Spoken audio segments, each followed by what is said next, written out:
Namaste, buenos dias, good morning cricket lovers around the world, wherever you're tuning in from, and welcome back to Malaga, which is the host city of the Champions League of Cricket here at the magnificent Cartama Oval. It's D-Day Wednesday, 6 teams in Group C, top 3 will go through to the finals day on Friday. The bottom 3, they're going to have a nervy Super Thursday tomorrow, playing those elimination games. What a day we had here yesterday. We've seen the first century. It was Baba Hussain, the champions of Brescia, doing what they needed to do when it mattered. Well, it's going to be another sensational day here today as well. Will it be the bat or will it be the ball that comes up on top? Will we see more runs? I've got a feeling we will. Will we see a hat-trick or maybe even 5 wickets? Well, this tournament is really hotting up here now. And I tell you this, take it from me, there's going to be more magic and maybe more history in the making here today. I'm Rico Full of the European Cricket Network and you're watching the BET2BALL European Cricket Lead, and the action starts right here, right now.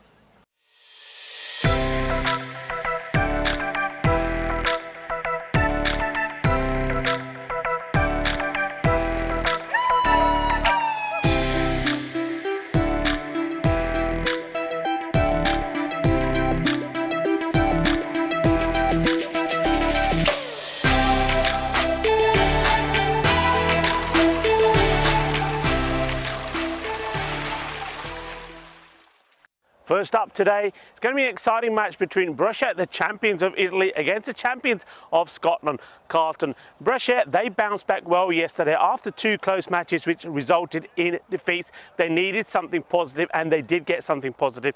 They scored the highest runs in this ECL so far, 187, which gave them a very good victory against the Turkish champions. But things won't be so straightforward today. They're going to have to be at their best against Carlton. Carlton, the Scottish champions, they've got 100% record at the moment and they're showing that they've got the strength and the depth in their squad, maybe to go all the way. They'll be looking to make it an unbeaten run in this group stages so far. Well, both the captains, Ali and Cluj, are with my good friend, Sir Rob Kemmett. Let's join them for the all-important Grande Coin Toss.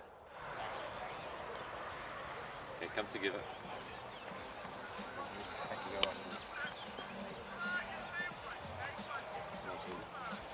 BET2BALL. BET2BALL. It is BET2BALL. We'll have a bowl first, please. Okay, cheers. Thank you. Good. Ali Evans, the captain of Carlton, well, he calls BET2BALL and it lands. BET2BALL, and he's decided that he's going to have a field first thing this morning. I think that's a good choice. A couple of reasons for that. Because of the cloud cover that we've had overnight, the ground and the outfield is dry. So he's hoping that there's going to be no issues for his bowlers.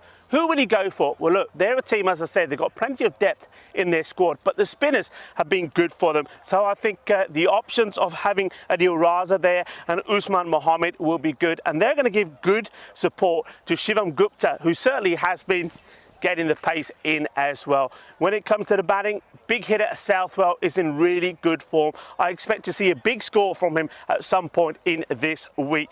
And Shuja Khan has shown that he can step up when it's required, but maybe somebody like Pillai has to get back to the form he was in at the beginning of the week.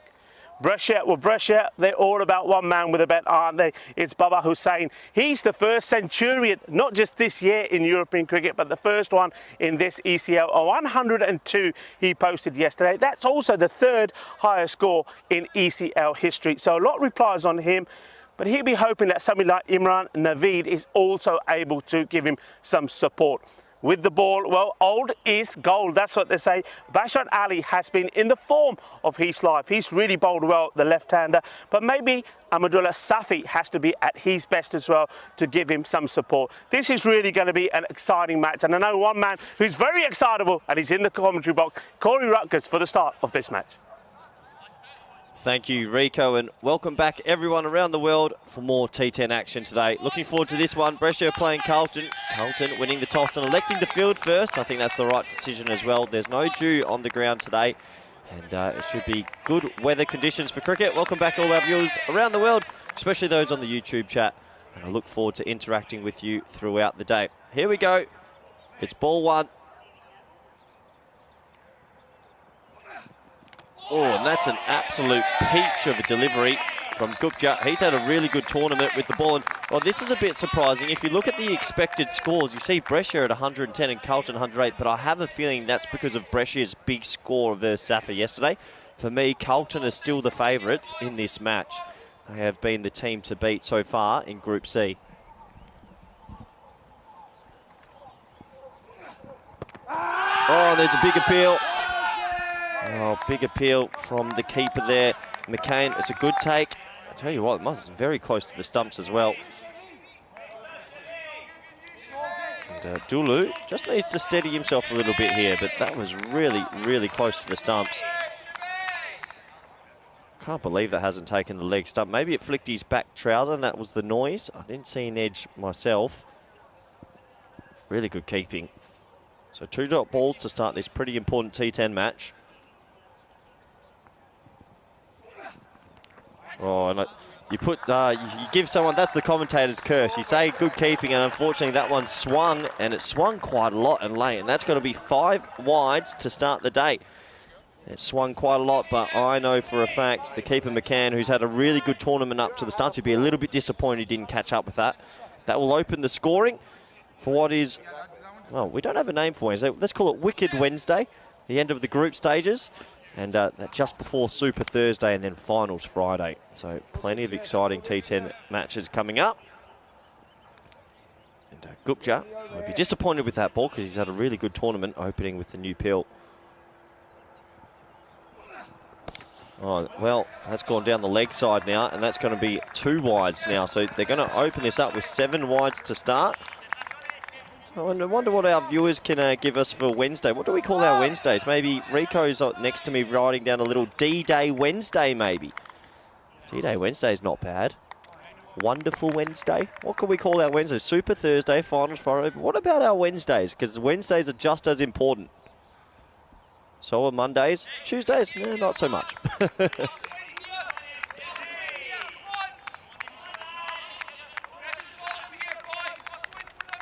So 7 wides to start. Don't see that very often. Khan, his first ball. Defended respectfully Black, and good to see everyone chiming in the chat. Good to see you there, Keanu, Phil G, Craig, Hampson, Miguel. Nice to see you all, and I guess Vinny as well. Nice to see you chiming in. Vinny should be enjoying his sleep in. He's pretty busy these days with his assistant, and hope everyone's enjoying the day of cricket. Going to be with us all day. Oh, and that's hit him in the midriff. And oh, that would have stung a little bit. It is still a pretty chilly morning, not as cold as yesterday, but I tell you, when you get hit by that brand new kookaburra, that hurts a little bit. Oh yeah, just above the back thigh pad and just to the left of the region. So he's okay though. Still no run off the bat.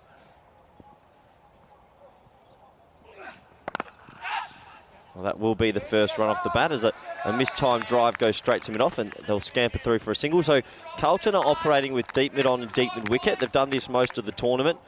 And yeah, you can tell it's a little bit chilly there. That's I'm looking at the long on fieldsman, and he's got 2 hand warmers, Umar Mohammed, in his hand. He's freezing.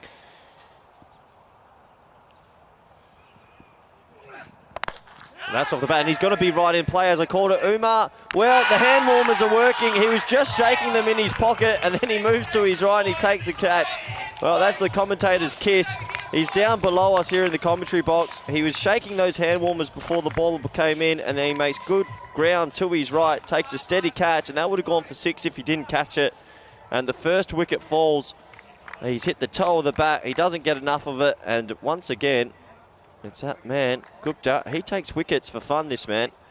Another wicket to his tally.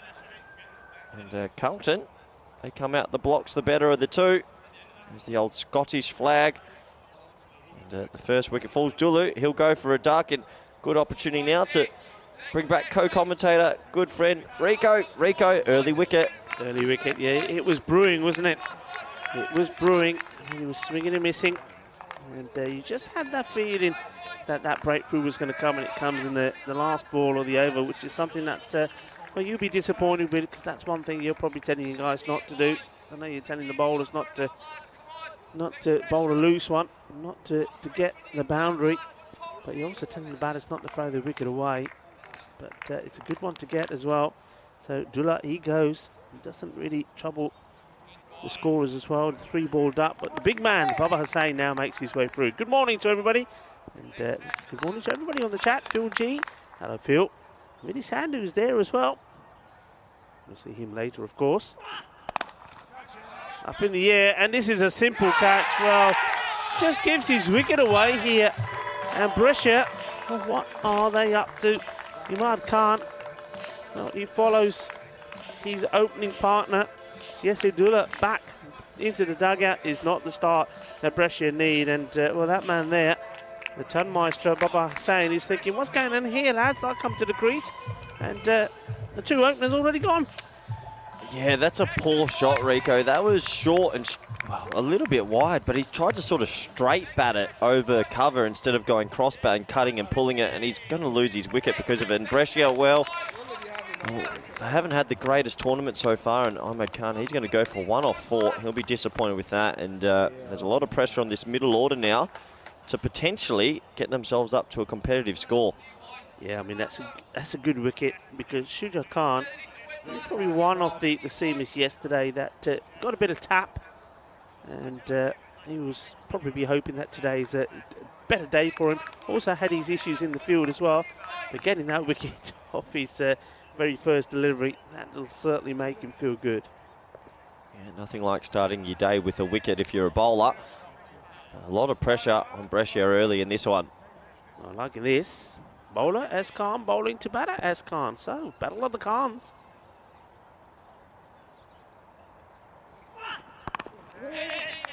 This one in. We can't have had that too often, identical graphics, batter versus bowler.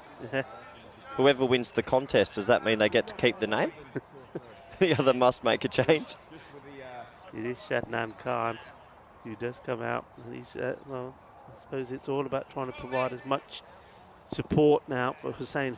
I mean, what a not. I mean, you were in the box when he made that ton. Oh, well, this one.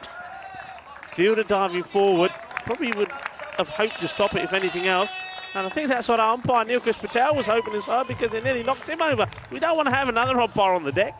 No, absolutely not. It sort of just yorked him. He's just out of our frame there. It almost carried. It was one of those ones where you want to get your fingers under, but it just slipped under in the end and goes for 4. Much needed boundary. Yeah. They do. I mean, that's what they've got to do here, Brescia. They need to forget about those early wickets, these 2, and just concentrate on doing their thing. Easy, got to chop these onto his stumps. Shadnan is the batter, Shadnan Khan, and Shuja Khan, the bowler. Well, Brescia need to have a good game here. I mean, on the first day they went 0-2. They lost to Alton, and the other loss was to Cluj. That shocked them, and then they beat Zafar. But they're expected to do that, so we need to see something from them in this game. Good shot. He's hit this high and big and long on the offside. A little bit too short. And, well, the Khan battle continues to go in the favour of the batter. Nicely hit, 6 runs. Yeah, see, this is a good shot. This is back of a length, and he goes more with a sort of square on bat here and hits it over point, whereas his opening partner before tried to hit it over cover. So, good shot, gets it short and wide, puts it away, and those 2 boundaries just alleviate a little bit of the pressure. Yeah, so come on, how good was it to be here and see that the first century, not just off this ECL, the first one off the ECN season.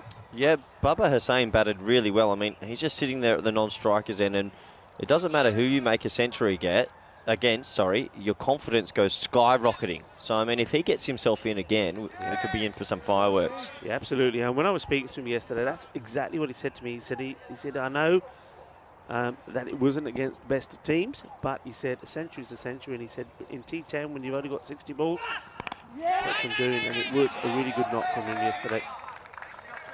That will bring an end to the second, and the score, well, it's 18 for 2, and that century maker is going to be on strike now, so we're going to be able to see if he takes a little bit of form over to today. And well, here we go, Rico. We've been waiting for this. It looks like Ali Evans is going to have a bowl. Yeah, we certainly have been waiting for a while. Ali Evans, the first time he did something in the match was yesterday when he had a bit of a bat. But as he admitted to me this morning at the coin toss, he said it's not really. I didn't really do anything yesterday because it didn't really have too much of an impact. But now, well, this is what we've been waiting for. I mean, Ali, the captain with the ball, he's a Scotland international. He's played for Carlton since the age of 8, but he's also represented Scotland for over 100 times. So, yeah, we're certainly waiting to see how he does here. 250 international wickets, and he's played in 3 World Cups. And this is huge, but also, what a moment this is for the guys that he plays against. I mean, okay, he's going to be bowling to Baba Hussain, the centurion of yesterday. BET2BALL, well, he could have some bragging rights here if things go his way. Starts with a short one, and they do take the single. It's just that will be one for the over as well. Yeah, has been signalled, so that's the short ball. It's been bowled straight away, so he won't be able to bowl on the short one. So that's one thing that Shadnan Khan knows he won't be getting.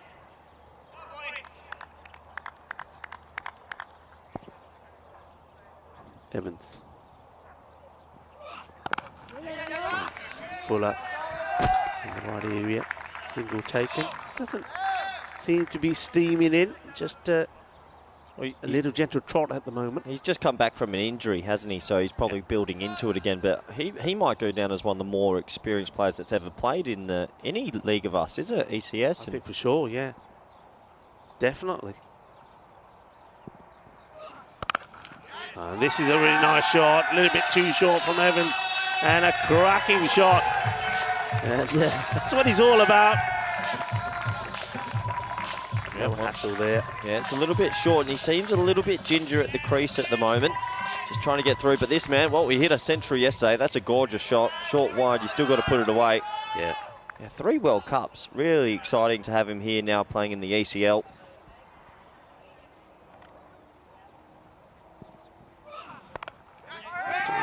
Sit down to third and wait is the shout from Shadner. Yeah, and look, it's not just what he does. Oh, well, this is sloppy. This is really sloppy. Yeah, he tried to hit the keeper's gloves and missed him, and so they'll sneak through for an extra run. Yeah, that won't please the captain at all. But I was going to say, it's not just the work he does as a cricketer. He's also the president of the Scottish Cricketers Association. Oh, wow. Okay. Oh, well, this one is slipped right out of his hands. It will be a no ball. So, there you go. There's a signal, and I think he'll get a friendly word from umpire Nilkesh Patel as well, saying, okay. Nobody means that. And, actually, nothing's been said to him there. Now, I'm just wondering whether they decided that actually was so high that it was a genuine slip out of the hand and it wasn't endangering the batter. I didn't see a first and final warning. This one just inside that guideline for the umpires. So he's thrown everything at it, the free hit, but it ends up just being a dot ball. Yeah, so that's when you've got a free hit. You still got to keep your shape. He could have just hit that over the offside then, but he had one thing in mind, trying to hit it through mid-wicket. But that's experienced bowling there after that last one slipped out. Yeah.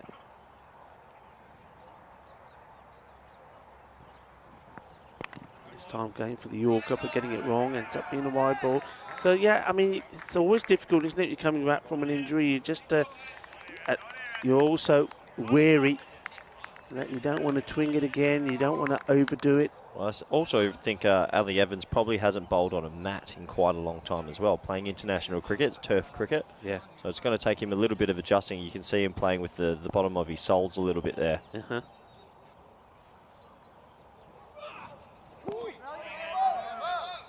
This one has gone through, so that is the end of the over. So we do get to see Evans there, but once again you see he's, I think he's just maybe just dipping and sliding slightly when he's planting his foot.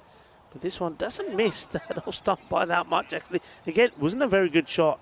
No, it wasn't. Brings an end to the power play, and well, even though the 2 wickets have fallen, it's 27 for 2, so they're still going at 9. But yeah, I'm trying to think if there's any other cricketers that we've had that are a little bit more experienced. I think Peter Saylor played for VOC in the first tournament, and he's the Dutch national captain, so he's been to 3 World Cups as well. So I can't think of anyone else around. Well, we've probably had some first-class cricketers that have popped up here and there. Yeah. But no, it's great to have that exposure, isn't it? It just shows how much the European Cricket League's growing. Yeah. advantage there. So we're going to go to spin, and it's going to be the spin of Umar Mohammed. Bowled really well. I mean, there's no Raza in the lineup this time, so he's being rested, and it looks like Murray Whittaker, the youngster, the junior that's come up through the Carlton ranks, is in the squad. You see this one worked away on the leg side, so we'll probably see Whittaker perhaps come on and maybe bowl some of his off spin. The spinners have been really good for them all week, haven't they? Yeah. And they've got the left arm offie, the right arm offie, and the right arm leg spinner, so they've got the whole repertoire. And they've taken a few wickets and had a pretty good economy throughout the tournament. It's good batting. It's good batting from both these two, just tucking it on the leg side. And this is what happens when you lose a couple of early wickets. You do have to be a little bit more cautious. Yeah, I think they're probably quite keen just to wait for the right ball to play their attacking shot with. They won't want to give a wicket away to the spinners of Carlton. And that one is shorter, and it's well done. Really good work from the fielder. Excellent, absolutely excellent. You can see that he's going to go behind the line, and that's Pillai. That's his zone. The ball is taking him over the line. He just thinks, nah, I'm not giving you a six, buddy. Just throws it back over. So Baba Hussain, well, you could say he sort of gets a life here. You see he's going to go over the rope, and he thought, he just releases it. Saves 5 runs. Well done.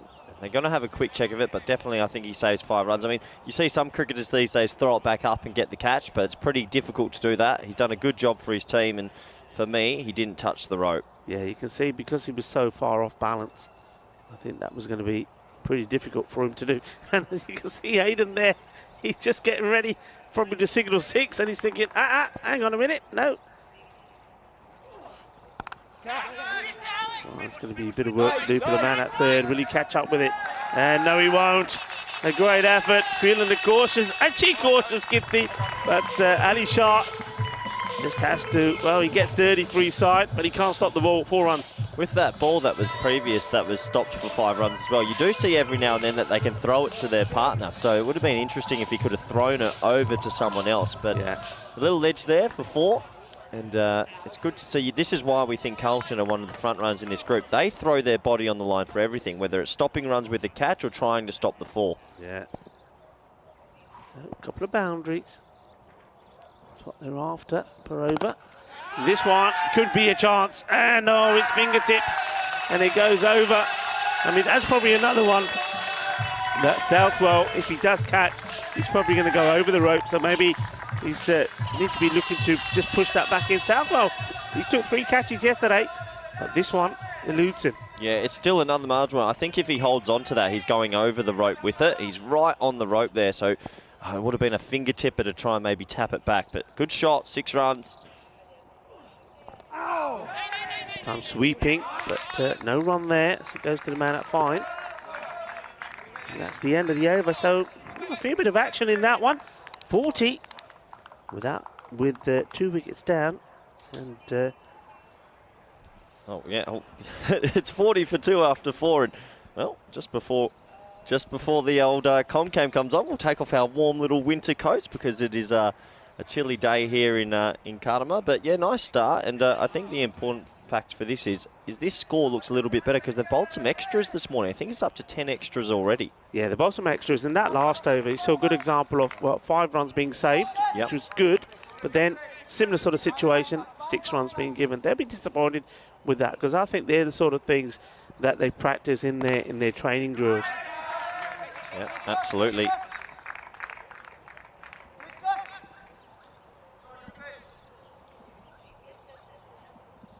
But they're just keeping the pace off here at the moment as they go with Angus Beattie.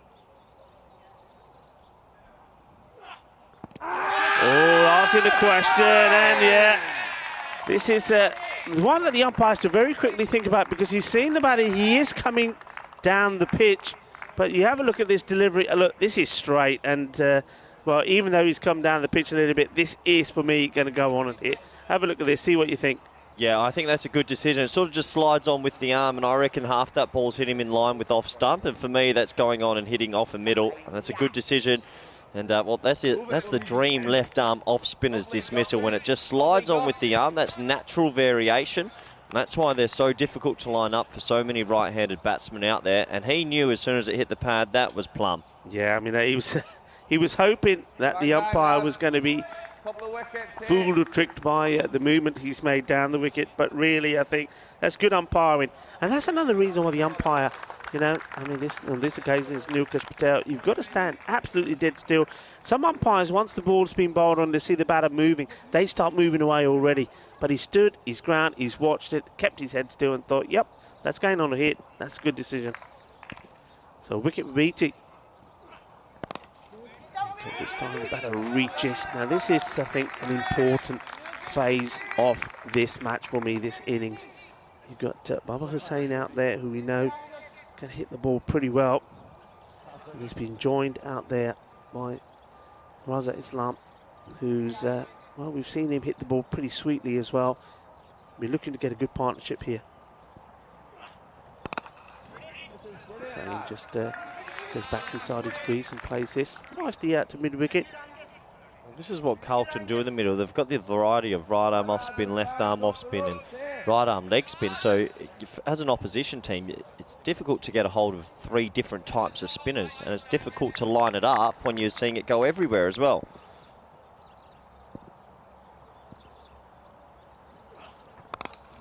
He's looking for the big shot. Doesn't quite get it where he wants. Good fielding. And good running also. Yeah. Good bit of cricket all round. They knew it was going to be an easy stop from Pillai, who has to slide to stop it. We don't usually see too many traditional twos, but that was old school cricket there.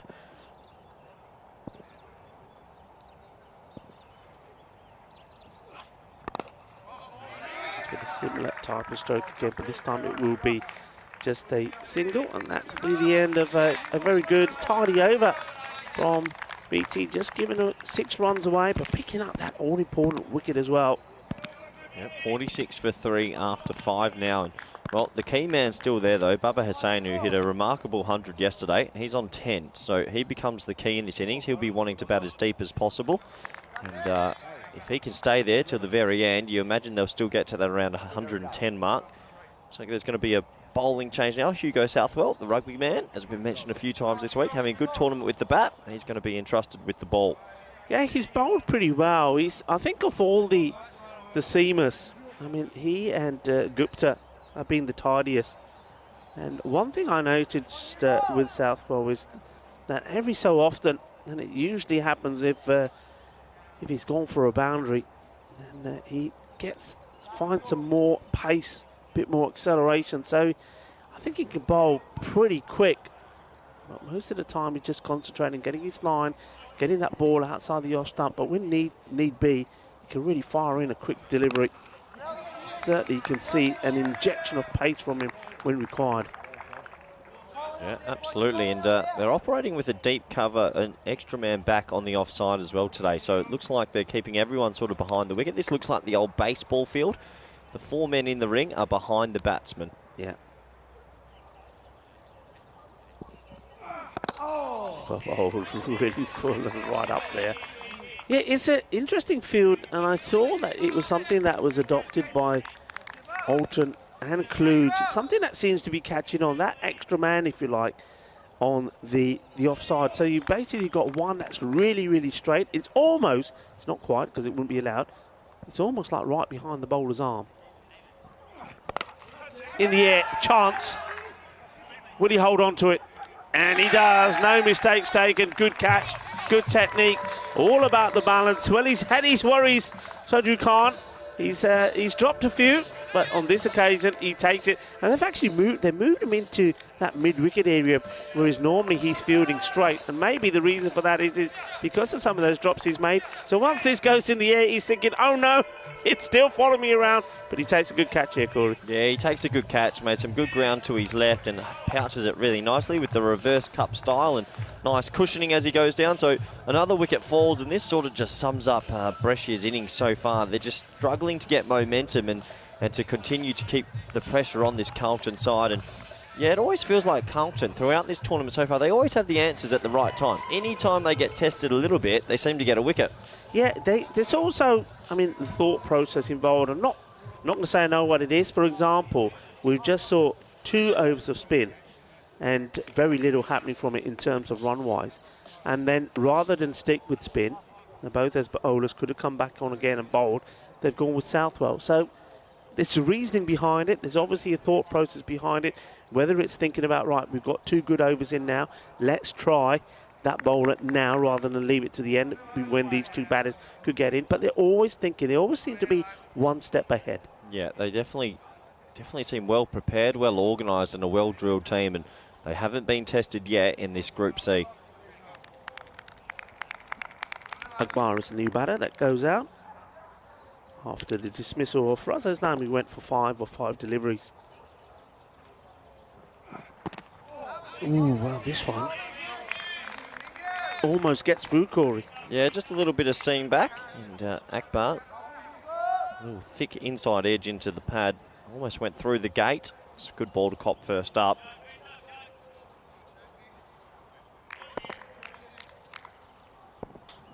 Well, can he provide the sport that Baba Hussain is desperately looking for? The non-strikers in at the moment.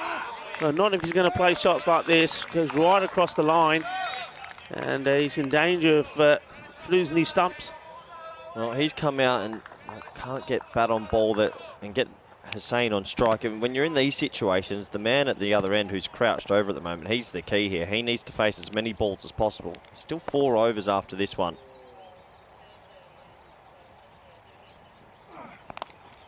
Let's get back onto this. Get down. You heard that. You probably heard it on the screens. The fielder's saying, get down, make it yours, don't let it get through you. And he does just that. Yeah, brings an end to the over now. It's 49 for 4. And good fielding there. You don't want to let that go through and give away an easy boundary. And unfortunately for Brescia, that means that Hussain won't be on strike. That's Baba Hussain, the century maker yesterday. So the innings just faltering a bit now. Someone has to play a bit of a cameo here to get them up to that 100 mark, because if they keep this up, they're only going to make 81. Yeah, those last few overs, just 9 runs from them. So that's something Carlton do as well, Rico. They don't bowl someone to bowl 2 overs too early. They keep their options open. Yeah. That's a nice looking shot. Chase on for the fielder, and he's not going to get there. And that's better. That's what is required. That was again, we see that a lot from the Brescia batters. You see them like swing and miss and play horrible, ugly shot, and then they stand and deliver, and you just think, well, okay, if you got the shots, stick to the authentic shots. Yeah, it's a nice shot that. 4 runs, much needed.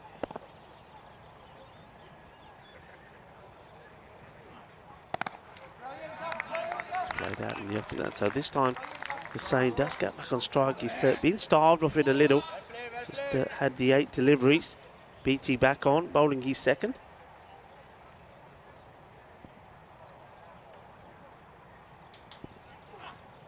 Flights this one up and played down the ground to one of those 2 fielders we were talking about there out on the boundary on the offside. I've got a question coming for you. I think I know the answer, but I'll get you to verify it. That's BT. A little bit quicker this one, and this is going through. Is this taking anything on the way through? A little bit of bat, it's going to be 4 runs, and oh no, leg by. So I did hear something, I weren't sure what it was. So 4 leg buys. Well, valuable runs, whichever way you get them. And once again, good effort there from the fielder. But again, the ball beating Murray Whitaker. Well, that's the first time we've seen Murray Whitaker. Like we said, he's come through the ranks, the junior rank. Unfortunate here because he's done pretty well, but the ball has followed him, and that's a nice shot. That's more like it. That's a lovely shot. Hit it perfectly straight, and we've got 2 men out there. There's nothing that they can do about that. 4 runs. Good shot. Yeah, nice shot. Best shot for the last few overs. That's 3 boundaries in this inning, in this over. Sorry. So just getting that momentum back at Brescia. Akbar's come out with some intent in this over against the left arm off spin, and that's a glorious shot. Dead straight. Not many teams put a person there. Yeah, really nice shot. So BT, he's second over. He's finding that the batters are going after him. Only went for 6 in his first. It's hammered. It's absolutely hammered, and it's caught. Well, he's picked him out perfectly. He didn't get the elevation on it, Rico, and he flat batted out there to Pillay. Pillay takes a good, solid catch. And if you're a Brescia supporter, you'll be disappointed because that ball could have gone for 6. Yeah, I mean, look, Pillay, I think he's exceptional out there. He's got his own style, isn't he? That's the way he prefers to take his catches, but he doesn't drop them. He's a tremendous fielder out there. Yeah, it's been hit hard, but not for the first time. It doesn't get past Pillay, so well, another batter gets himself in, plays some nice shots, Shanakbar, but finding that once again, once he gets into the groove, he gets himself out. Yeah, and he'll have to go for 10 off 8. 4 dot balls in that 8 balls, so he'll be disappointed. But what was your question, Rico? You wanted to ask me something? Yeah, the question was about field. We were talking about the field, how we've opted for these like 2 men out on the offside there in that boundary position. Can a fielder stand exactly behind the bowler? You can, actually, but maybe not straight over the bowler's release point, but you can stand behind the umpire and sight screen. You're just not allowed to walk in. You can't move. So we saw the Spanish try it a little bit, Christopher Munoz Mills, and it is a tactic that's not really used yet. Shot will just bounce. Oh, well. In front of the fielder who, well, I think he just manages to release this in time. I'm not so sure. I think they're going to have to check this. I have a feeling his foot has actually been pushed onto the line. He was so close. So he has it there. We need to get down. Look a little bit lower. There we go. Yeah, see, for me, I have a feeling that big size 14 boot was touching. Let's have a look. Oh, yeah. That's 4. 4 runs. Definitely 4. So it's been signalled, and a good decision. That's great camera work by Spring Productions as well. Those are the little margins that can change a game. Yeah, that's excellent work from the camera crew up there. And I think that's probably Martins who's up there doing his work. Martins and also Coriolis. Well, this one, and nobody needs to check this. That's big. Balle. Gidna, Sona, Shaka, Lagia. Well, that's in the slippery zone. Corey, that's where normally you are. And now it's Mr. Maximo. Tell me he dropped that. Well, he didn't even go for it. So get stick for not catching them. At least I'm throwing my body on the line. He just let that sail over his head. What a shot. That's a great shot. And he's going for 2 out of 2, but there is a fielder there, and the catch has been taken, so there's a big roar. Well, how about that? When he hits that, there's a huge roar from the Brescia players thinking that's going for 6, and then there's silence, and there's a huge roar then from Carlton. Well, the battle of the roars goes to Carlton, because that is a big wicket. The man who made the century yesterday goes, he departs, and a nice catch taken, and you can see what it means to them. Pillay, he's giving the congratulations this time. Yeah, it's a big wicket, and once again, Carlton just responded in the right way. They seem to get wickets when it really matters, and that is the big man. That's Baba Hussain, who hit a century yesterday. He goes for 22 off 12 today. It's a good T10 innings because there was only 1 dot ball in it, striking at 183, but he'll be very, very disappointed to get out now. He just looked like he was starting to motor. So another big wicket falls, and well, Carlton, they just keep responding in the right way. Yeah, it's a spin, isn't it? Again, I mean, they go back to Mohammed to bowl. He's second, and he takes a catch. Well, Vinny, that's the way to do it, buddy. You see that? You see that ball when it's in the air? You put 2 hands out and you catch it. You don't just see it drop by. You have to have a word with it. At least I go for it, Rico. Yeah, I throw my body on the line for this company. That's the word. You throw. Throw is the word. One way or another. Well, Safi. It's an extravagant shot first ball, but he'll get himself off the mark. And yeah, just one of those innings where every time there feels like there's 1 or 2 boundaries, then a wicket falls. That's T10 cricket for you. Safi and Chowdhury, they've got some work to do here. They need to get them to 100. Yeah, I mean, Safi, he will certainly try everything and we'll do a Safi. Oh, wow, that's right through the gate and knocks the stumps over. It's another one to Mohammed, and he picks up his 2nd wicket. It was an ugly looking shot, and well, that's what happens. Shot Maria, Ganda, Bapas, Agia Banda. Yeah, I'm sorry, that's a really poor shot. That's poor batting. I know it's your first ball and you want to get on with it, and there's nothing wrong with that, but technically there was a lot wrong. Look at the head lift, look at the wild swing. Yeah, that's just a hoik across the line, and well, you can see how fizzed up Mohammed is, and he's bowled really well here. 2 wickets in the over for him. Yeah, he goes, and as he takes that lonely walk back, you just have to, once again, dark first ball, a golden ball. just have to once again admire and appreciate what we're seeing here from Carlton. I think they've been absolutely 100% out there. I don't think there's been hardly any errors from them at all. They've fielded well, they've taken the catches, they've bowled well. The captaincy, just a solid unit. Yeah, in terms of the bowling changes as well, it's been spot on. It's just a solid team. You're right, Rico. They just do the right things at the right time. So it's the last ball of the 8th. Sajjad comes out. Can they get 26 more runs off the last 13 balls? Oh, that has shaved the off stump. Oh, I can't believe it. Brings an end to the 8th now, 74 for 7. And you can see here on your screen, that was... Oh, close. Yeah, close. Good thing there is there's something that we've seen some of the wicket keepers do, is that when they think it's going to hit, they sort of stop. But you can see Rory McCann, he's right behind that. He's not letting that one go by. And well, we're just having a look at the old worm there, and you can see that though they had that little blip in the middle. It was a bit of tiki-taka. They did get it going back, going upwards again, but those wickets, every time they seem to be going in the right direction, they lose a wicket. Yeah, basically. So you've got 2 overs to go now. They need to get 13 and 13. They have to get to 100, you feel, to be in this game. Safi, the left-hander, can he get a hold of a few? We're going to see Scottish international Ali Evans, plenty of international wickets for Scotland coming in. Can he get it right this over? Edge gone. Adios. Goodbye. And I was wondering where the batter was going there for a minute, Safi.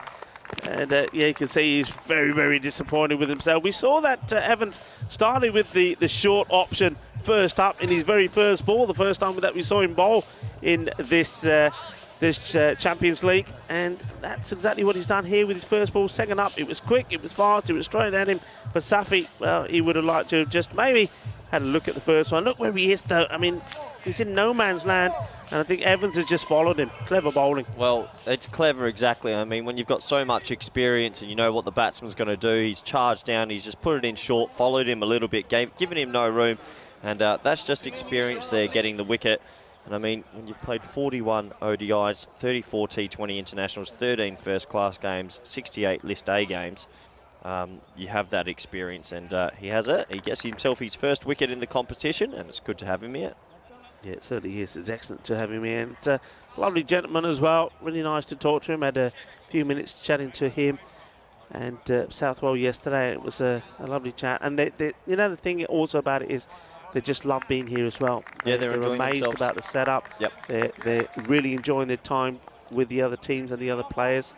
And they're loving the format as well. Brilliant. That's good to hear. Just shows that we can grow the game for the, say, smaller players around Europe, but also for the big stars around Europe as well. They're enjoying it. Well, speaking of big stars, it's nice to see this man get a chance to bat. Well, this one's pretty high. It's been called a no ball. And Bashar Ali, Mr. Evergreen, hits the 4. I'm not sure who he's seeing. I think he's having a look at the umpire. They're saying, is that no ball? Is it no ball? Well, it has been given. But look, when you get the bad ball, you got to put it away. It's not the first time that that Evans has struggled with a high one. Now, I think he's going to be taking out the attack here because I think that's his second no ball. Yeah, but the first one, yeah, remember me saying when we saw that first one, I said it's so high, I haven't seen the umpire give him first and final. Really? Yeah. And, yeah, I didn't see it, and I thought maybe they decided that it's not in the frame to be considered dangerous. So now he's been given his first and final. Yeah. Pay attention, come on. So I don't agree with that, personally. When someone's bowling seamer, irrespective of the pace, if the ball, if I'm setting up as the batsman, the ball whizzes here, that's still dangerous to me. Yeah, I mean, I don't think that... The umpires sort of draw like an imaginary box, if you like. Like baseball. Yeah, and if they say, like that first one, I think was probably pretty high. Well, this one is...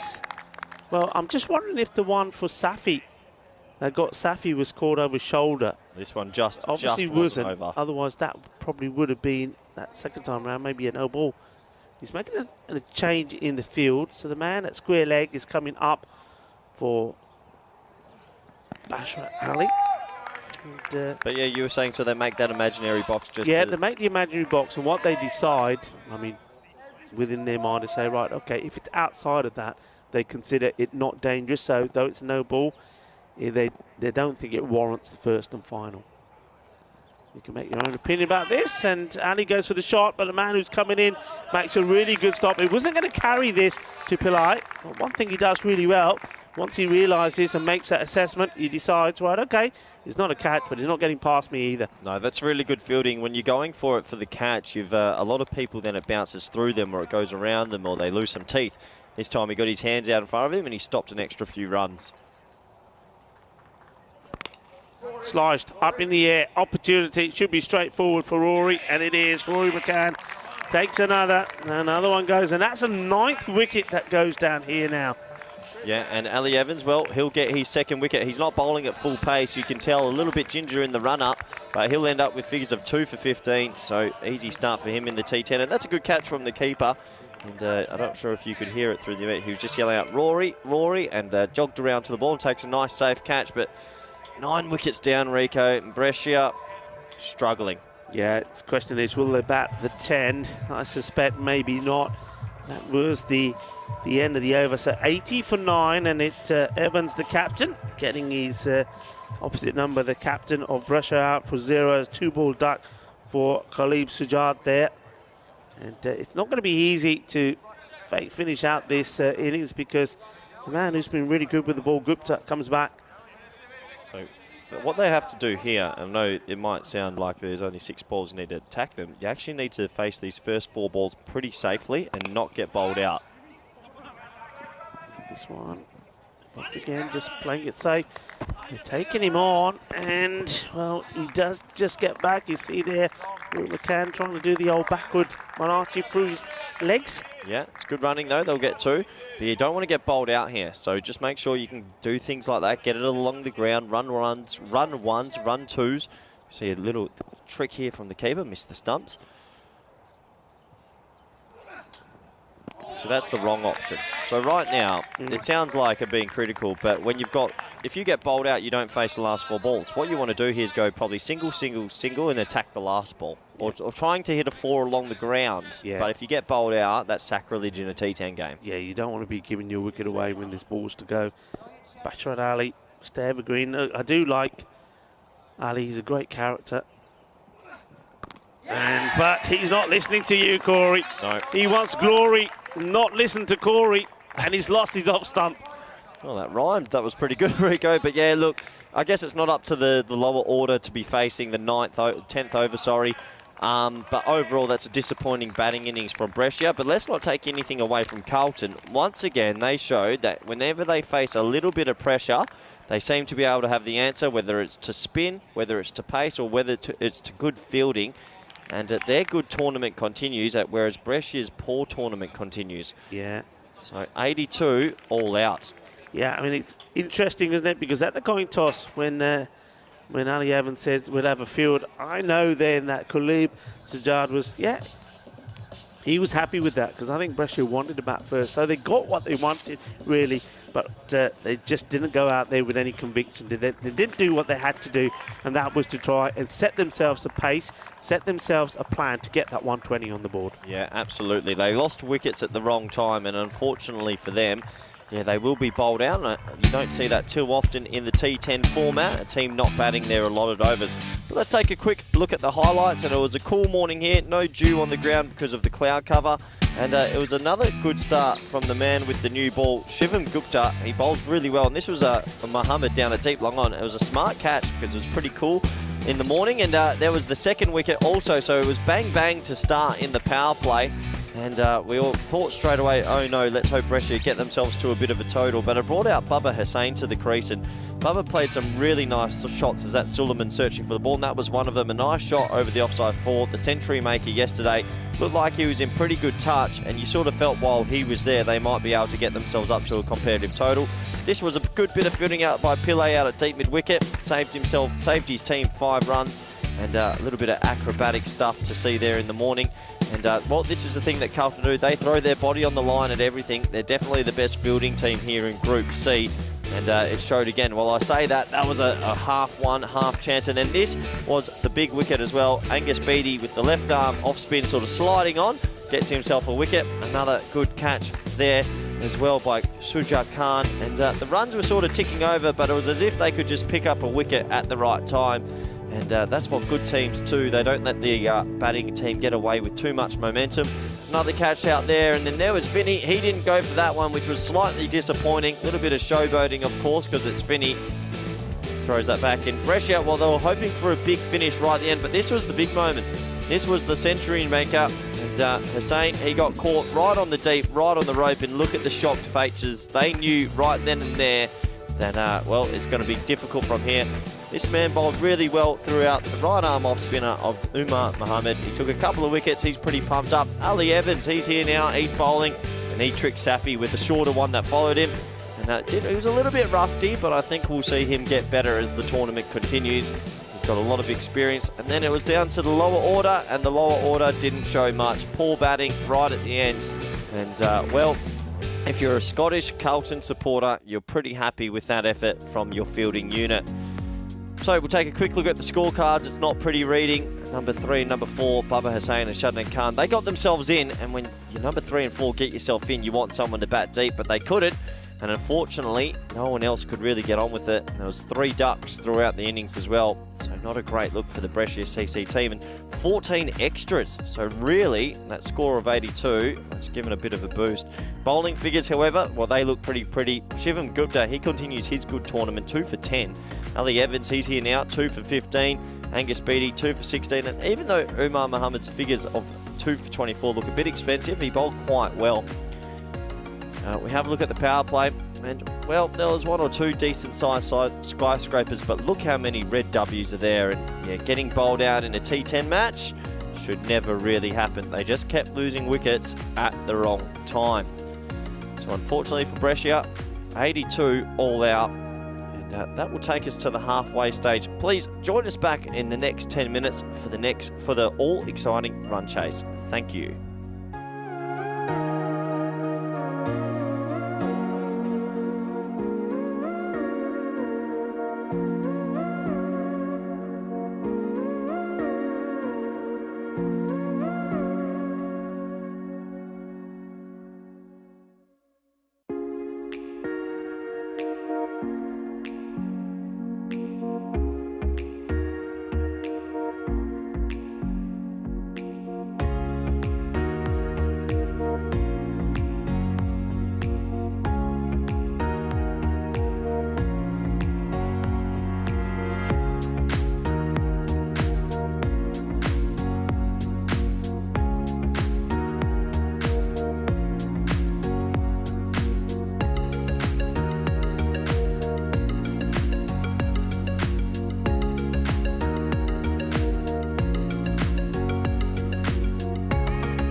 Hello, good morning. Welcome back. We're at the halfway stage between this match between Brescia from Italy and Carlton from Scotland. And we're at the beautiful Cartama Oval here in Spain. As you can see in your pictures now, there's the fan zone, the players' tents, and the big bar. Spent a bit of time there, I'll tell you that. Gorgeous day for cricket. A little bit of cloud cover today, but the weather is starting to warm up, and it's starting to warm out in the middle also. So if you've just joined us, Brescia are pretty disappointing with the bat. They were bowled out for 82. They're a better team than that. They just haven't really clicked with the bat in this tournament. But Carlton, well, they've delivered again at the halfway stage of this game with the ball and in the field. Now, can they deliver with the bat again? They've been really efficient throughout this whole tournament. The front runners of Group C. And looking forward to seeing how they go about this chase. We'll welcome back all our viewers around the world, especially those in India via fan code, and everyone on YouTube and via the YouTube chat. It's always great to interact with all our viewers, so if you want to get any questions in or any comments in the chat, feel free. Me and Rico Full will get around to them when we can. So, Ali, he's got the new ball. He'll be bowling to Pillay and to McCain. Pillay, he's a good batsman. And when you're only chasing 83, you don't have to do anything too crazy on these short boundaries and fast outfield. So, here we go.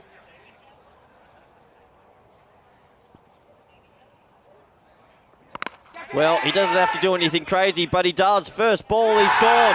It's a crazy shot from Pillay. Well, that's the commentator's curse.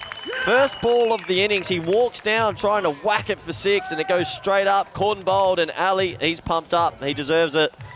And, well, I was not expecting that. Only chasing 83, thought, well, why not? Let's get on with it. And unfortunately, he's going to pay the ultimate price, and it's going to be his wicket. Yeah, I was not expecting that sort of shot first ball. I can only think it's a bit of a lapse in concentration. He's a better batsman than that. And, well, Brescia, you can see what it means to them. It's good from Ali. He called everyone out and said, do not go near it. This is my ball. I'm catching it. There's Safi in the background. He's pumped up. They're smiling. And when you don't make many runs on the board, you want to get some wickets early just to get yourself back into this game. So, big wicket early. And will we see a little bit of a wobble here? Who knows? And I can hear the Brescia boys in the background now. That's really pumped them up. We're going to see Murray Whitaker. He's come to the crease now. So, we always love a low-scoring fixture. Could this be one of them? I still think they're going to need 2 more wickets in this power play to get themselves in the game.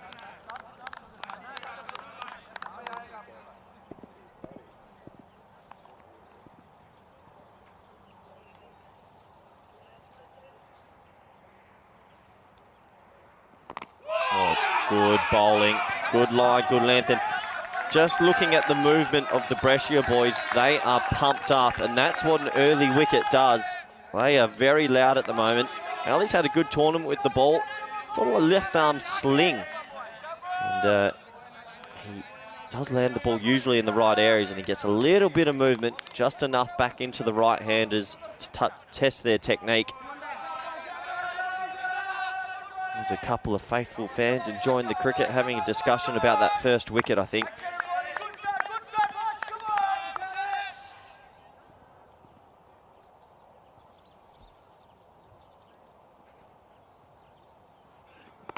It's well bowled again, really well bowled. Short, back of a length, but straight over the off stump, not giving him any room. Whitaker plays it well though. No run off the bat just yet. Only 82 to defend, sorry. They're going to need wickets, and they're going to need plenty of them early.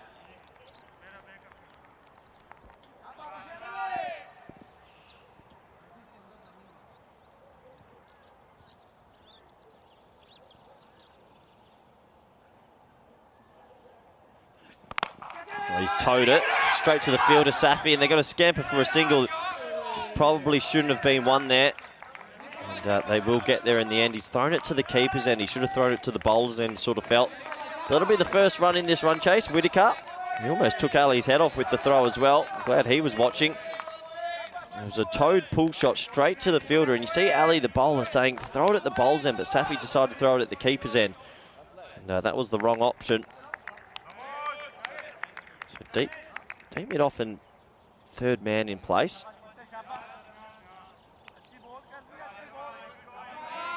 McCain, he's on strike. He's first ball. He's just been watching at the non-striker's end. Bit of action going on early.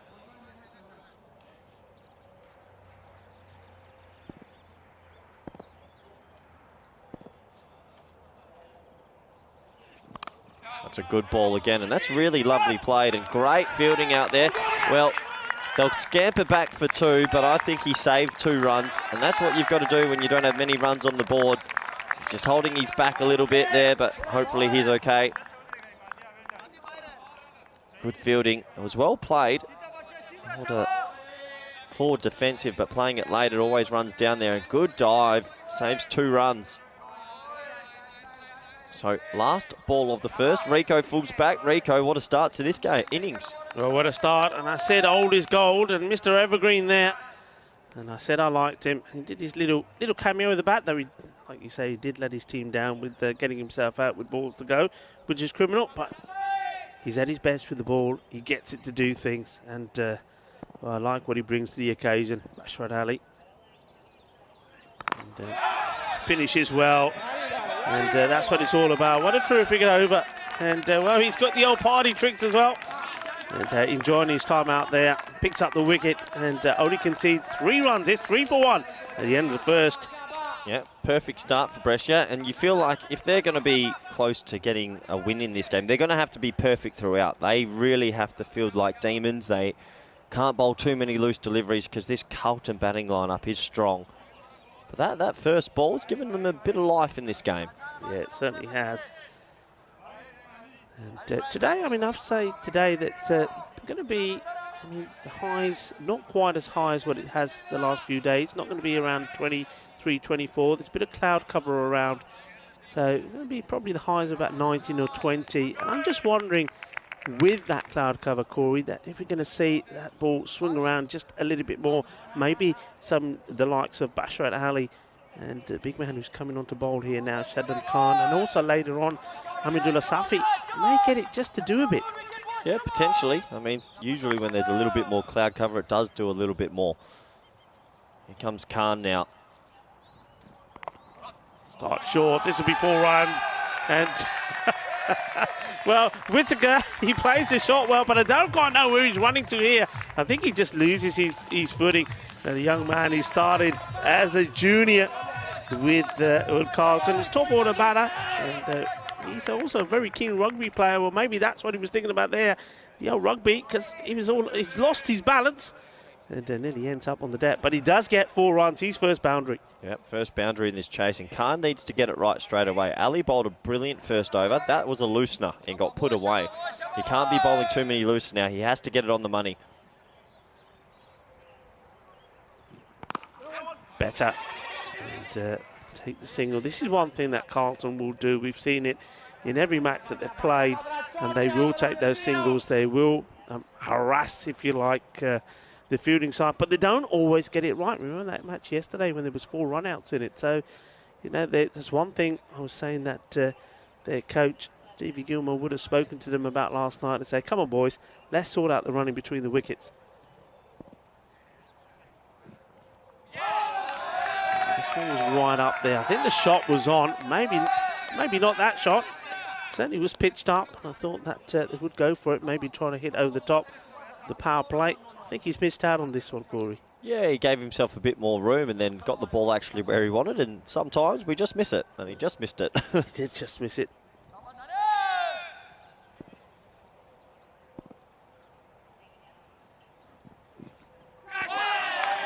This is it again, and this time Khan is not very happy, missing out on 2.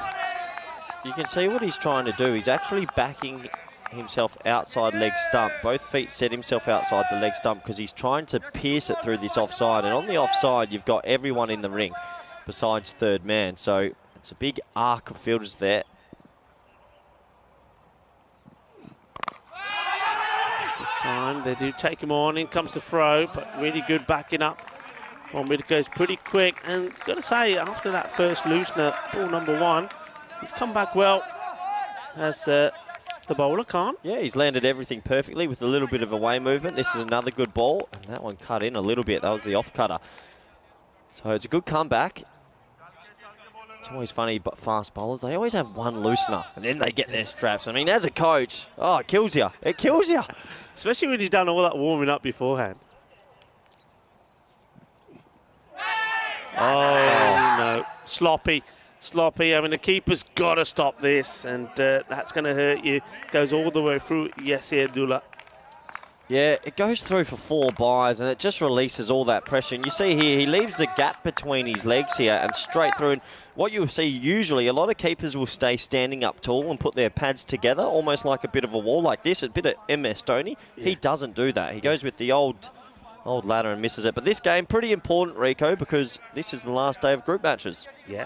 Brescia, they know, got to try and register a victory here.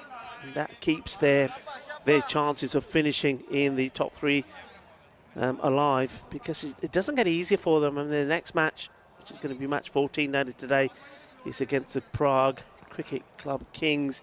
Prague have a match before that as well, and if Prague do well there, I mean, they will just put more pressure on Brescia if they don't win this match. Who do Brescia have later today, Rico? Prague. Yeah, you feel like if Brescia...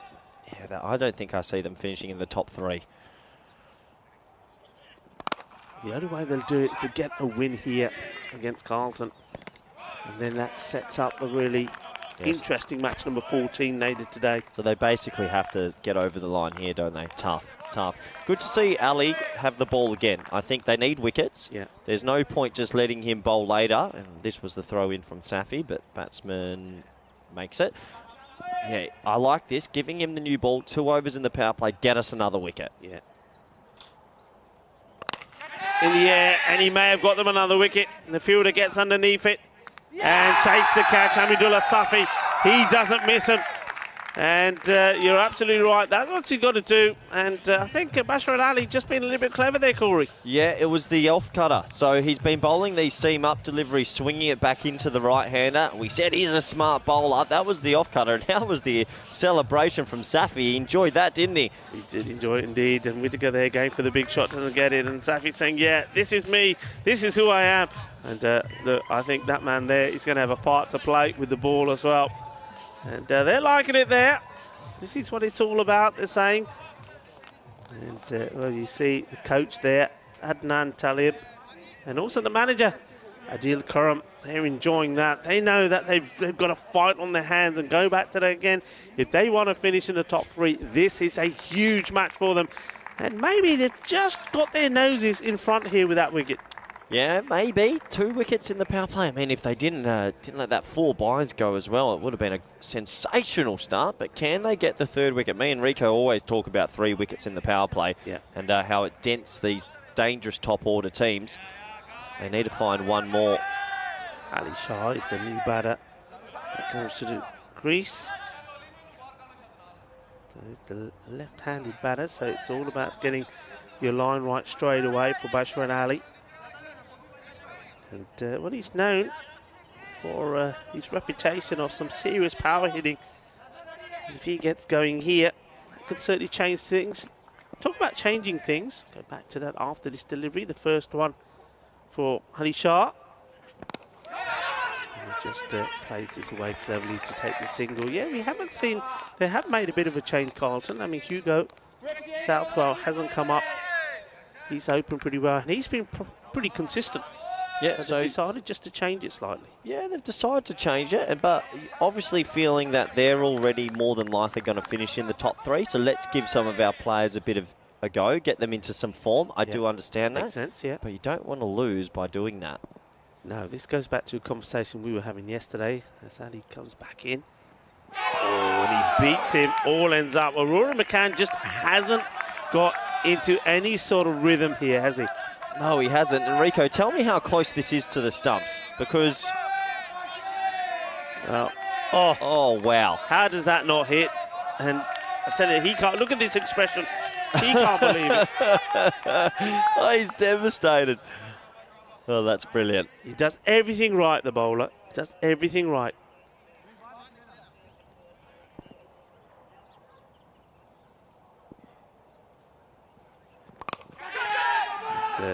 Nice looking shot because he knows where the fielder's are. He's looking to go on the up over them. He doesn't get the boundary, but he does get 2 runs. That will release some of the pressure that Rory's been under here, just not finding his touch. No, not finding it just yet, but because it's such a low total, it's only going to take a couple of big sixes and they're going to be well ahead in this game. And Brescia will be ruining the fact they haven't made 100 here. They need to keep the pressure up and keep getting wickets. They need more.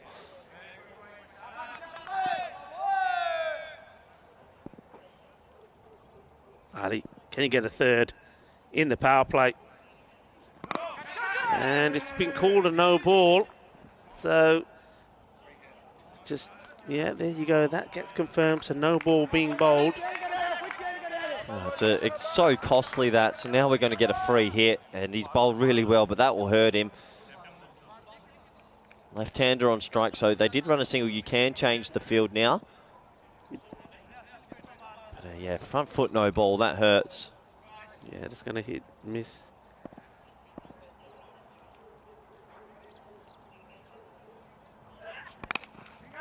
Has a big swing at it.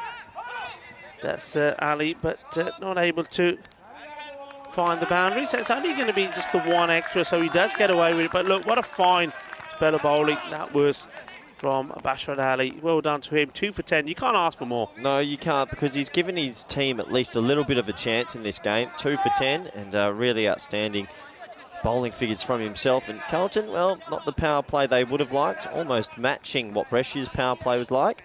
But in these middle overs, this is where it'll be interesting to see how Carlton apply themselves.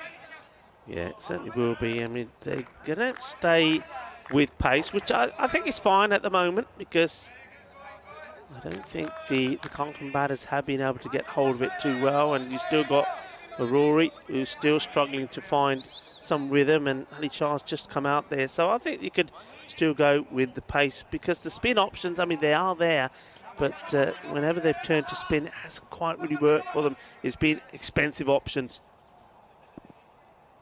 Imran Naveed gets the ball. Starts short, and it starts with a Gundy one, and that gets put away. 4 runs. Don't bowl that to me, says Ali Shah. Why do fast bowlers always need 1? Why? I mean, in a perfect world, of course, they get it right from the first ball, but it's a long hop, and he just has to put it away simply. That's an easy shot. Yeah, it was Gundy, wasn't it? It was a half-tracker, so watch all this. of a sudden...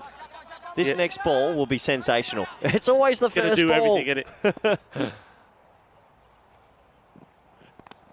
Now he's going to just get it over the fielder. Well, it wasn't sensational. It was short again.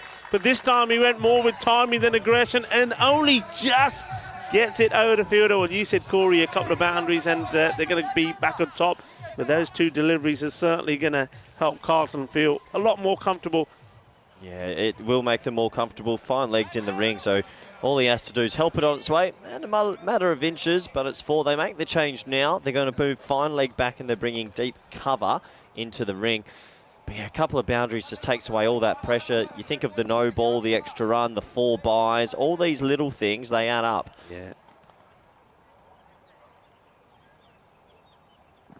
And it's short again, and you can hear somebody, it's probably the keeper. Yeah, this time saying, no, why not? Basically saying, no, come on, get it up there. Stop bowling short.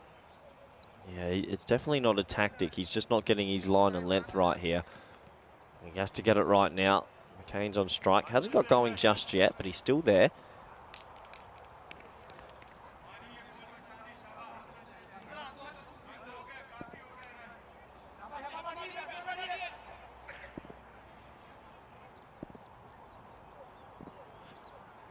Better. Much better. Gets it a little bit closer to him. Gets a better line. Beats him here. Nice bit of bounce. Good carry through to the keeper.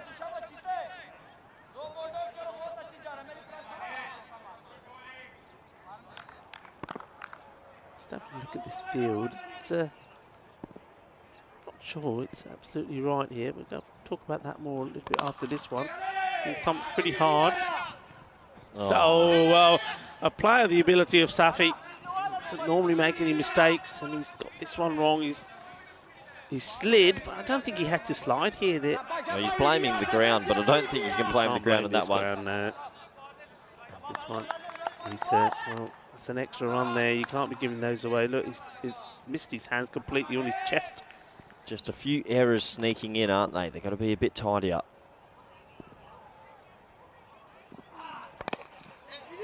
Fuller delivery and a bit of hesitation between the batters. Well, a direct hit and he's gone. Well, this is the issues that they've had before. And if this hits, it's adios for sure. Rory McCann, well, he would have been on his way. And that's a pretty sharp throw as well. That's going to hurt. He's already got some plasters on those fingers, but he's going to need a few more.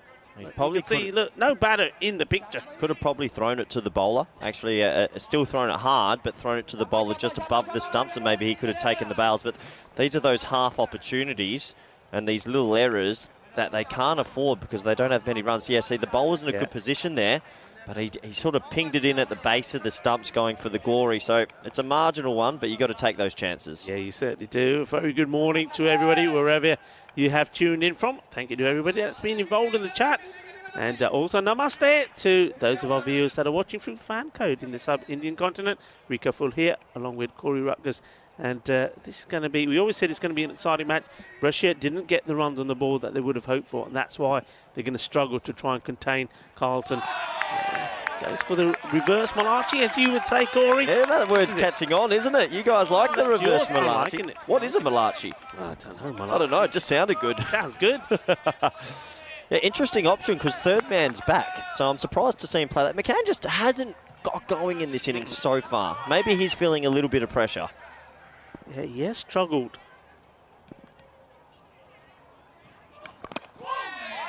That's a nice looking shot. For just a split second there, I just thought that he's gone right across his stump. I thought he exposed his leg stump and then he was going to maybe go through. Yeah, he sort of overbalanced and then got the bat down in time and absolutely smoked it through the leg side still. Just manages to readjust. Good bowling from Safi that. If he saw him move early and thought he'd adjust his line. Interesting to see here, the left armour looks like Safi's going to come around the wicket to the left-handed Shah. Now, that's not something you see all the time. So he's going to be bowling left arm seam around the wicket. Basically takes out LBW. I think he must be wanting to slant this across him. Wow, this has been hit big. And the fielder is just going to watch it go over his head. And there's the bounce. It goes into the bar area. Big shot. Boom. Shaka-lungia.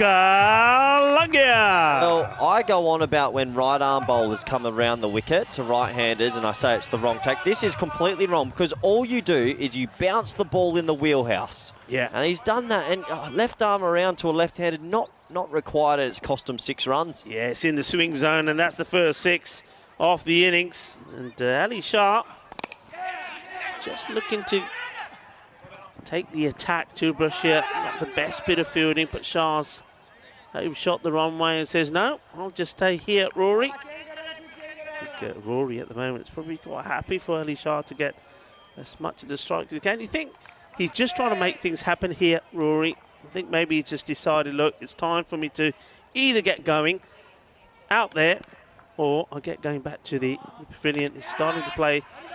Looked to play a few shots. That was a slow ball, cleverly disguised, but probably just a little bit short. Good running, really good running. The old traditional 2 on a small boundary. You don't see it every day, but he got it behind square and he's quick between the wickets. Smiles there, all round. So you feel that pressure now sort of has released quite a bit. Carlton in control.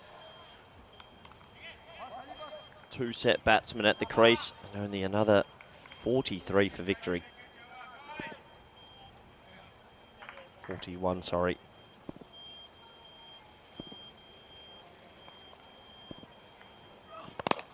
Goes to the slow one again. This one is a bit fuller, but it was like just waiting for it. Yeah, we saw a nice picture there of Paul McCurry. He's part of the Scottish Federation.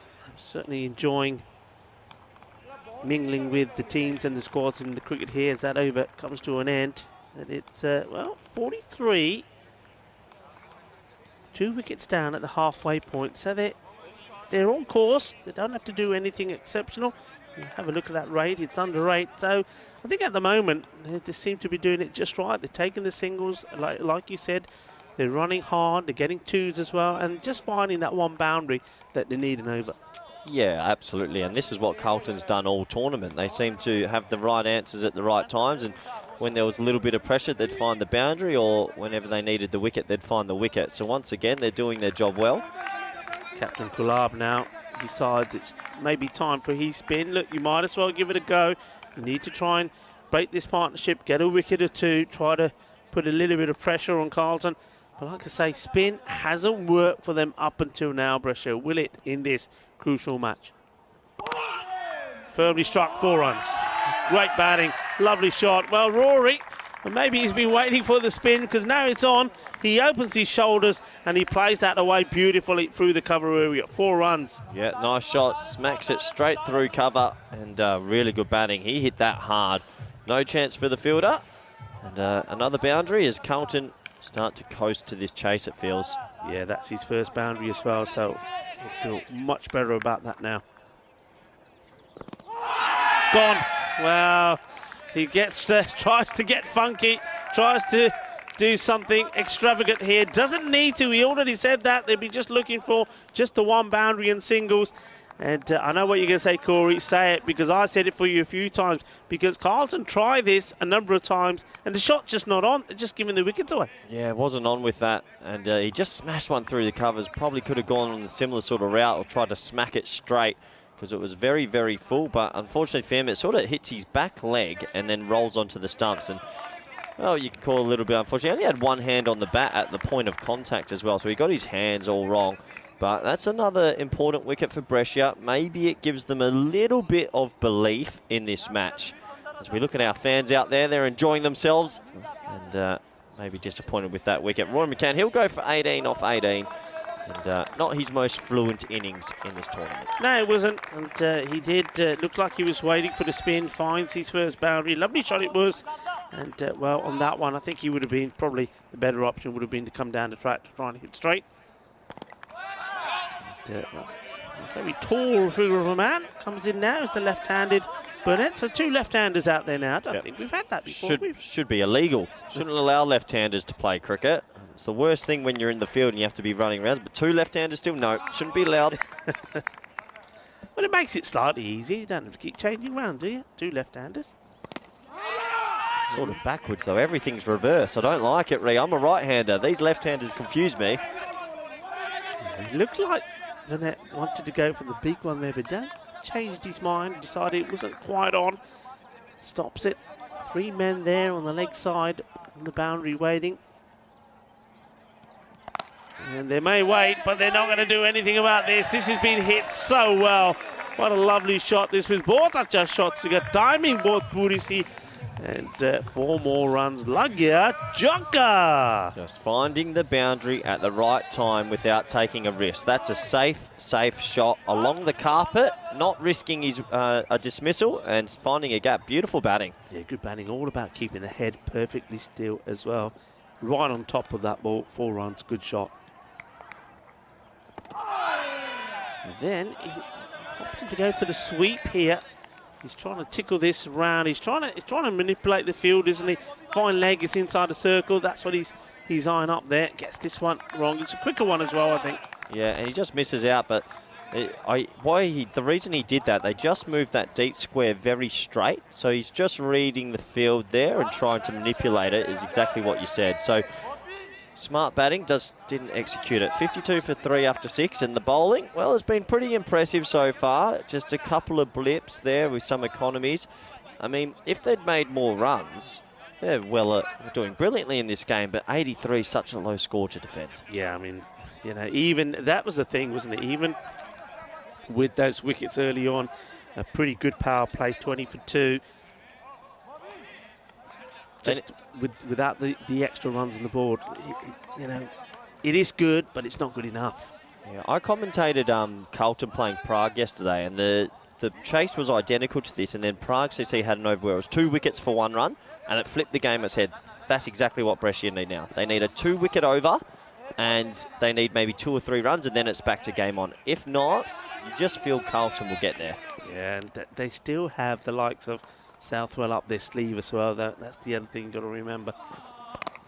Slow delivery first up from Safi. He's used it a few times, used it a couple of times in his first over, opted to go with the slower one first up. But he's bowling it to Burnett, who hasn't faced him before, so I just sort of think maybe that's wasted on Burnett. Yeah, I think so too. So what I think we're going to see here, because he's coming left arm around, I think Shah seems like he's got a good cricket brain. He realises he can't get LBW. So basically he gets a free swing across the line if it's in the wheelhouse. I mean, left arm around's a tricky thing. They've got now extra.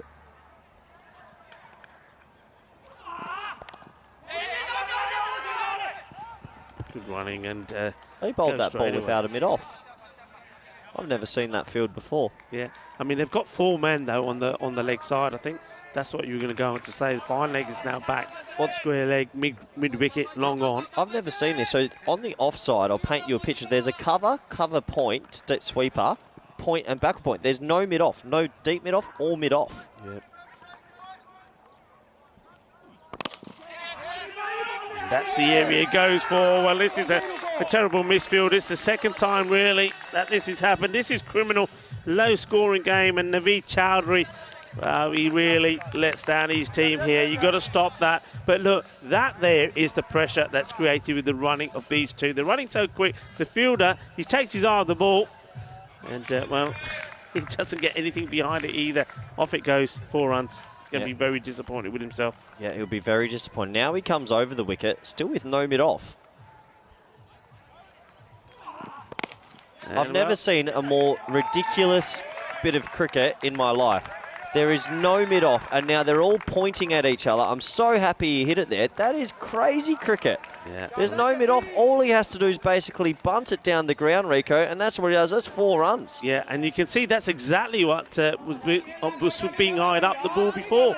And I know it was a misfield, but yeah, this is not good. And looks like the message finally has, I think it's Bashrat Ali that's gone over to the captain Cluj and say, hey mate, come on, what are we doing here? There's nobody there. And Cluj now has made a change. So where's that change come from? Well, there's a couple of people responsible for that. The captain and the bowler. The bowler must know the field he's bowling to.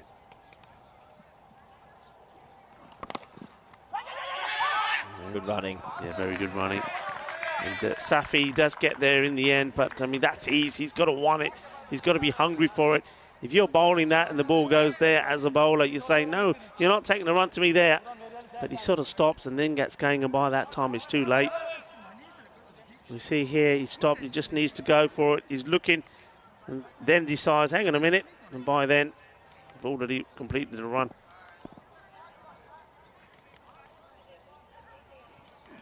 Full, smashed, 4 runs. Gundy ball, Siggy. Well, you bowl a Gundy ball, and he's going to go to the boundary. And Ali Shah, well, he's batted well here, batted sensible. Came in at a tricky time, played with a cool head, and really now he's taking this match away from Brescia. Yeah, he has. It's poor bowling. It's a full toss, and he's batting really well at the moment. He's not going to miss out on anything like that. And there's been so many errors in this fielding innings and bowling innings. And unfortunately for Brescia, well, their tournament just isn't clicking, but for Carlton, very solid. Yeah, very solid. And I'm liking that there as well from Burnett. He's going up to Shah and giving him the old fist pump and saying some words of encouragement in his ear and just saying, look, all the way, buddy, all the way, me and you, all the way. Ghalib, Sajjad, the captain, comes back. And that's the stop of his own bowling. Dot ball.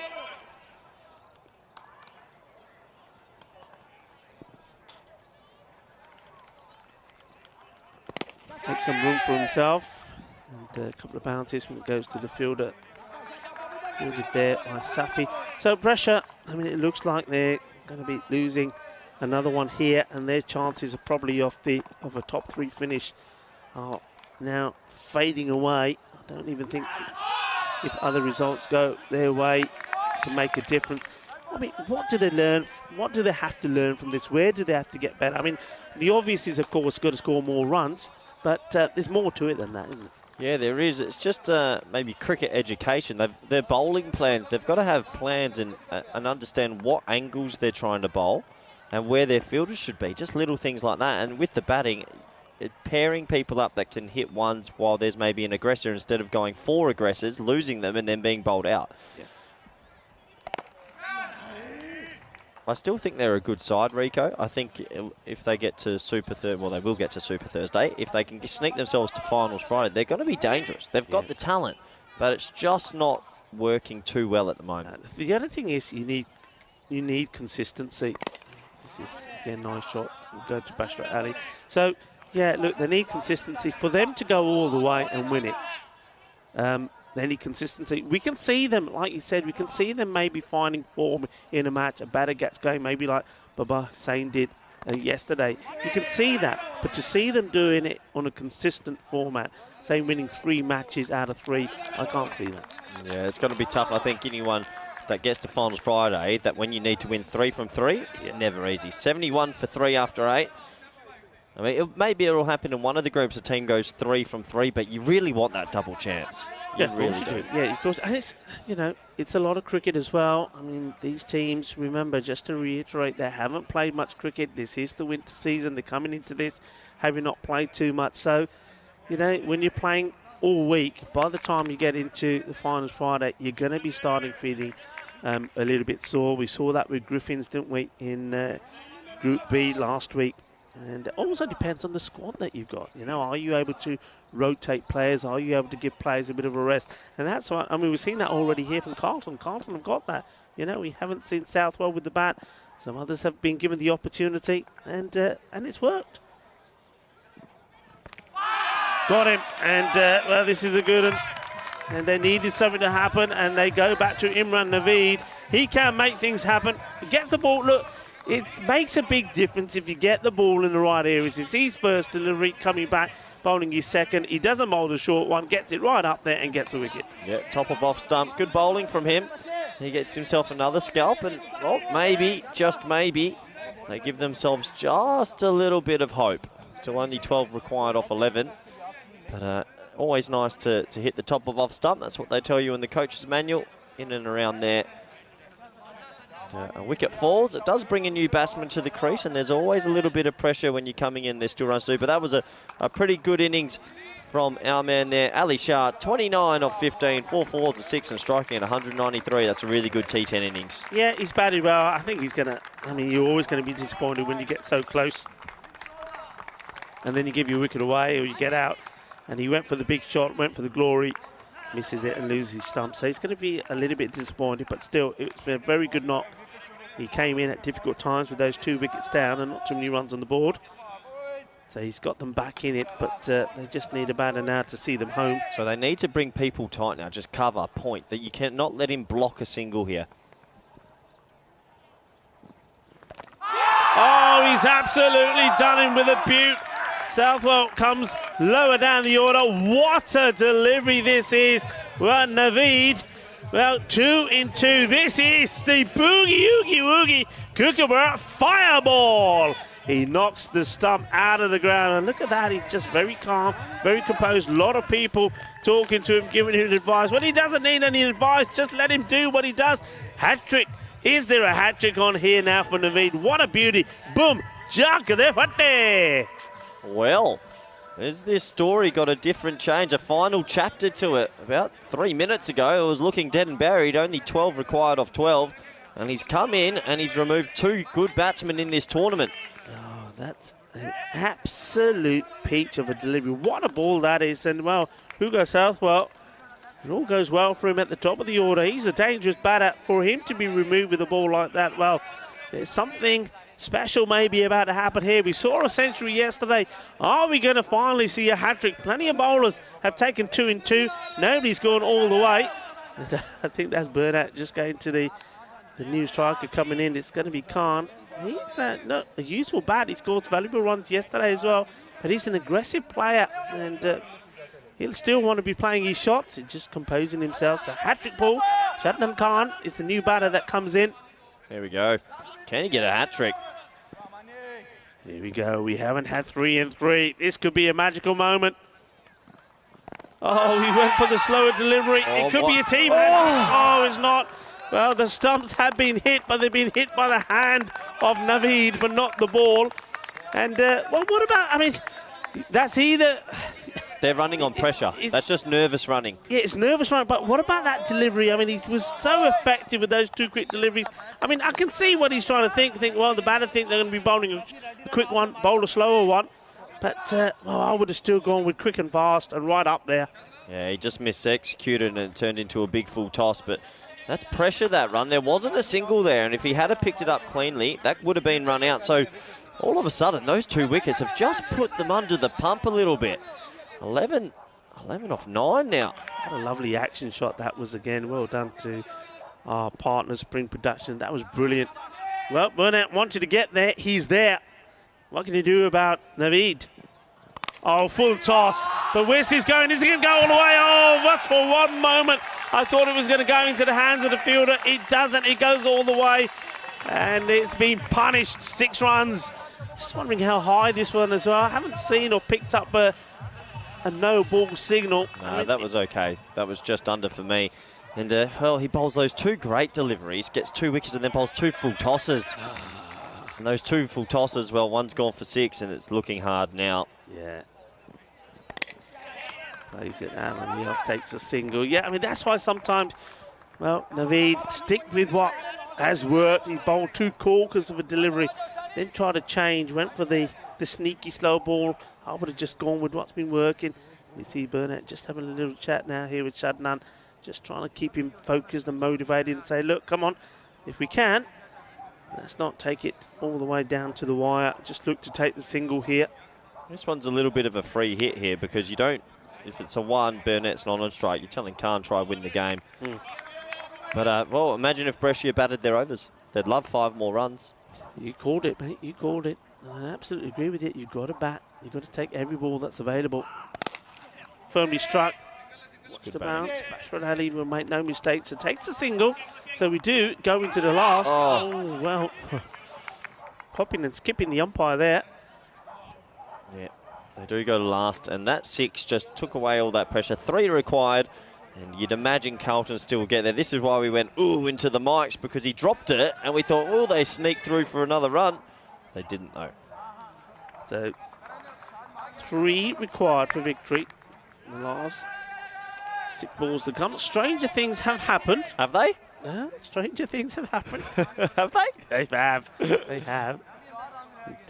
If tell you what, if Brescia win this game, that would be the strangest.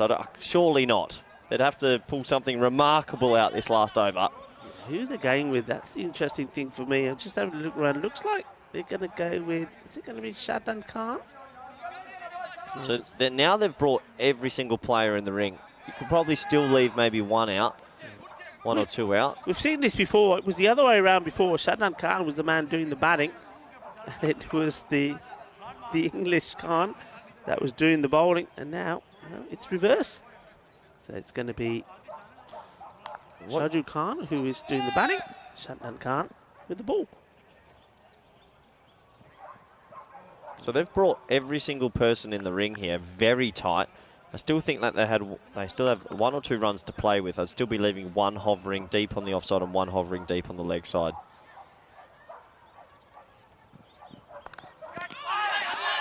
Got ball. There's 1.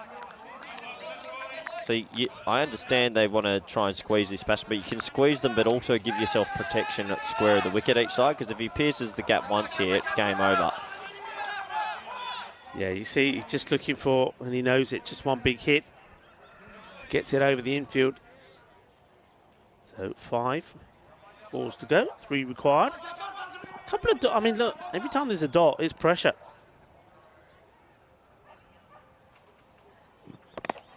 And this, well, they go for it. Good pick up and straight. And, well, he does pick up well.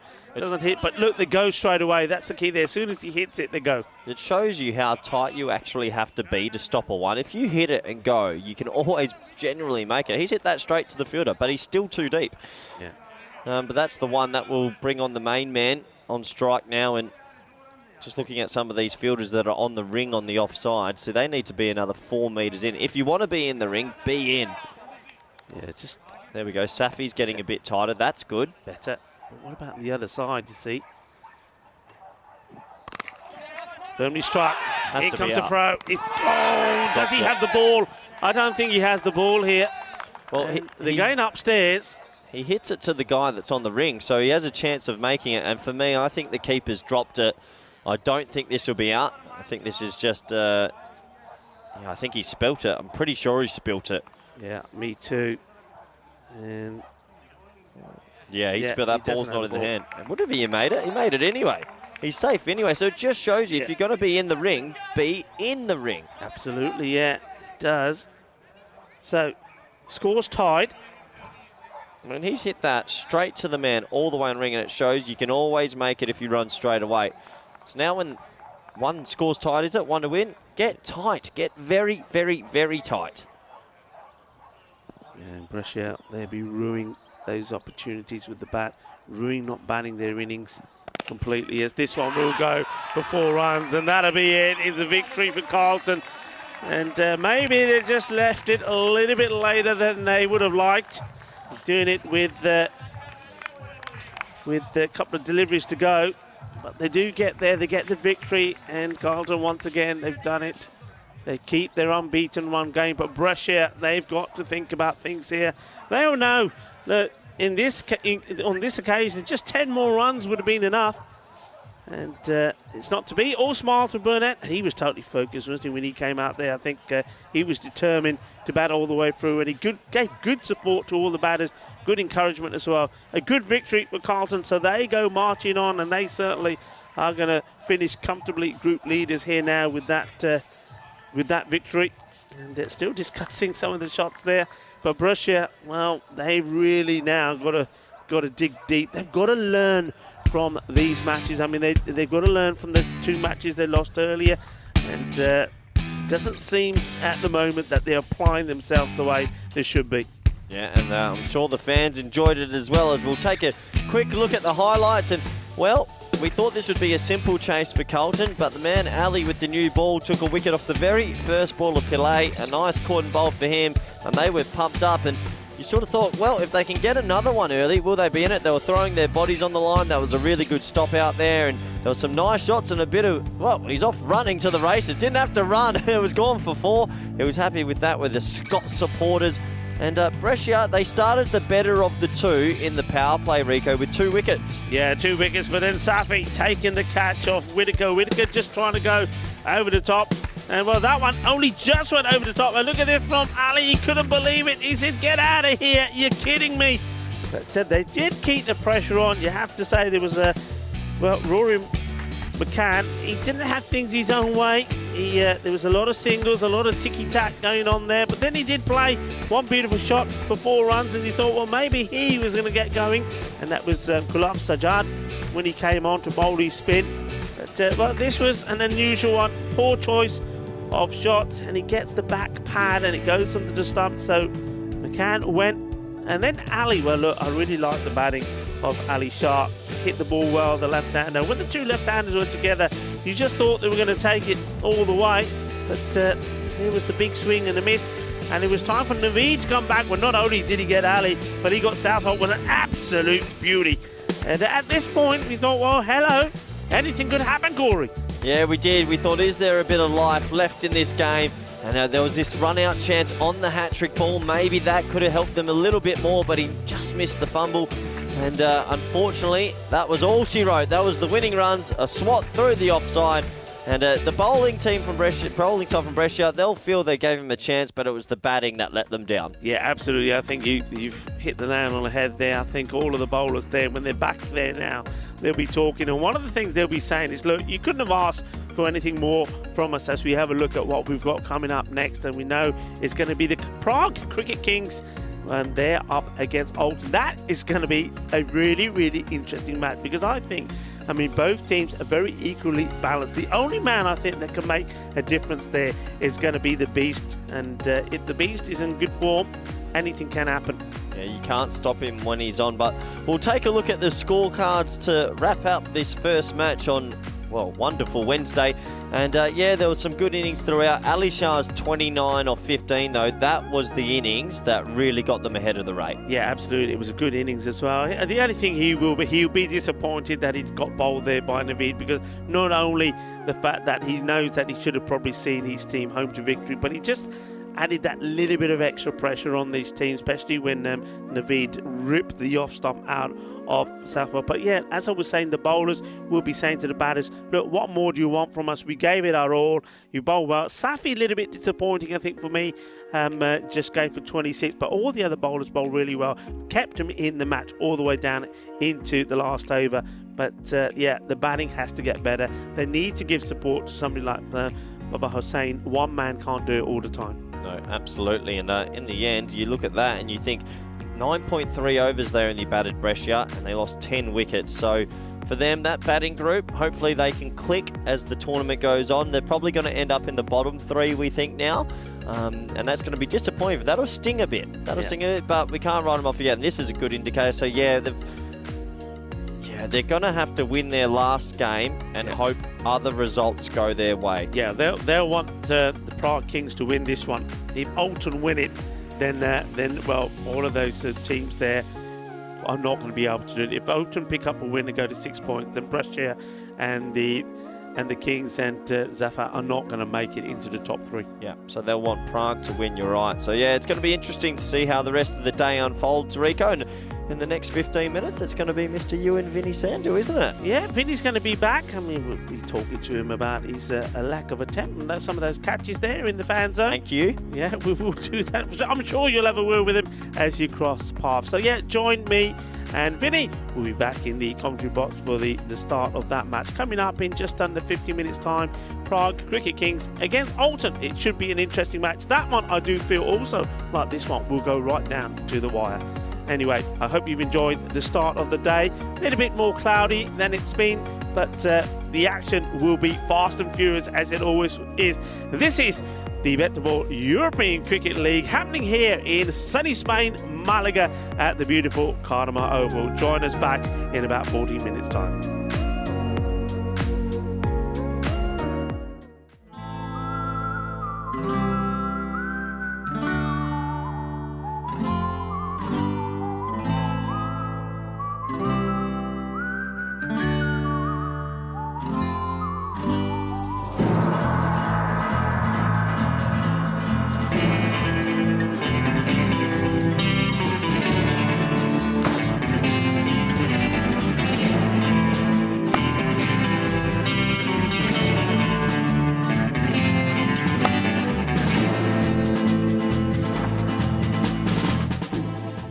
How we play cricket on the coast of our soul.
welcome to match number 12, which is between the Prague Cricket Club Kings and Alton. Prague Kings, they didn't have a good day yesterday. They lost both their matches, so they know they need to come back strong here against Alton first up, and also Brescia a bit later on. 2 wins could see them finish in the top 3.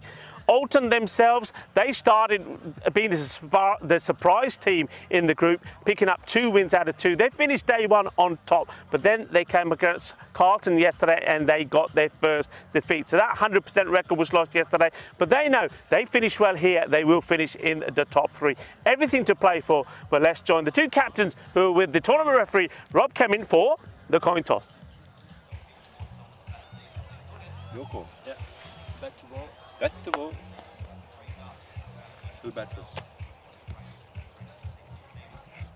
Ali Naya of Alton calls bet to ball, but it falls. Kinaibu. So it's going to be a bat for Arun. I thought he was going to do that, and why not? Look, he's got the beast in his side, but they can't just rely on Sudas Vikramasakara. Somebody else has to perform as well. Can he be the captain? We know that he's pretty good, Ashakan, with the bat. And maybe somebody else, somebody like Hilal Ahmed has shown good strength with the bat. He needs to go out there and score some runs. With the ball, Samir Buduranga has been really good. Arun, with his spin option, and maybe the variations of Sudesh will be useful as well. I think they need to put a good performance in here to try and get the wins and the victories they need to have a good run tomorrow in Super Thursdays. What about Alton? Well, Alton, they will be looking at somebody like Logesh Augustine to do well with the ball. He's been very good, and also Stanikzai. Stanikzai's been up there picking up the wickets. I like the pace about Stanikzai, but I can't help feel that they are missing that spin option in their attack. And with the batting in their side, well, I think they need to change things around. Somebody like John Mary or Pramod have to be higher up in the order. One of them has to bat in the power play. That will certainly help them at the beginning part of the order. They seem to do a lot of their work towards the end of the innings when they're running out of time. But those two, certainly John Mary and Pramod, could give solid support to somebody like Shahid Waridu. Well, I know that the beast is going to be out there to do his job, but what about our own very own beast? Well, we don't have a beast, we have a beauty, and he's in the commentary box. Let's go over to Mr. Maximo Mini Sandhu. Good morning to you, wherever you're watching from around the world. Welcome back to the Costa del Sol Cartama Cricket Oval, bathed in sunshine. So we see umpires there, Yokesh Patel and Shub Anand heading out the middle. It is Vinny Sandhu here, Mr. Maximo. Hello from me for the first time today. I have been watching intently though. Saw a pretty tight encounter, didn't we? Group C match 11. Carlton, the Scottish champions, just getting over Brescia CC. And here we are in the second match of the day, match 12. Prague CC Kings, only the 1 victory so far against Alton, who are 2-1. Both these teams will play twice today. You can see the news from the toss. The Kings winning, batting first. I think that's a good toss to win. They have just struggled in the tournament chasing so far. I think they will enjoy getting out there and putting the score on the board. Of course, the 2 players to watch normally for PCC Kings, Arun Ashokan and Sudesh Vikramasakara, aka the Beast. This is what the bat versus ball wall is predicting. Supercomputer thinks Alton have the edge, 102 to 91. Certainly see why they would say that based on the performances so far in the tournament. But what I would say about Alton is they always give 100%. I think they're a really good team. I think they've got a lot of players that can contribute. I think they've got a good even batting lineup. It's just a matter of trying to get them in the right order, I think, and picking the players in form. Looks like this will be Gary Navaratnarasa to open the bowling. And they haven't opened Arun Ashokan. That's the big story here for the Kings. Hilal Ahmed, the keeper. He's batting number 1, and the Beast is out there, Sudesh Vikramasakara, at the non-strikers end. So here we go in match 12 of Group C. Hilal Ahmed hits the first ball straight to the man in the circle. Now we've got a potential run-out situation, and they're going to get an overthrow. So we're going to get 2, and then a potential second run-out opportunity. And well, I didn't have time to sip on my morning coffee before a lot of action in match 12. Talking through this one. Hilal Ahmed back at the top of the order. He hits this one straight to the man in the circle, who fluffs it. And then he's down on his hands and knees. That's Tanasakaram. He then throws it.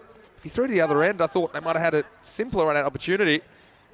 The result is double trouble. Well, this is where sometimes you have the live commentary. You'd have to start a new paragraph for that first ball because there was a lot going on. As it is, Ahmed's back on strike. Inside edge into the onside. That'll just be one. Give us the chance to look at the beast. Well, no time for me to work into it this morning. Wouldn't expect any less though on the European Cricket Network.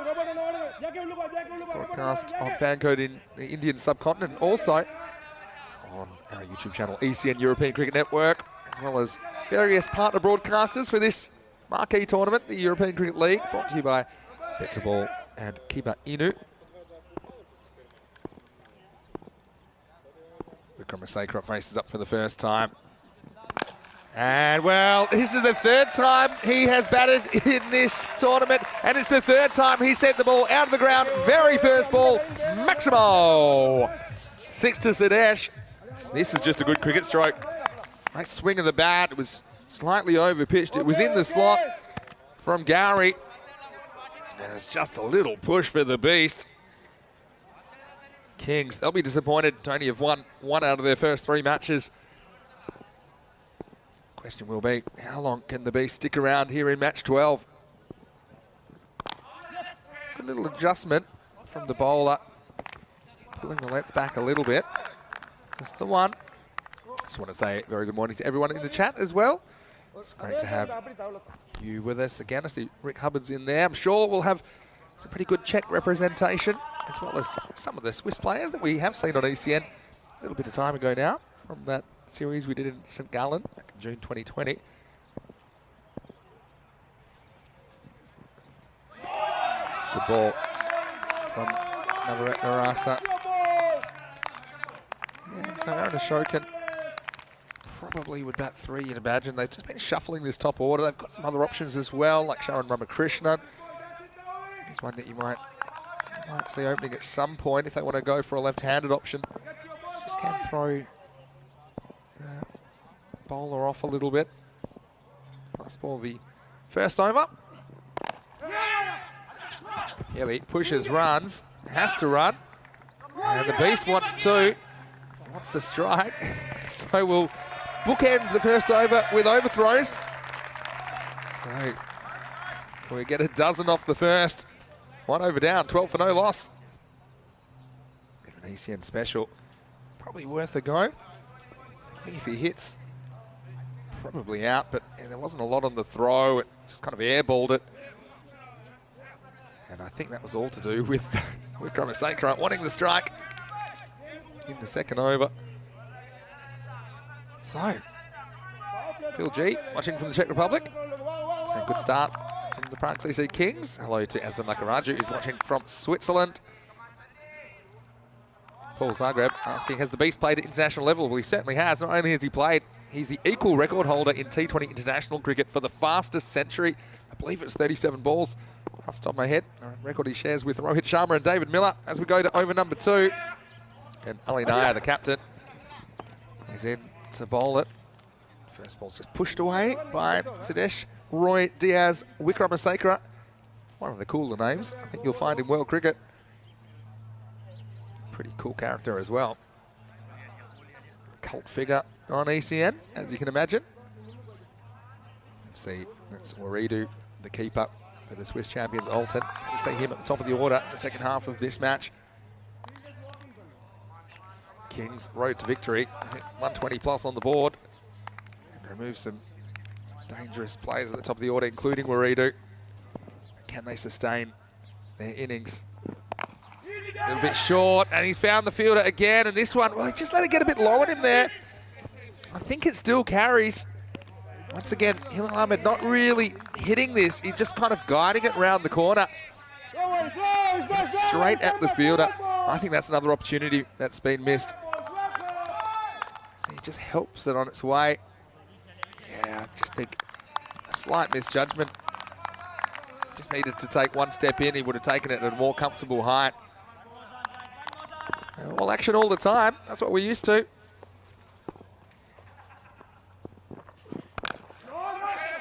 Pushes, runs, gets away with it. So the Beast being fairly circumspect, selective.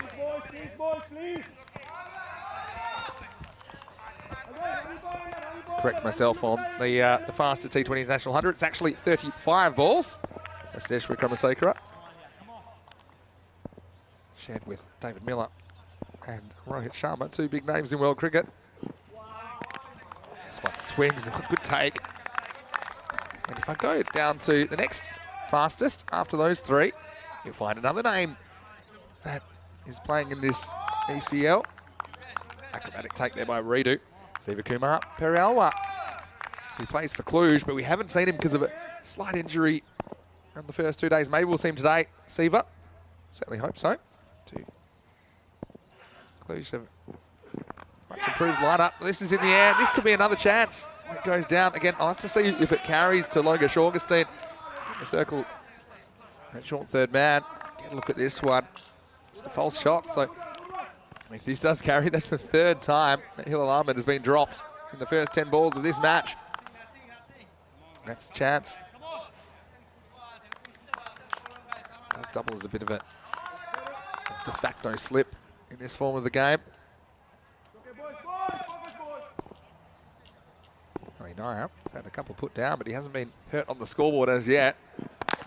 Maybe now, as this is a flat bat whack from the Beast. Beast mode activated, Maximo. Wickramasakara took that over length and put some length on it of his own as he takes Prague CC Kings into the 20s.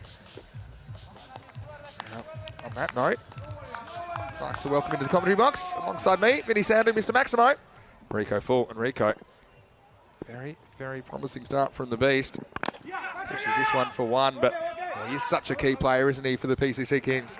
Yeah, hello and welcome to you, Vinny. Yeah, he is. He's massive. I think he needs to perform, and very similar. I think his role and his importance is the similar sort of thing as what Taranjeet Singh has for Cluj. If they perform, the team performs. If they perform, they get the runs on the board. And you can see in the position of the group where they are, they need to perform. If they can get 2 wins in the last 2 games that they have here today, remember they've got a tough one against Brescia coming up as well. They could see themselves squeeze into the top 3, and we know how important that is. It's going to be crucial. 24 for no loss after 2. And we'll have one more over in the power play. We're going to go back to Gary Navaratnarasa. Slower ball. Beast wants to try and get away. I think he might as well just stay there. That's what you call a frog in the throat. And he stops, but look. I think I think about an appeal. Look at the bail here. I mean, how long does his bail take to come off? I mean, there was a half appeal, wasn't it, from the keeper? Well, what we do, just have a look at this. Here's the... have a look at this slow motion. Oh, there you go. Boop. That's probably the first kick we've actually seen hit the stumps.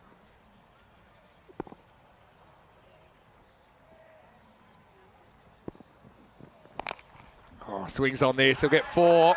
Wasn't quite out of the middle of the bat from the Beast. Another slower ball, I think, from Navaratnarasa takes the pace off, but the direction wasn't quite there. Sadesh gets enough of this to get it through the infield. 4 more runs to the Prague CC Kings. Yeah, he just gets enough on it. It wasn't the best directed delivery, and it goes to the boundary and has to be dug out of the jungle there by Savage. And, well done to all of the ground staff, doing a great job around the ground. And also, it's nice to see that our umpires, especially Anand Shub, is out there again after he got wiped out yesterday. He's okay, I'm told. He's out there with the Italian stallion at square leg, Sulaiman Saeed. Sulaiman Saeed is out there. So, really enjoying the work of the umpires in this series as well. A difficult job, don't they? Long days. A lot going on in the 10 overs as well. Alton, love the way they played their cricket. They'd love a 3rd win out of 4 matches. Shorter, pulled and punished. And that one's into the jungle. Maximo, the Beast. We know how good he is off the front foot this time. He just rocks back and sends this in front of square. 6 more to the Kings. Oh, the sound this makes. Well, boom. Shaka lucky, and that was like the old rifle going off.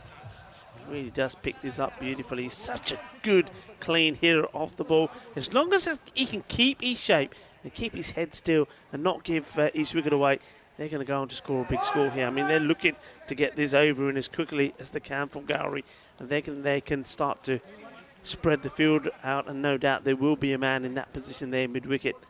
But he hits the ball so hard, doesn't he? Yeah, new balls, please. That one's lost to the jungle. Yeah, you got to love watching the beast in full flight. Unless you're an Alton supporter. I'm sure there's a few of them in the chat as well. Slow ball, goes for it, picked and dispatched. Maximo, back to back. Well, the scorers, they know that is 6 because that's landed right near them. The beast goes back to back and moves into the 30s with a big Maximo. Well, it's shaka time here in the middle, in the Cartama Oval. And it's party time for the beast. And that's another one that goes out of here. Watch out, scorers, it's coming your way. And manos arriba! Manos arriba. 6 carreras más.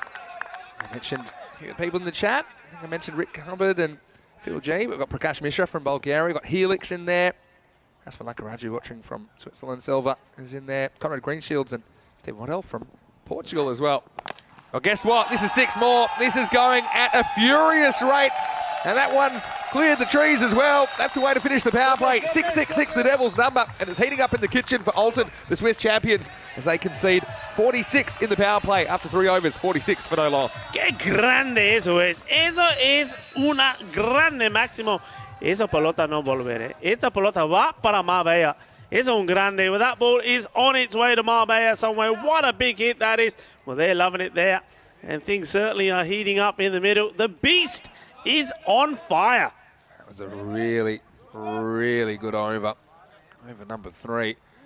Ends up going magical. 22. All in boundaries. Went dot for dot. 6-6-6. And you do want the beast facing as many balls in the power play as you can. He ends up facing 12 out of the 18. And this is where I think, you mentioned in the intro, Rico, the lack of a genuine spin option for Alton, and the fact that there's a bit of a sameness to their attack, you would say. Perhaps a bit of a weakness. They are going to go the ball. This is a bit different. Static Zai. Malia Static Zai, over number 4, has the protection of 5 outfielders now. He'll be bowling to Hilal Ahmed in over number 4.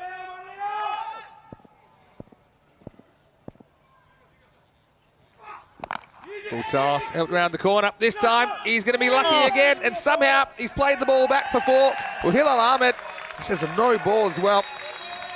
Oh, my God. Oh, Hilal Ahmed, it's 4th time he's been dropped. This one wouldn't have been out because it was called no ball for height, but... Wouldn't have been out. यार लम्बा भी पै गया, लम्बा पै के ball लग के boundary लग गई. But it wouldn't have been out. You're absolutely right. I mean, this is a good call. The umpires have been very good on it. But the fielder here, well, look, he lies down, flat on his back, and it rolls all across his body to the boundary for 4. Well, you see some things that you think, well, surely we're not going to see something like that ever again. But the European Cricket Network does surprise you. It's a borderline call, but I don't mind those high ones being called. I think it's not a good delivery. So free hit coming up. So that one also brought up the 50. Free hit isn't punished. Hilal Ahmed though. That's 4th time we've seen a cat spilt. But he's got the license now with the beast going. I think you got Aaron Ashoka to come in at number 3. Yeah. Just has to at least get 1, but if you get to boundary, it's even better. So he does work it away. And the beast is through to get back on strike. This should be a good battle between Static Zai and Wickramasinghe. Yeah, but look, Sudash for a big man is pretty quicker. He does run between wickets really fast. So you see in that occasion, he just wants to get the other end. And even though it's played to the fielder, look, he doesn't take it cleanly. I think even if it's taken cleanly in front and he's there, he's very quick, very sprightly. For a big man. 50 partnership up as well this over. Well bowled. He's just forced to dig this one out. It's good Yorker. A few people wishing they had as much luck as Hilal Ahmed in the chat. And it's great to see so much discussion there from people all around the world. Craig Hampson's in there. Ramesh Satheesh is watching from Romania. Slow ball, edged, and a lucky one, but it'll be 4. And so Hilal Ahmed just trying to take this one leg side. He gets a little nick, and Kings keep on rolling through the 50s. Qué suerte tienes, Ahmed, hoy, eh? Qué suerte. Well, whatever he's done, well, whatever puja he done this morning, Ahmed, it's certainly working for him because he's having all the luck. Everything is going his way. And I'm going to have a word with him later and just say, come on, what's the secret? Because I could do with a bit of luck sometimes. Yeah, wouldn't we all? A few people also saying uncharacteristic drop catches from Alton, who've been pretty solid in the field this tournament. Yeah, bring the kind of fly slip a bit finer now. More of a second man than a third man. Ball by Stanek Zai. I'd be hoping they haven't peaked too early. Remember, they finished day one, top of the group with a 100% record. And then they had that difficult match yesterday against Carlton, where they were really tested. And they didn't let themselves down. You have to say it was still a good match. I mean, they restricted Carlton to, well, tight game, but it was just 4 run-outs. They got Carlton to make the mistakes, and then were always in the match. Got a bit of bowling. Just sneaks inside, so got to finish the 4th. Much better over. Still does concede 11. And the score is 57 for no loss after 4. Very, very good morning to you, Vinny Sandu here, Mr. Maximo, along with Rico Full. And we are here, and I'm really looking forward to some matches today. 4 out of the 5 matches, I think, are real tight contests. We already saw our last over finish, didn't we, between Carlton, the Scottish champions, and Brescia CC. This one, I think, could be a close one. I think it will be, yeah. Bit of a mismatch probably in the 3rd match, which is the Turkish team against the Scottish team. But then the other 2, very good. Also, got to give a big shout out to Molly Malone's. I was there last night, and I tried the Maximo burger, which is on the menu. It is a triple patty with everything on it. And it was amazing. So thanks to, and they gave me a coffee mug. So I bet it didn't last very long, that burger. No, it was gone. There's a before and after. It'll probably be on my Instagram when I get a chance. Well, surely the Maximo, it has to be, forget triple, it has to be 6, isn't it? Well, it's got to be 6 patties. 3 bits of bacon on it. So okay. 3 and 3. Well, this is in the air, and well, is this going to be a chance? It's going to fall safely. They're going to hustle back for 2, but he's going to have to rush. They do get back. It's really good running. Longest throw on the ground. Stanek Zai thought for a second that might hang in the air long enough for him to get to it. But instead, Vikram Maseka moves into the 40s. Yeah, just going back to that match again against that they had against Carlton, they restricted Carlton to 112, and they took 8 wickets as well. I mean, Carlton a bit of self-destruct in those run-outs, and well, they finished on 98 themselves. So they gave Carlton a run for the money. So I think Alton, they'll be looking to bounce back here. This one's another one that's going to be on the bounce. Yeah, and I think you're exactly right, Rico. I find this a really fascinating group. And we're going to see these important matches today, because really, we'd say Scotland, they're a lock in the top 3, but the other positions are up for grabs. You have a much easier path to the championship if you do finish in the top 3. Augustine, this is with the ball. Ahmed once again just helps it round the corner. This time it's on the bounce. 1 run. Sam Houghton in the chat as well. He played for Zagreb last week. Asking about, will I be performing tonight at the level 1 bar? Quite likely on a Wednesday. Come down to Sunset Beach. Yeah, you had a good crowd in the other day. Who did you have good the crowd. other time? You had all the Bulgarians, Croatians, and a few others, a few blow-ins. A few of the Griffins. Yeah, Guernsey, didn't they bring a lot to the table? Just checking the bat here. Maybe it's just had a little crack. Not surprising. The way he hits him. Must go through a few. Yeah, what's another one? And he wants a specific one as well. So, and the Prague CC Kings, they'll want to bounce back because they had a disappointing day yesterday. Yeah. They had those 2 defeats. So they will know that they've got to, if they want to finish in the top 3, this is an important match for them. Yeah. Alton, at the same time, they win this. Yeah. Then basically it closes the door for the teams that are below them. Yeah, they're locked in. Although they will play Cluj later in the day.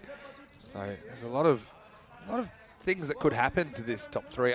I just think we're going to see some close contests. I think even Carlton, they've just been doing what's necessary. I think Brescia, I actually tipped Brescia to win this morning. They didn't bat well enough, but they're a bit of a bogey team. I think potentially later in the week, if they can click, they're capable of anything. But that's the thing, they've got to click. And the thing is now, from now on in, they've got to click on a regular basis. Yeah. They need the consistency, and that's what they haven't shown. I do like Carlton, though. I think they've been just doing what's necessary.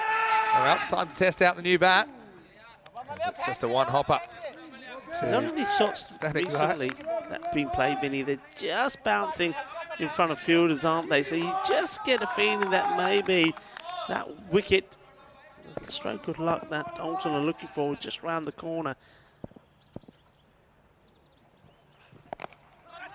Another little leg side flick from Hilal Ahmed. A few people asking, how did I go against the Maximo Burger? Well, let's just say I defeated it.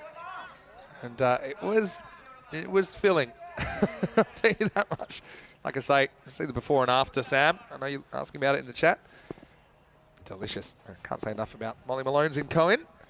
Big supporters. They're always down here on a Monday when the bars close as well. Swing and a miss to finish the 5th. Halfway through this first innings of match number 12, PCC Kings. They are 63 for no loss. Yeah, I'm going well. One of the things, the observations that I made about the Kings was that quite often they make good starts. They then lose the likes of Sudesh early, and then nobody else is able to keep the innings together. So for these two to bat deep, to take it and score at a good rate as well, it's always going to be healthy for them, and that's how they're going to post a score around about 120 plus. Yeah. I mean, the thing is, okay, Hilal Ahmed, he hasn't quite hit his straps here. If he gets out, you've got Ashoka to come in at number 3, who potentially could hurt you even more. So it's one of those tough situations. Nothing against Hilal Ahmed, who was a counter-stroke maker of his own. Digs this one out for 1. He has been pretty good at getting the beast on strike. He's facing up now. Vikramasekara on 43. Malik Zai coming back for his second over. Yeah, just having a look at the field, the way it's set at the moment. I would be tempted to go for a field that myself and Corey were talking about, that we've seen a lot of teams adopted, and to have that other man on the boundary out there on the offside, to have like your long off very straight. Slow ball, clever bowling. Too clever for the keeper as well. As it just bounces in front of him and sneaks away for a bite. I was going to say a quick hello to Akeem Malik as well. He's got a question for you in a second. Also from Gerrit Weiss in Germany. Great that you can join us. We will see MSC Frankfurt, the German champions, next week in Group D, or the Group of Death, as we were saying. Question though, I have a Rico question, which I always think is nice that we get questions from the viewers. After this ball from Static Zai. One here. Wants to know, Rico, do you use hair gel? Now, what is your secret? Because your hair is looking magnificent. I don't use hair gel. In fact, I don't like to use any products at all. But I will say this: on particular days when it's very windy, yeah, it could come in handy. It could come in handy. Need the full Donald Trump there was one day last week which was a bad look day. It was really windy, and when I came back up here and I was watching I think it was the coin toss. And I'm thinking, okay, we've got to do something about that. Looking all windswept and interesting. Yeah.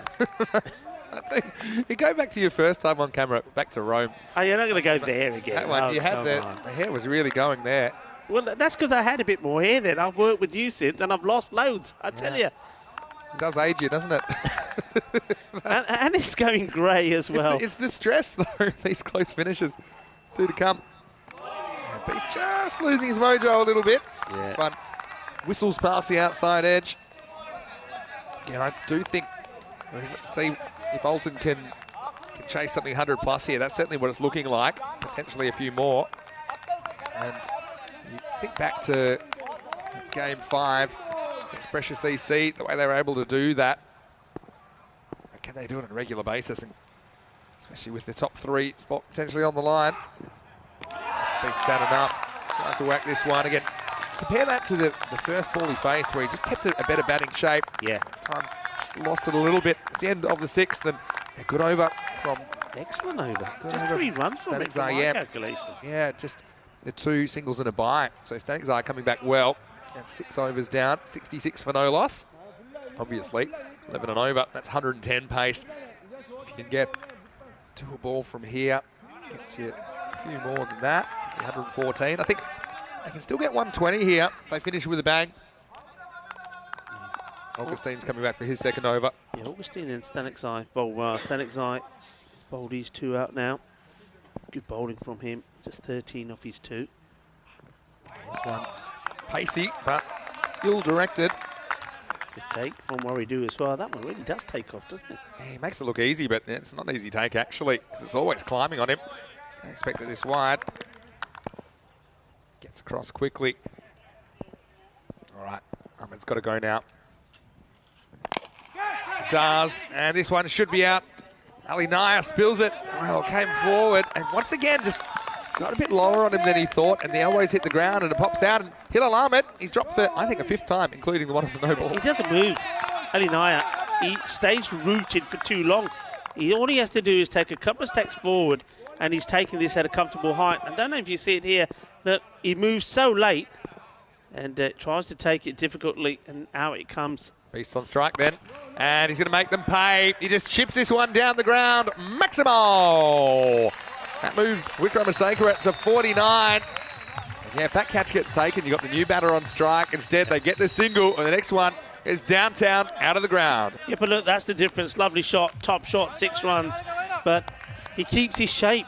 He doesn't try and hit it too hard like we saw him do in the last over, wild swings. This time, he stands up tall, keeps his head perfectly straight, and he's absolutely thumped that over for a big 6. Swing and a miss. Bit of This is shape we talk about. not going to die wondering. Here's the thing though, Hilal Ahmed 21 off 17. I actually think I would retire him and get Ashokan out there. I think strategically, I know it's not done that often, but I think that's what I would be considering at this stage. So you think it's time for him to go? I just think he's done his job.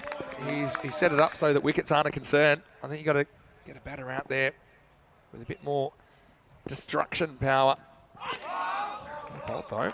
That's really well bowled. That's a beauty, and you can see that Suresh is having a few issues just picking Augustine. A few times he's been beaten, and this time he thinks, okay. That leaves him. Hits the seam and goes away. It's good bowling. Another hair-related question for you, Rico, in a second. They keep coming. Final third of the innings coming up. Gets a bit of bat on this. It's off the toe.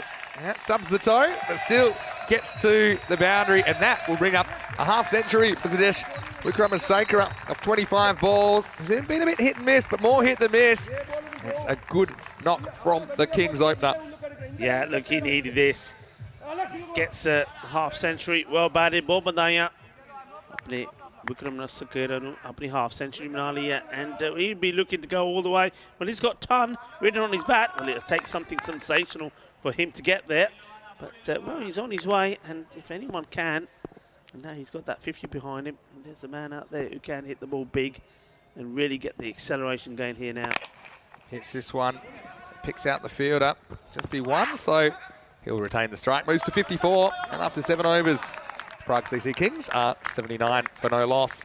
Before we get on to another hair-related question, I will talk you through the format of this group week. Just like Group A and Group B, we are into Wednesday, and that is the final day of round-robin matches. After match 15 tonight, we'll know the top 3 and the bottom 3. And the top 3 will play for position tomorrow on Super Thursday. The bottom 3, they'll be playing for their tournament lives before we come back on Finals Friday, where we will see ultimately who will progress from Group C. So you can always follow along on our website, europeancricket.com. The top 3 is crucial because you guarantee yourself a spot on Finals Friday. Whereas if you're in the bottom 3, you are risking your tournament life that you could get knocked out on Super Thursday. You have no idea really how that table will look. So yeah, the question in the chat was, if you had to use something, would you use hair wax or hair gel? Do you have a preference? I suppose wax. Wax is easier, wax, right? You wax just is all right. plonk it on. Oh, That's high. trouble. Yeah, that's a no ball, and that's 7. So that's no good at all. Parumov comes into the attack. First ball he bowls. Doesn't touch the surface. And in fact, it doesn't touch the field again. Maximo, 6 more to Wickramasinghe. I think it's a good call from the umpire, but he wasn't too worried about it, and he's looking for it. He gets the call, and a free hit coming up. Yeah, don't worry. It's been called. The Beast. He's hungry for more. I tell you what, the man we should be talking about with all these questions is Aqib Iqbal. We remember him, and he's here. Yeah. It's never out of place. And he can be diving around, falling around. It could be gale force winds out there like they've had in some parts of Europe at the The moment. Rock of Gibraltar. Here he's never Yeah. out of place. Free hit. Strap yourself in. Pretty good ball. Oh, this one eats up the field. It's going to be 4 more. Just had to make the block. Didn't have to worry about the catch, but he can't handle the bounce just in front of him. And the result, another boundary to the Czech Republic champions. The PCC Kings up to 90. Yeah, look, I was going to say at the end of that 7th over, they haven't lost a wicket. The score, 79, look, it's not huge. They've done pretty well. They've restricted back-to-back boundaries on a number of occasions, but now here, all of a sudden, that score's just rocketed up to 90 because of some bad bowling, bad fielding. Got to keep it together. Short, no ball called. Oh no. This is going from bad to worse, really bad to worse. And I was talking about the beast maybe getting to 100. Well, if they're going to start doing things like this, giving him free hits, etc., well, he could get there. Yeah, well, I was going to say, don't mention the C word. Century. It's all right, we've had one now. Can do it. Just gets 1 here. Also depends how much of the strike he gets. Taranjit almost got a century last night before he was kind of muscled out of the What play. was that about? Did I you told see him- how wide he had to go past the Yeah, I bowler? told him he should have been hitting the gym so he had a bit more upper body strength so that he doesn't get muscled out of the way by the Turkish bowler. He's only little as well as the guy. Hit hard, hit into the gap, and this is going to be 4. Hill Ahmed, he knows his job now is to score runs or get out of the way. He's not going anywhere. He's rode his luck to 25, not out. He's been a good support for Wickramasacre in this innings. And that one, nice shot, just all about the placement that time. 4 more runs to the Kings. Yeah, nice shot. This is what you're absolutely right, Vinny. It's time for Ahmed to say, right, okay, my job is done. Now I'm throwing the bat at everything. This one in the gap as well. Well, more intelligent batting from Ahmed. The power of placement as he moves to 29, back-to-back 4s, and the Kings bring up the 100, and there's still plenty of time for them to build on this score. An imposing total in match number 12. Yeah, I mean, they've come out fighting. They know what's at stake. They know where they want to finish, and they know they need to get a good win under their belt. That sets themselves up for another mouth-watering contest that will come later. But at the moment, all the focus is on this. They want to be looking at the 140 mark here. Good hitting here now from both these batters. It's been the over they needed. It's gone magical. Still 2 to come. Once again, this is hit into the gap, and this could be 4 more. Hilal Ahmed, he's threading the needle at the moment. 4, 4, 4. Hungry for more. The Kings are motoring. Yeah, Brito has to go down here for me. And it's a couple of times the outfielding has not been great. I mean, this has been hit. I mean, look, you've got to throw yourself at this. Get the slide in, try and stop it. And they're just quite happy just to start putting the brakes on already and let the ball go to the boundary. It's a live action. Hunts the gap again, but he won't get it. 25 come off Prumel's over. The score now 104 for no loss. The issue there, Prumel's probably the man they wanted to come back and bowl the 10th over as kind of a death specialist. And now you wonder, will they go back to him or will they try another option? You can see the Worm certainly had a bit of a flat spot there through overs 5 and 6. They only scored 6 and 3 off those overs respectively, but since then 13 in the 7th, 25 off the 8th. This score is up and away. They're on 130 pace now. Go back to the 6th over. They were going at 11 and over. 110 pace. Just those 2 overs lifting them to 130 pace. So we're going to see Tanasagaram to bowl over number 9. It all happens in the 9th. Well, it's all happening at the moment. It's going to be must-watch TV. As the Beast faces up, and he launches him. And he's not going to see this one again because that's out of sight. Maximo! 6 to Wickramasacre. I said don't mention the C word. Well, he's going to have to do something supersonic to get there. This one's off for length. And adios pelota. 6 to start the 9th. Oh, he's just seeing it so well here now. And that's more like it. Stand firm, head still. I lost that off the bat, and I was a little bit worried it was going to join us in the commentary box. I was wondering what you do. I thought you were starting to do a little dance there. I I thought, was what's a going bit on here? nervous. Now, that's a win for the bowler. Tanasagaram. This will just be 1. Ahmed. He's just been very good at picking the gaps. in the last few minutes. Look at the field here. They've got a deep backward square leg, fairly square mid-wicket, long on, long off, deep point. I think he'll be probably going from between the long on and mid-wicket as well, be aiming. Doesn't quite get it, but this one, well, once again, he's found the gap where there wasn't even a gap. And Hilal Ahmed, he is just seeing him so well at the moment. He gets another boundary. Once again, don't want to be too critical, but you got to stop these. You've got to throw yourself at it, and it's the same fielder again. And well, well, maybe he's brittle. He doesn't want to hurt himself. But you got to stop those. Keep bringing those two fielders closer and closer together. Now they're about 15 yards apart. One's just behind square, one's just in front, saying, you can't keep hitting it in between us. There's a huge gap between. You know where this is going? Well, they've made another change here now. He's coming back towards us. Yeah, that makes sense. They've both got a bit more. Can't more follow the forward, ball. though. You've got to stop it, not follow it. All right, this is Miles in the air. Where's this landing? The keeper's after it. Don't think anyone's getting near this. Oh, actually, it's an excellent catch by Waridu, who takes that one in the outfield. This is Miles in the air. He had to run back with the flight. And it's the man with the gloves that's been able to do what nobody else has in this inning so far. And that's hold a catch. And Hilal Ahmed, he has to depart, but not before a very healthy contribution. He goes for 37 off 23 with 6 boundaries. And the score now, 115 for 1. But what an opening partnership for the Prague CC Kings. Yeah, it's a great partnership. I'm thinking there's no way anybody's going to get to this. And he does extremely well. Look, you can see just how far he's gone. That boundary rope is just come to his picture there. That is a terrific catch. And I tell you one man that's really happy that he's taken it is Prummel, because Prummel didn't want it. Yeah, I mean, the thing with that catch, I might say, yeah, he's got the gloves, but have to find the right spot. Getting a good ovation. Played his role perfectly, really, Hilal Ahmed. Having a good week. Done a good job with the gloves himself. Yeah. And so, I mean, this is a dangerous player to come out. Number 3, the captain, Aaron Ashokan. He will be facing up, of course. They have to cross back on the catch. So, here's Aaron with 8 balls remaining. Good first ball. Full straight, just the one. I think we're going to see 7 balls left. I think we're going to see 7 attempted maximos from these two. They don't muck around. They've had some good partnerships on this ground before. They already have that platform of 116 on the board, so I think there'll be nothing held back here. Don't leave your TV in the next 5 minutes.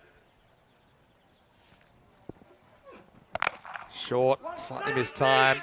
But it doesn't matter when you're the beast, because that's into the gap, and it's going to be 4 more. Vikram Asakar at 76 now off 33. All happening in the 9th as per usual. And at the end of it, Prague CC Kings 120 for 1.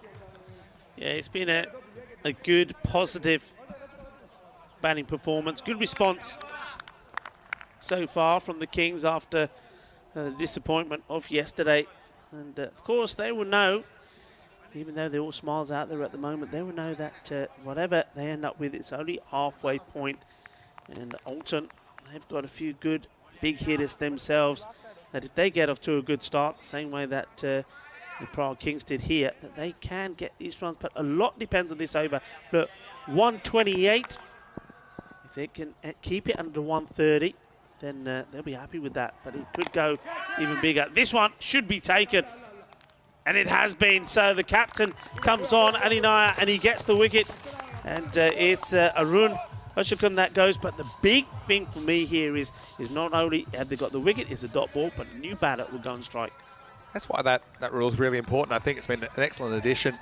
Is that normally in this situation, because they cross, it would be the beast facing up, but it rewards the fielding team for holding the chance. So it means we will get the new batter on strike. Ashokun just gets the couple of balls in this one. He becomes the 2nd wicket to fall. Score is 120 for 2. Nice catch taken by Athiparaj Ratnaraja. Naya gets his wicket. Captain getting captain. Hey, so question in the chat from Hawk Moon about what's the highest partnership. Highest opening partnership, and I can tell you, it's an easy one. The highest opening partnership in the ECL is 222.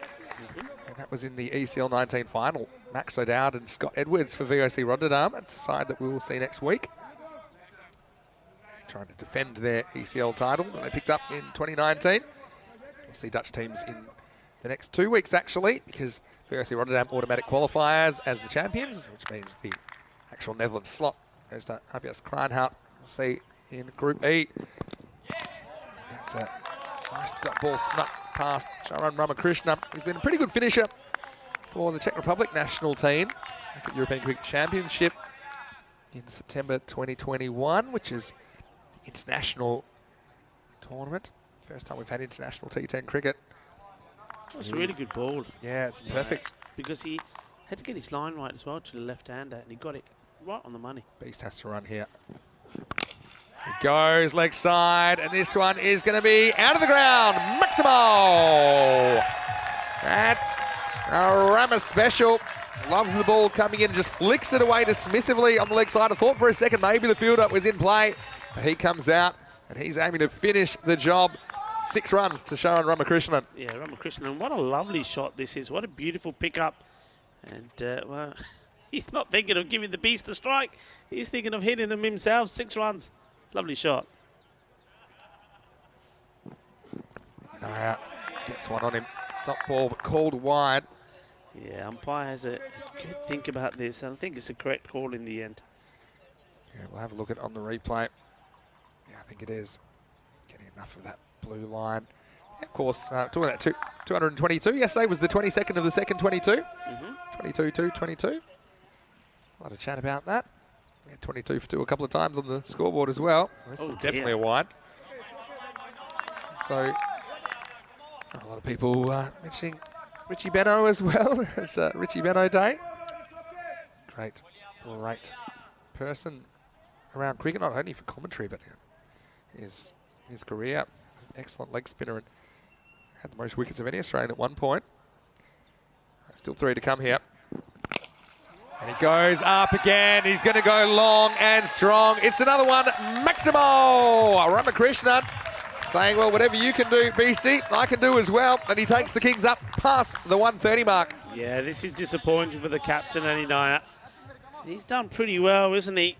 First couple of deliveries, and then he's lost his shape, lost his line, got the wide balls in, and then well, he's also seen 2 Maximos come off him as well. So they're not going to keep it on the 130. So this is now really going to be a big ask for Alton, and that ain't going to help either.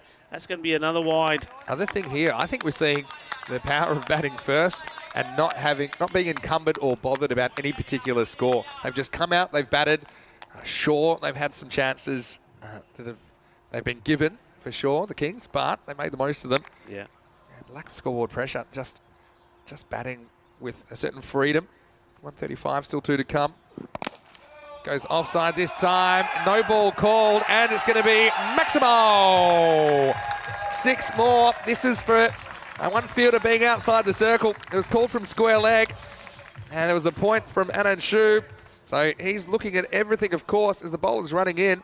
So this is a disaster. It's a no ball, +6, free hit coming up. And he was just gesturing towards the man at short fine leg, or perhaps on the fine leg boundary, that he wasn't quite in the circle. Of course, you have to be inside the circle. It wasn't for a front foot. It was for a fielding issue.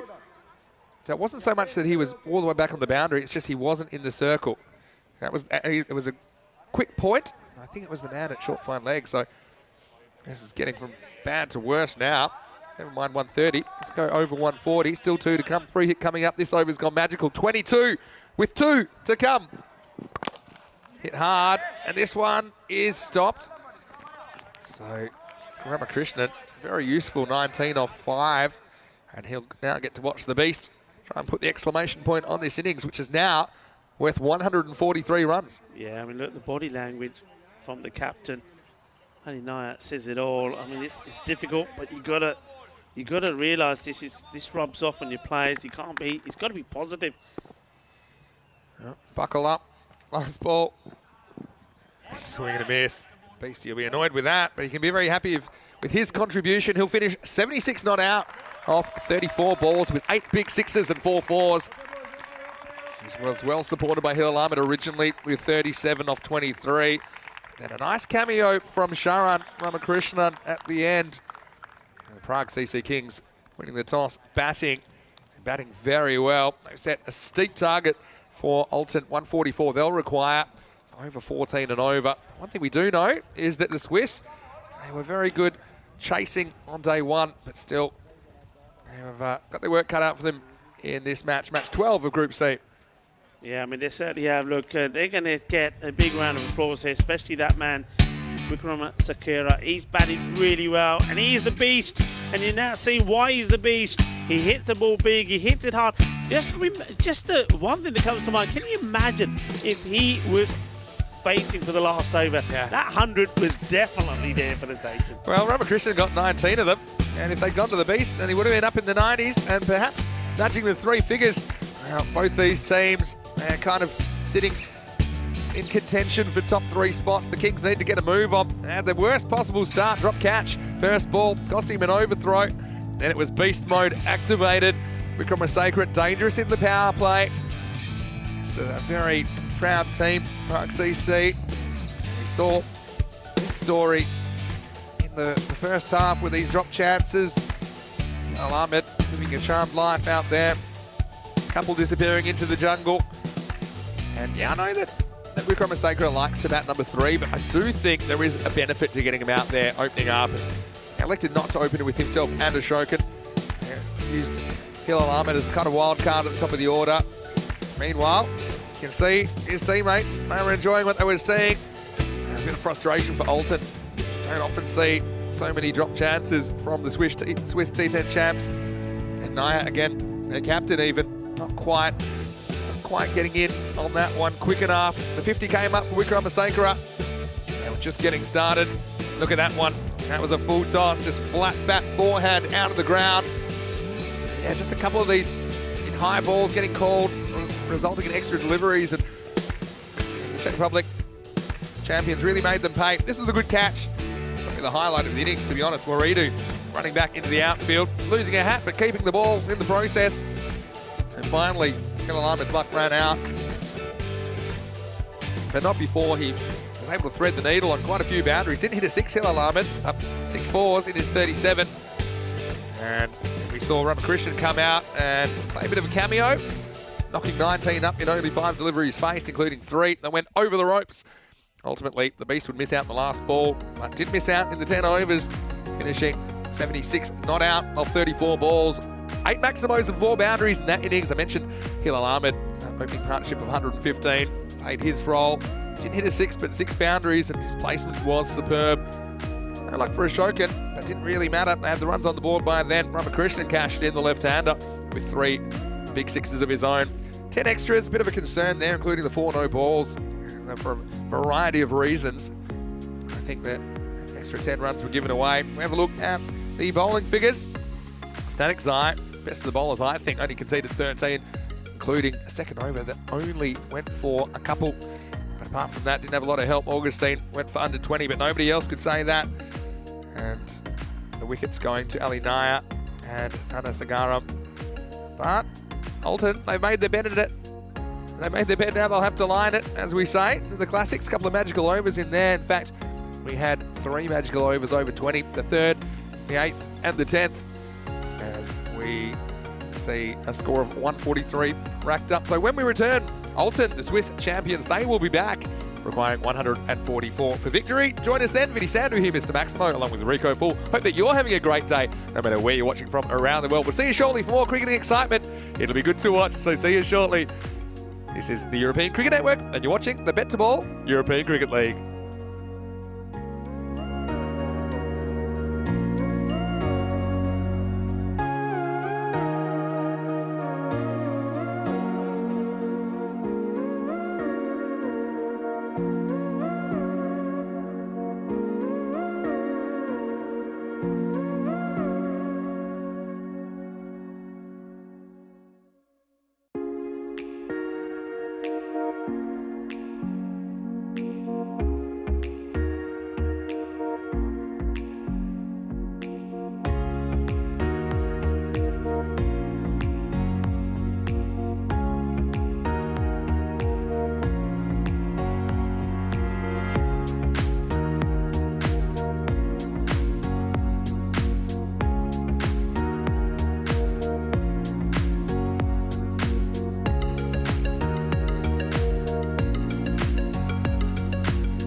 Hello and welcome back to the Costa del Sol as we get ready for the second half of this match. And it's match 12 of Group C in the European Cricket League 2022. Well, not quite, 2022. Second showing of this tournament, which brings the best clubs from across the European continent together in one place. And at the moment, you're looking at Group C action. 6 teams all vying to be the champions this week and come back to Championship Week in Week 6. 30 clubs from 29 countries being represented at the second ever ECL. Right now, we're going to see the Swiss champion club, Alton, taking on Prague CC Kings from the Czech Republic. In the first half of this match, it was the Kings that have put an imposing score on the board, 143, 144 to win. Pretty tough task, but we have seen scores like this chased down before. Not often, but it's the kind of ground and conditions where if you get off to a good start, if you get batters set, maybe you can chase this down. Madaranga looks like he will be opening the bowling for the Kings. One thing you would say about Alton is just have a way of hanging in cricket games. We saw that in match 5 when they pulled over a dramatic last over chase against Brescia CC, the Italian champions. I know that a lot of people are looking forward to the second half of this match as well as some of the matches we've got to come today as well. So here's the chase. Through to Vukarasu facing up. 144 for victory. Loads up and tries to send this one into orbit. Doesn't carry. No contact. Good start from Madaranga. I guess the issue with Alton has been that sometimes the batters batting well. They've been batting quite low, coming in difficult situations. So miss again. 2 dots. The ideal start, but luckily for me, I do have the ideal partner for this match in Group C. Vinny Sandhu here, Mr. Maximo, alongside me. Rico Full. Rico, Alton just missed a few chances and you felt like the game got away from them in the first half. Yeah, they did. Look, even though they weren't picking up those wickets, they still were managing to contain the big hitting Prague Kings out there, but then it all went wrong from around about that 7 over onwards. Some bat on this. Be the first run of the innings.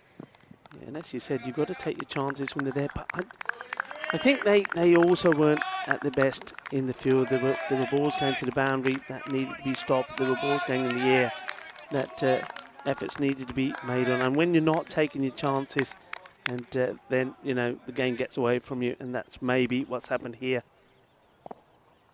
And quick hello to a few people in chat as well, including Niraj Chagi, who's joined us. Kushal Mendon, so Hex well represented. Short, missed out. 3-dot balls out of 4. This is Waridu.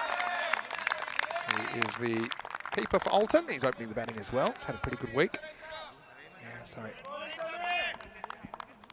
We had Keanu with a comment, which I liked. He said, he bets when domestic seasons start in Europe, it's going to be hotly contested, knowing that if you do win your domestic championship, you get a spot at the ECL. It's a big prize, isn't it, Rico?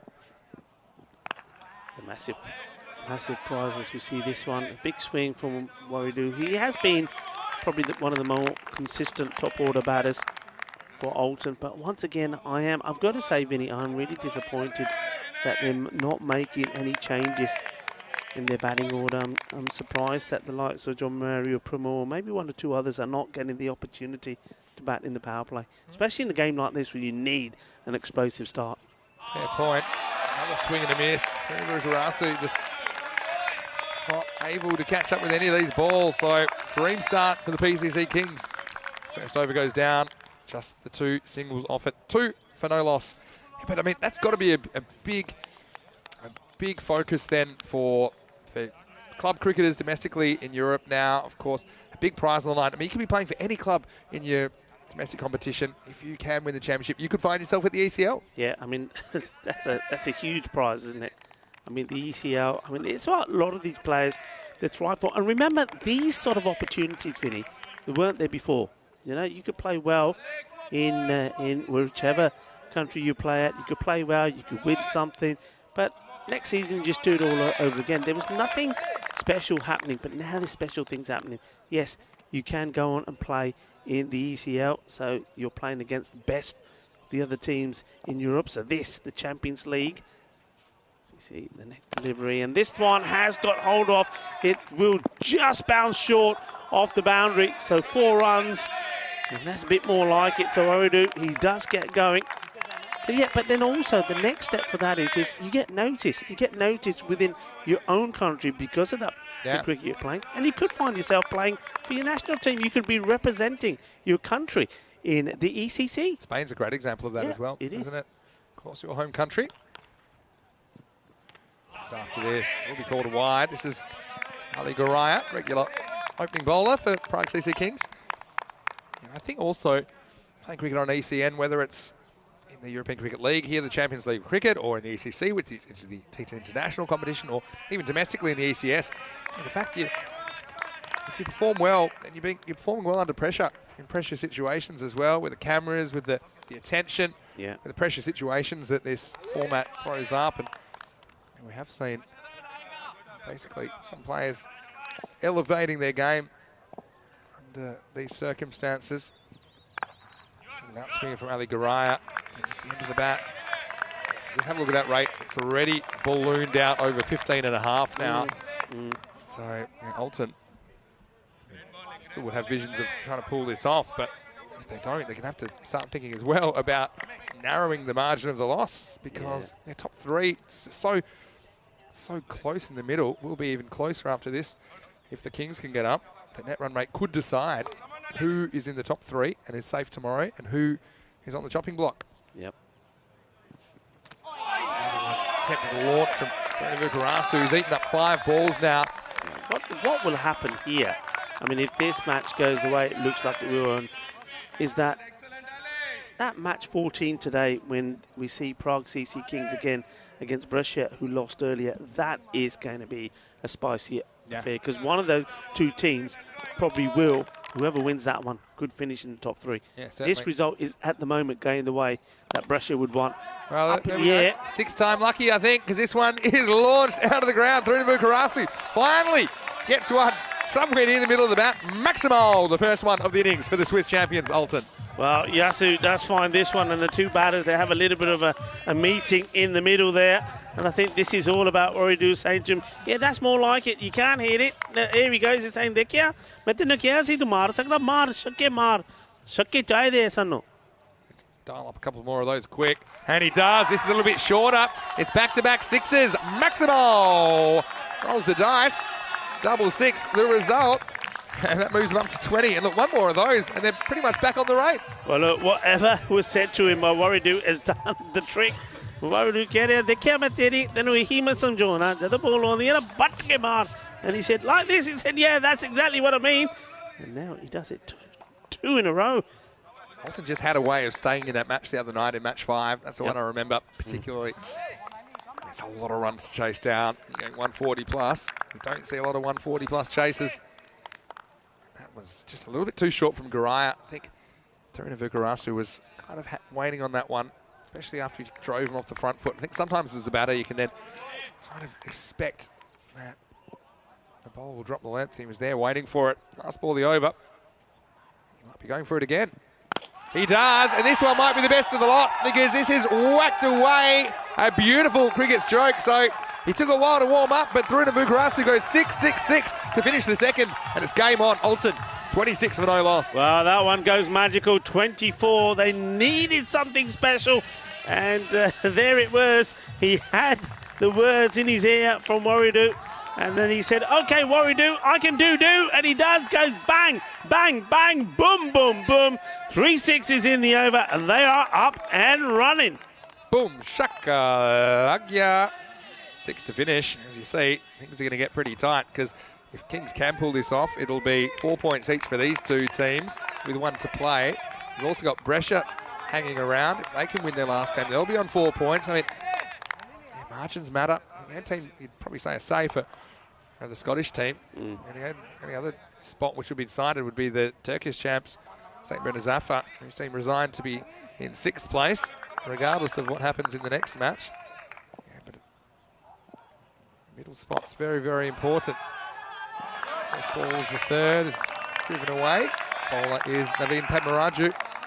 Got a chat in the moment in our YouTube live chat, ECN European Cricket Network, about the Czech domestic competition, about how some of the other clubs are catching up, if you like, to PCC Kings that have been the standard there. Talk about Bohemians and Spartans. I know Vinarati always around the mark. Slower ball, and this one is not a good one. It's ill-directed. Just curves into the swinging arc of Truna Vukarasu. Well, someone jump-started him, but he's away now, moves into the 20s. And that was not a good ball from Padmaraju. Attempted slower ball, gone wrong. Yeah, well, that was a nice shot there off the Alton camp, especially the captain has got a smile back on his face. I said he looked rather dejected at the end of the inning, especially with his last over, his own over going magical. Well, all of a sudden, Yasu, I don't know what's happened, but he's going brum.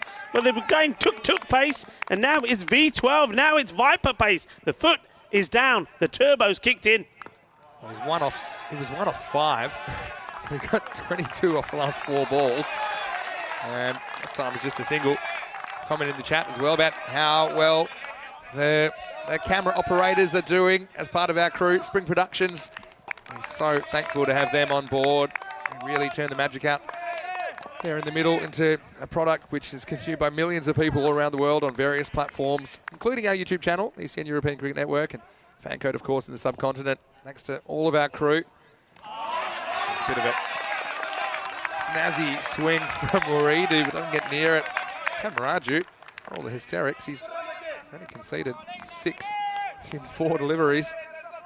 Yeah, they do a great job, don't they? The crew, and to all the crew in the truck as well. Showcase the entertainment that we are getting treated to here. And this will be another 4. It's a little edge this time. Muridu gets enough bat on this, and you can't have them everywhere, particularly in the power play. They'd want to be 42 to be up at the rate, more or less, after 3, and it's hard to believe after the start they had, but they're getting there. Yeah, well, he likes his little discussions in the middle, doesn't he? What do we do? Well, that'll do, he says. It's still a boundary. There he goes. There's plenty of chat. Well, the coach in the making, maybe. Well, whatever he's done, he's certainly got Yasu going. Yeah, now Reedy joining the party into double figures. Decent power play, 36. Like one more boom to finish it off. Padmaraju has gone for 10. Last ball of the 3rd. Won't beat. That'll be a wide. A few people mentioning some other cricket that's been going on at the moment. There's some qualifiers, and I'll just leave you to judge the sound of the coverage, which is brought to you here. We're very proud of what we're able to create, so thanks to everyone involved in that.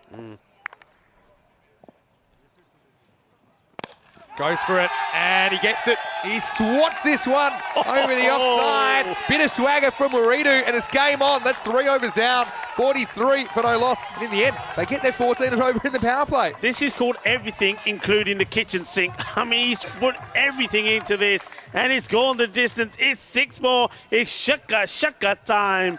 And Danopadamaki Keria, Swere, Patake, Chalpe, ground the bit. But now it's Alton's turn to set off the fireworks. Healthy power play. It all went wrong because he'd only conceded 6 off 4 balls in that over Padmaraju.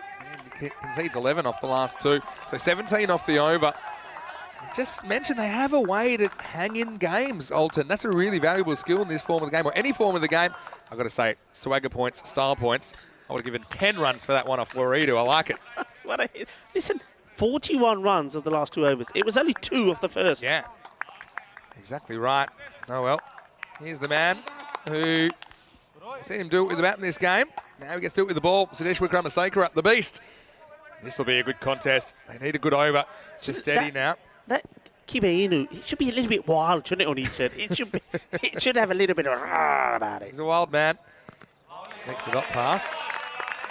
It's not really balanced there through the Vukarasu. It looks too tame, too furry and too fluffy to be on his shirt. It needs something a bit more wild. The beast. We do appreciate the partnership from our partners, Kiba Inu. Can't wait to see the mascot, by the way. Short, goes for it, but it's in the air. I don't think anyone's getting near this, though. There's no one in the circle. And they think of a second. Shokin comes in, cleans up. But all up for Truna Vukarasu. That one just didn't carry to the outfield. I was having a look at Sudesh here, and I think if that was anybody else but Arun, he would be having to go at him and say, why did you take the catch? True. He was having a look, he was about to say something, but it's be captain. Wickramasacre, the bowler, might have had a play on that ball. They end up just looking at each other. This one's called wide. Tight call. Yeah, he's going for just to get it inside that guideline there for the umpires on the wide outside the off stump, and he's maybe just caught a bit of that. It's a good call. Going to play that game, trying to sneak balls inside the wide line. If you miss, the umpire's going to call you. It's good umpiring. Pushed away. Kind of 2 men in that quarter. I think that's to do with the pace of Wickramasacre. I think there could be a few balls deflected in that area. So for that reason, there's no one back at deep cover. There's no one back at deep square leg. I think his plan will be to bowl it outside that off stump. And that's why they've protected that kind of top left corner of your screen. Does get it through. This partnership now with 46. Better than 2 a ball. And well, you can put a few men back there, but you might need a third because this one is race off the edge of the bat. It goes to the boundary. It brings up the 50 partnership. And Alton still hanging in there. They bring up the 50 in only 22 balls. Well, they doing it their own way. They'll probably feel that they had a little bit of luck that went against them. I mean, certainly, you know that Ahmed, he had probably 5 chances. I probably would have had one of them a bit finer if you can have 2 men back there anyway. You hate to see the batter getting away with those. This will be 1 down the ground. So, yeah, have a look at that rate required. They've got it back down under 15. I think the longer they can do that, the more realistic this chase attempt is going to become. And if you can get away with something like 10 off the beast, I think you're normally pretty happy. I want to just size up another bowling option to go large. Last ball of the 4th. Now this one's into the gap as well, and well, they did move that man around slightly. Ali Guraya, he goes to the left, he goes to the right, but when he arrives, the ball's out of sight, and that is the end of the 4th over. 55 for no loss. Yeah, they move it to the left, they move it to the right, but it still goes to the boundary. 4 more. And well, this is exciting stuff. I was just thinking to myself, they would love another boundary to finish this over, and that's exactly what they've done. What a match we've got on here. What a start. We do. Game on. That's what this European Cricket League is all about. Vinny Sandu here, Mr. Maximo. Alongside me is Rico Full for the European Cricket Network. You know, we have so much cricket going on. We know a lot of people just joining us for this European Cricket League, some of them for the first time.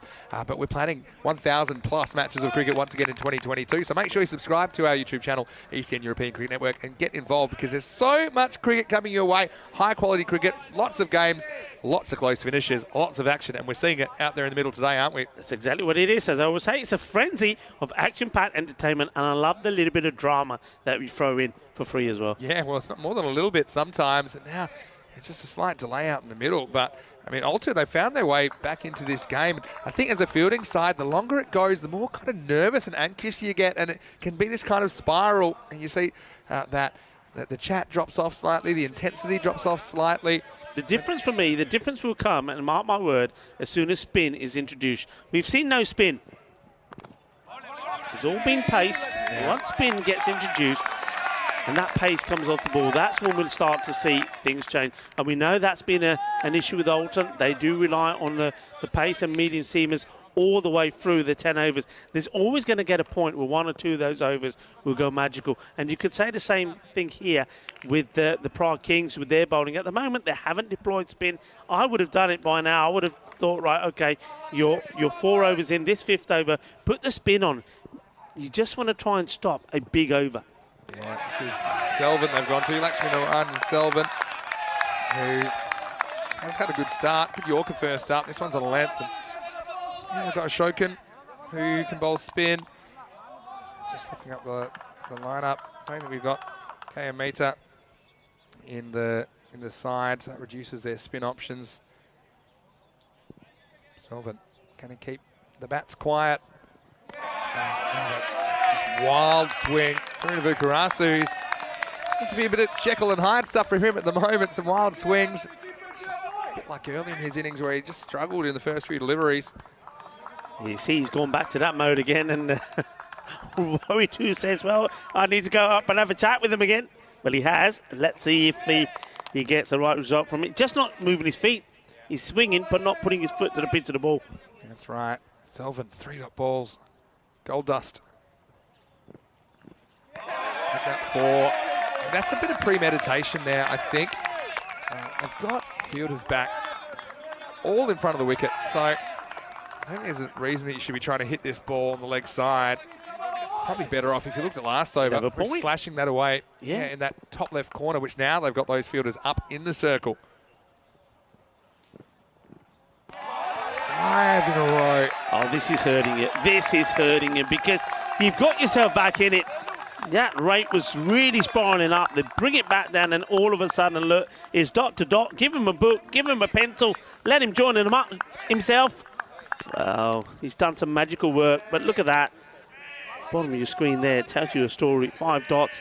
Surely we're not going to see a maiden over here. Well, we saw it earlier in the tournament. 6 swing and misses in a row. Surely not. Needs to get some wood on it here. Last ball, the over. Well, he does, and this one is touch and go, and it's just going to get there. Maximo! Well, 6-time lucky, but still, you'd have to say, despite the 6, it's a good over from Lakshmi Selvin, who only concedes that 6 in the 5th over. Halfway through his chase, Alton 61 for no loss. Yeah, I mean, Selvin there, I mean, I'm not going to criticise him. That's a great over to get that 1-6. But only let himself down a little bit with the last ball. I think if he pitches it short outside off stump, it's going to be another dot. And the other bowlers will be looking at that. They know that Yasu there, you pitch it up to him, he's going to tonk it short of a length outside off. He's not going to get bat on the ball.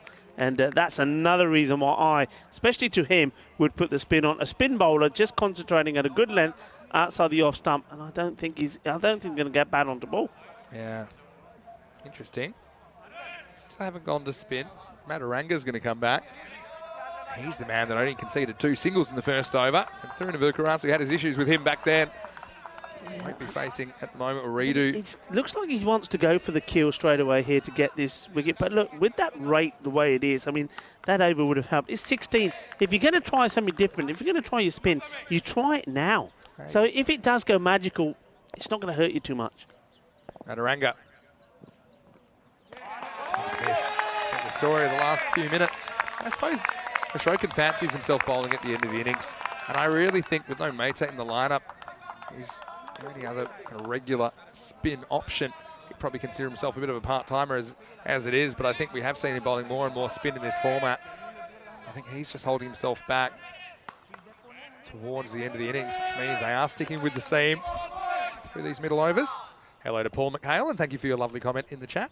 It's wonderful to have you with us here on day 3. Group C. Well, this is up and at him, and it's caught. Well, that's the difference as well. We saw Alton dropping catches in the first half. This one flew down to Ali Garaya. He's had a torrid time down there in that quarter of the ground, but this time he judged it perfectly. And Waridu becomes the first wicket to fall. He goes for 22. The opening partnership is broken at 61. Alton 61 for 1. Yeah, I mean, good catch. Keeps his eyes well on it and then absolutely smothers it. So does the right thing there, Ali Garaya. Now here, let's see if Alton do the right thing. Pramul, for me, has to be the man who has got to come in.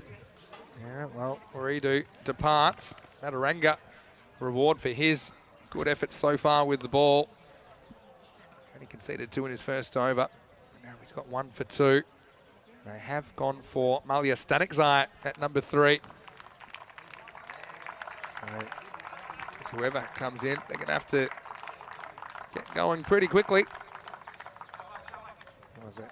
Good catch down there, as Phil G mentioned in the chat. But the reason they're a bit difficult is you never really know how fast they're coming. They are edges, so it's not where the batter intended to put the ball. They fly off the edge. It's a bit like in the slips. You have to get yourself in the right position as quick as possible to give yourself the best chance of seeing it and catching it. He did very well there, Ali Garaya. So Stanikzai on strike. Samira Mataranga. He swings and misses. And this is just a case, I think, of premeditation. You've got a few pent up, I don't say nerves, but more like adrenaline. You're out there, you know you have to score, and he just walks, and this one wafts and misses. Yeah, I mean, it's very much what I was saying, isn't it? You just got to get that ball, like I was saying, where you want to be bowling to Yasu. Just get that ball short of length outside off stump, and they're all trying to play the same shot. Big gap on the offside. Steps across, hits this one straight, but no real timing. Krishna is pretty straight there at mid-off. I think, yeah, it's been clever bowling from Prague CC Kings. I think they've picked up the length that the batters are having problems with.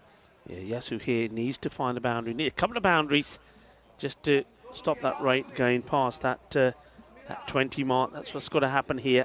Not bowling in the slot. That one might have just cracked the bat of Stanek Zayat. Hit very low down. All right, this one is going, it's gone. Maximo through to Vukarasu, resumes his battle with Mataranga, but this time he does get one close to the middle. As that 6 runs helping the Alton cause as they are just falling off the pace, but through to Vukarasu is able to get a 6, which keeps him in the hunt. Yeah, I mean, that's one of them. Pick up another one here, and well, he's brought them back to where they started. That's what he needs to do. We need another one here badly. Rates up above 3 a ball now. Short, wide, called wide. It's been a strange innings from through to Vukarasu. He's going at 2 a ball. It's been very strange. There's been periods he's been going at 4 a ball, and there's been periods he's been going at none a ball. The average is a strike rate of exactly 200. Mataranga only conceded 9. Been great from him. Last ball of his over. And swings and misses, and that will be the end of the over. Concedes 10, in fact, including that last wide. But Mataranga, very good effort from the Prague CC Kings opening bowler. After 6 overs, the score is 69 for 1. Yeah, you just have a look at those bowling figures there. So, yeah, Mataranga, 10 runs, the 1 wicket. And when you've got a score of 143 on the board, that's exactly what your captain wants you to do. Here's the thing, last 2 overs, there has been a 6 in each one of those last 2 overs. But it's the balls around it. Yeah, we had just the 6 off the 5th over because there were 5 dots. And even in that over, there was a total of only 8 off the over, which included a 6. So, considering how hard they're swinging, the issue is that the ball's around them, not even getting knocked for ones. Mataranga might have some sort of an issue here. He's bowled his 2nd over, but I feel like he's going off the ground. Looks that way, yeah. Yeah, just pointing at his legs. So obviously maybe that was part of the reason they wanted to get him out the way. There's 12th man. I've got listed as Smith Patel. Yeah, looks like Smith Coming up to the Patel. ground, yep. And he's running to his favourite part of the field. He's taking some very good catches down there. Made some good stops. So, yeah, it's a good man to come in. Yeah. And do some work in the field when they're making a change in that field. So, Smith Patel stays at mid-wicket, but the man that was out alongside him, that square leg, has come inside. This is the position we saw Sweden, the national team, in against Belgium. Match we called the impossible chase back in September. It's hard to see Alton getting out of this one, especially with that first dot ball. Selvin, that's 6 dot balls out of 7 for him. Yeah, not bad going. Just do one big 6. His last ball. This one, again, you see, it's. I mean, look, the head. Where is the? Keep an eye on the head of the batter. This one here. I suppose the frustration that you'd be feeling, Rico, I know you've called a lot of the Swiss games, is if you fall short in this and as this rate kind of spirals out of control, heading for 20, you think of the batters that didn't even get an opportunity to bat, just through luck or design. It just froze me, Vinny. It really does. I mean, there must be a lot of people watching that know of the talent that's in this side. Goes for this, but this is higher than it is long. Well, they're coming from everywhere, and no one's going to get there. And now they might have a run out, but the throw is airballed. What's going on here? Okay. Oh, dear oh me. They did a little dance in the middle to 2 batters. It was the in, out, shake it all about. But Prague CC Kings still couldn't get the ball to the bowler for the run out. Well, there are about 5 fielders around this. Ashokan won the race. And then if this throw goes anywhere near the bowler, this is a run out. Because look, they come for 2, and there's a total mess up. He's got dizzy. Bit of hokey pokey from Tarun Vukarasu. The throw just too high for Lakshminarayan and Selvin to handle. How many was that? 1? Well, this one's in the air as well. This isn't going to carry. Tough catch. Smith Patel's coming round. They're going to raffle it, and Smith Patel will win. I think they both went for it there. But in the end, the 12th man saying, well, I'm on the field. I want my moment. takes a very good catch, which ends the innings of maybe a static Zai. Can't really get going. He departs for 2, and it's 71 for 2. Yeah, this is a great catch, and this is why I said that Smith Patel, he's going to the area of the field that he sees, and you can see he's taking this. He's even taken a bit of a knock, but he still manages to hold on to that. That is a class catch. That really is. You've got the fielder breathing down your neck, and then he gives you a bit of an elbow in the gut as well, but he still takes it. Pamaraju next to him saying, I suppose he's saying well done. And it's always a very different reaction if they're caught versus if they're dropped. They're all smiles. Why not? If you're a Prague CC Kings supporter.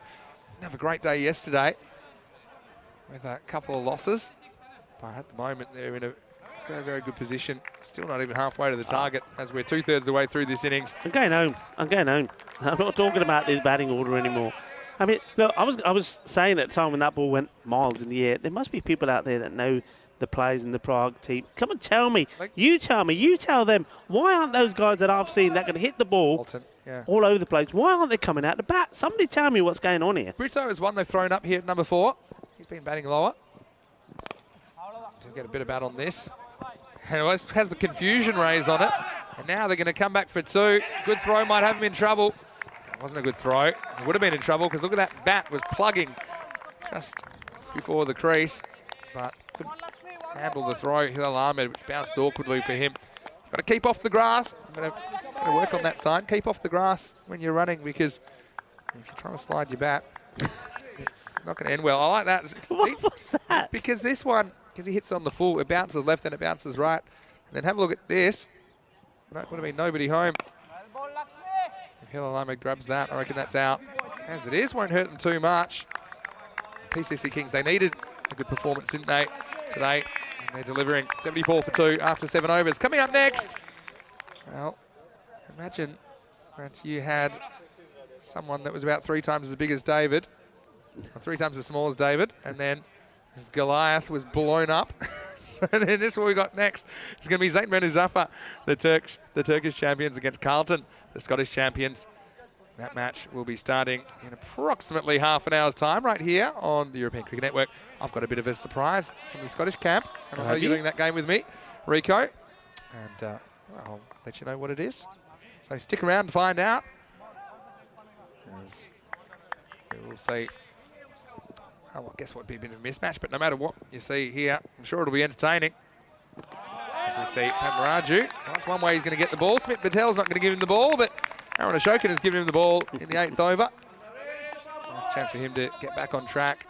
Just let the last over get away from him towards the end. Pamaraju. He's a pretty good bowler. Rito needs to get going. He does. And I think he's going to clear the fielder. He does indeed. That crashes in to the boundary fence. He gets his 6. And that's more like it. Boom, shaka lag gaya. Chalo maro shake chahe. You got to go big. You got to go wild. And Brito, well, he gets hold of this one. Nice looking shot. Yeah, well, they've set him up a bit higher. So that's a change they have made, Alton. That one, good club selection. Just gets over the fielder for 6. Wants to go again. They'll get more runs here.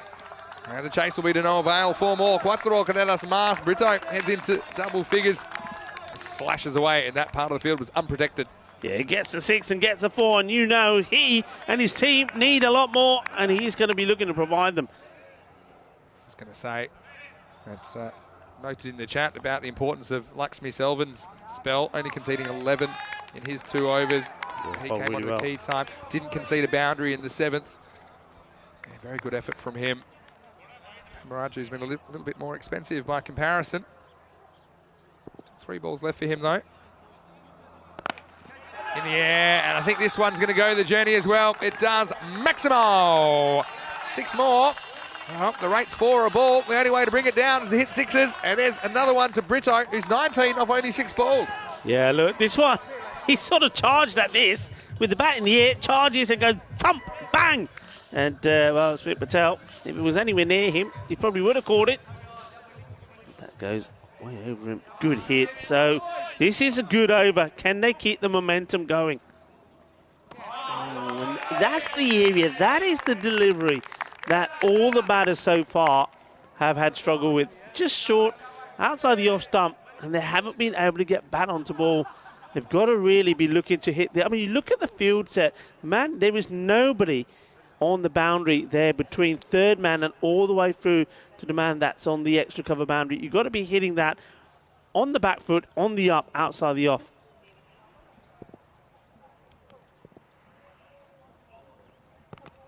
One is going to be called wide eventually. Hey, I had a bit of info. I missed this earlier, but remember there was a no ball in the first innings that was called, and we thought, was it for too many fielders outside the circle? What it was for three fielders behind square Oh, was on it? the leg side. So what a good pickup that is. I think umpire Shub picked that one up. Yeah. Can't have three fielders in that quarter of the field. Now this one's in the air. This one's going to go as well. Maximo Brescia has been promoted, and he's not disappointing. Does seem like it isn't a true impossible chase, but still he takes this one off the stumps and sends Padmaraju out of the ground again. That over goes magical, 23 off it, and after 8 overs, 97 for 2. Well, one more magical over. Maybe we will have a contest, but Brito doing his best to keep the Swiss in the game. Yeah, look, at this point, like for like, they're 7 behind where their opponents were. But remember, there was that magical over number 10, bowled by the captain there. But what seems to be happening is they get themselves back up there and then they just lose it away. Then they get back up there again. This is a massive over. We say it all happens in the night. Well, that's why they've gone for the beast in this one. The beast is trying to finish this game off here. Basically, you need 2 more. You need 3 magical overs in a row to win this. This will just be 1. That hurts, but they do get Brito back on strike. Question from Jeff Maguire in the chat. Hello, Jeff. He said, Rico, have you ever seen hurling live or on TV? Well, I'm a bit of a hurling fan, believe it or not. The Irish. I've seen some Irish of it, game. yeah. I have seen a game live at Croke Park. It was in summer, in July in Dublin. Mm-hmm. And you know what temperature was? 3 degrees. Call that summer. Not Paul. So I'm a big fan of hurling, and it is one of the fastest sports, but the fastest kind of ball sport that's not golf is probably Kai Alai, which is a South American sport. Look that up. They just walk, don't they? Oh God, well the ball travels fast. No, I don't think the players travel that fast. Knocked over. The beast does it. He did it with the bat. Now he's come in to put one on the books. And he does. Brito entertaining. Quarter century from him, but it'll go no further. The beast hits the target, and Alton loses the 3rd wicket. 98 for 3. Yeah, good bowling. It's intelligent bowling. He's got a couple outside the off first, which has been played and missed. And then this time he goes wide, very wide of the crease, angles it in, and knocks the stumps over. So what did he say is the fastest? It's high alai. It's a bit like squash or racquetball. Where they play with these curved kind of. They look a bit like lacrosse. Oh, they really. Sticks, and they really zing it. Yeah. It's a huge court. Very popular in the 70s and 80s. They play. I think they play that out here. I've they? seen it played. Yeah, when I say out, it's played indoors, isn't Yeah. it? But they do. But the one that's more popular, I don't know what it's called, but they do the same thing, but it's like they do it with their hand. Oh yeah. Yeah, same thing, but instead of having that funny shoe-looking thing, they hand. Yeah. Things from Brito. I like to see him batting high. Now they're going to go for Perumal at number 5. Carlton Perumal, who we know was a bit of a hero the other night, but well, verging on the impossible now. Basically 5 for ball required. We'll try. This one's on him a bit quicker than he realises. Quick delivery, that. Alton, this is going to hurt them a little bit, this loss, but we'll get the chance to see them again in the last game of the day versus Cluj. That could be a really important one as well. Yeah, what this result has done is brought this group back to life. Yeah. Teams now have the opportunity again. Knocked over again, this time slow ball from the beast. He knocks over Perumal for a duck. And, well, lock him in for the player of the match. That's 2 for 13 now for Sadesh. And he leaves Alton 98 for 4. Yeah, that's really clever bowling. The ball before was very quick, and I said that's a quickie. It's probably the quickest one he's bowled, and then he's followed it up. But the beauty of this slow ball is, and this is where it sometimes is wrong from a lot of batters, is where he pitches it. He pitches it way down the track, and it's slow. So the batters are playing the shot so early, and then it goes on and hits the sticks. You see a lot of slow balls where they're bowling it, but they're bowling it too full. It ends up being a full toss, and it's been hit on the full. You can't hit this one on the full. Clever bowling. Enjoyed that, Wickramasacre. I don't think he bowls too many slow balls, so when you get one right, I remember Curtly Ambrose bowling maybe the only slow ball of his life, knocking over Ian Healy. That, yeah. And I don't think anyone was expecting it. That one got a little bit of movement in. I think Hila Lamed enjoyed the view from behind the stumps. So, very good game from the Beast. He missed day one for personal reasons, but he's back and certainly making an impact. Last ball of his spell. Past Alinaya. And that's 9 overs down. 98 for 4. And just one single run coming off the ninth with 2 wickets. And it really is the final nail in the coffin for Alton, who will have to come back later on because they'll have a crucial match 15, you'd imagine, against Cluj, the Romanian champions. Prague CC Kings, we will see them against Brescia CC in the 4th match of the day, match 14. So, yeah, a lot of important matches today for top 3, bottom 3. But also, you know, we're seeing teams that maybe will and meet again later in the week. It's important, I think, to try and get the wood on the opposition. Looks like we've got Sharan Ramakrishnan getting a bowl. Don't see that too often. In fact, no, pardon me, it's Jahangir Wani who is bowling. That sounds right. So they have gone for a spin option for Vani.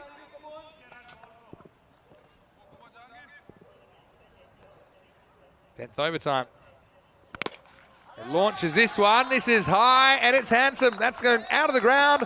Maximal. Taruna Vukarasu reaches his 50 off 25 balls. Just hasn't had a lot of the strike. It's been a bit hit and miss, but this one was a hit. Nice innings from the opener. He brings up his half century off 25 balls. Yeah, I mean, look, well batted. You know, he's got his 50, so yeah, I'll give him the badaya. But I will say, as this one, he's gone for 6 more, and that's what he can do. Balle, balle, balle. 6 carreras, manos arriba. Arbitro, porque esos 6 carreras más. Look, we know he can do this, but what I was about to say there, it's, yeah, congratulations, got a 50, but he hasn't really helped his team out because half of the deliveries he's faced have been dot balls, and you just think, if it could have been different, well, it could have been a different story. 64 runs came off the last 3 overs of the first innings. Yeah. And that's the reason they're chasing 140 versus something like 115, 120. And if they were chasing that 120, looks like they're right on target to get there. He wants more. He'll get 4 more, I think. Can't see this being chased down. And it does get to the boundary. So 6-6-4. Consolation runs, it seems, but really it's a sign of what might have been for Alton, the Swiss champions. Yeah, it certainly is. And I mean, it's very easy, isn't it, when you're up here and you're looking.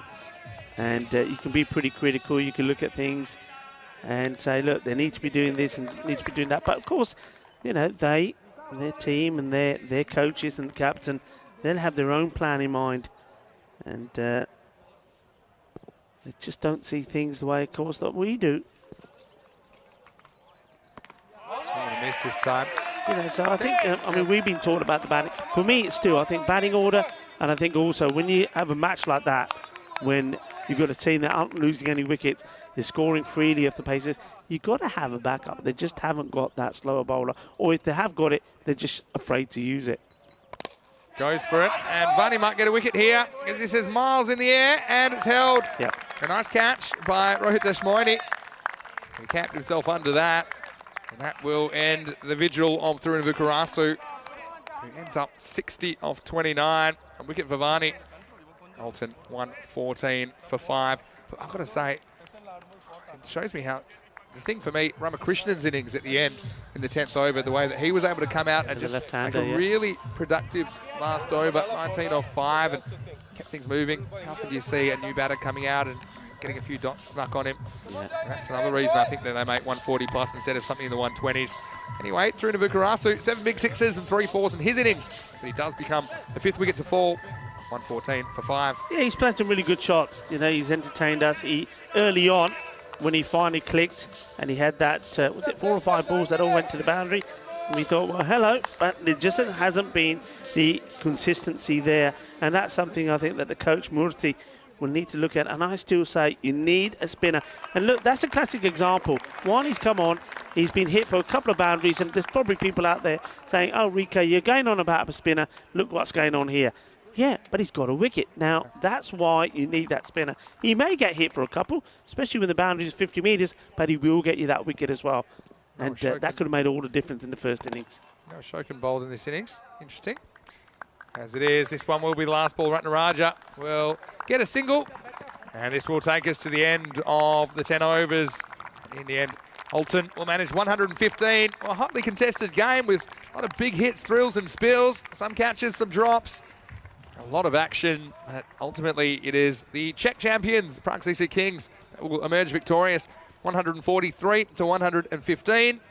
The margin of victory, 28 runs. We'll see both these teams for one more time in the round-robin stage later on today. Disappointment for Alton, though they did make a fist of the chase. In the end, the target was just a bit too high to chase down. Yeah, certainly was. They're busy congratulating themselves, and they needed to pick themselves up, didn't they? The Prague Cricket Club Kings, they had 2 defeats yesterday, so they were coming into this match with back-to-back defeats. They needed a good response, and they certainly got it. And one thing that I was saying in my intro is the Beast has to perform. He's got to get the runs on the board. He did exactly that. And then I said, then they're going to rely on his variations when it comes to the bowling, and we certainly saw his variations with the bowling, and we'll see a good example of it a bit later on in these highlights, I'm sure, when he's bowling the quicker deliveries and getting wickets, and then a very cheeky, slower delivery as well. But yeah, this little bit of a Jekyll and Hyde inning, certainly from Yasu.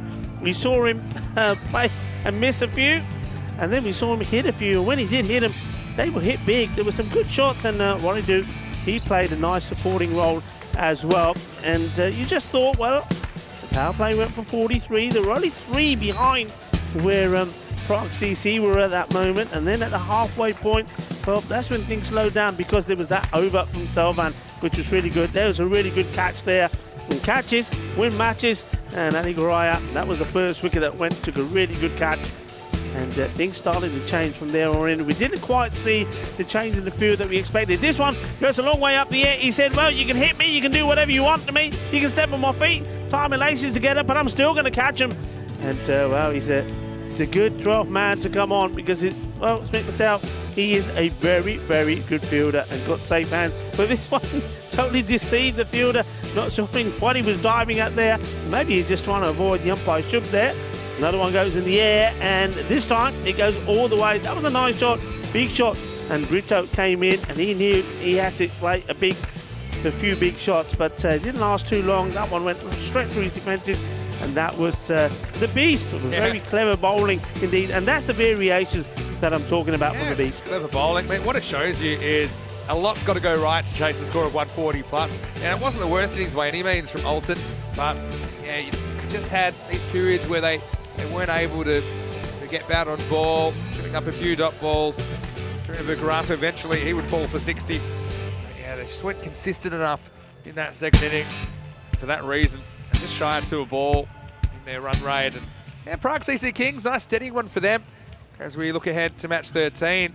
And it will be St. Bernard Zafar who will bat first against Carlton. Look, it's going to be a bit of a mismatch, let's be honest. But what a great opportunity for them to, again, learn, see how Carlton go about it. I do think that we'll probably see a few changes in the batting order, I think, from Carlton. Maybe some other bowlers just because they've already locked up a spot in the top 3. So that match is coming your way in approximately 15 minutes, back at about 10. I'll be doing that one with Rico Full, who's right here beside me as we have a look at the beautiful surrounds of this Cartama Cricket Oval. Lovely, isn't it? Isn't it wonderful? Ultimately, Alton had a strong start to the tournament. They've lost their way slightly. That's 2 losses following their 2 wins, and now they're in a bit of a fight for the top 3. Certainly an important game for them coming up. Trunavu Karasu with 60 top scoring, 20s for Waridu, and also we saw that Brito came in and whacked a few around. Wikrama Saker up the beast, the best of the bowlers, 2 for 13. Singles for Mataranga, who only conceded 10 in his 2 overs, as well as Lakshmi Selvan, who was very, very good 5 dot balls to start his spell. He chipped in mid-wicket at the end. And ultimately, 28 runs, probably a fair margin of victory. I think the Kings just batted better for longer and took more chances than Alton here in match 12. Yeah, they certainly did. They batted well, and they didn't let off. And even that, and I think the good thing was they finished well. The one thing that I've said about the Prague 6 Kings is sometimes, though they get off to good starts, I mean, mainly led by Suresh, they didn't fall flat towards the end. They had to bat deep. Well, they did bat deep there. Well, they batted really deep because don't forget, they had that brilliant last over as well, which went magical while they were batting. And then, well, in the field, I think they just stuck to the task. They didn't let the good start from Yasu and Warrior bother them. They just kept doing what they're doing. They knew that they had the depth.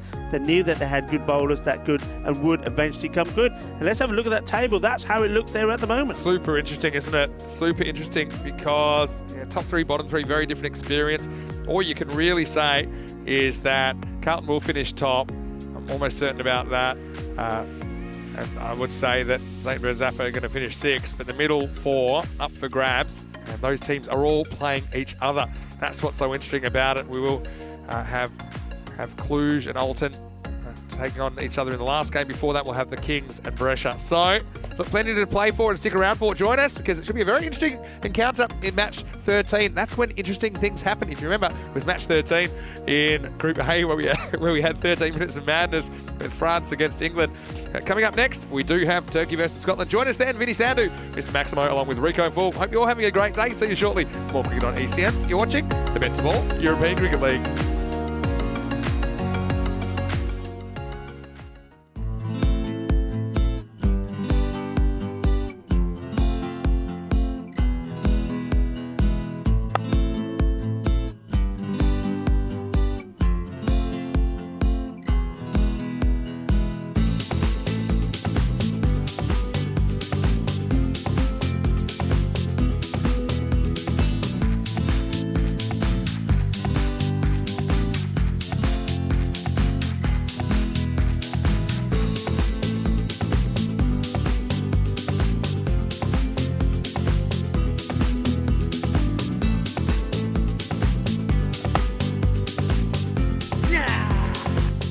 This is how we play cricket on the Costa del Sol.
welcome to match number 13. Well, will it be unlucky for Carlton? They've got a 100% record so far, and they seem to have everything in control. They are up against Zetinburno Zafa. Now, they're a team that's lost 4 from 4, but you know what? They've not been dejected by it at all. They've been courageous, and they're learning all the time, and they're getting better all the time as well. And I think they will learn from this experience as well. The Turkish champions taking on the champions from Scotland, Carlton. Carlton, they've got a 100% record so far. But look, though this should be a walk in the park for them, I can still see them coming out here being professional. I don't think they're going to be disrespecting the opposition. I think they're going to give the Turkish champions plenty of respect. And it's a match that I think that both teams will gain something from, especially the Turkish champions. Let's join Zaga and Ali, who are with the tournament referee, Rob Camin, for the all-important Il Grande Cointos. Thank you very much. Cheers. Thank you. Cheers. Ready to call? Yes. BET2BALL. BET2BALL, cool. This is BET2BALL. You want bet first? You want to bet first? Okay.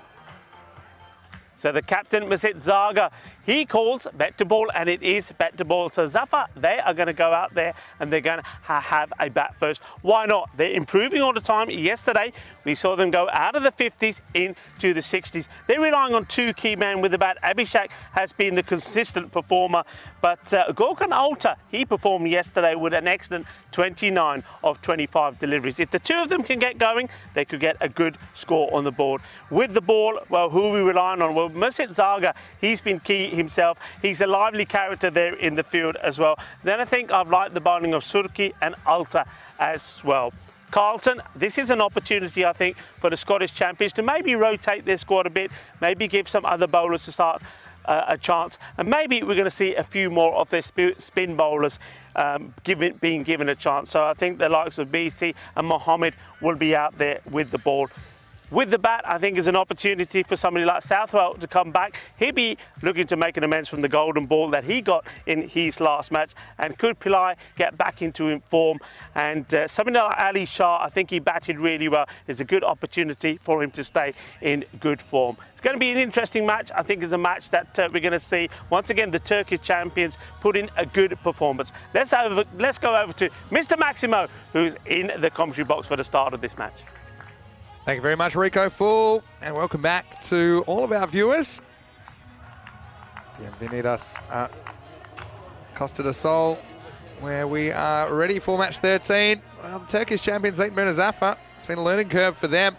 It's going to get even steeper against the undefeated Carlton side, which are the champions of Scotland, as they have elected to bat first. Don't mind that.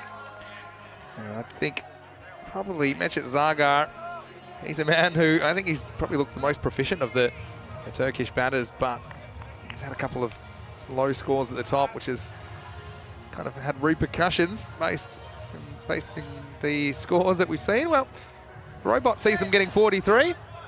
If they do get there, I think they'll be pretty happy with it. Their average is 45. And yeah, they've also struggled to contain teams. But look, it's all about this European Cricket League, the representation, where we do see 29 countries represented. And the thing is that the Turkish champions, they are unfortunately have had to deal with unavailabilities due to just travel restrictions and some of these kind of red tape issues, which is, I know, very annoying for them. They can't put their best side out in the park. Anyway, let's get going. Here's BT. Get things going. And change to the top of the order. They have gone for Tunahan Turan and Ulutuna Tunahan.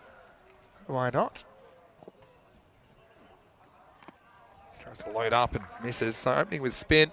Yeah, I think one thing I've really liked about this Carlton team is the way that they have bought into this ECL experience. And I think they've been very humble in the way they've gone about things. Very professional as well. This one is going to be the first run of match number 13. That's a nice shot by Turan. Yeah, I can't say enough good things about the Scots. They've certainly played the game in the right spirit, and they've approached the format in the right spirit as well.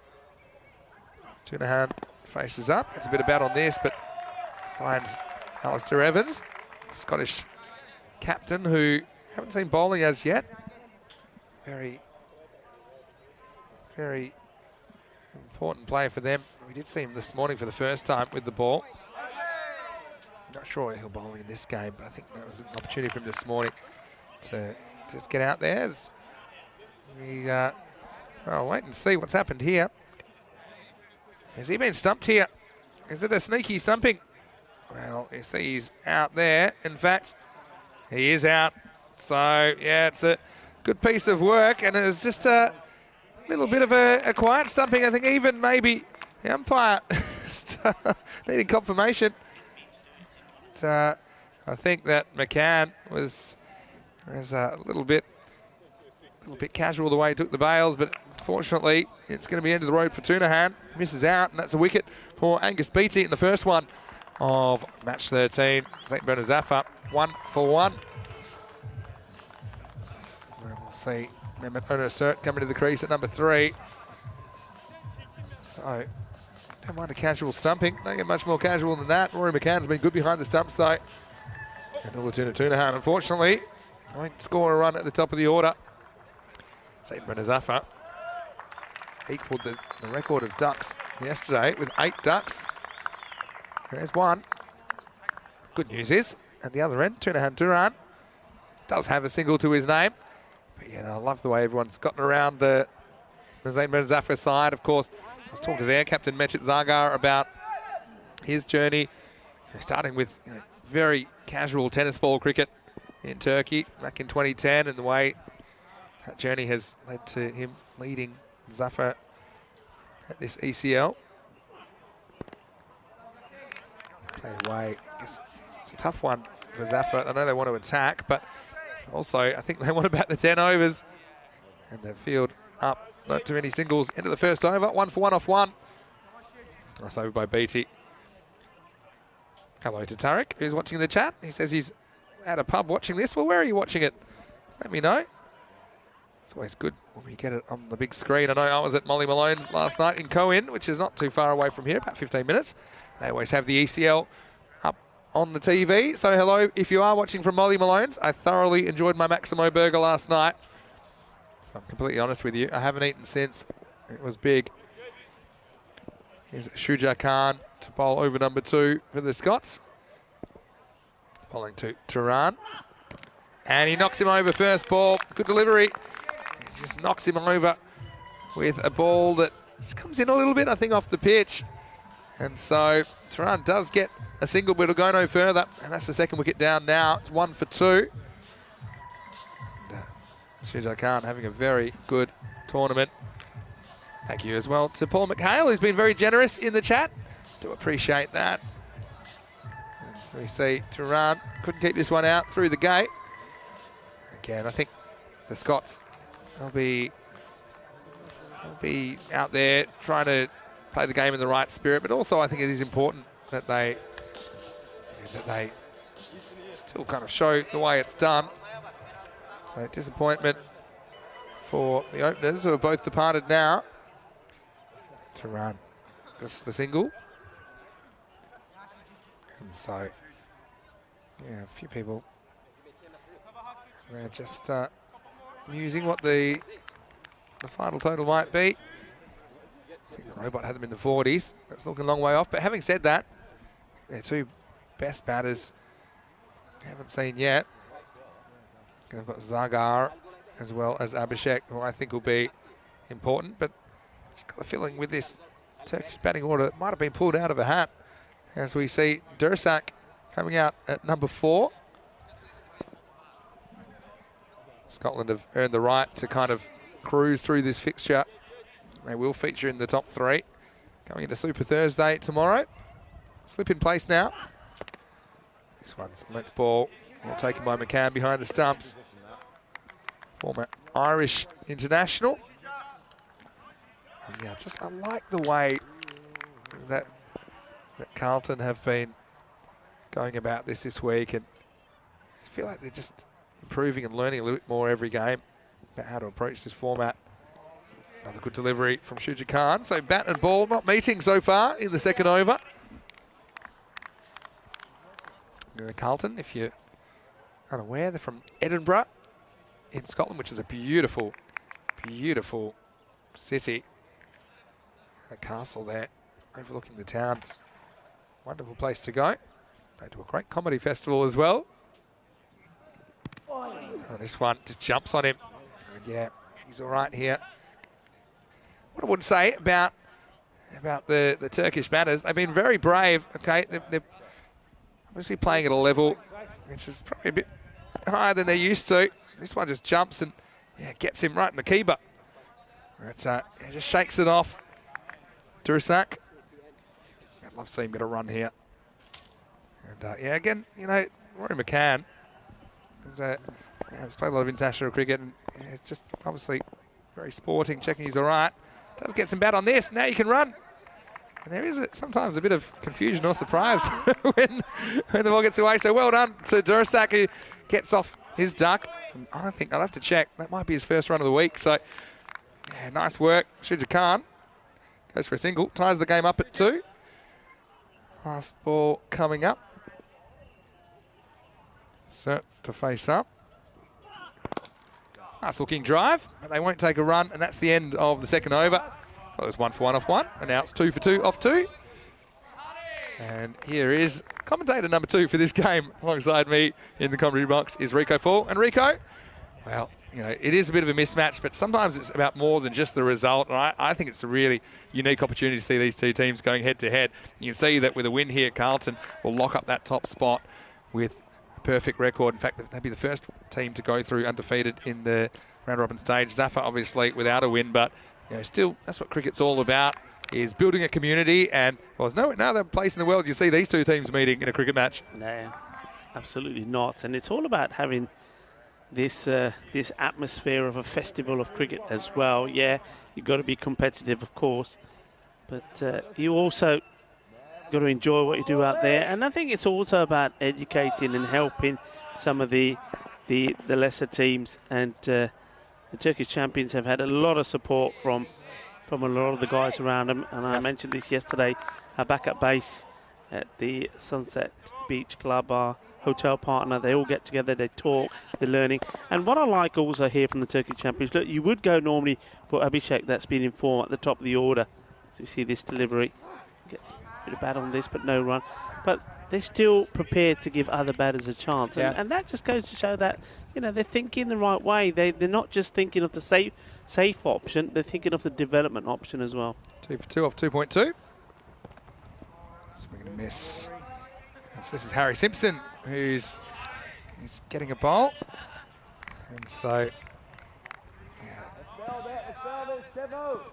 this one, well, let's just see here. I think he probably had half an opportunity. McCann says, all right, have a go. And this is nice from Durusak. Gets his second run here. And I can't say enough about how classy the Scottish team have been on and off the field this week. They've been tested. They had a real tricky game against Brescia CC this morning, didn't they? They end up going all the way to last over. Turkey winning 3-2 now.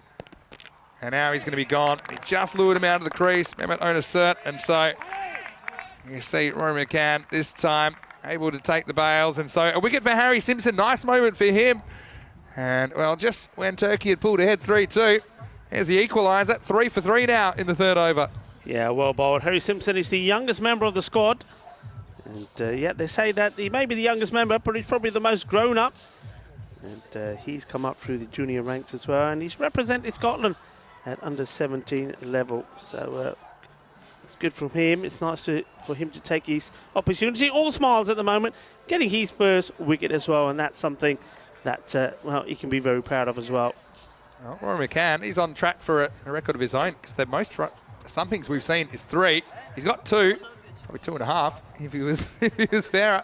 But well done to Simpson. And it's a tough one, obviously for the Scots, but I think they've handled themselves with grace.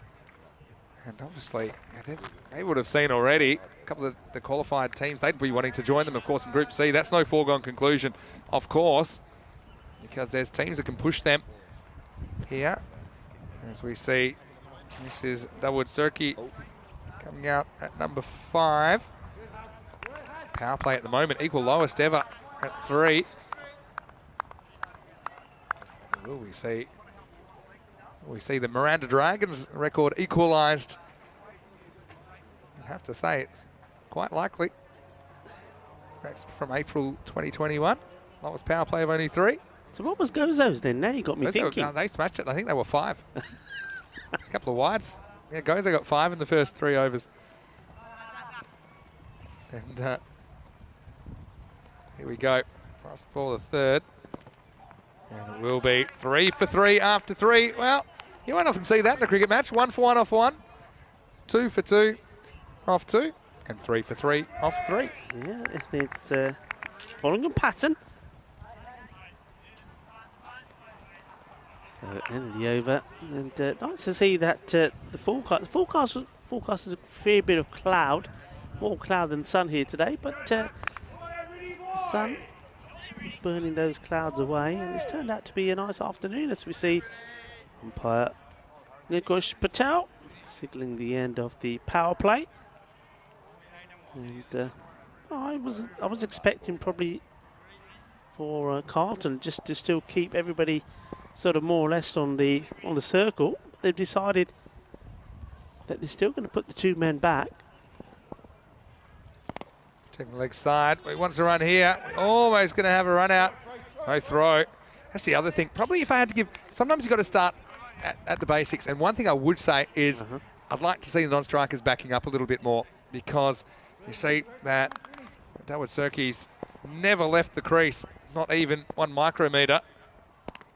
And so that's one thing that's a basic thing. And if you're struggling to score runs, then that's a little thing you can do to pinch a couple of metres and at least also have that momentum of moving forward. See, Pillai getting a bowl. Bowling pretty well, flying up there. I suspected that this would be a match where Carlton would use some other options and certainly vary their bowling attack and use a lot of spin bowlers. And that's exactly what they're doing. Yeah, see, now he's off to the races, so they will get a run here. 4-3. Cricket's an amazing game, isn't it? I'll never cease to stop thinking about circumstances that would see these 2 teams meet, for example. This is in the air, and I think this is gone. So, yeah, just didn't quite keep this down. Wasn't a bad shot from Surkey. He did get down the business end, makes good contact, but he has found the fielder. So, that's once again ties things up. We had 1 for 1 off 1. We had 2 for 2 off 2. We had 3 for 3 off 3. And right now, with the ball to go in the 4th, the score is 4 for 4. 4 for 4, yeah. And he's a bit unlucky there, actually. He's got the toe end of the bat. I think if he manages to get the middle, that's going to go past the fielder. So another wicket goes down, and it is another duck as well, unfortunately. Can anyone else think? I think it's fair to say this is a bit of a mismatch just based on where these 2 teams and 2 countries are at. Especially Surkey depart. About some other mismatches in sport. We've seen some interesting ones. In football, I remember Australia beat the Solomon Islands 33-0 in a World Cup qualifier. Saw some records tumble. Still, because sometimes sport's more about just the result. It's about the experience. And now we do see Abhishek coming to the crease. Now he is one guy we saw carry their innings last night. I think he had 88% of their runs in that innings. So let's see if he can make something happen here against Pillai, who picks up a wicket. He'll be pretty happy with that, I'm sure. Yeah, Abhishek batted well, and also Alton, who we have yet to see as well. So maybe they're just saving the batters that have found form a bit later, so that there's some strength in the middle and the lower part of their batting. I will say that I got a bit of a gift from the Scottish team that I'm going to present to you after this ball, Rico. Present ball to of the me, fourth. is it? To us. Okay, all right. There we go. Keep the pattern up. It's 4 for 4 off 4 overs. As Abhishek misses out in that first one. Vinny Sander here, Mr. Maximo, along with Rico Falk. Hope that you are having a good day, and I'm feeling pretty good about myself as well, because being half Scottish myself, we have some iron brew, some genuine iron. Oh, now This is crack the top of one of these. This is a Scottish staple. This is like the Vegemite of Scotland. It says yes, So you've got the iron brew. I don't mind. You can listen to me. Gulping away. Yeah, it's good. Oh, yeah. It's been a while. Is that kicking in? 2007 was the last time I was in Scotland. Oh, you didn't shake mine. I was worried. No, I didn't. I wasn't going to shake. I thought, so is he? I want to say a big thanks to the Scottish team. Salute. We're enjoying our Iron Brew. And, yeah, I've got to thank the Turkish team. I got some fantastic pistachios off them yesterday as well. So, all the other teams. Oh, that is nice. Time to step up and give us some more gifts. No, we're pretty lucky to be treated to some local delicacies up here. As we see a new over start. This is Adil Raza with his leg spin. For 4-4. Durusak facing up. He needs to try and find a way to get off strike here and try and get Abhishek down the other end, you'd imagine. Slip in place. Durusak. And good bit of movement. Gets this moving away. It's too much, called a wide. I'll take that. I think Rory McCann's in business. He's open for business for stumping number 3 this over, I think, if Durusak wants to leave his crease. Facing up now. Comes Raza. Bat onto this, and there's the catch taken, so it's Durusak has to go eventually. Just backs away, doesn't he, as he hits this, just doesn't get the weight going through the shot. And another wicket goes down. Well, that trend could continue because neck and neck. It's 5 and 5 here now. 5 for 5. Oh, 5. Still, we haven't seen the captain. Majid Zagar. Surely he's got to come out soon, I think. There's no sign of anybody at the moment, so he's imagine the captain getting timed out at this point. Oh, we've got the Iron Brew here. Tell us maybe in the chat, what's the signature food or drink in the country you're watching from, or from another country? What? New batter. Just to get his skates on. We saw some good sprinting towards the crease, and it is the captain, Majid Zagar, who's going to come out. And I'm sure there won't be an appeal here. But, yeah, this is the two, I think, kind of most proficient batters now at the crease. So I'm going to back them to pull ahead. 5 all at the moment, 5 for 5. But, yeah, nice wicket for Adil Raza. I think it's a bit of a weapon for the Scottish team in this game. Yeah, Iron Brew. I know we talk about Vegemite in Australia. No, Marmite's a thing in the UK. We got a bottle. What's it? Sake, isn't it? Got a bottle of sake from. Sake from Japan. Is that what's the stuff we got then from? From Bulgaria? What did they call Prakash? that? I don't know what it's called. I mean, it's Bulgarian. it's liquid fuel. I know that. Yeah. Come on, tell us. Have you opened your bottle already? Is. Yeah, Prakash, if you're in the chat, tell us what. No, it's I haven't. actually called. I thought I was saving mine. I thought I'm next saving time we mine have for the a team meal. I was on the Get it Guinnesses out at then. the Irish pub last night at Molly Malone's. And, well, to get back to the hotel in my suit just before midnight. Found my way safely upstairs. But appreciate you giving me the first game off. Anyway, here's Zaga. Goes for it, and he hits it really well. And that's going to be 1 bounce 4. Well, nice shot from the captain, who takes it on. And I know he's given some other players an opportunity, but he's still got over half the innings to go. That's a really nice way to start his innings. Well, bit of Dolly Parton about this one, 9 to 5. Yeah, liking this. Yeah, 9 to 5. Well done. Good. You're on the ball. The Iron Brew is kicking in. But he goes again, and it's going to be back-to-back boundaries as well. So this is great from the captain, Zaga. And, well, he said just holds himself back to come in at this stage of the innings, and he hits 2 4s from his first 2 deliveries. So well done. Yeah, it's good batting. Really good batting. That was the first one. The second one, a bit straighter. I like this. I mean, here's the thing. I don't think he normally opens the batting, but he's been forced in that position. Hasn't really worked out. So back in the middle order now. And that's good as well. He knows that this is going to turn away from him, so he knows he's in no danger of the ball going onto the stump, so he just watches it go by. Intelligent. Yeah. That's nice to see a couple of boundaries, of course. Thoughtful Abhishek. Leaning on his bat there. Not going anywhere. Locks him up. End of the 5th over. Pretty good one for the Turks. They do lose a wicket, but the captain has arrived. And with a bang bang, the score is 13 for 5. Yeah, good bit of acceleration. Just what you'd expect from these two now. I mean, Abhishek, we know that he's a very competent batter. Not yet off the mark, just faced the 1 delivery so far. Zaga has made a good start. Remember, you still got Gökhan Alton. We saw him make a fine innings yesterday.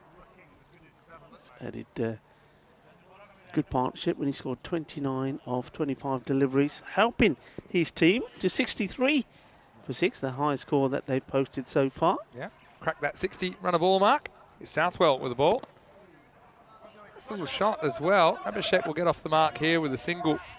And so these two, they've got 5 overs to bat, and I think they'll want to bat through all of it, ideally, if they're going to put any sort of runs on the board. And thanks to everyone for your contributions in the chat, saying what your signature food or drink is in your various countries. Won't go through all of them, but Bulgaria, thank you to, I think it was Luke. Was it Luke who came up with it? He said it's Raki. No, Keanu. Thank you, Keanu. Now, yeah, I mean, I remember the first sort of meal that when we were in Bulgaria that the Federation treated us to. That was a good dinner, wasn't it? It was a lovely dinner. It was absolutely fantastic, and it was typical Bulgarian food. But yeah, then this liquid fuel came Actually, out. I don't remember when the rocket fuel came out. It was it was strong and fiery in the air, and catch taken, and disappointment for the captain Zaga. He has to go. He made a quick fire 8, but it goes of his 6 deliveries, so that's unfortunate for him. Just couldn't keep his head down. Yeah, and Southwell is having a very good week, isn't he? A former Scottish rugby international, 59 caps to his name. And this one really could have gone anywhere off the edge of Zaga. But the catch was taken in the circle. See there, just a little bit late on it, I think. Yeah, Whittaker there. Murray Whittaker takes the catch. Good to see the kids in as well from Aloha College. Give us a wave, kids. Hola, ¿qué tal? ¿Todo está bien? Yeah, they're enjoying themselves out there. Yeah, bienvenidos. And Zaga, disappointment for him, but he does hit a couple of boundaries, bringing a shred of respectability to the scoreline. Certainly means there'll be more runs than wickets. It was neck and neck for a while. New batter coming out is Gökhan Alton. He's the other one, I think, of the 3, which I think are the most technically proficient at this stage. Carlton, let's talk about their series, though. I mean, looks like they're going to go through undefeated in the round-robin stage. That doesn't really give you an indication, though, of how much they have been tested, I think, over the last 3 days. And, of course, most important matches still to come for the Scottish champions. If they're going to qualify from Group C, they're going to have a lot of competition. Alton on strike. Well played. That was a good delivery. And Alta gets well in line with that. Nicely played. Here's the thing. Look at Abhishek at the non-striker. Just little things. I think, you look here. He's 2 feet in the crease. Bat tucked under the arm. I think you want to just be a little bit more alert to the possibility of a single. Yes, just watch as Alta swing and miss at this. This is old school, isn't it? Old school cricket. I remember those days when that's what the non-striker did. When you just, I tell you what, at least there was no man cuts. He's not going to get man cutted, Abhishek, for sure. It's his bat keeping him awake at the moment. He's sitting on it. Maybe wide. He's going to get called. Southwell is flirting with the line. Well, tag a more casual non-striker than Abhishek. Someone's going to have to wake him up when it's the change of over. He's got a smile in there. He's going to have to go to the other end after this ball because it's the last ball of the over. You can see the kids there. Cricket School Project from Aloha College. Aloha to you. Southwell, last ball, the 6th. He backs away from this one, doesn't he? And this one eludes the keeper as well. End of the over. So 6 overs down, 15 for 6. 6 over check-in time, as I normally do. Well, that's an interesting one. I'd like to see him double their score to 30. I'd like to see something like that. 6 different bowlers. Well, could we see 10 different bowlers used? I don't think I've seen that before. Probably not, because here comes Harry Simpson for a second over. So that ruins that that stat. But, yeah, I think it's nice to see Harry Simpson getting a bowl. Yeah. He'll be bowling to Abhishek. Gets a fair bit about on this, Abhishek, but at the moment just dealing in singles. This is where I think Abhishek needs to look alive and try and get back down the striker's end. Hello, guys. Once again, I love the enthusiasm of the kids. Hasn't it been great, this cricket school project? I think it's absolutely fantastic. Great partnership between the ECN, Cricket España, and some of the schools and colleges here in the Costa del Sol. Coming here, not just watching the cricket, but playing cricket as well. Seeing behind the scenes. This one is played back to Simpson.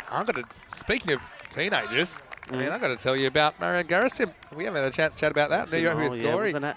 What a story that was yesterday. Picking up a wicket. Could have had two. Yeah, caught and bowled opportunity goes down. Yeah, this one's going nowhere. It's probably going over the top. Half an inquiry. Yeah, so what a moment for him. And again, it's what European cricket's all about. We're going to see the whole spectrum, I suppose, yeah, of cricket on the continent over this 6 weeks. This is out onto the onside. Well done to Alton. So one thing, they've improved. They've had less ducks in this one. We had 8 ducks yesterday. Alton gets off the mark, so we've got two batters that have scored. Last ball of the 7th coming up. Abhishek, fancy that he'll probably want to retain the strike. Simpson, last ball of his spell.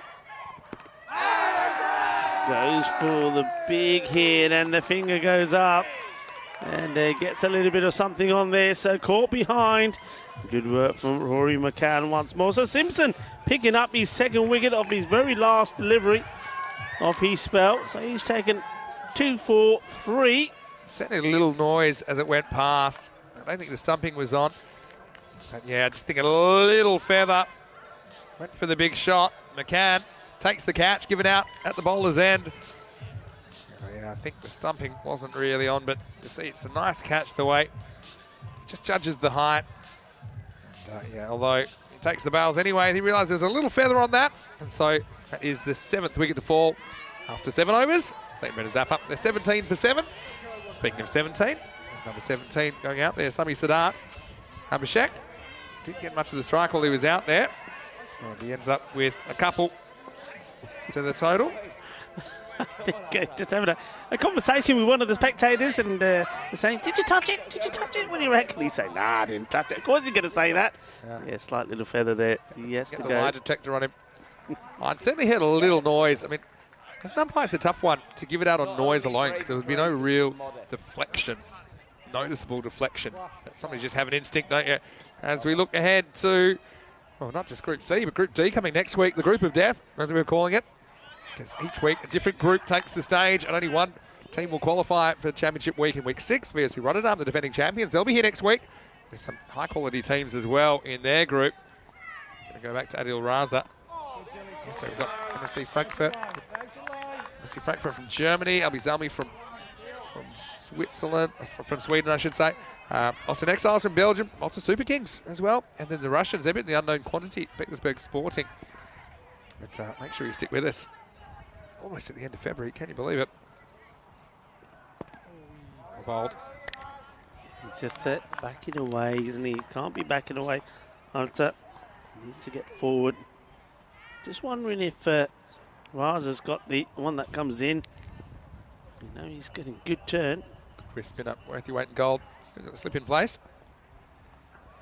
Yeah, he can't even reach this. He ends up, where's he gone? Yeah, that's what I mean. He's out of the picture. But that's what I mean. If you get, you're looking to get one to go straight here. If he gets one to go straight or one that comes in to the batter, well, it's going to be all ends up. It's going to be yours. Missing. He's well off the pitch. He's got a good bit of bat onto it. That is the one that does come in. That's through. the wrong end. Well, lucky it was. Yeah. That's the only way he's going to reach. That's where he ended up. Yeah, it Anyway. sort of followed him, gets bat onto it.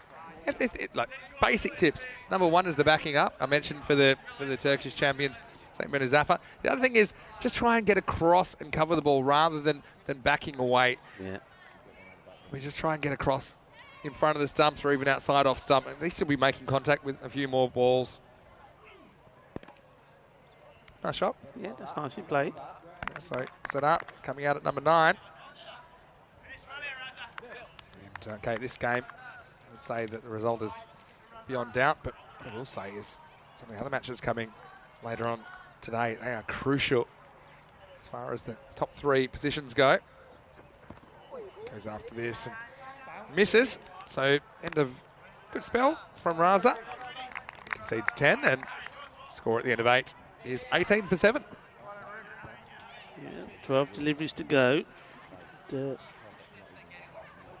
still got Hunter there, so he's probably the last of the real recognised batters. Though I did like the shape of Sadat, and well, I haven't quite seen a worm like this in a while. I mean, that's like the Cliffs of Dover. Well, it actually looks like a decent innings, but when you look at that worm, but the scale there is 20.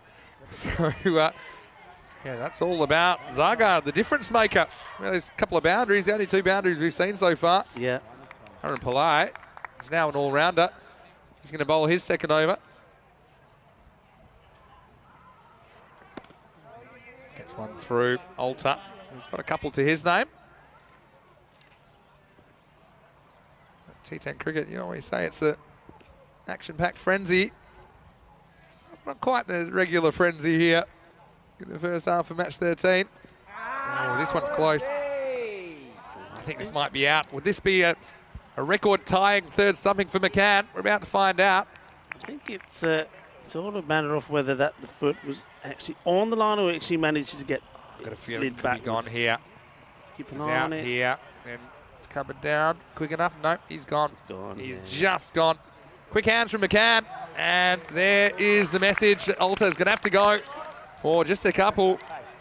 Third stumping for McCann. Well, he's one off the record now. And so congratulations to Pillai, who gets the second wicket. 3 stumpings in the innings. I must say, I never got more than 3. You don't often see more than 3. I think I ended up with something over, I had over 100 stumpings in my career, but never more than 3, because you don't get that many opportunities normally. So, especially in a 10-over match. Yeah, but that's what I was going to say. I mean, a lot of the cricket you would have played would have been what, 55? Yeah, 50 overs, or... I thought you would have had plenty of opportunities with the. Must have been a lot of spin deployed. Oh, I mean, yeah. in the UK, probably, but it's that just was the case. you just don't get that many stumping opportunities in the day. I mean, you're lucky if you get 1 or 2. To actually get 3 or Did you ever miss 4. any when you could have had 3? No, luckily not. Yes, you did. I did have. There was one game I took 7 catches and 2 stumpings, and it was involved in the run out. But I was a bit annoyed because the run out's not technically a stat. I would have had all 10. Yeah, you told me about that one already. Anyway, bit Pillai dirty. comes back. There we go. Some runs for Chetan. Well, this one might go to the boundary. Yeah, well, this just shows you the Scottish team's all about. I think he's made this stop. What a good bit of fielding that. That sums it up, really, doesn't it? I mean, really, in this match content, it doesn't matter. And I know there's a lot of people saying, just let it go. Let him have a 4. Let it go, let it go. But that's not the way they play the game. They've got to show how it's Gotta done. have standards. That's really important. Adil Raza. I think he does get there. Look, he just knocks it. Excellent. I think, yeah, we might have one more look at this. I mean, I think he gets the hand on it. We'll try and I think freeze this it is around. fine. As soon as he ejects it here. That's Yeah, fine. that's fine. Just worth a second look, a third look. I could do that once, you know. Yeah, but, you know, this What do you mean, yeah, but I could do it. You You're could not do supposed to just fog over it. Oh. You know, there was a time. It's a very... There was a time when I was quite I athletic. believe you. And Yeah, and that's about keeping your standards up as well. nowadays, I'd pull me hamstring before I even got to it. You wouldn't have got close enough to dive, I think, these days. A shot. Sadat gets off the mark, and that's one thing that is a positive for me in this innings, that we have seen. Didn't he get bat onto that? 6. The last one? With no bat onto it? Yeah, no. Okay. Yeah, no, he got. That's 2 runs in 2 balls. Yeah. No, I was just having a look at the runs come up and said, and I thought they were waiting for it to come up on my screen. 7 players have scored now in this innings for St. Bernard's Affa. So you want to talk about positives? Oh, well, was it this one? Oh, if I was a referee here, I'm getting the red card out. You can't go in like that. That's a 2-footer. red card offence. 2-footer. What's Pillai doing here? Well, he nearly takes 2 players out in one go. Yeah, well, sometimes competition's hot for spots in your team. Have a look at this. Have we got time for Messages it? into Oh, it. come back to that one, I think. Matters in your own hands. Well, there's another wicket. This time it'll be a 9th. And Pillai gets a 3rd wicket. He's going to finish with 3 for 4. Well, maybe auditioning for a few more overs heading into the business end of the week. Well, let's have a look at this. There we go. This is the ball before. Watch this. He's a madman, Polite. Look at him. Go, whoa! I was saying, hey, steady on. Save that for the boundary rope. What have we done to you? Anyway, Sami Sadat, sure we'll see him with the ball a bit later on. Right now, it becomes the 9th wicket to fall. It's 21 for 9. Yeah, 9 down, and that was also the end of the over. So now it's a question of whether they can bat out the 10, and that'll be in itself an achievement. Back Chetan will be the man. And well, there you go. Nice moment. Yeah, lovely moment there. Yeah, the disappointment for me, a couple of players not playing for Zetman Zafar. Turkmenoglu, who was batting below the mullet yesterday. Cengiz Zafar, didn't get to see him face the ball. And Zafar himself, who jogged out there and made one of the best golden ducks I've ever seen, and jogged back. Good for the cardio. He's not in the 11 today. As we see back Chetan, who has had his struggles in the field, holding on to some catching opportunities. As it is, BT is going to bowl as we head into the 10th over. Can they bat out the 10 overs? Oh, this will be a wide, and can you see a bit of inexperience there. Chetan down the other end. He's not moving out of his crease, so we'll get one. I must admit. Are these two brothers? Do we know? Yeah, I believe so.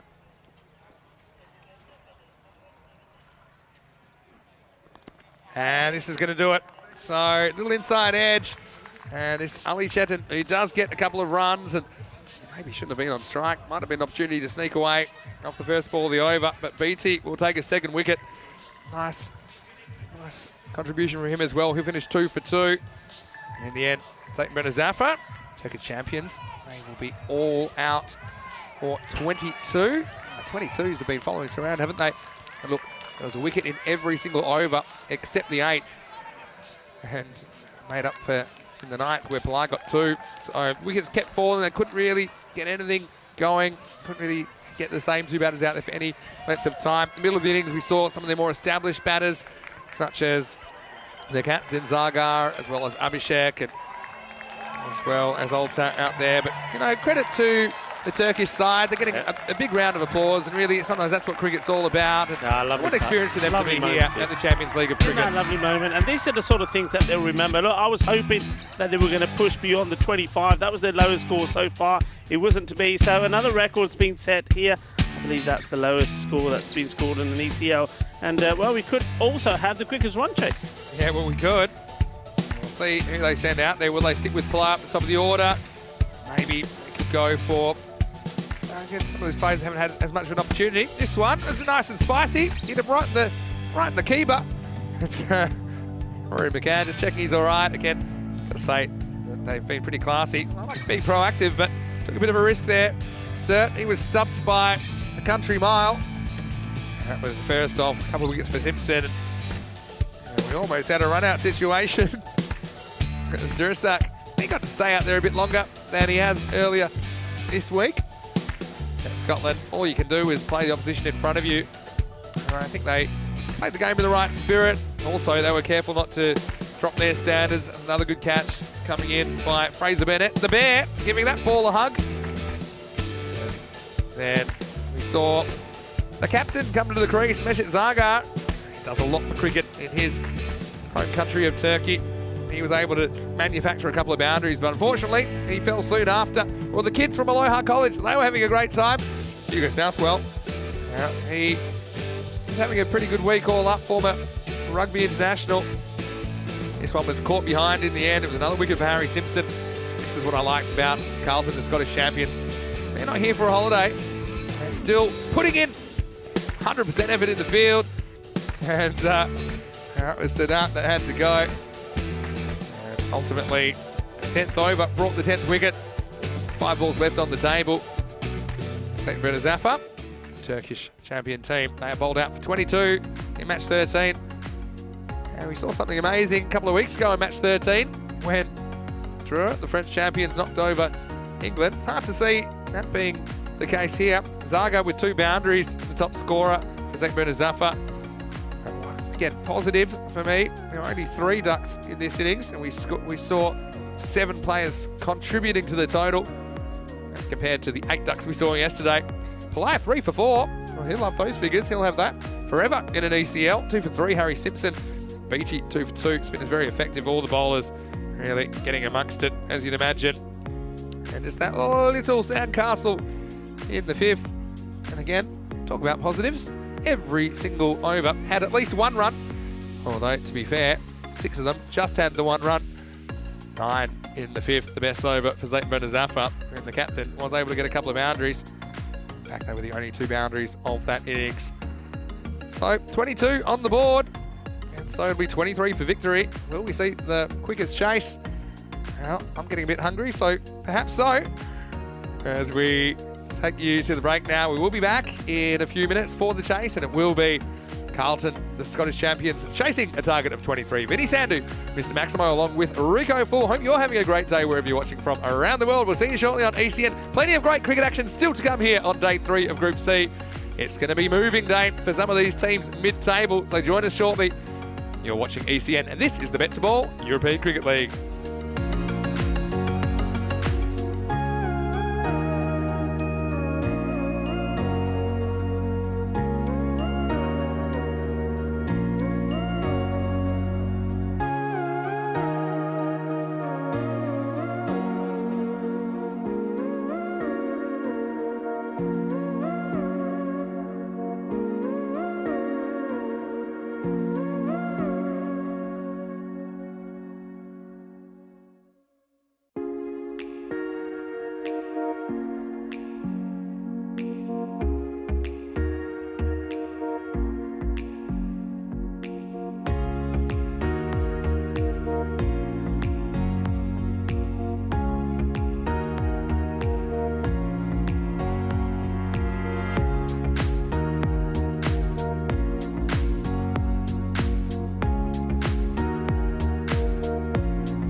Hello and welcome back to the Cartama Cricket Oval in Malaga, the beautiful region of Andalusia, the Costa del Sol, south coast of Spain. Pretty as a picture, as the temperature has hit 20 degrees. Hard to believe, still technically winter, as we are taking you through Group C action, week 3 of 6 in the European Cricket League, the Champions League of European Cricket. 30 of Europe's top clubs coming together in a festival of cricket, which sees the sorts of contests you wouldn't see anywhere else, including this one right now between the Turkish qualifiers, Zeytinburnu Zafer, taking on Carlton from Scotland, from the city of Edinburgh. And in the first half of this match number 13, it was Turkey that were bowled out for 22. You would say was a bit of a mismatch, to say the least. Now we're going to see the Scottish side coming out, and that looks like Murray Whitaker that's going to be facing up. It's out there with Umar Mohammed, so change in opening combination, no surprises there. One thing I would say is perhaps we'll have our record chase.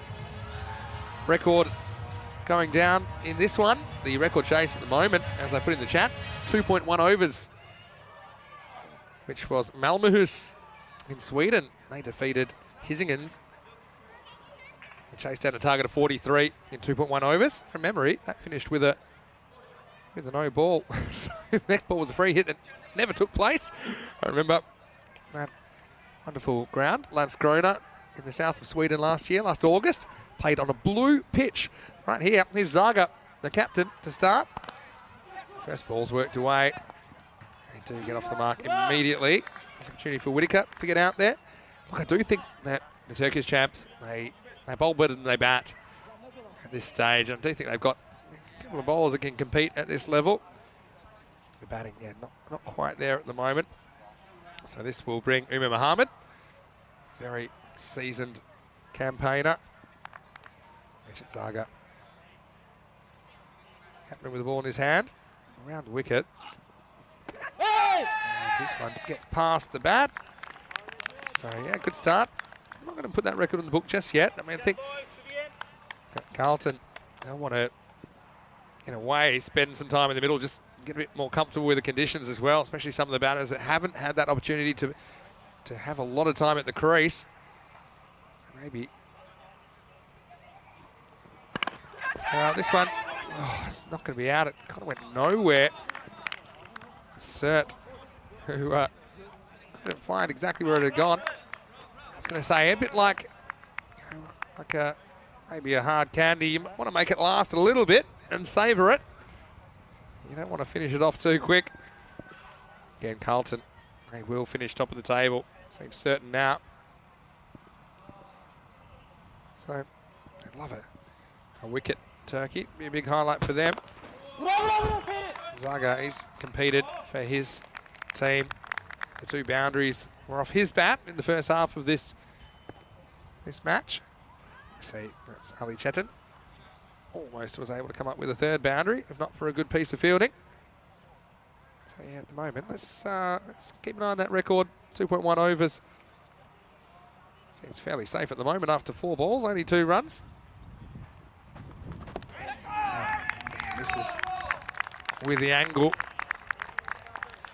Well, I'd say at this stage, only 1 run ahead on the comparison. That's Whitaker, he'll be keen to make sure he sticks it out. Gone for a deep point and kind of a deep mid-wicket as the 2 outfielders at the moment. Last ball of the over. It's been a good one from Zaga. That's one of those Turkish LBW shouts again, but I don't think that'll be out. That's the end of the over. And a pretty good one. 3 for no loss. Whitaker will retain the strike. Vinny's out of here, Mr. Maximo. And next to me in the commentary box, once again, is Rico Full. And, well, all we want really is the Turkish champions to be able to compete. And it's nice to see a good first over from Zaga. Again, it's all about dwelling on the positives. And that was a really nice over. Yeah, look, nothing bad about it. It had the ball in the right areas. And LBWP obviously was going down legs up. But look, I think what they're after is a little bit of Turkish delight. You know, pick up a couple of wickets and they'll be well happy They'll with be that. fizzed up, as Corey would say. Well, stick with this because there is a lot of high-quality cricket to come today on day 3. Abhishek comes in, and first one's a little bit short, disappears to leg side. That'll be for the first boundary of the innings to the Scots. Yeah, nice shot from the youngster, Whitaker. He's onto this pretty quickly and plays it away. He's a top order batter. And second bowler, a bit of off spin. 21 years old and likes rugby as well. And I'm sure he's getting plenty of tips with the batting and maybe with the rugby as well from Hugo. They'd have to do it this over if they're going to take the quick chase record, by the way. Pretty full. And the umpire's happy with that. They'll get the single. I know you've spent a bit of time with the kids today from Aloha College. Fantastic, aren't they? You, so keen. They're just loving it. Love the And not just enthusiasm. this group, every group that's come here. It's just so...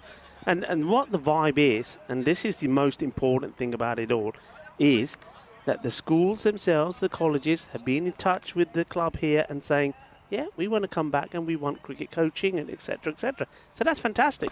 Yeah! And this is a pretty good delivery as well.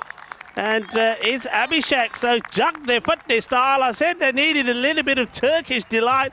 Well, it's been provided there by Abhishek. And very little celebration from him, yet all of his teammates, they're all around him. This was nice. This was spicy.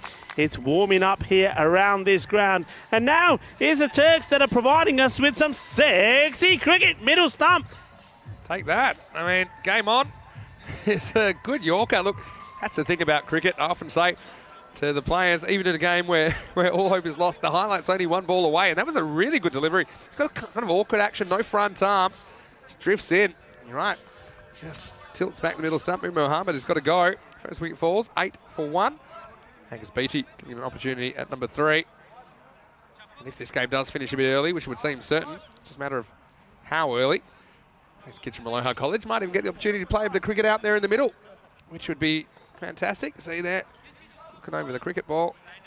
Good to see them handling some cricket balls and getting involved. Certainly, it's great to be able to showcase the Champions League of European cricket right here on the Costa del Sol.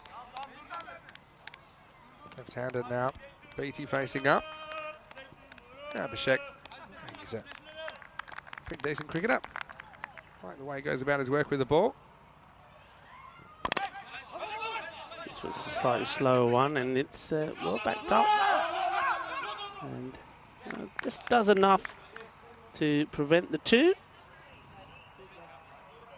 Yeah, so a lot of people are pretty excited about the wicket for the Turkish side as well. Don't think Mohammed will be particularly thrilled about it, but yeah, again, nice to see them picking up a wicket. It's something they couldn't do on the first day. This one could have gone anywhere. Good pick up, good bit of fielding, adjusts himself well, was going one way, then has to readjust. Clean pick up, good throw. And they did field well for periods, even against Brescia CC. They ended up whacking them for 180 odd.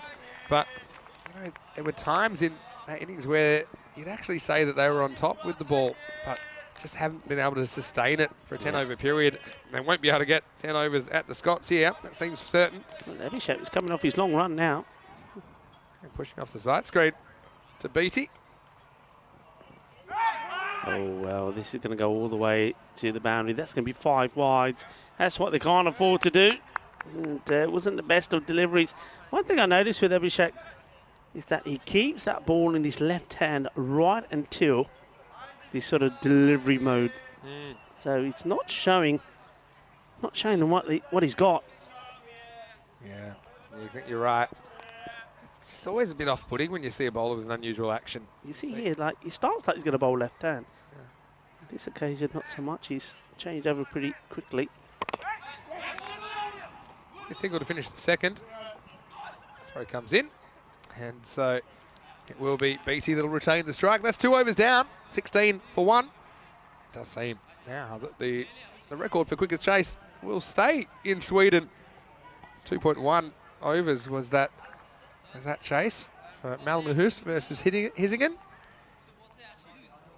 And I was talking about that just as we were on the way up here, about that ground in Landskrona in the south of Sweden, near Malmö, with the blue pitch. Oh yeah, what? Things you see, that was really popular, that blue pitch. And the story behind that, the council delivered them a pitch, the carpet pitch. Yeah. They never mentioned that it had to be green. So they play on a blue pitch. That's like right. a proper, kind of like the colour of the Turkish trousers there. That kind of coloured pitch. And white ball looked magnificent on it. It looked really good. I have to say, I was very impressed with it. As a cricketer, because you don't expect it, when I first arrived, because I arrived halfway through that week, and when you arrived there, I got to the ground, and the cricket was actually happening, and I had to take a double take. I mean, I'd heard about the pitch, but when you're there and it's like glaring at you, Yeah. it just it looked really strange. But yeah, as you say, once you get used to it, I think it was really good, and I think the white ball on that, yeah, it just worked wonderful. Yeah, great. You win it with 6 now. Swing and a miss. Yeah, I've got to say, that's one of the things about cricket, isn't it? You've got to be able to do both facets of the game. I think that Zayden Benazafa with the ball, some of the bowlers they've got, they do have the ability to keep it tight for periods. Maybe not all 5 of their bowlers they'll use, but certainly the top 2 or 3 are competing. Yeah. Ready cut. Love a Maximo to finish off this game.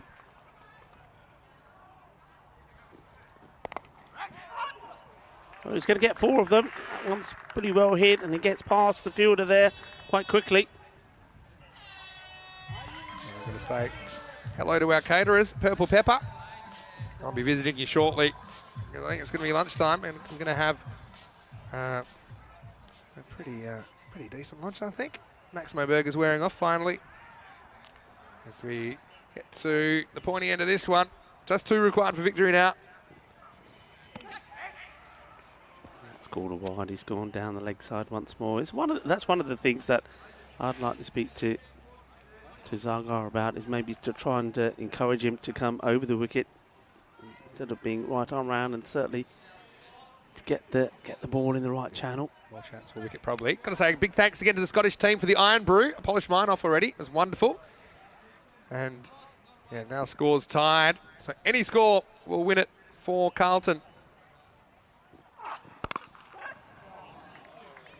And that'll be it. That's the single. Well fielded there in the deep. Doesn't allow the ball to go to the boundary. So that's the end of this match. It's done with plenty of balls remaining. Just needed 2.4 to finish it off. And it's been, once again, I don't think there's any surprises in the result here. But it's, as we keep saying, it's a huge learning curve for the Turkish champions. And they've got a bit to take away from this as well. And I think... from every time we see them, there's just plenty there for them to go back on and work with. And I think the likes of their coach Zafar, who'll be working with them, no doubt. And slowly but surely, they'll put things together, and we'll see them getting better and better. But well, this was just a gentle stroll for Carlton. It gave them the opportunity to rest some of the key players. They didn't have to excel themselves too much. This one's coming up, and there'll be a bit of an extended break. Probably exactly an hour to the first ball. Pretty much 59 minutes, actually. But it's going to be Prague CC Kings, fresh off a good performance this morning. They will be batting first. They've won the toss. They're batting first against Brescia CC. Let's see if they can replicate some of that form from this morning. It'll be tough. Brescia CC bowled really well this morning. I think their batters let them down. Yeah. Their bat versus ball wall, predicting Brescia CC to be slightly better. And that's a crucial game for those 2 teams. They push for top 3, particular Brescia. They need to pick up another win as we go through the highlights. And with only 23 required, you knew this wasn't going to last too long. Still, a couple of chances created, half chances. And had Whitaker out there. Nice to see him getting some airtime. Didn't go with Fraser Bennett, the bear, at the top of the order. And this was the wicket, and it was a pretty good delivery, wasn't it, from Abhishek? Yeah. Snuck that one through. Remember, Mohammed tilted back the middle stump. Yeah, he got that one right up there. That was a nice pitched up Yorker net delivery, and Mohammed played all round it. And nice little highlight that was for this one. Well, that wasn't a good one. When you've not got too many runs on the board, you can't afford to give those extras away. Yeah, and that's just, again, a little basic error. And there are certain areas, I think, certain basic things that the Turkish side could do to improve their cricket. Nice to see the way Carlton are approaching this week, though. They're relaxed but focused. I think they've respected the opposition on every occasion we've seen them, and they have been tested. And at the moment, they have finished their group campaign. They're the first team in the 3 weeks we've seen that have gone through the round robin stage without experiencing defeat. But again, they'll have to keep going because they will have challenges ahead of them on Super Thursday and, of course, Finals Friday as they attempt to become the Group C qualifiers. Whittaker with 12 not out, doing most of the heavy lifting. Remember Mohammed, the only batter that was lost. BT came in to help finish things off. Again, the 5 wides, not ideal for St. Bernard Zafar as these runs were knocked off 2.4 overs, so not quite the record of 2.1. I do believe that is an ECL record of 2.4. Zaga didn't do badly at all, less than a run a ball. He conceded. Abhishek came up with a wicket. As we see the kids coming onto the ground, so it's great that they all get the opportunity to be out there for the next 45 minutes or so. Have a look at that first innings. One of the positives, like I said, there were runs in every over, although 6 of them just had the single. Wickets falling regularly. 11 wickets in that match as Carlton make it 5 out of 5. As we head into a bit of an extended break, we will be back in 50 minutes, 5-0, to take you into match 14. 2 really competitive fixtures to finish the day as we head into the afternoon session. Join us soon. Vinny Sander here, Mr. Maximo, along with Rico Full, as the table takes shape. Hopefully you are back with us for match 14 on the way. You're watching ECN, and this is the BET2BALL European Cricket League.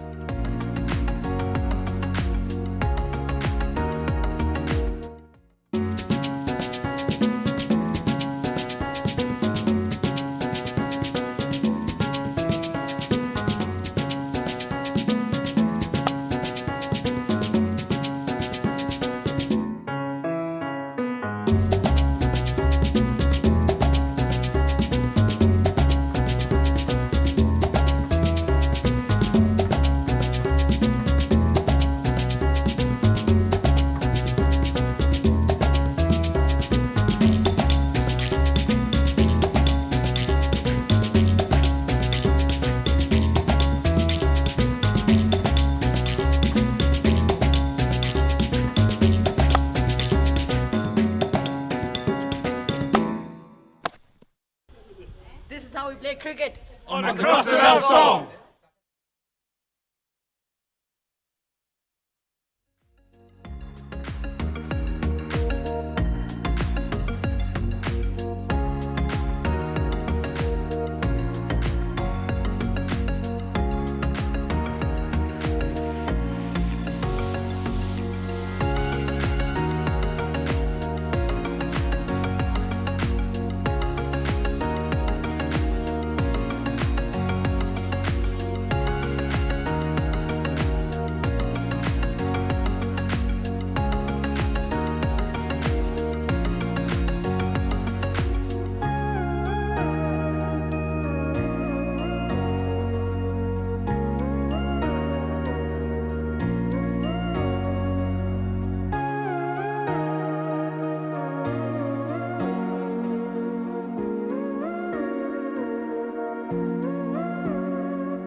and welcome to the start of match 14. What a big match this is. The Prague Cricket Club Kings, they've come back with a bang and they've put themselves in a position with that victory to go into the top 3. That's going to be a massive boost. Brescia, they didn't do so well. They didn't get the win that they wanted, so they know that this is a big match for them. Well, we're going to go over for the coin toss, but isn't it lovely to have the kids here from Aloha College in Marbella? I like the way they've been watching the game. I like the way they've been looking at what's happening behind the scenes, and also they've been doing a little bit of learning of the umpiring as well, and I'm sure if I ask them some questions, they're going to come up top trumps. Let's put them to the test. So kids, how do you give a batsman out? Chuck the footy, exactly. And what about 4 runs? Right, we're going to really test them now. What about if it's 6 runs? Balle, balle, balle. Well, I tell you a man who does a lot of balle, balles, and chuck the footy is Rob Cameron. The captains are with it for the all-important grande coin toss. Are you having fun? Yes! You're cool. Okay. Keep us cool. Full bat first. The call was Kineibu, but it falls BET2BALL, and that means that it's going to be Arun Ashokan that wins it. And of course, on a nice sunny afternoon like this, he's going to have a bat first. And why not? Look, Vikrama Sakara, he's in great form. The Beast scored a fantastic 76 and also showed his variations with the ball as well when he took 2 for 13. And with the bat, I think you're hoping that the captain himself, Arun Ashokan, he can use this match to score some runs as well. With the ball, the Beast has been fantastic, but I believe something that Selvan and Goraya will be performing in this match. Brescia, they need a win. They need something to lift them, to boost them going into tomorrow's Super Thursdays. Can they do it in this, their last match in the round robin? They need to score some runs. And with the runs, well, Baba Hussain, he's the Centurion. Can he be good again? But Imad Khan and Naveed Chowdhury have to give him some kind of support. Talking about the bowling, there's one man that's really excelled, probably being one of the bowlers of the group. I think Bashar Ali has been great. Mr. Evergreen, he's going to bowl well, he's going to be taking wickets, but can he be supported by Naveed? For this match, we're going to go over to Corey Rutgers and Mr. Maximo in the commentary box, and I think this is going to be a cracking match. Thanks, Rico. Vinny Sander here, Mr. Maximo for ECN. Wasn't it great to see the kids from the Aloha College Marbella out there brushing up on their umpiring and their commentating, actually. They've had a great time out in the middle as well, as the last match finished a fair bit earlier than scheduled. This is what's coming up, match 14. Crucial one for these two teams. Prague CC Kings currently in 3rd position on the ladder. Brescia CC in 5th, but they can jump to 3rd, I should say, if they do win this. And despite having an inferior record, the supercomputer is tipping them to sneak through by a dozen, 105 to 93. We'll be chasing though. PCC Kings, good toss to win. I think they put a big score on the board, batting first in the last game. We're hoping to do the same again. So yeah, the top 3 so important, and both these teams could finish in or out of the top 3. That's why it's going to be a crucial game, and come to the big game. Let's go to another big commentator next to me in the commentary box. Here's none other than former VOC Rotterdam winning ECL player and current Spanish national team coach, Corey Rutgers. Corey, yeah, I've got a big contest coming here in match 14. Yeah, looking forward to this, Vinny. Had a couple of coffees and I am fizzed up for this. You have been. You've been on the caffeine in there. Lucky it's not the Olympics, because I don't know if you'd pass the drug test. You know, they have the caffeine monitor. Anyway, here's Bashar Ali to open up. This is cut away nicely, and it's going to be 4. They've stuck with the same opening combination. Hilal Ahmed out there with the Beast, Sidesh Wickramasinghe. Bashar Ali, who's been pretty slippery this week with this one. Not his best delivery, short, wide, and Hilal Ahmed, good start from him. Yeah, glorious shot, gets it short, wide. You still got to put it away, and he just leans on that cut shot, the old traditional cut shot, 4 runs. Oh, what a start to this pretty crucial match, isn't it? Yeah, it really is, because like I said, Brescia CC, if they win this and then Cluj beat Alton in the last game, then they will finish in the top 3. Delivery. This is not a great shot from Hilal Ahmed. Just tries to give it the business, but it wasn't there to hit. Top ball. Yeah, so what I was saying there, Brescia CC, with a win, they can go to 3rd, and then potentially if the other result goes their way, they'll finish in the top 3. Also for PCC Kings, if they lose this one, then depending on how much they lose by, they may drop out of the top 3 right here and now. So, Brescia Ali. This one gets straight through Hilal Ahmed.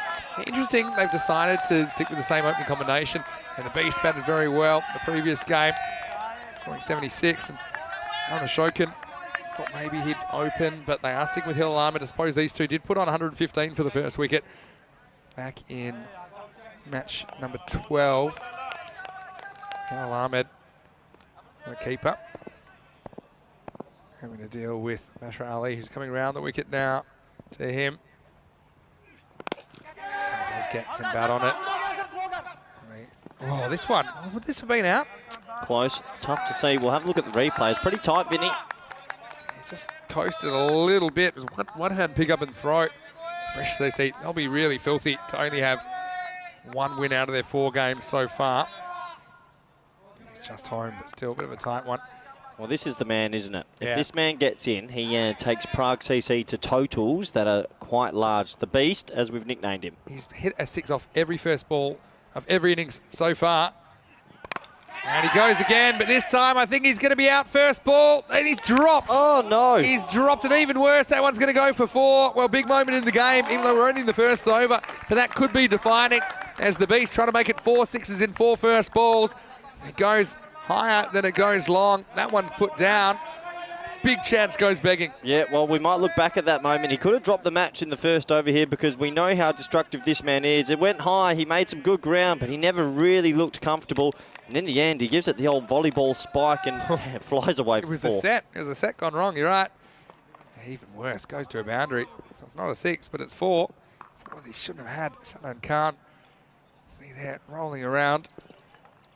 Brescia Ali will be ropeable. Last ball of the over coming up. And, well, shapes the throw. You can understand the emotion from Brescia CC, who let the Beast off the hook, and that's the first over. Done and dusted, 9 for no loss. Yeah, so Vinny, obviously we love interacting with our viewers, and we've got a question that's come in, and this one's for you. It's from Cucumber76. All right. And he's asked, besides Carlton, who is more than likely to get in that second and third spot? Who are you tipping? I just got a feeling about Brescia. They're going to sneak into the 3 here. But that's not a great start. I think Cluj, they've earned their way in, and they've still got a player like Sivakumar Periawa to come back into the lineup.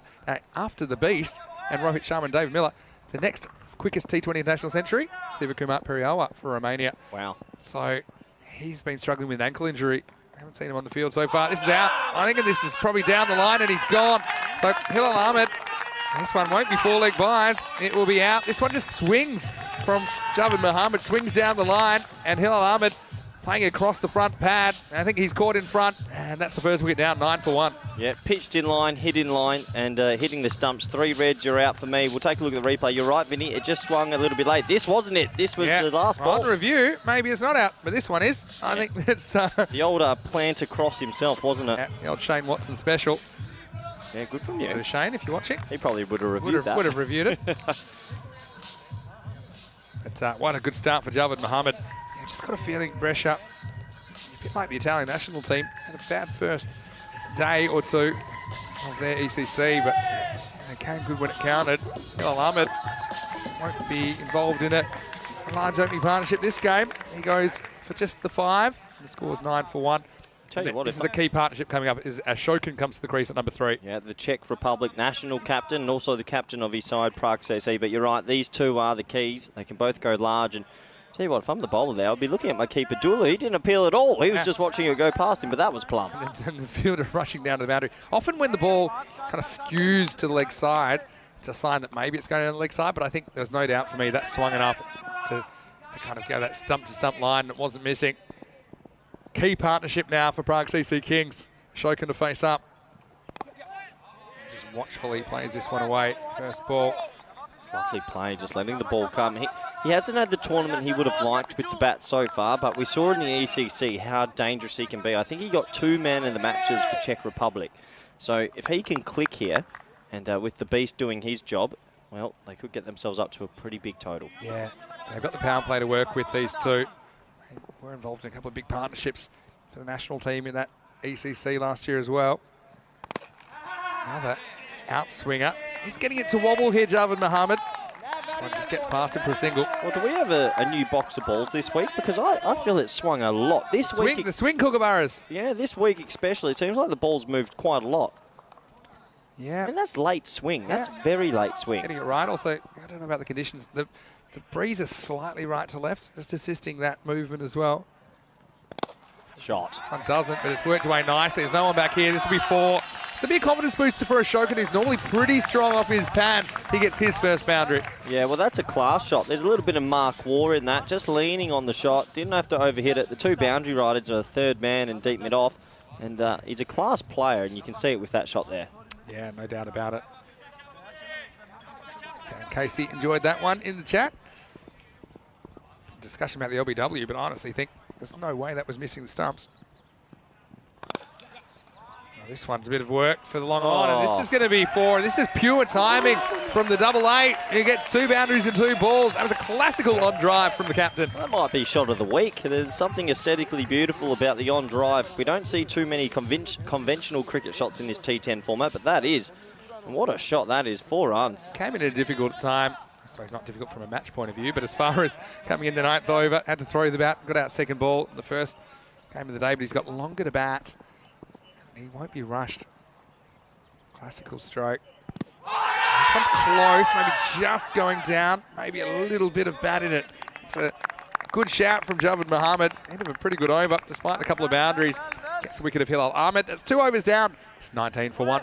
Yeah, let's go to have a look at this free play. I had a feeling it was just sliding. It was tight. But yeah, that's pitching on, hitting on line with leg stump, but I think that is missing the leg Just stump. missing. It wasn't far away though, was it? And that's one that doesn't outswing. It just holds its line. He's moving forward. Certainly worth a good shout by Shub. I think he gets 2 out of 2 right in that over. As we get to the end of the second over, 19 for 1. Give us a chance to look at this table. See, Brescia CC, look at their net run rate. Mainly thanks to the Turkish champs, Zayt Murnazafar. They've got the best net run rate of anybody in the competition, despite being 5th. If they win, they go up into 3rd place. And then they'll be hoping that they get the result to go their way in the last game of the day between Cluj and Alton. Bashrat Ali coming back for his second. And he goes after him, but this is high, and it's going into a pocket of space. It won't be caught. And he will just trot back for 2. So, the beast living dangerously. He's a big wicket, isn't he? And he's certainly going to chance his arm as we're into the last over of this power play. Well, it's really clever bowling from Ali at the moment. What he's doing is he's coming around the wicket and bowling off cutters. So he's trying to take it away from the beast, and the beast keeps opening his stance, trying to absolutely club it over the sight screen. So that's 2 now he's hit in the air, Vinny, and I reckon 3rd time Ali might get a little bit of luck and get the wicket. Yeah, well, we saw Hilal Ahmed get a bunch of luck in the previous game Prague CC Kings played. We've already seen the beast have a slice of luck. He was dropped first ball. That one, fortunately, fell into a hole. A bit quicker. Nice bit of bowling. There's a bit of spice in this game, Vinny. Out there's a few words being said. They're pretty fizzed up. I was going to say that I want a big shout out to Joshua, who is a relation of Lee, who's watching from Malta. And Joshua, he's had some real health struggles. He's been recovering from leukemia, but he has survived, and he is playing his first game of cricket tomorrow. Oh, wow. So Joshua in South Africa, I wish you all the best, and that is wonderful that you get your opportunity to play some cricket. That's what it's all about. Good luck. Isn't it? No ball called, and this might have been for overstepping. And this is not a good situation, is it? And we saw Bashrat Ali just overstepping once this morning as well. We may get this on the replay, but free hit coming up. This is the side on view. And Yeah, it's a big noey. It is, isn't it? Good spot. Well, Stefan Gooch. Free hit time. Free hit. Buckle up, as Yep. you'd say. And they get the one. Sadesh won't be impressed because he's at the non-strikers then watching. Aaron Ashokan with the free hit. And he hits it upwards. Run 2. And, well, you might. Sadesh won't get back for 2. It's actually well fielded in the end. Corey, you get excited with a catch off a free hit, as we saw the other Sure day. what you're talking about. That was the Turkish captain getting a bit excited. I was calm. Yeah, well, we were excited. Got one. This one. I never had the experience of facing a free hit. faced in a one. match. I hit 3 no balls for singles when that rule came in, which is really annoying because I just love the power of wearing the immunity cloak. It is a powerful It's cloak, isn't it? It's powerful. We see a lot of run-outs off free hits, though.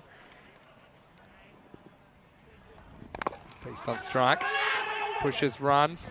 Get one. He just hasn't got going just yet, but the key is he's still there. And Ashokan, well, he has got going. He's looking good off 10 off 5. As Vinny mentioned a couple of times, these two really are the key to this batting lineup. One of them want to bat really deep.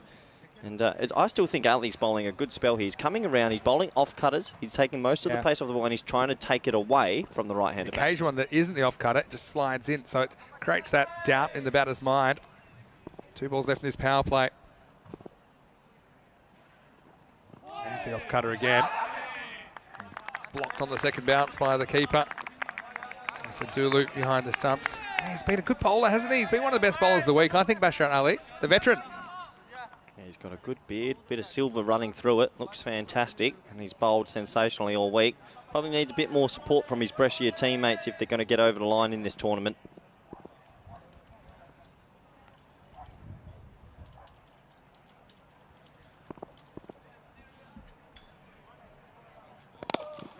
This one is worked away, clipped off the pads. Once again, Ashokan. Well, when he's batting well, this is the shot he plays well. And this has just helped to the boundary with a natural angle of Bashar Ali just coming in. And nice shot by the Czech skipper as he helps himself to 4 more. End of the power play, 29 for 1. Now, I think tactically Brescia have missed a little bit of a trick there. They're the only team that doesn't seem to operate with a deep mid-wicket. They always have like a wide third man, and I understand that, but for batsmen at this level, it's very easy to get it through the leg side, and that's an easy 4. It's a funny one. Whoa. Yeah, it looks big. What have we done there? That's 9, changed. 10 and 10. Oh, that looks massive. It's all the about- greatest power play in history. Like taking the perfect selfie. It's all about getting the angles right, getting the zoom right. 9, 10 and 10. So pretty consistent, I suppose you'd say, as we head out of the power play into over number 4. Yeah, I suppose maybe you want to encourage him to play that shot in case he misses it. I suppose it is kind of across the line, but Ashokan, it's a strength of his for sure. And when he gets going, he'll be able to elevate those out of the ground for 6. We saw him strike a half-century, memorable half-century in the ECC for the Czech Republic.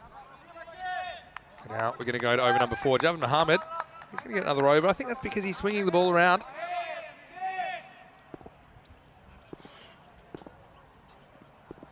Here's Beastie on strike. Decides to be a wide. Yeah, I know. So go back to little Joshua. He's not so little now. I think he's 7 or 8. But you know, all he's ever wanted to do was to play sport. That because of his immune system being weak, it wasn't necessarily allowed to mix with other kids. So he's super excited to play his first match of cricket. So isn't that great to welcome him into the cricket community? Hit hard, and this one is muscled over long off. Maximo! Wickramasinghe doesn't often go that long without a 6, but this one was slightly over pitched from Javed Mohammed, and this time it was Wickramasinghe bringing the swing as he swings him out of the ground. Yeah, it was a matter of time until he connected with one. He must be the leading 6-hitter in this group. He got a half volley, he puts it away. And, well, while he's there, anything could happen. I don't think I've seen a more stronger batsman, a more powerful batsman at the crease. He is so strong. When he hits it, it stays hit. Yeah, it really does generate a lot of power. That top half, bottom hand. Once again, and this one's just bludgeoned behind point. Dismissed by Wickramasinghe, up 6 and 4, hungry for more. Well, the word is violent, Vinny. Violent. That has raced away. That would have been 4 anywhere in the world. And have you ever seen a batsman this strong? I honestly can't think of many people I've seen this strong. Right up there, man. I used to watch Andy Simons at the domestic level Bit of growing Andy up. Simons there. Just the way he accelerates that bat swing on the downswing through the ball. Really threw his hands at that one. Slower ball, reaching. And, well, they're going to buy here because it's just snuck through the legs of Yasser Dulu. That might not be a bad thing for the bowler to then get Wickramasinghe to the other end. They do get 1 run. Yeah, I just think that when he holds his shape, he's just really powerful. He's got a good eye. He's a big competitor, Wickramasinghe.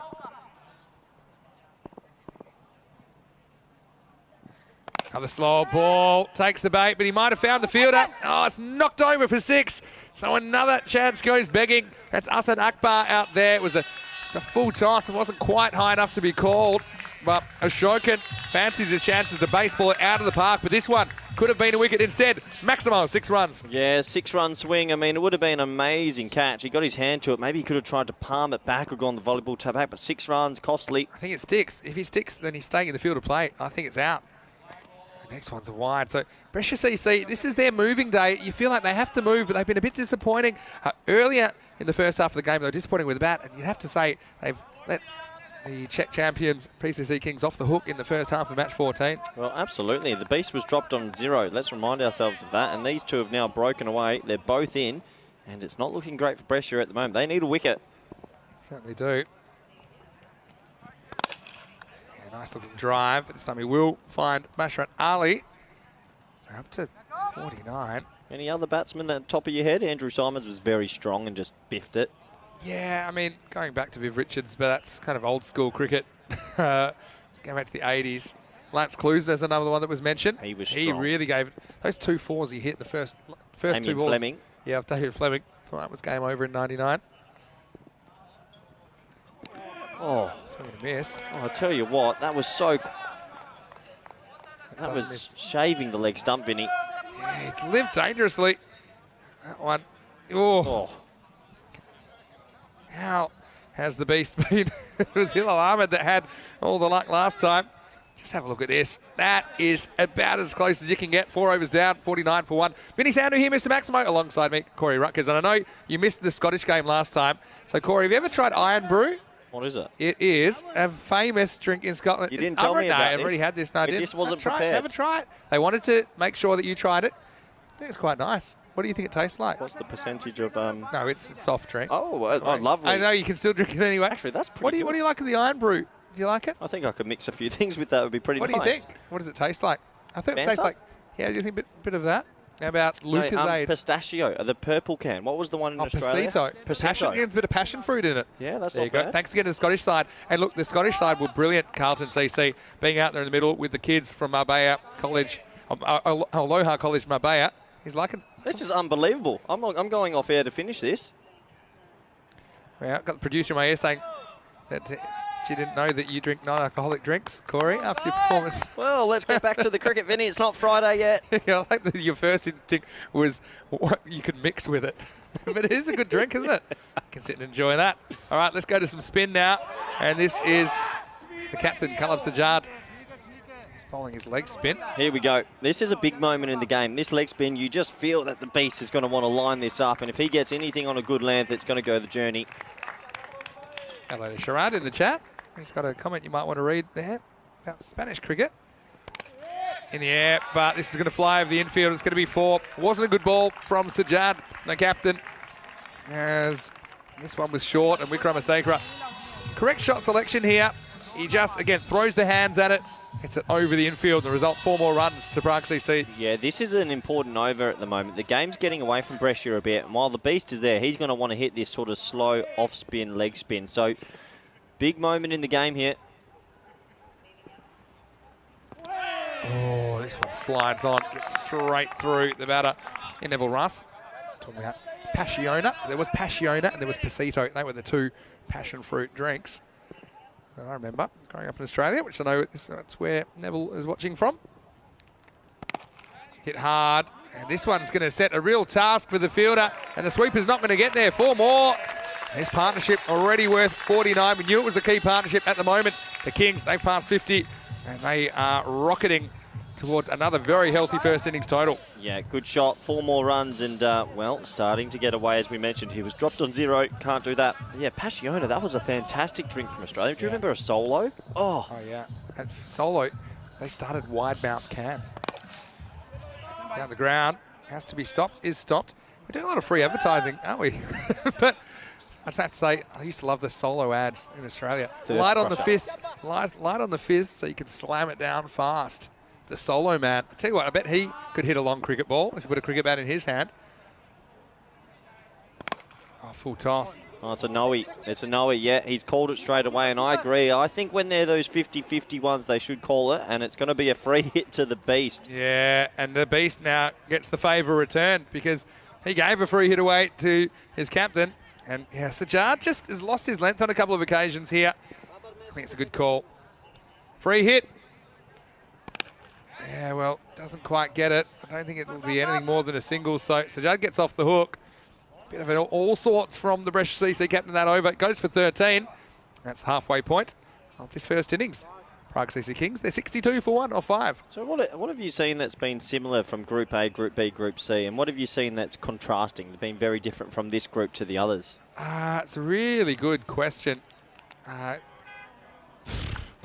suppose that having the Turkish team in has been a bit of a wild card this week to see some games where you felt for sure the actual result will go one way or another. But that has just made the other games even more contested. I'd say that there haven't been that many games that there's been blowouts between the top 5. Even Carlton, they seem to just be getting the job done, but they haven't really smashed any of the other teams, with the exception of the last game they played.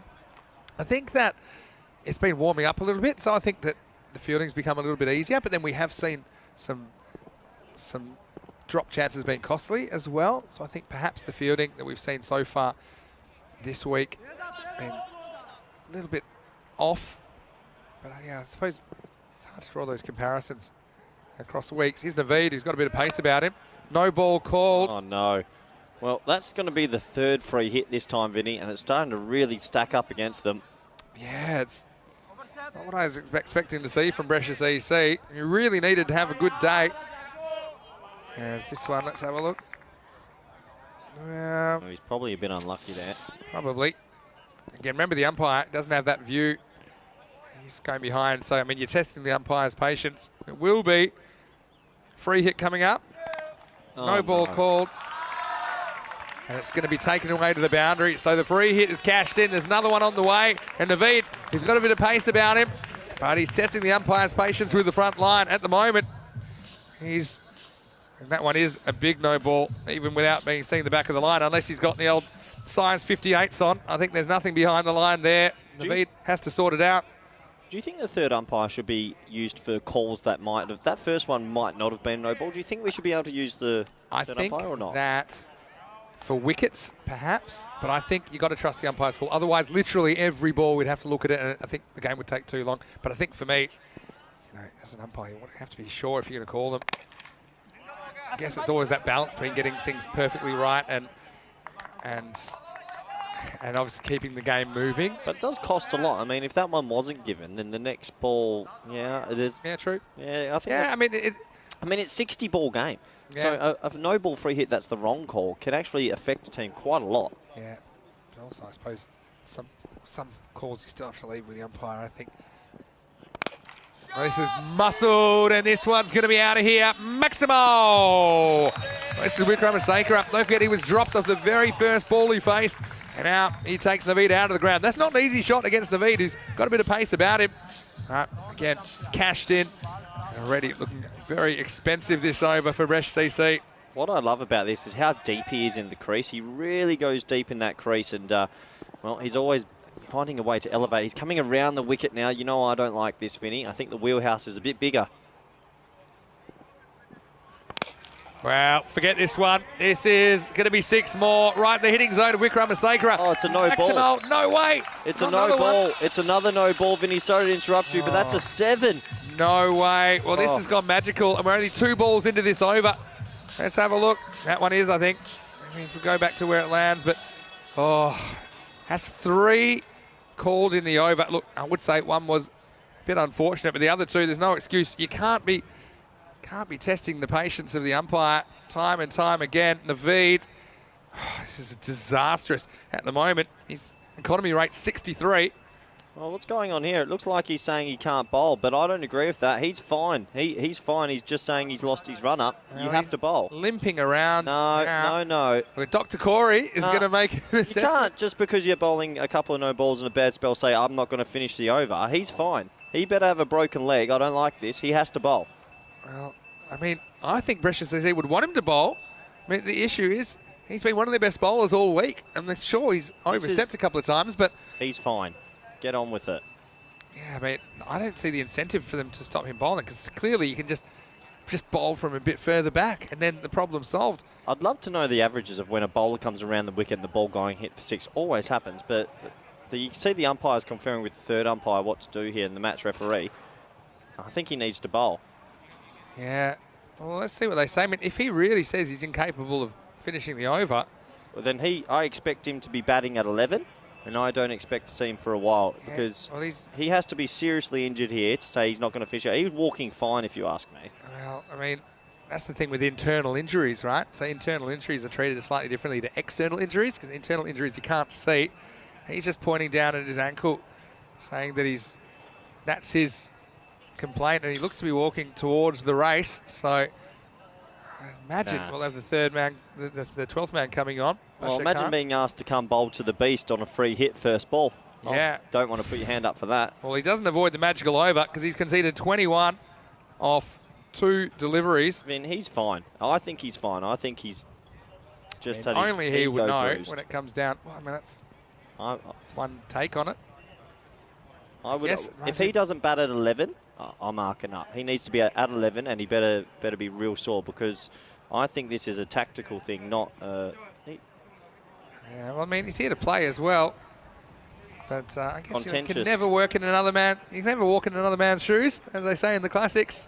At the moment, Naveed's going to take a seat on the bench, and Robbie Brescia Khan coming on. And well, hands up, who wants to bowl? You've got 4 balls to bowl. The first one's a free hit. And let's see who draws the short straw here. They've got a free hit to the beast first up. And well, that score. Have a look at the score. They're going at 155 pace at the moment, 156 pace. Yeah, this over's really ballooned it out, hasn't it? Ali Raza Islam is the man that has to bowl this next delivery. Yeah. So here we go. Free hit time, Free Vinny. hit time. Kramasakra on 42. And you'll have another delivery. And he can't take a wicket off. Jeez, the wheels are really falling off at the moment for Brescia. They have to. Really surprised that Brescia haven't been able to pull it together today. When we saw one good innings of them this morning as they were defending a low total. But yeah, I mean, bowling's been their strength this week, and it's just absolutely gone off the rails. There's the free hit, and it's going, it's gone. Maximo Wikramasakara, the beast. We almost had Corey jumping out of the commentary box. It's a long way down, Corey. So this one just cracks into the tower. The result, half a dozen, and the beast moves to 48. Yeah, it was on the right line for me. What a great shot that is. He's really smoking them. I have a feeling he missed day one, Vinny. He wasn't here for day one. He might be the leading run scorer in the group. He is batting beautifully at the moment. I mean, I think he probably would be up there now. 48, looking for back-to-back 50s. Won't be able to reach this one, it's wide. The other thing, Brescia CC, remember the other day, they struggled with the over 8, and I'm sure maybe a couple of minutes of that injury. But right now, I've got it as coming up to half an hour, and we're only in the 6th over. So they're going to have to really get a wriggle on. I think we've only seen 1 over a spin. I know there might be some allowances, but yeah, these wides aren't going to help at all. Hit hard, and bit of work for the man on the boundary. Wikramasakara wants 2. Ashokan not interested, so just the 1. He moves to 49. We've got a question from Reynold Pillay. What was the most runs off 1 over in T10, Vinny? Yeah, most we've had is 39. There's Yasser Ali in PCS Barcelona. The other day we had 36 off and over here. That was the most we've seen off and over in Cartama. That's a couple of 34s. Another wide. Yeah, so we had a record the other day where one bowler went for 57. Well, what's this over going for? Because it's over. Yeah. It's over the other part of the over as well. Wasn't it 20 off 2? It was 21 off 2. Let me just get my abacus out and I'll tell you. So at the moment, we've got 31 off 4 this over. Yeah, 31 off 4. So correct. it could be on. The record. You think we're on? Well, you've jinxed it. We'll need at least 1 6. Okay, just a single. Commentator's curse. Nice little 32. push. Still might be on. Another no ball 6 will be interesting, but yeah, I think Raza Islam has come on and had issues with extras of his own. Yeah, but I mean, the fact that Naveed hasn't finished the over and won't bowl another one, he's been a real draw card to their bowling. Think about him, along with, probably Miss 100%, who's not in the team this time, Ahmadullah Safi, and along with Bashrat Ali, carried the pace attack. Knocks him over. So it's an eventful over. It's going to finish with a wicket of Wickramasakara for 49. Well, turned down the second earlier in the over that would have got him to his 50, so it won't be back-to-back 50s for the Beast, but still he leaves his team in a very healthy position. Apparently Raza Islam takes his wicket in this controversial over. At the end of over number 6, it's 94 for 2. Yeah, good bowling. That's one of the few times that the Beast has tried to play a delicate shot, and it's not really his game. So cost him his wicket, but a really impressive innings from him again. I think he might be one of the leading run scorers in Group B. And 49 of 22, 4 sixes, and a strike rate of 222. You'd probably take that after his drop first ball. I mean, to get 49 out of the Beast, and look at that strike rate, you mentioned it. It's important they finish this off, though, because Brescia CC, they can be dangerous with the bat. They haven't clicked in this series so far. About 6 over check-in time. Going at 15s. Even if you take 2 a ball from here, that gets them up over 140. And you just don't see that many chases, 140 plus. New batter is Sharon Ramakrishnan, who compiled a very quick 19 to finish the innings this morning. Left-hander. He's classy. Yeah, I think he's a great man to come into the crease in this situation. Brescia CC have struggled with their control and discipline with the ball so far in this innings, and so the right-hand, left-hand combination could just exacerbate that. Sajad coming back on, and he is going to disappear. Abracadabra, Maximo! Ashokan just kind of dismisses this one with contempt as he moves into the 30s. Big shot. Yeah, and it brings the 100 up, and they're flying at the moment. And they're doing brilliantly. Ashokan, he's going to take up the mantle of the aggressor now after losing the Beast last over, and he's looking really good. He got himself in with some beautifully timed drives, and now showing us his power game as well. Good batting. So that last over going for 32. What a disaster for Brescia CC. Captain trying to sort things out. Sneaks this one through, but it's called a wide. A lot of chat about what's going on. Yeah, I've got messages flying in, and yeah, there's a bit of controversy from last over. People aren't too sure if he should be allowed to golf, but I guess we don't know if it's injury or not. This is one of these things. It's partly spirit of cricket, but also, I mean, I'm not a doctor. I have to say that. You're not a doctor. I'm a doctor. Are you? Doctor of what? But yeah, I mean, what can you do if a guy says he's injured and can't bowl? Imagine if he's not faking, and then you make him bowl and he gets more hurt. I mean, it's one of those things that... I expect him to be batting at 11 and not able to run between the wickets. And if he does, then I'd be putting in a complaint if I'm the other team. Yeah. Awkward situations. I like a little bit of controversy in I don't cricket. mind. It always spices it up a little bit. Yeah. Not disagreeing with you there. Gotta say, quick hello to Quinton Norris as well. I know he's watching from Austria. What do you think, Quinny? This is where maybe we need to do the old poll. Get the poll up in the chat. Don't worry about the doctor. We need an interrogator. An appeal. I don't think there's any bad in this. We need to get the old polygraph on him. What do you think as they go off? Get him in the little room. Bit of good cop, bad cop. The one spotlight. Oh, that's well bowled. Right. Sajad, that's the one that goes the other way. So he's enjoying bowling the left-hander at the moment. That's a good ball. Good comeback. Yeah, and really fizzed past the outside edge. Does get bad on this one. Ramakrishnan finally gets off the mark at the third attempt. Takes us to the end of 7th over. Pretty good one from Sajad. Just trying to bring it back after the 6. He only goes for another 4 in the over. So 10 off it. And the score is 103 for 2 after 7. And just a reminder of what is going on in this tournament. And I know that people are watching from all around the world. And we do appreciate your company. Settle in as we head into the last 3 overs of this one. 6 weeks of the ECL 22. This is week 3. And I know that looking forward to some of the teams we haven't seen yet.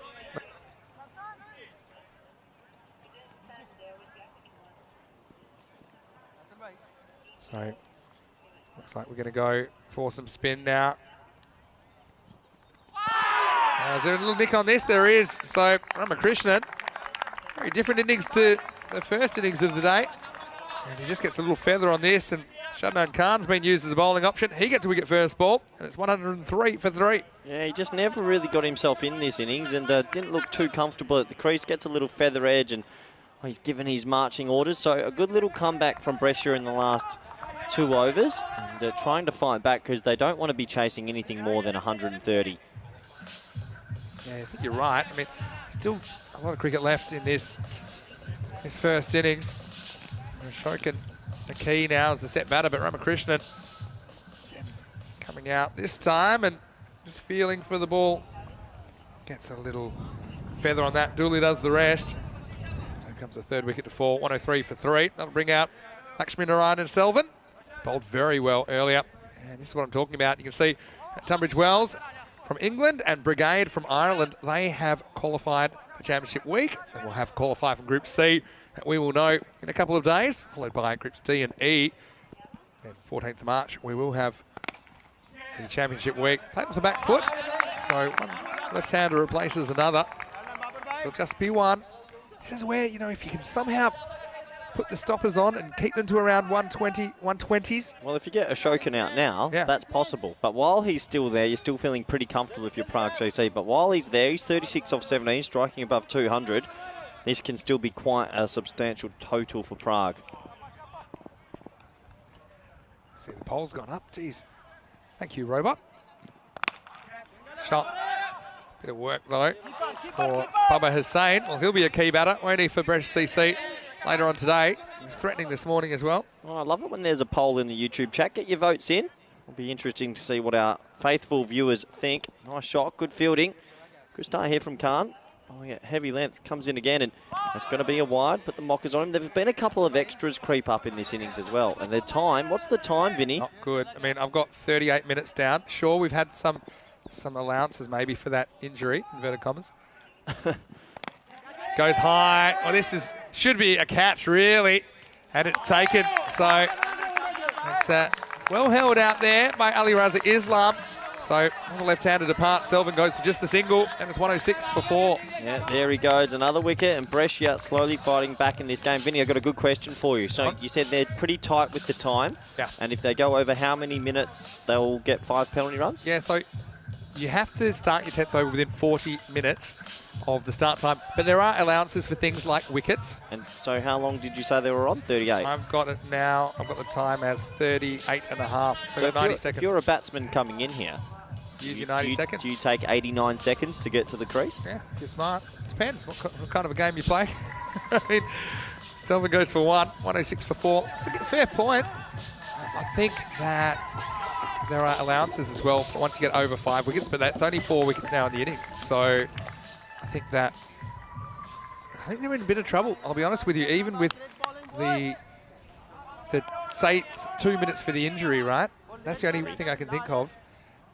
You know, they've still got 1.2 overs to bowl. And, yeah, I think they're struggling here. What do you think? It's just because a lot of their pacemen have such big run-ups, or they're pretty laboured between the overs? A lot of no balls and wides, I think, have hurt them. Shannon Khan has 2 wickets. He's been good this over. This is Huda Galagi, who gets off the mark immediately. Look, it's a funny one. I know the poll we're talking about, should the bowler have completed his over? What are we looking at? It's about 3-1 saying yes. 75%? 76. I knew our viewers know cricket. My issue is, Makes me how happy. do you enforce that? I mean, this is... You can't. Okay. So this will be 1. This will finish the 8th over. It's 108 for 4. I love that a couple of topics have come up in this innings. Yeah, well, I know you. I know you spicy. I love this. You love a bit of controversy. 108 for 4 after 8. I suppose the issue is the bowler would then say, "Are you calling me a liar?" And the umpire says, "Yes." Then you've got an awkward situation. If I've gone for 20 off my first 2 balls and the beast is on strike for a no ball, best thing to do is fake an injury. Fake your own death. No, I just want to know how you if someone says they're injured, you got to kind of in practice. What are you meant to do? Say, no, you don't. What if they are? I mean, you have to give them the full physical. And I guess the other controversy is, will they bowl this over in time, or are they going to be docked 5 penalty runs again? It happened to them a few days ago, and it cost them a match almost. I reckon they're in trouble. I should mention that the 5 penalty runs, they don't just come out of the sky. They're warned during the innings Well, he's walking back, so obviously they feel comfortable. If you knew and you were stressing, you'd be running back to the top of your mark. That's a fair point. Fair point. Or you'd be shortening your run just to try and get through it. Again, you've got to be aware of this all the way through the innings, not just towards the end when it's getting tight. The ball. Full and straight. I'll get one. Just getting the one. Or sneaking away from Dulu. Yeah, I mean, something you have to be conscious of all the way around. The umpires, they even keep track of things to the second. So, for example, if there's replacement balls or you're not tying about his shoelaces, things like this that are kind of out of the control of the fielding side, they will note those. A bowl. Good comeback from Raz Islam. It's a good comeback in general from Brescia. Since the wicket of the beast from the substitute bowler that came in, they've pegged it back beautifully. Yeah, I should also mention that, okay, because he has gotten off Imran Naveed, he won't be able to bat until there's at least 5 wickets down, or for the amount of time he's been off the field. I imagine he won't be able to run either. Hard, but should just be one. Shokin just hasn't had much of the strike lately, has he? As you see, Udagalagi hitting that one nicely, but picking out the fielder. Yeah, I mean, we'll wait to see. I've got it at 42 minutes, and yeah, they haven't quite taken enough wickets, because I think after 5 wickets, you get an extra minute allowance. So they need a wicket right now. Even so, that minute will be taken up by the batter coming to the crease, right? So it doesn't really help that much. Oh, this would have been a wide. Instead, they just get one. Ashokan's batted well, but just in the last over or two, they've figured him out a little bit, keeping it wide of him, and he's struggling to get it away. They haven't batted them out of the game yet, have they? No. The Kings, that's the thing. Brescia's come back well. Yeah. They have come back well. They just lost the plot in the middle of the innings. Overs 4, 5, 6, 20, 13 and 32. So after this ball, are we looking for a potential 5 penalty run sign? Yeah. It'll be really tight. This one's worked away. Bit of work for the third man. They want to. Good throw might have him in trouble. He's going to be run out. It's a bit tactical though. Udagalagi trying to get back to the keeper's end. He won't get back, but what he does keep his captain on strike for the end of the start of the 10th over. Well executed run out. It'll be a wicket. That'll take up time as well. So 112 for 5 now after 9 overs. Yeah, good bit of fielding and a good throw over the stumps. And we're just watching in the background now. The umpires might be talking to the third umpire. But a good run out in the meantime. And they've done a really good job there, Brescia, from fighting back into this game. Unselfish from Udagalagi as well. And I'm just going to keep my eyes on the umpires. It's very tight. This run out's not tight, but... I don't think so. I think they're getting on with it. They must have enough time allowance. We're going to keep our eyes peeled, because I know the other night was something that wasn't kind of communicated straight away to us up here. But yeah, I mean... Now they're talking. Here we go. The umpires are getting together. And, well, you wouldn't be getting together just for a friendly chat and a coffee. I reckon they're talking about the time penalty. And I have a feeling they might turn around and give us the signal. Yeah, I mean, that'll hurt as well. But, I mean, they've made their own bed. How many extra deliveries they bowled? I don't even know. I'd have to go back and count. But, yeah, they would have bowled an extra over or two. Yeah, they're checking. This is good, though, that they're talking to the third umpire and there's match referee, Rob Kemming, and everyone involved. And I like that, to get the correct decision. Yeah, and they keep track of absolutely everything. And I think they've said, that's fine. So, when I think about it, we're 4 minutes behind. And for sure, say you had 2 minutes with that change of bowler kind of injury situation. And maybe a couple of other things. And I'll take it back. And it's not. 5 penalty runs. Well, there you go. It was a quick signal, and it's been 5 penalty runs, I think, believe. There we go. Well, make that 11. Yep, legs 11. Yo 11. Yo Levine, the dancing queen. As this one is hit out of the ground. Momentum's a funny thing. You got the confidence boost of the 5 runs. Really, you have to say Brescia CC only have themselves to blame. This next one doesn't hit the pitch, doesn't hit the field at all. Ashokan within reach of a half century. As he moves to 46. Yep, and people back home might be thinking it's a bit tough, but we are tough on the time restraints, and you've got to get the overs in. Doesn't come as a surprise. Now Ashokan get one here. Probably wants to strike back. If this gets missed, I don't think he'll be able to get back safely, so I'll just take the one. Jahangir has come to join him out there in the middle. Yes, so it doesn't come out of the sky, the penalty runs. They would have known they were behind. And yeah, just weren't able to make up that time. Shandon Khan's bowled pretty well for the most part. Oh, edged away. That's a good result, that. That's a good result. Just one. Important he got it past the keeper. Brings the Ashokan back on strike. Yeah, so a bit of controversy in this innings. A few injuries, penalty runs, but it's been pretty enthralling as well. Ashokan, he's still there, the skipper. He's looking to launch a couple more sixes. Oh, that's wide of the off stump, and it is signalled a wide. You see the umpire also saying, you're getting in my line a little bit there, bowler. Difficult to see, but I think that's the right call. Yeah, definitely. They've been pretty strict, but I like that as well. You can see umpire Shub sort of angling his head because the bowler's running in the line. He comes again. That's short and mistimed. They're going to scamper through for a single. He bowls it in, but they'll get the single in the end, Vinny. Yeah, some confusion about whether they would actually take the run or not there, but I think it's fair enough to go for every run at the moment. It's whether you think having Ashokan on strike is worth an extra run, but then also sometimes you do get a second as an overthrow or something. And now he throws the bat at this. We'll get another one here. So we're up to 128 now. Before the innings wraps up, Vinny, what was our poll results? Yeah, we've got up to 77% yes versus 22% no. Well, I don't know where that score's come from. I tell you what I've got in front of me is 128, but I'll get back to you. Here's the last ball. Penalty runs times 5? I don't know how many it is.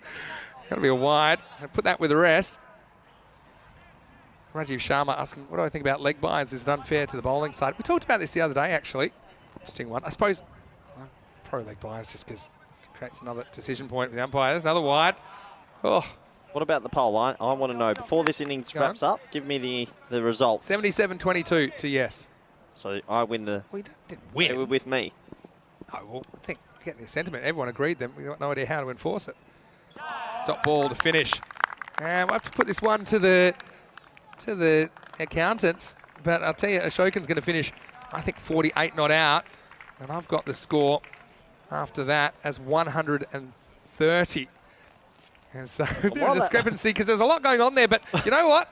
We'll let you know. We'll have to spin the wheel. I know that they'll be going through that ball by ball, and yeah, so this was an innings, really. Brescia CC once again, poor first halves of games, I think, from them, as we had Brescia CC desperate to push their way up into the top 3, and well, they needed a win to do it, and they needed a good first half to do it, and they didn't have a good start, dropping Wickramasinghe without scoring. This one, I think it was a good decision for me. It's pitching on line, it did enough. I thought there's no way that was missing the leg stump. And that one was another close call early on for Ashokan, but then those two, Ashokan and Wickramasinghe, are both critical. Although no one passed half century, there still is a very, very healthy total for Prague CC Kings. Batting first in match 14. Yeah, absolutely. And it was the important partnership you said, Ashokan and the Beast. They batted beautifully through the middle overs and they hit a lot of boundaries. That was palmed over for 6. Another half chance that on another day, if it was held, could have changed how this game turned out, or this innings turned out for Brescia. So a few discussions with the umpire. We had an injury with some free hits. We had a lot of no balls. I don't think I've seen so many front foot no balls in innings, but that was the big wicket. That was the Beast falling for 49, one short of his 50. And this is where Brescia started to peg themselves back into this match. And well, they held them pretty well back in the 6th, 7th and 8th over. And there was a feather edge there, and unfortunately for him, couldn't make a score today. And good umpiring by their umpire Shub. And at the end, there was a few cheap wickets, but we also had a little bit of controversy with the penalty runs coming into it because of a slow over rate. And this was a really smart run out in the last over, but this also helped to get Arun back on strike. Bit of a self-sacrilege. Yeah, it's sacrilege. Sacrifice. I love you. The iron bruise got me. There you go. A little bit of pump at the chest. Not the biggest chest in world cricket, but yeah, I think at the end of the day, I've got the score as 130. We will get confirmation. One thing's for sure, the scorers go through everything ball by ball, and we will make sure we get it right, as according to my figures, 130 for 5, Prague CC Kings. Again, it's a lot of runs on the board, but it's chaseable if Brescia CC bat well. 49 got out to Serge Wickramasinghe, and Ashokan, I've got him as 48 not out. Wait and see. 130 is the total, I think. So we'll just have to go through that, make sure it passes the audit. But yeah, 130 I think is the target, is the total. So 131 will be the target. And yeah, for Brescia CC, yeah, I mean, for a country that's played a lot of T10 cricket and has a lot of good cricketers, they'll be really disappointed, I think, with their first halves of games today, day 3, a day where they really have to perform well to push up into that top 3. Otherwise, they will be on the chopping block tomorrow with the ball. Some good performance. Economy rate of 63 will take some beating from Oh, Naveed. wow. That has to be a record. Yeah, well, the record's probably infinity, but for a real number, 63 is right up there. 3 of the bowlers ended up going in single-digit economy, but shows you the other bowlers went for plenty. And so when we return, we will see Brescia CC. They made their bed. They have to line at 131. They'll need for victory for a chance for a top 3 finish. That's only half a match. Plenty more still to come here in match 14 of Group C. Vinny Sandu here, Mr. Maximo, alongside Corey Ruckers. We'll be back in 5 minutes with the chase. You're watching ECN, and this is the BET2BALL European Cricket League.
Hello and welcome back to the Cartama Cricket Oval on the Costa del Sol. 29 countries, 30 of the top clubs on the European continent coming together for a festival of cricket at the grassroots, played in an elite setting. That is what the European Cricket League is over 6 weeks. 144 matches will be played, and ultimately we will discover who are the kings of European cricket. And right here, right now, we're in the middle of Group C as we approach the halfway point of this tournament. We have a battle on our hands between the Italian champions Brescia CC taking on Prague CC Kings of the Czech Republic. Prague CC Kings once again getting their chance to bat first and put an imposing target on the board. 131 will be required by Brescia CC, the men in green. I'm sure will be a bit upset about their first half to this game, but now they've got the bat in their hands and they will fancy their chances of chasing this down with some of the options they have with the bat. They haven't quite clicked with the bat so far in this series, but we know how destructive they can be. Cricket has been growing and growing and growing over the last few years in Italy. We know that as well. Mataranga is going to open the bowling, as per usual, for Prague CC Kings. Here's the first ball of the reply. There's Justin Dulu. Can't get this one away. Vinny Sandu here, Mr. Maximo, for the European Cricket Network. Joining me in the commentary box, Spanish national team coach and good friend, Corey Ruckers. Welcome back, Corey. Hey, that's my line, Vinny. Thank you very much. Looking forward to this chase. Can Brescia stand up? I need to see a little bit more from them in this competition. I expected big things. I'm going to put back a deep cover. I'm not sure if they just had the one outfield at that time. They just put another one back. Third man up in the circle. It's a deep backward point, almost like a 45 on the offside. Wide. A bit of contagious disease, the wides. And something about these balls, they seem to be swinging a lot more this week. And some of the bowlers just struggling to get the control right. Yeah, that's true. And I mean, if you're going to have the boundary riders, deep cover and deep point, you basically are telegraphing you have to bowl it wide of off stump. You do not want to get straight. Yeah, true. Batter will be thinking, love to go over the leg side if you get something you can go for. This is just hit hard and fielded by Shawan Ramakrishnan at mid-off. Knocks it down, keeps it to 1. Yeah, good fielding. Save 3. And, Prague CC, they win this, Vinny. How's it looking for their chances of the top 3? Yeah, well, that'll lock them into the top 3. I think if they win this game. Brescia CC need to win this, have any chance. Prague CC will go up to 6 points. It does also depend. If Alton were to win, then you'll have 3 teams on 6 points. So it's a net run rate situation. So it won't necessarily lock it in 100%, but it puts them in a very good position. Real logjam, isn't there, in this group? As you'd expect. Teams 2, 3, 4, 5, I think all quite even in this group. Goes leg side and Baraju doing the fielding. Well, you expect that logjam in all the groups, really, because each group you sort of expect the main one, like Tunbridge Wells, to fire off, and then you always have a team that's lower seeded that struggles. So then all of a sudden you've got 2, 3, 4, 5 fighting for 2 spots. And I do think, particularly even here in Group C, I'll ask you in a minute where it all went wrong for Brescia CC in the first half of this game with the ball, because they have been impressive with the ball in the field so far. Some walking off from Dulu. Yeah, but what happened? What could they have done better in that first innings, Corey? Oh, I just think they haven't strung many balls in a row in the right area. I think all tournament they've given away the freebies, whether it's wides, no balls, a short ball down the leg side. That they've got a dangerous bowling attack, but they can't seem to string 2 good overs together. Yeah, fair point. I mean, I don't want to be overly critical on Brescia, but they've been my disappointing team of this group. I expected big things from the Italian champions, and whether it's with the bat or in the field or with the ball or tactically as well. I mean, I watched them bowl this morning. They didn't have a mid-off in the 7th over, and it got blocked for 4. And on the air, I just couldn't believe it. Yeah, I think that's fair.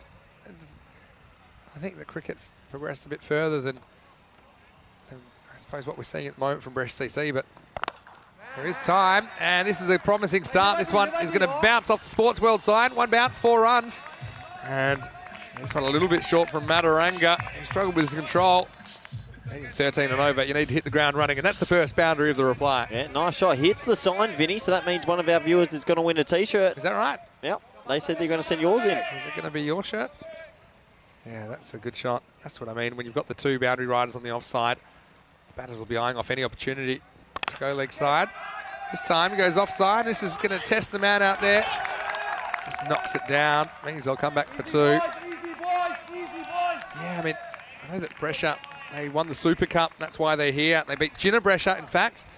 Brescia won pretty much everything domestically in 2021, except the crucial playoff for the ECL, which Brescia CC knocked them over. Oh, really? As we get to the end of the first over, it's 10 for no loss. Yeah, so I mean, I know that was disappointing for Brescia, but Brescia CC, they've earned their spot. Again, they did qualify. A match we showed about 18 months ago. They qualified for the ECL 21, which wasn't able to be held. And so we had a playoff between Brescia CC and Brescia. So the winners of the last 2 years domestically in Italy for the right to be here.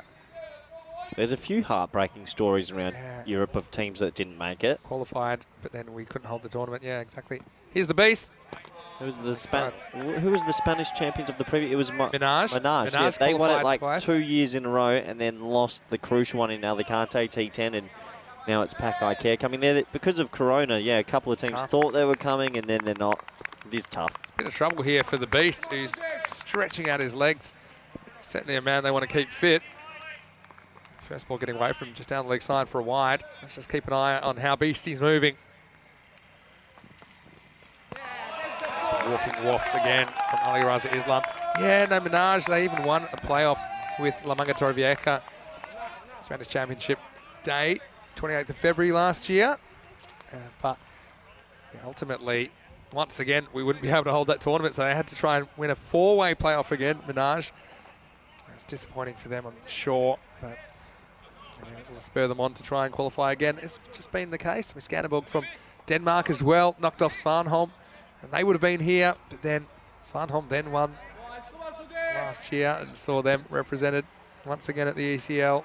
So yeah, it's disappointing, but I suppose the thing that I try to remember when I think of all these heartbreaking stories, we see this one, hooked down to the ground. Oh. Yeah, that's a big hit. Maximo, the beast gets some of his own medicine. Raza Islam goes bang.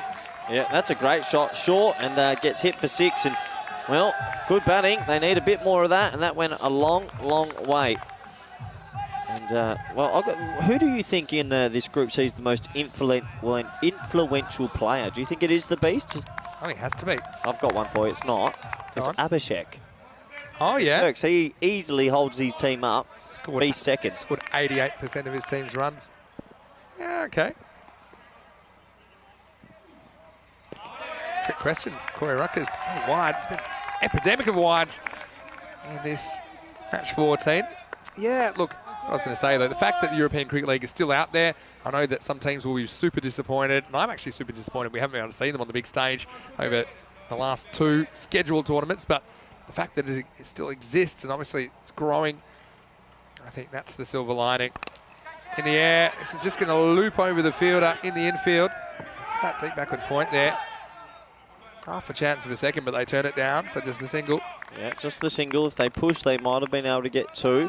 Bit lucky there, that landed in a pocket of space, just ballooning up. So see the bat here, splices in his hand. So half a chance goes begging. Good comeback from the Beast. Yeah, seems to be moving okay. Again, it's quite intense cricket, even though it's only 10 over cricket. You do expect some banged up bodies come the end of the week. Edged and dropped. Oh, little bottom edge. And Hilal Ahmed's kept really well, but this one just had the fumbles as he tried to handle it at ankle height. So a bit of luck for Dulu. He's dropped by his opposite number. That's the end of the over. He's actually got one more ball to come. Yeah, he'll be disappointed, Vinny. Underneath edge, it's a sitter. It is a sitter, and played a bit of symbols with it. Yeah. You got to no. If you got gloves, you got to catch. Yeah, no, you that. should catch it. I mean, it wasn't the easiest catch, only because I guess when it deflected that way, they go down. But yeah, I think Hilal Ahmed will be disappointed. Hasn't held on to that one. Now, last ball, the over. Gets hit for. Let's see, well, maybe I'm nowhere near. My ball counting's all off. Are you okay, Vinny? You tried to call over with 3 balls gone in the over. You were feeling all right? I've been on my feet too long. You had a big... that iron brew. What time did you get home last night, Vinny? Did have a good night at Molly Malone's. Enjoyed my Maximo burger. Surprise, surprise. Here we go. I'll try it one more time. Last ball, the over. Hit straight and hit for 4. It's just over pitched from Wikramasekera. And so his over goes for 14. Brescia, bright start for them.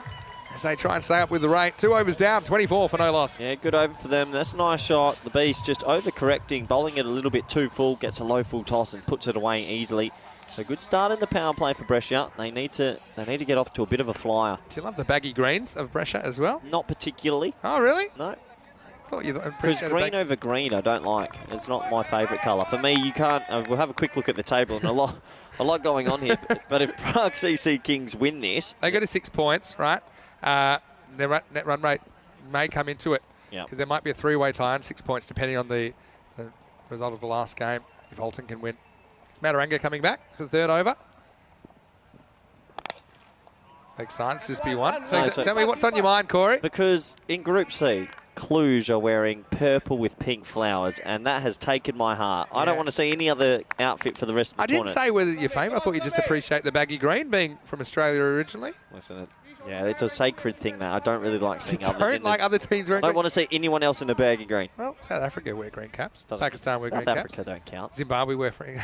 Not So real, not real cricket I nations. think Ireland, so do Bangladesh. Count. What do you mean not real? There's They about shouldn't 6 of count. the top 11. We think we're so special in Australia, don't we? Yep. Entitled. Oh, good cricket. This is where I'm. You've lost it. This is where I find I'm a little bit disappointed with Brescia. Is that I think when they play cricket shots, they look so much better. But sometimes they just play these cowboy slogs, and it's ugly. I know they're better than that. They showed me the other day when they play cricket shots, they're a good batting unit. Especially with no one back on the offside. You can hit through the line of that ball. It's well pitched from Mataranga. He's in again. Must be a wide. How many extras have we had in this match in general? A lot. If I was getting paid by the ball, I would have made a packet this game. We should ask to be paid by the ball. Well, Oh, that's not bad. I'll put you on all the...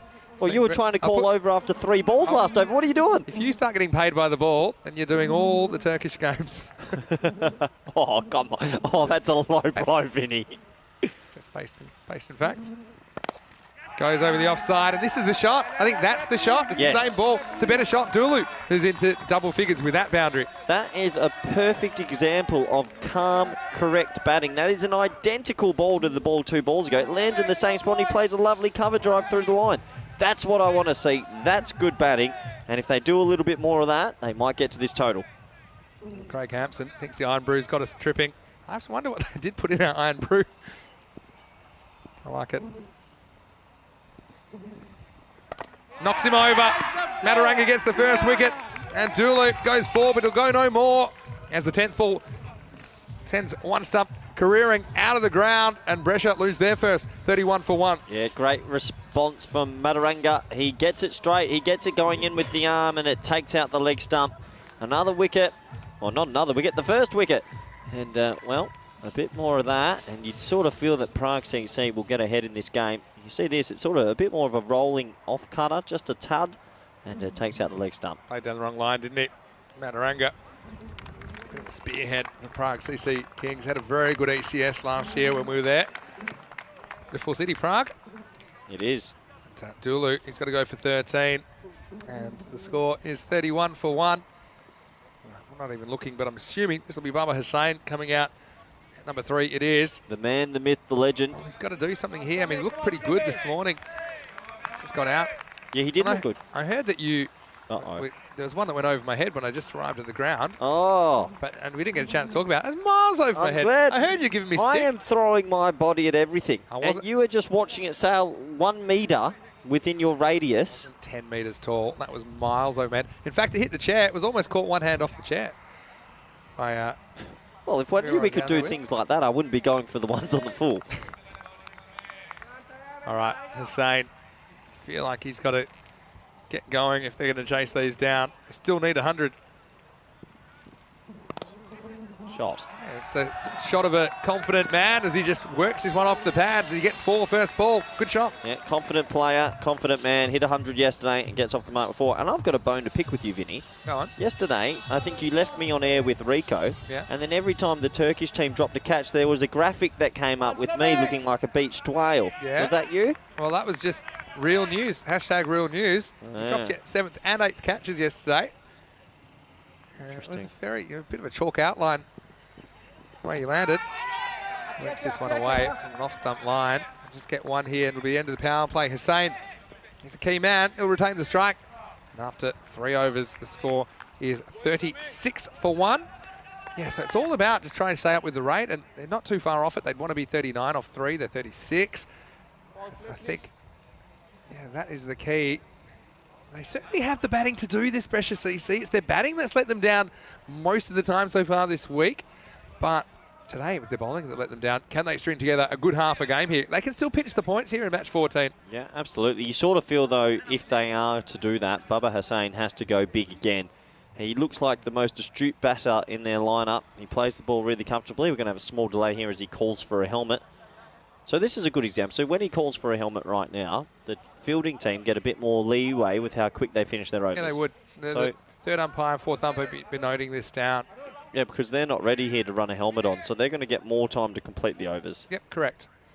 But literally these things are done to the second, or to the 10 seconds, let's say, in practice. So to a yectosecond? I don't know if it's to a yectosecond. It's certainly something that's always considered.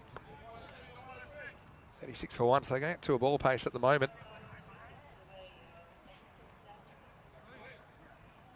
So, yeah, certainly think that the matches we're seeing at the moment are pretty well contested between teams 2, 3, 4 and 5. I see Bubba Hussein getting the helmet in the end. Obviously, a bit intimidated by the pace of the new bowler. Well, if I haven't bowled a ball yet and a batsman takes 45 seconds to get a helmet, I'm thinking I'm quick. This is a compliment. Well, maybe is he obligated to bowl a bouncer? No, you're obligated to go a slower ball. The double bluff. All right, end of the power play. So 5 outfielders will protect the boundaries now as we head into over number 4. This is out on this one. A few people talking about MSC Frankfurt in the chat. Oh, you're going to love MSC Frankfurt next week. Why is that? They've got a couple of players that are real live wires. Adel Khan loves the reverse, can hit it for 6 off any bowler. Yeah. And mini boom boom, Shahid Afridi Jr. Hey? Hits a long ball. Don't be fooled by the junior. So you see this one gets past the man in the circle and it runs away for 4. Little tucked away shot from Bubba Hussein. He gets another boundary and Brescia hit 40. Yeah, the old traditional leg glance, and that's what I mean. Good batting. He looks really good at the crease. He just plays the ball on merit. And, I have a feeling this man's played high-level cricket before. He looks special. He's classy. Yeah, wait till you see Mini Boom Boom. But don't be fooled by the Mini. He is a large unit. He is MSC Frankfurt's answer to the beast. Yeah. Bowls Thunderbolts as well. Slightly slower ball. Let's hit down to the regular beast. Just bowls this one in. It'll be a single. Yeah, I'm looking forward to next week. The Group of Death, we've called it. Group of Death, Group D. Yeah, so MSC Frankfurt, we last saw them on ECN when they played in the Krefeld ECS last year.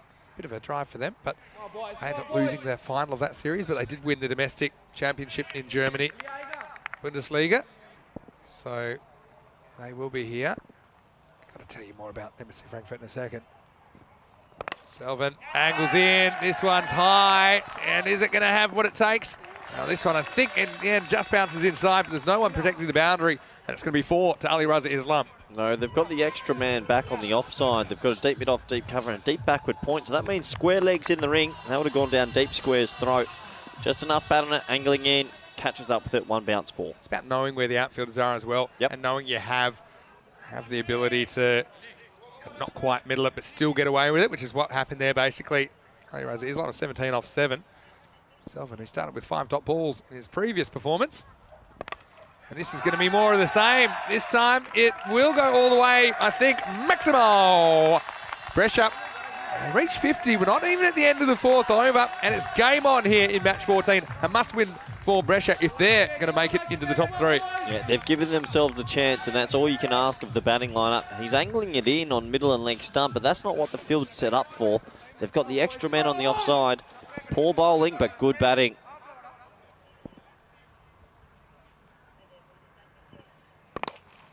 Come back. Selvin just rediscovering his length. Gets it up in the block hole.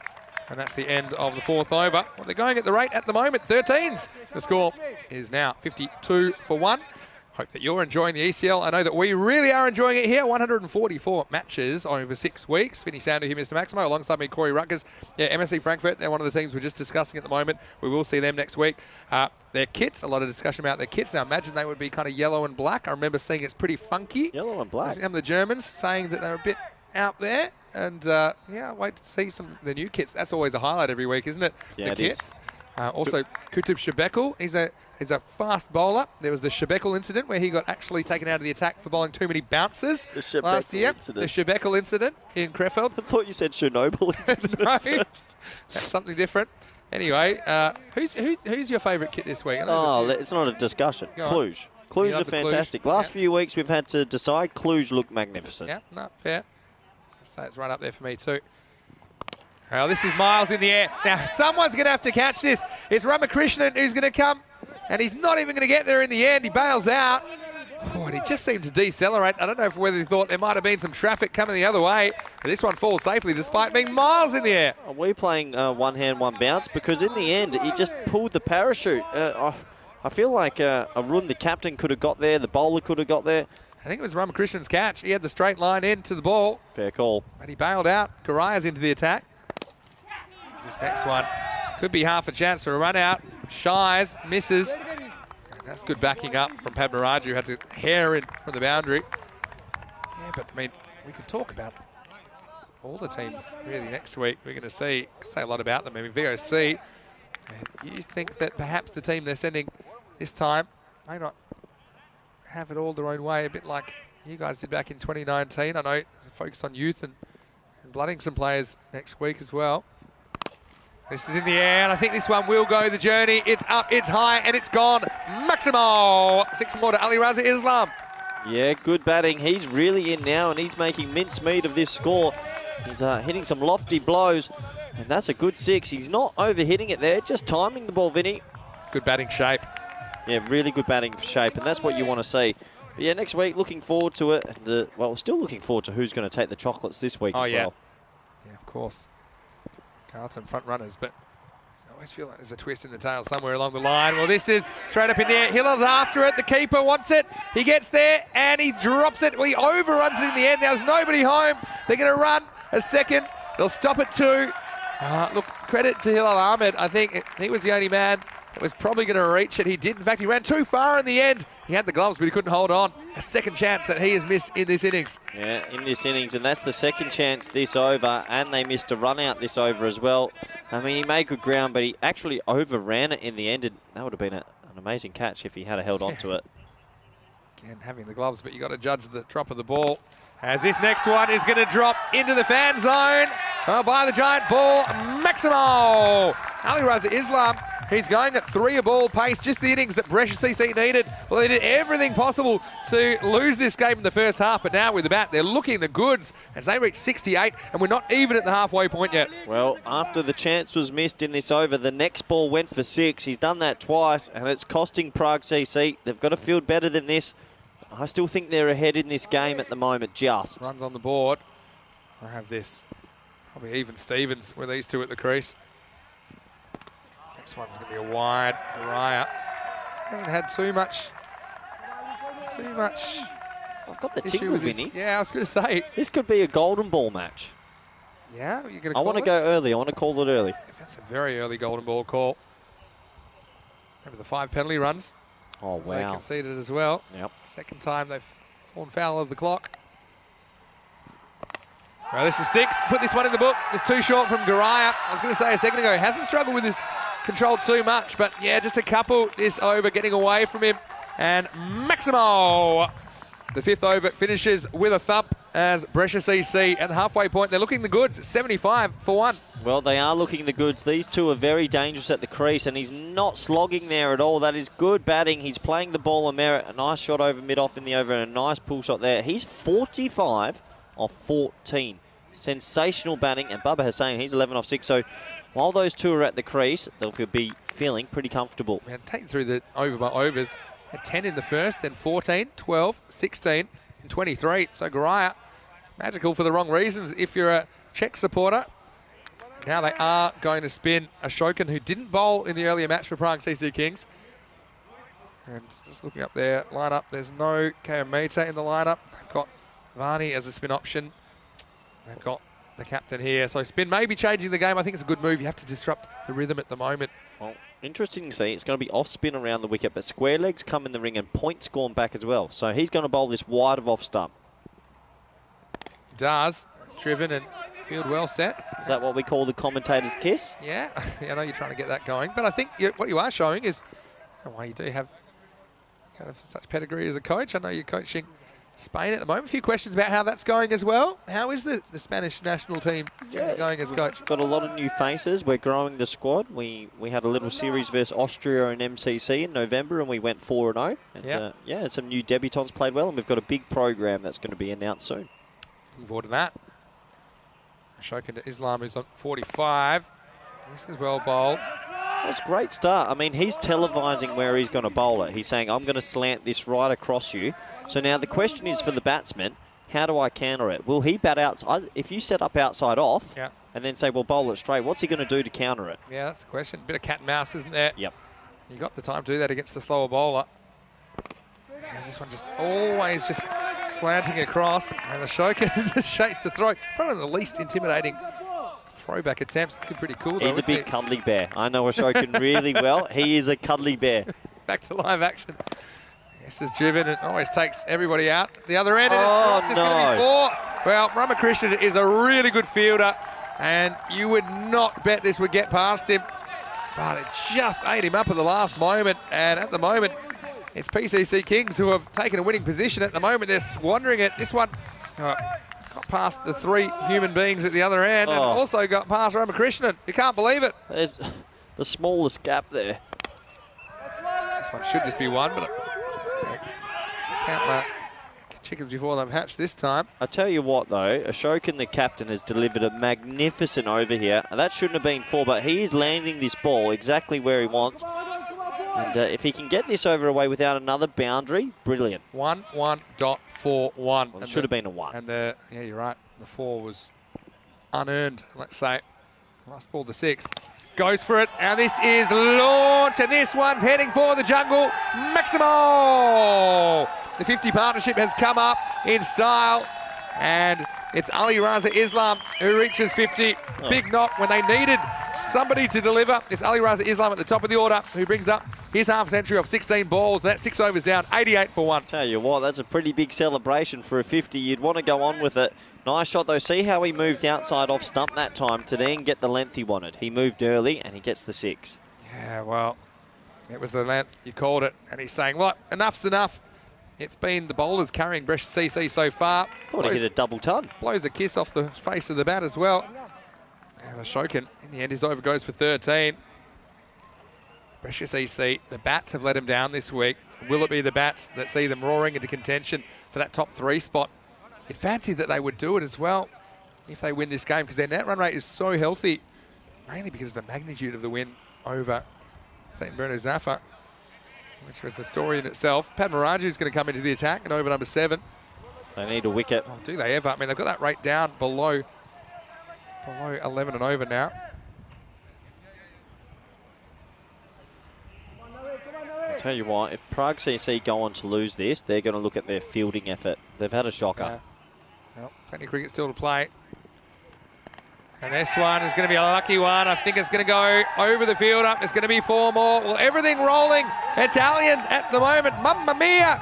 What are we seeing? An epic chase in the cards as they move into the 90s. Well, he gets a little bit of luck this time. I was going to come out with some Czech language, but I don't know any. Gets a bit of luck, and fortune favours the brave. 4 runs. Well, the Czechs not singing at the moment. They need a wicket right now. 61 of 21 partnership. Wow. Yeah, that's brutal pace, isn't it? Raju, give anything for a wicket now. Instead, he delivers a wide. And Prague CC Kings, they would have been really happy to put 130 on the board. Look, for a while, they might even put more on the board. Well, they did. The scorecard said 140. Yeah. Tricked me. They went backwards. All right, that was the official score. And really, they only hit 125 plus the 5 penalty runs. at the moment, they just don't have any answer. And this was kind of the issue a couple of times with the Czech Republic national team in the ECC. They put 140 plus on the board, and then it had it knocked off by the Italians. It's the fielding. Elimination match. It's just the fielding. If they take their catches, they win this. Hit hard, hit for 6, Maximo! Wow, Brescia CC, they've had a tough week so far, but sometimes you just need something to spark things.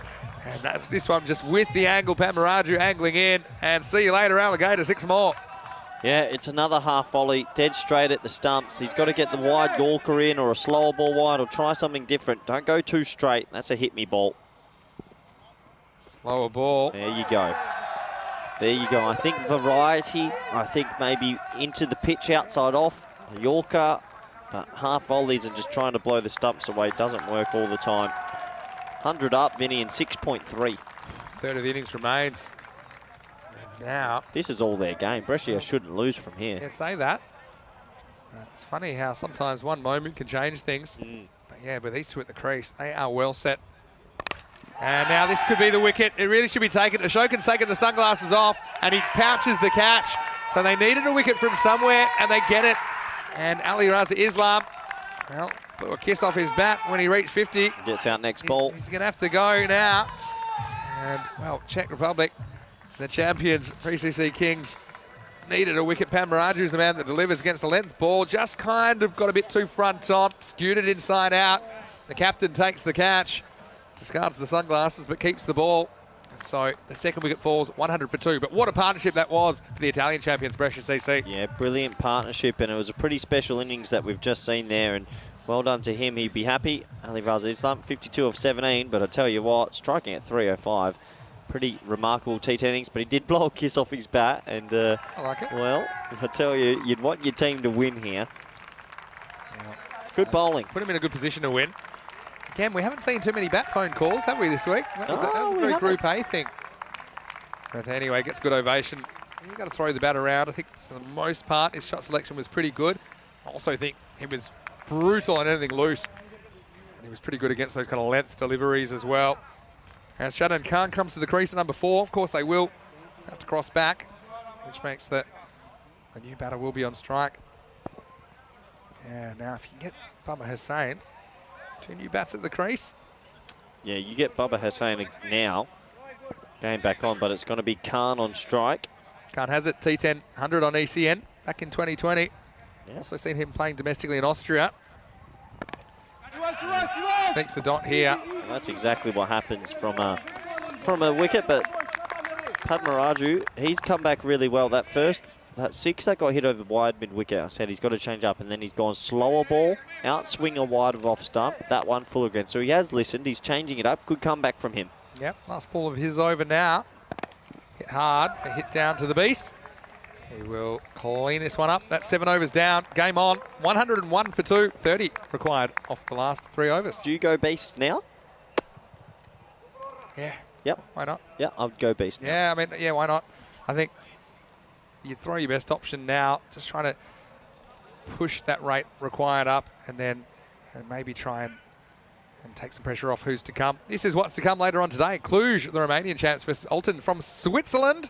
That'll be another really tight contest. Cluj, well, they will actually cement second place if they can win this one. Alton winning the toss, batting first, so Cluj will have to chase.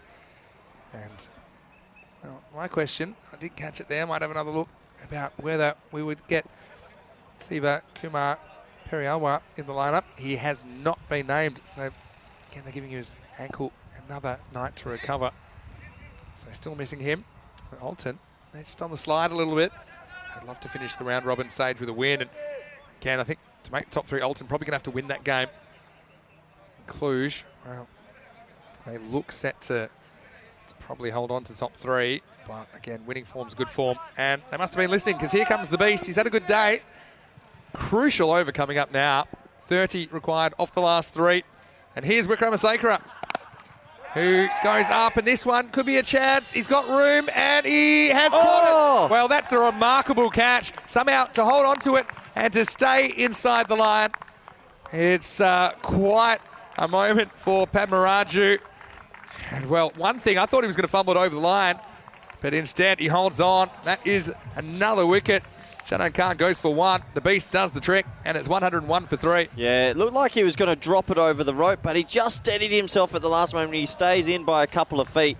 And, well, you have to have a little bit of composure there because, wow, that's a huge swing of 6 runs. It's just pure panic. For about here, you're just hoping for the best. But to be fair, he got low.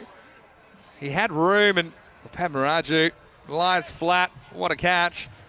What a moment, because, I mean, if that goes for 6, that remarkably changes the equation. But as it is, Wickramasinghe gets a wicket of Shannon Khan, 101 for 3. Well, people in the chat right now are saying excellent catch and wow, what a catch. I don't want to be critical. He dropped a sitter. I think it's, for sure he was concerned about where he was on the field and how much room he had.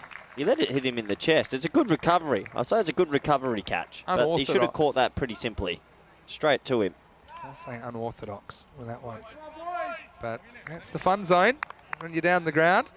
Yeah, look, hey, look, he's taken that catch and then they've taken him out the position because he dropped it. So now the captain, Arun's gone to deep mid on and said, well, you know what? I'm not risking that again. If you can catch him when you drop him, that means you're fielding well. Ashokan said, enough's enough. I'm going to take over that position. Tell you what. Pretty good shot from Shannon Khan off the Beast, by the way, down the ground. Just didn't quite get enough to get it out of the ground. Just Imad Khan coming in a bit lower. Well, for me, they've opened up a little bit of an end now. This game has a golden ball written on it. I called it 2 overs ago. It is brewing. It definitely is brewing. Imad Khan, he's been disappointed at the top of the order, so he gets his opportunity at number 5. He's a man who they would have expected to lead their charge with the bat. Really? But he finds himself in the middle order, just not really hitting them as well as he would have liked so far. We talked about the value of bringing back the Beast in the 8th. At the moment, neck and neck in the comparison, as you can see on your screen there. Now this one could be another catch, but it's going to be a one-hopper. That's Ramakrishnan. What an over so far by the Beast, though. That is Sharan Ramakrishnan, who, by the way, is a very good fielder, but he did one go straight through his legs, and he got to hold on to his spot at long off. Meanwhile, Padmaraju drops one, catches it, and he gets replaced. Well, is it a drop or is it a magnificent catch? How do you summarise that? It was good improvisation. Last quarter of the innings. Big finish on the cards here. This one goes straight through. Baba Hussain. I tell you what, Pardon me. Vinny, I don't want to bring it up, but wouldn't you be wanting to chase 126 here and not 131? If they lose by penalty runs, they'll be devastated. That would be twice in the tournament. That's a truth bomb. That's Brescia CC won't want to hear, but again, they've only got themselves to blame. Question from the Dibbly Dobblers in the chat. I'll address that in a second. There's Cluj watching. Looking good, aren't they? Knocked over. Another one, Imad Khan. His miserable run with the bat continues. He'll only contribute a single. And the Beast gets 2 in the 8th, flipping this script as Brescia lose the 4th, 103 for 4. Well, good bowling. He's the Beast with the bat, but he's intelligent with the ball. There's beauty in the Beast. That's beautiful bowling. The old off-cutter into the pitch, takes the stumps, and, well, this game swings again. Yeah, we should call him Beauty and the Beast because he's beautiful when he bowls. That is clever, clever bowling. Beautiful man, if you're a Czech supporter as well. As Imad Khan, again, it's not a good cricket shot. He'll be disappointed. It's a slog. Yeah, I know that he's not better than he's shown. This one maybe comes back a bit, but he won't want to look back at that one. Stumps askew as 4 wickets now on the board. 103 for 4. How many runs has this over gone for? I know we got this over's gone for 2. You've gone wicket, 1-1, dot wicket. Unbelievable. Really unbelievable. The value of this is that whoever comes in, they'll have a few more runs to play with. And so Hassan Akbar comes out to bat. Well, it's good to see Cluj watching intently as well because these results in this group, there's a lot going on with where people finish. Yeah, there is. So, question from Maya in the chat. I love this question because I don't know the answer. No one's ever given me a good answer. Why do we call a Yorker a Yorker? I actually know the answer to that. Here we go. Looking forward to it. Last ball of the Beast, though. Swing and a miss. What an over. Only 2 off it in the 8th. So it's over to the others now. See if they can close this out for Prague CC Kings. 8 overs down. 103 for 4. Talk to me. Why is a Yorker called a Yorker? Well, you got that look on your face where you're going to make something up. Back in 1888, the very first bowler, Yorkie Yorkinson, came in and he landed I one knew- on his toe. And I the batsman, knew that the you're making stuff up. The batsman said, what was that? And he goes, well, that's a Yorker from Yorkie Yorkinson. That is true. Look it up. It's on Wiki. Oh, don't believe anything you read. I knew. I've never had any cricket expert give me a good answer on that. And I knew when you had your cheeky grin, just like the time you told me that you almost won on The Price is Right. Yeah, that was And I asked you one follow-up question, and you broke out into a sweat and said you made the whole thing up. Well, I don't know. I assume, well, York is a place in England. Maybe that's where they honed it. I'm just making things up. Back to the cricket. 28 off the last 2 overs. There it is. Well, this one, was there bat in this? I think Yeah. there's... Did you think that was LBW? No, I heard the edge, but it was the Yorker. It was the Yorkie Yorkinson. I've got real cricket trivia, like Lumpy Stevens, who bowled someone 3 times through the 2 stumps, and he was the reason that there's a 3rd stump now in cricket. Not a good ball, but not punished either. Throw in, throw in. As Sharan cleans up down there, just a single. They need a boundary now. The last 8 balls have been magnificent from Prague CC Kings. Sadesh Wickramasinghe. Yeah, Close. Yep. Wickramasinghe, close. Yep, that was close. But look, who's on strike? Bubba Hussein's going to a ball. Has to hit this for a boundary, Vinny. Needs a couple of boundaries really this over. Wide. It's a wide. Yeah, jeez. What do you want off the last 15 at most? What's that? Oh, Off just the three. last, they'd probably need 15 at most. So. Yeah, they want more than 15 or 16. Lucas Stubbs says, Oxford English Dictionary says Yorker comes from York, because that's a player from York, bowled them a lot. Makes sense. It's hard. It's Got to a lot go of work. two. Beast's got a bullet. Oh, he Good bo- throw has him in trouble here, but it just bounced a couple of times. And the Beast's upset with himself, didn't execute, and that means Hussein gets 2 and pitches the strike back. Tell you what, that would have been the greatest delivery from the Beast out there. Did he bowl that one yeah, in? he bowled it in. He's seen one stump and he's bowled it in from here. Check this out, Vinny. This might have been the greatest delivery you've ever seen. Courtney Walsh about that, and then he's watching it. Double bouncer. All right, let's go back to the action. Oh, shot, Vinny. Gets a bit of bat on it. It was a low full toss. It wasn't the Yorkie Yorkinson, and he gets bat on it at 4 runs. Yeah, just overcooked it slightly. Selvin, who was really tight in the last game. And Hussein grabbing the strike back. It was a calculated risk. There's one of the boundaries I said they needed, I think, to feel confident going to last over. Golden ball, Vinny. Golden ball is on here. Oh, I can feel it. 19 off 8. It would have been 14 without the penalty runs. What might have been? Wide. Time waits for no man. Oh, wow. Let's have a look. The tension in this game is massive. There is so much on the line. And if Hussein bats through or faces half of the deliveries, I think they win. Yeah, I mean, still depends how many he faces, though, doesn't it? Well, he goes down the ground, standing, whack, 6, Maximo! Hussein batting his team back into contention as he gets half a dozen. That makes it 12 off 7. This game is going right down to the wire. Selvin just a bit short of the Yorkie Yorkinson, and it disappears. Turns into a half volley. Geez, he timed that well, and he followed through nicely to get the 6. Yeah, what a shot, Vinny. And, well, last ball of the over. Does he work the 1? Does he get the 1 or does he try to boundary? Take a 1. Take a 1? Oh, I think so, unless it's really there. Oh, it's there, and it's going, and it's gone. Maximo! Back to back. Bubba Hussein, what a week he's having. And that takes him to 125. 9 overs down. Selvin, he's had a pretty good day, but it ends in tears. Has a dozen off the last 2. See, Brescia CC back as favourites as we go into the last. It's 125 for 4. 6 required off the last over. Oh, the momentum swings in this match in the last 4 overs have been remarkable. I mean, 20 minutes ago we thought Brescia were going to win, and now all of a sudden Prague, and now it's back to Brescia. And now, well, is there a chance? I'm not too sure we'll see this anymore. Well, anything's possible. You see, if we do get a tied game, we'll go to golden ball number 28. And Padmaraju is the man that's going to have the ball. Yeah, see the golden ball all time in favour of the bowlers now. For a long time it was in favour of the batters. Give us a golden ball. Oh, don't tell me we've got 5 more penalty runs coming. Well, Oh, check the watches. I Oh, think could it's you a good imagine? question. How many wickets they've lost? Where's my watch? I've got it as they're a couple of minutes ahead of where Brescia were. So they haven't quite been as slow, but have they? Is it too slow? That's the question. I mean, that'd be dramatic. Imagine now. seeing it. Oh, they're going to tie the game with 5 penalty runs. You wouldn't read about it. You would not read about it. And, well, I said that they were almost as slow. They're obviously too slow. Well, and now they're all going to come in, and the scores are tied. Well, you've got to bring third man up. You've got to bring nearly everyone. Controversy in this game, but you've got to bowl your overs in the allotted time. Wowee. BET2BALL penalty runs. Oh, this match has had it all. My word. They only need one, Vinny. Any score wins. There's a big gap on the leg side. It's going to be all over. Do it with a 6. Brescia CC pull it out of the fire. Well, 2 teams that just could not put together a whole game, and they're going to do this comfortably. And what an innings that is. You'd have to say that's Baba Hussain with his 48, instrumental in making that happen. But Ahsan Akbar is the man that finishes it off. Gets a length ball from Padmaraju, sends it out of here. And it's going to be Brescia CC who roar into 3rd place with that win, and now on track for a top 3. That could be the biggest kind of couple of overs of the week so far as shaping this top 3 and bottom 3.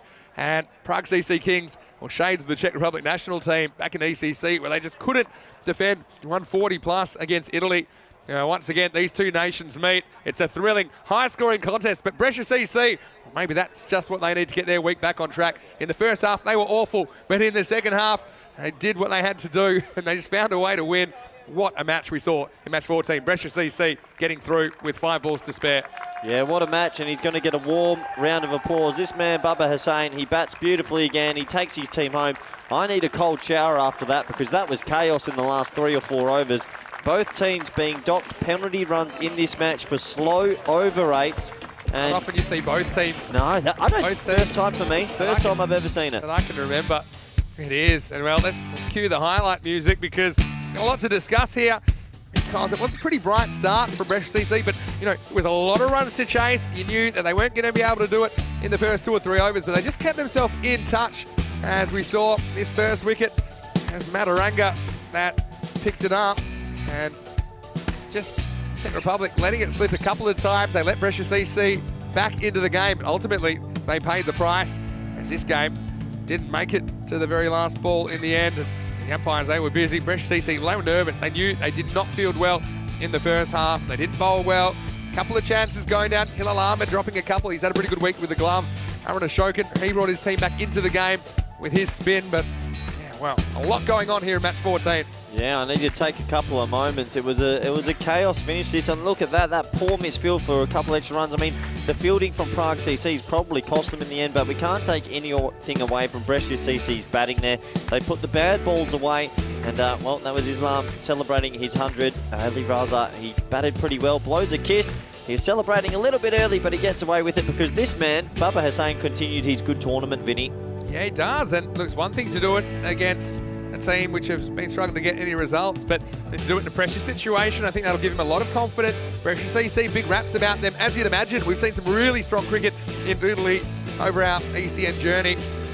And that was the end of Ali Raza Islam. He was very impressive in his half century, going at that 300 plus, and it was the speed that he scored his runs that kind of set up this chase as well. Padmaraju had a moment he thought was going to get away from him, but he went from 0 to hero pretty quickly in about 3 juggles. And then Imad Khan, what he did do, got out of the way quickly, didn't he? So his miserable week continues with the bat. Maybe he is the one that will click on Super Thursday. Of course, both these 2 teams, this is the end of their round-robin campaign. The Beastie tried to bowl one out from about 50 metres. Didn't quite get the distance. I'll tell you what, it was Baba Hussain that was getting the distance in this crucial 9th over. And then, well, once again, Shub, he's going to have bruises on his chest because that's twice that he had to do that. As he saw, we go to the final over. The 5 penalty runs tying the scores, not beating the clock. And so I suppose you could argue that's justice as well. Both teams having some struggles with their over rate, not bowling a lot of spin.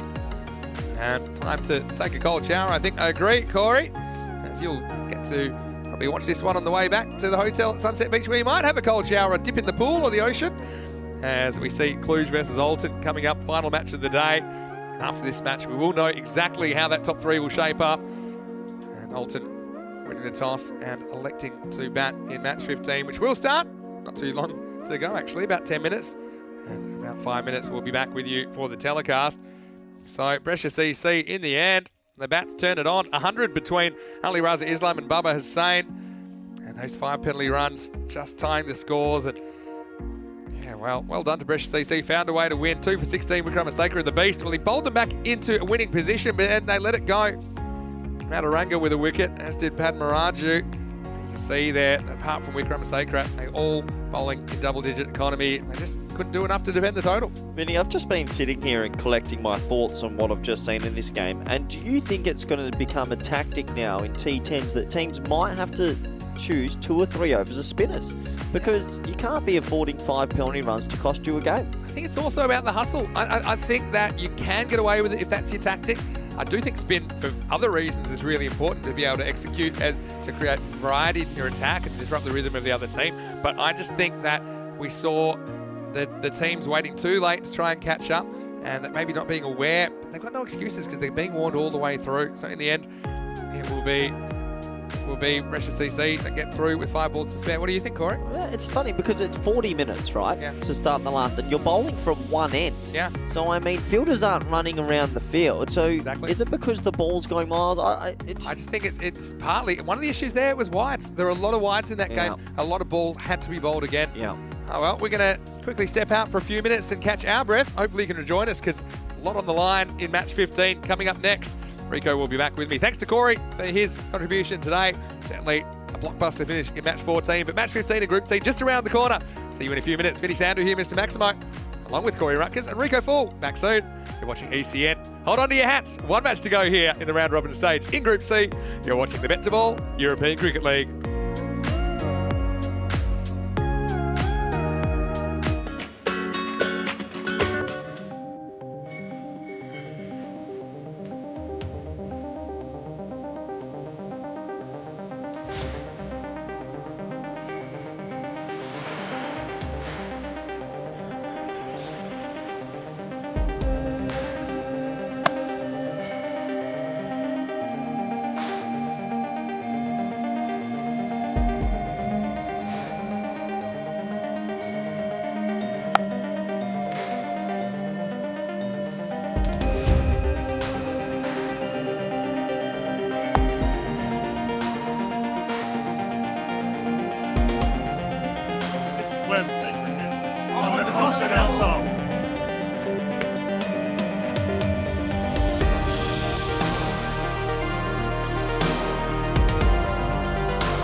and welcome back to the middle here at the Cartama Oval for the final coin toss of the day. What an important match this is. Cluj, they're coming back after a fantastic day for them yesterday. They got 2 victories against the Prague CC Kings and then also against Zephyr. They're hoping to cement second place in the group. A victory will do that. They're up against Alton, the champions from Switzerland. They didn't have a good day here today. After winning 2, they've lost 2. They want to finish this round robin with a bang. They need to get a victory under their belt. This is going to be an important game because they know if they can get the win here themselves and win well, they could finish 3rd in the group themselves. Plenty of cricket happening around me. This is great to see. This is what it's all about. It's the future stars here mixing in with some of the players of Carlton getting involved, Aloha College from Marbella. And well, be careful because there's plenty of balls flying around. Oh, that's one for me. Well, on that note, let's go and join Rob Kemin and the 2 captains for the all-important coin toss. Yoko. Yoko. Kiba Inu. Kiba. What is Kiba? We're gonna bat first. Gonna bet. So Alinea, the captain of Alton, well, he calls Kibunu and it lands Kibunu. So he's going to have a bat in the sunshine. Now, they're batting. I don't think it's the order's being correct. You've heard me say that before. I'm just wondering if Yasu, who's batted pretty well, if he's going to get support from somebody like John Mary and Promo up in the order. And if they can do that, I think the Czech champions can get a nice score on the board here. They'll need that against Cluj. And when it comes to the Cluj that are in the bat, I think the bowling has to be good. The captain, Ali, he'll be looking to finish in style in the round robin stages of this match. And maybe somebody like Gowrie and Augustine are going to be key for them as well. Well, what about Cluj? Well, first of all, with the ball, I think they're going to look to Abdul Asif. He's been really good, and maybe Manit Kohli.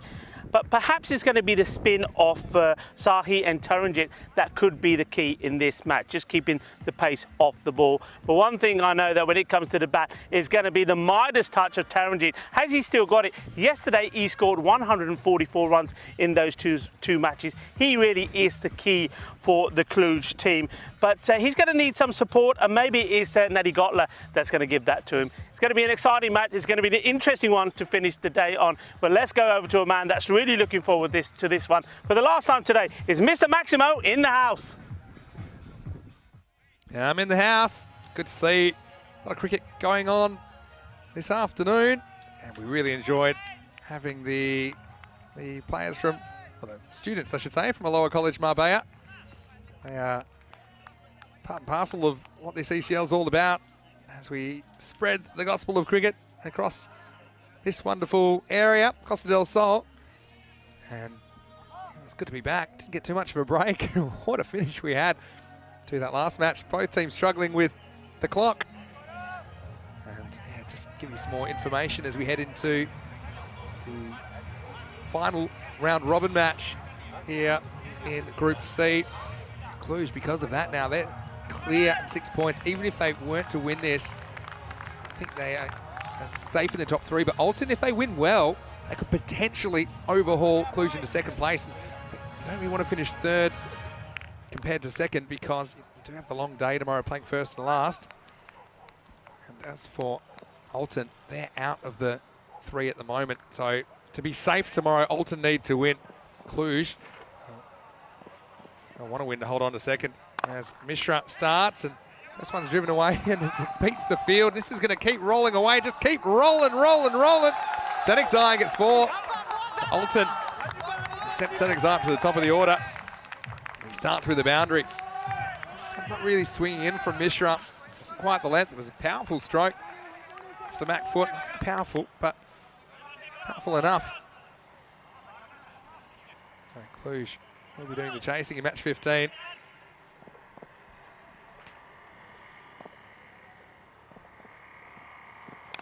This is a thick edge, and it's held. And this one just holds its line, doesn't really swing in. Static Zion goes 4 and out. That looks like Vasis Saini prowling around that short third man area. An early wicket.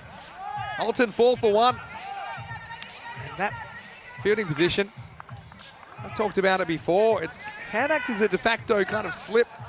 The way that the batters go hard at the ball in this form of the game. Saini found himself in the right place at the right time. Takes it fairly comfortably. Not sure it's quite in the middle of the hands of Rustin Saini, but an important catch. He is a good fielder. It doesn't drop too many. So Static Zai, he'll be disappointed. Goes 4 and out. It's 4 for 1. And we'll see Robert Brito come into the crease. Well, he's just going in higher and higher now. He's coming out number 3 in this match. Disappointment for Static Zai. Them's the breaks, I guess. I mean, that edge could have gone anywhere. So will be Robert Brito at number 3. Oh, what a day of cricket. I thought we'd see some close finishes today, and it has proved to be the case. The teams jostle for position. So Carlton lock up number 1 spot. With that loss, PCC Kings, they find themselves in the bottom 3, which is where they're going to stay, I think. Mishra will be happy with that early wicket. Not really getting that prodigious in-swing that we expect from him. This one's driven away, but cut off. There's Nishat Devray doing the fielding there.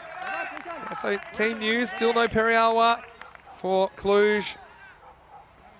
Gonna have a fitness test for him on that ankle, but yeah, just still not quite up to where it needs to be. See if he figures on Super Thursday. Oh, this one almost gets through. That's where it comes in, but it'll just be 1. Umpires out there. Solomon Saeed and Charles Croucher. Last match of the day. And Alton, they find themselves out of the 3 at the moment. They can get there. They need to win. If they do, they'll find themselves in either 3rd or 2nd. In the air, and this one's going to go all the way. Well, that's up the stairs. That's ordering a drink. That's over the roof. Maximo. What a shot that is. Through the hands at that. Tharuna Vukarasu. Watch from the other end. And then he watched this one sail out of the ground. Well, that's a remarkable stroke first ball. I thought the fielder was in with a chance. Rod Shaker up, but he had to watch it go well over his head. Cranes his neck. Mixed bag in this first over for Cluj. Really powerfully hit into the steps. Umpire's going to have a good look at the ball. We'll give it back to Gaurav Mishra. It's amazing how some balls swing, some don't. We have seen a lot of bowlers getting a lot of swing today, but Mishra, who's normally an out-and-out swing bowler, he's not getting a lot of shape on these. This one does come in a bit, though. The good, the bad, and the ugly to start off match 15 in Group C. Alton, after 1 over, 11 for 1. Any sound to hear Mr. Maximo welcoming back. Man looks pretty stylish in green today, but the Kermit the Frog vibes about him. Joining me in the commentary box is Rico Fall. Welcome back, Rico. Thank you very much, Vinny. Good to be back.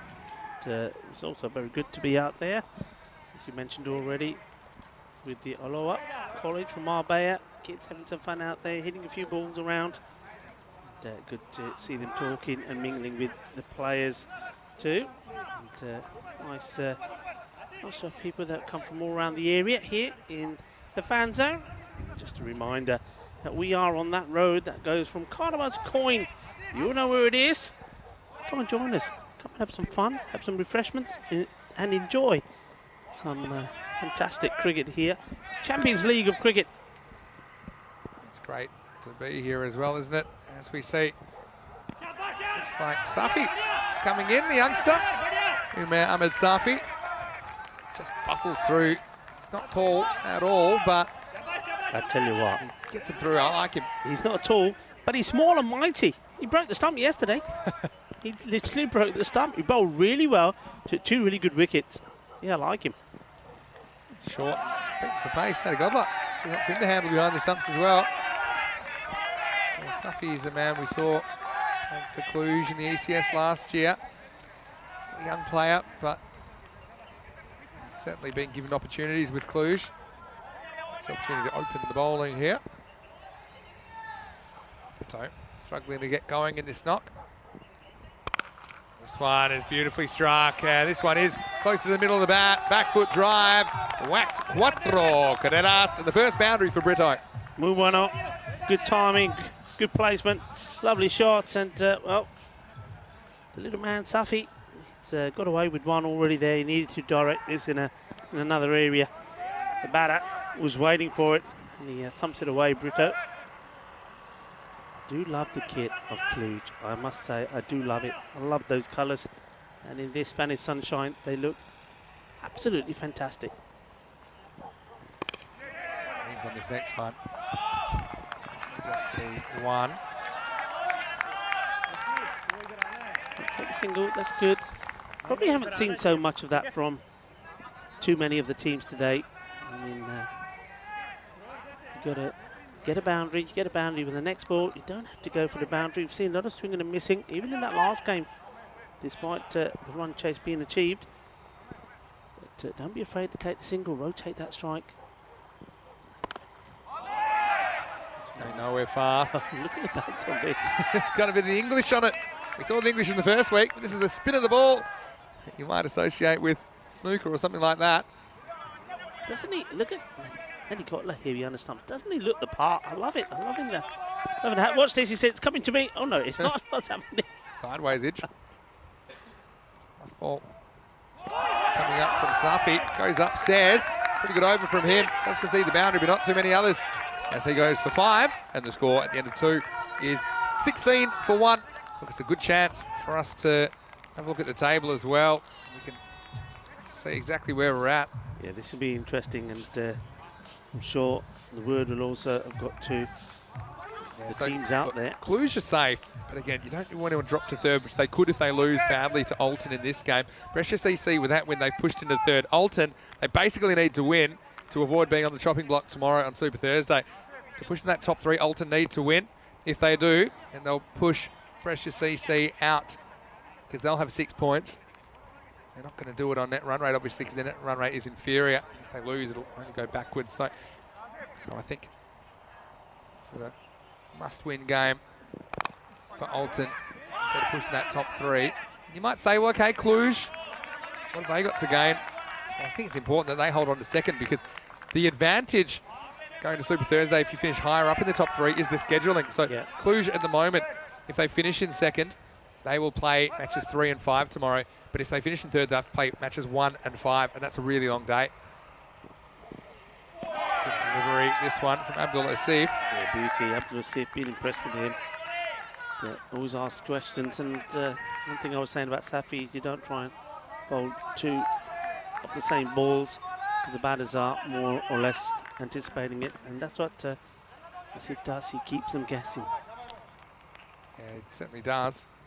Talented player.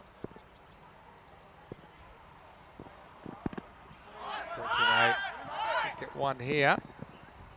That's a big throw at the keeper's end. I'm probably going to go bowler because Brito was labouring. Hey, a few questions in the chat about, okay, Carlton, they finished top. Is there any advantage to that?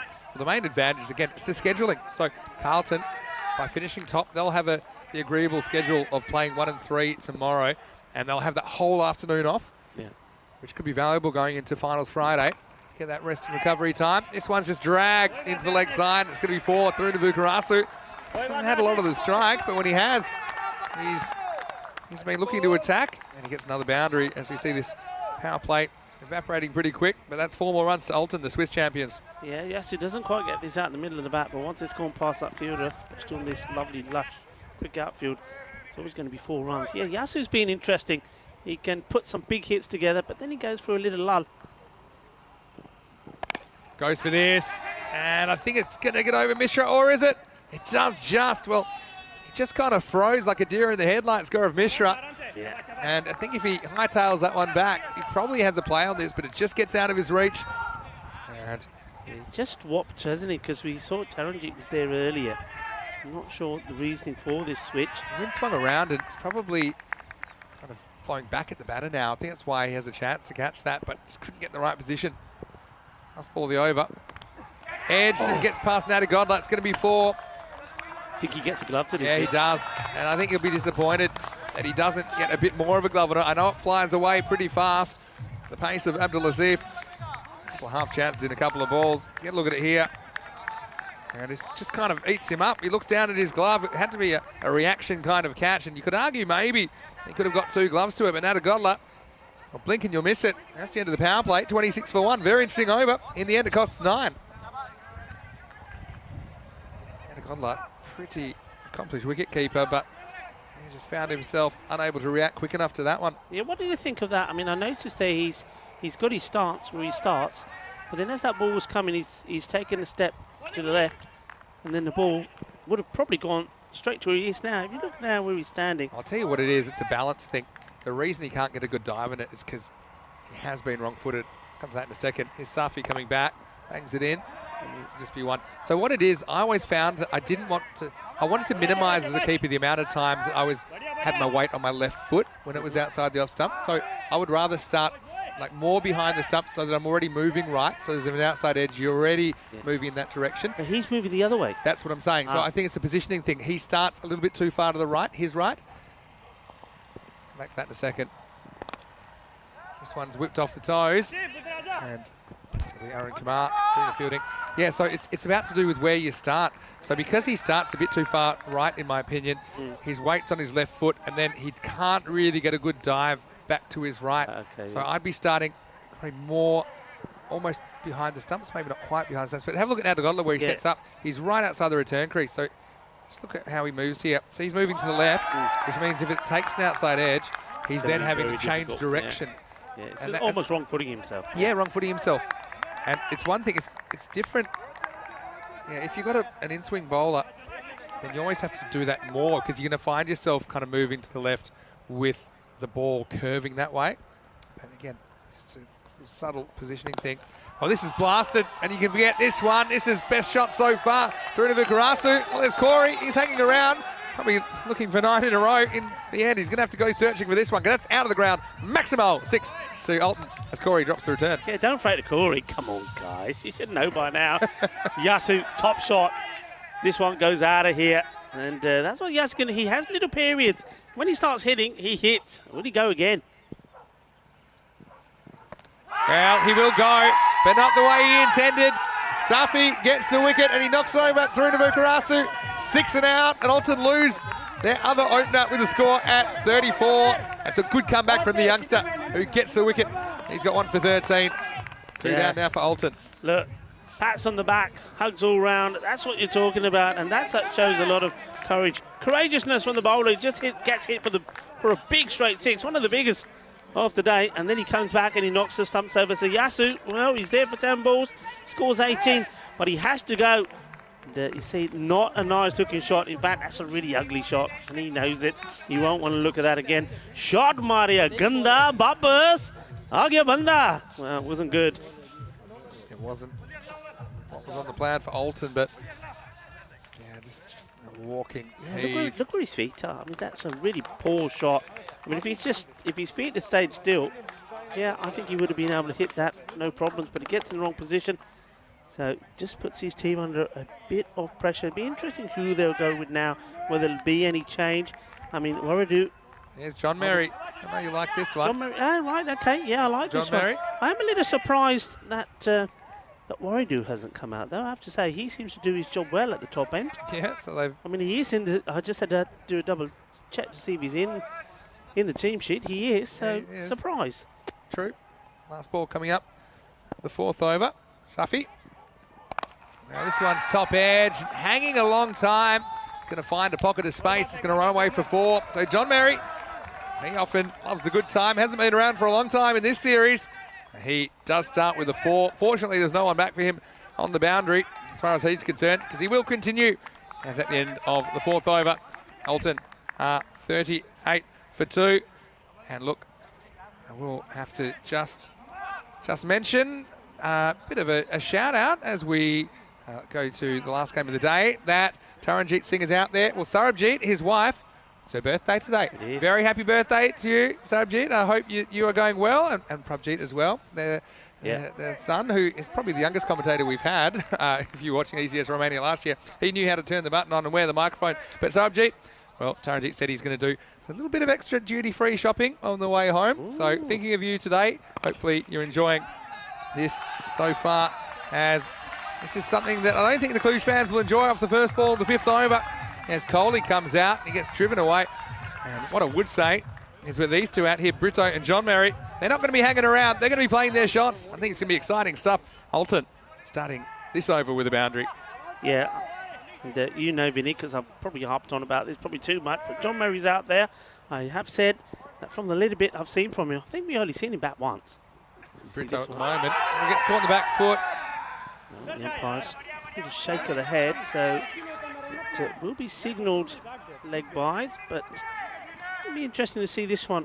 I mean, it looked pretty full. Pace from Coley, that's not that full. Yeah, probably too high, missing leg. Yeah, look where he ends up. It might have even just in line, you could argue, but certainly that one wasn't going to hit the timber. But I would say Coley was a bit of fire about him. Had some control issues earlier in the week.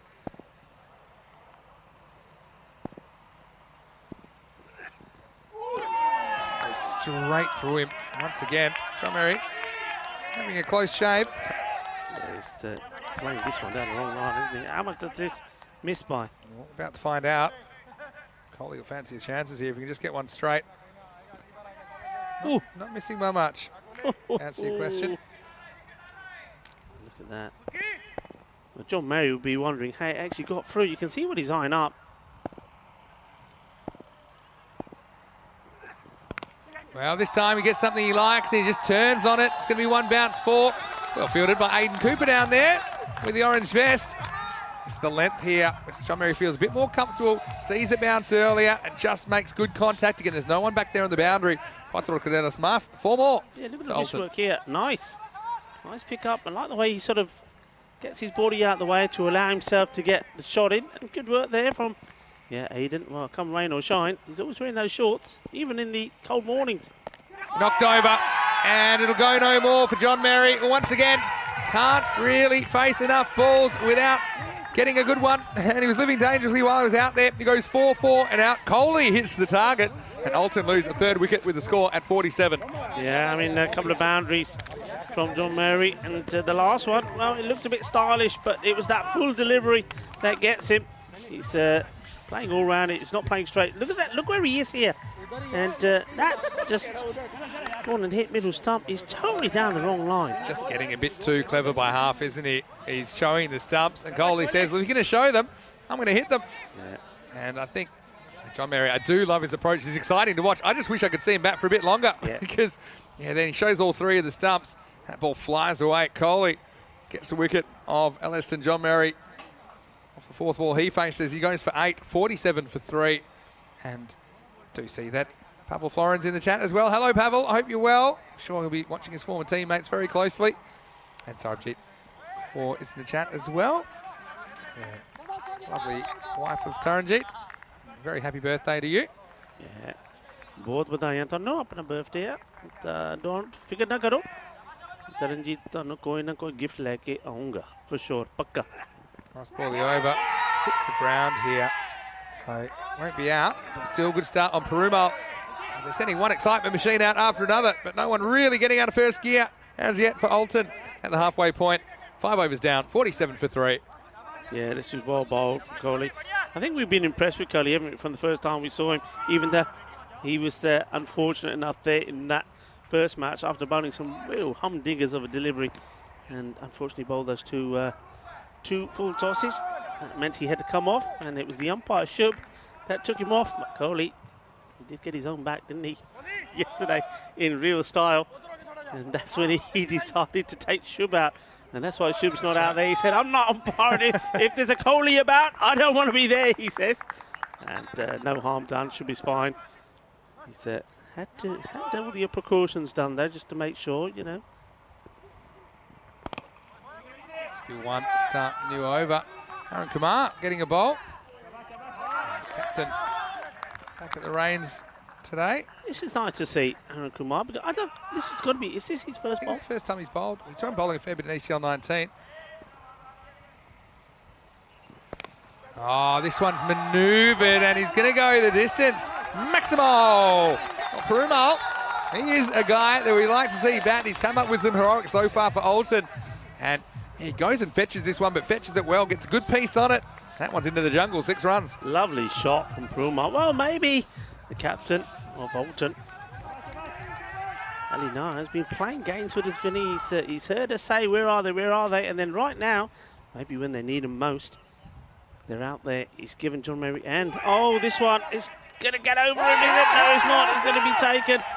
This was an interesting shot. So Promal again, the same as John Mary. He comes out, he does hit the ball well, and then this is an unusual shot. I think he's been surprised by the bounce, and all smiles, and a big smile on the face of Arun Kumar, because after being hit for, again, you have to say a stylish 6, he gets his man, so it's a boundary and out once more. Yeah, 6 and out for Perumal.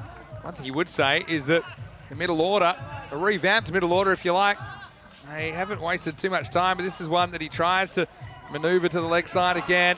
Vasu Saini takes his second catch. Doesn't drop too many. Vasu just knew exactly where he had to be there. And that's unfortunate for Perumal, who goes off only the 3rd ball he faces. Wicket trouble at the moment for Alton. They lose a 4th. Arun Kumar, the captain, with his first wicket of ECL 22. It's 54 for 4. Yeah, well bowled. Did have a little chat with him at the coin toss, and I said to him, "Yaar, tu bhi kuch kar aaj," and he said, "Koi na baaji, kuch na kuch main aaj karunga." I did say to him, "Look, are you going to do something yourself?" And he said, "Yeah." He said, "I'm ready today. I will." And there he is. No doubt he'll be talking to me later. Well, okay, Warridu's coming out here now. So these two put a good partnership together in the earlier match when Brito came out and Warridu was set. So maybe they're here now to steady the innings. Run rate's not so bad. I mean, it's just shy of 10. I mean, we have seen some high-scoring games today, haven't we? But I still think you put 100 plus on the board, you've got something to bowl at. Alton just had a way of staying in cricket matches so far this week, haven't they? Warridu, regular opener, top order batter, coming out at number 6, just shuffling a few of those hitters. But I suppose you're giving him the opportunities, but you've got to bat a bit longer when you're out there earlier. Yeah. In the air, and this one is going to be goodnight Irene Maximo. Warridu with a Maximo. First ball, Arun Kumar goes the journey. It's all 6s and wickets at the moment. Well, okay, let's see here. Come on, what are the odds? And, it's the captain, Arun Kumar, who goes for another 6. This one didn't sound like it was on the middle of the bat. Sounded a bit hollow, though it still goes all the way. This over, 1-6, wicket 6. And almost another wicket. This one gets through everybody. And it's going to be 4. And look, it's Byers again. Natagodla just doesn't get the line right. Doesn't cover the line. We'll have a look at it. Maybe it comes back a bit. It's this one that just sneaks between the stumps and the batter. It just needs to stay lower, longer. Against concentration thing as well. You see that he's standing up probably a bit too quick there. So that's a bonus 4 to the total. So is that pretty much everything? Big bonus. What I've noticed by the last 3 Alton batters is, and they've got themselves out as well, they seem to be walking down leg stick. Oh, this is a catch.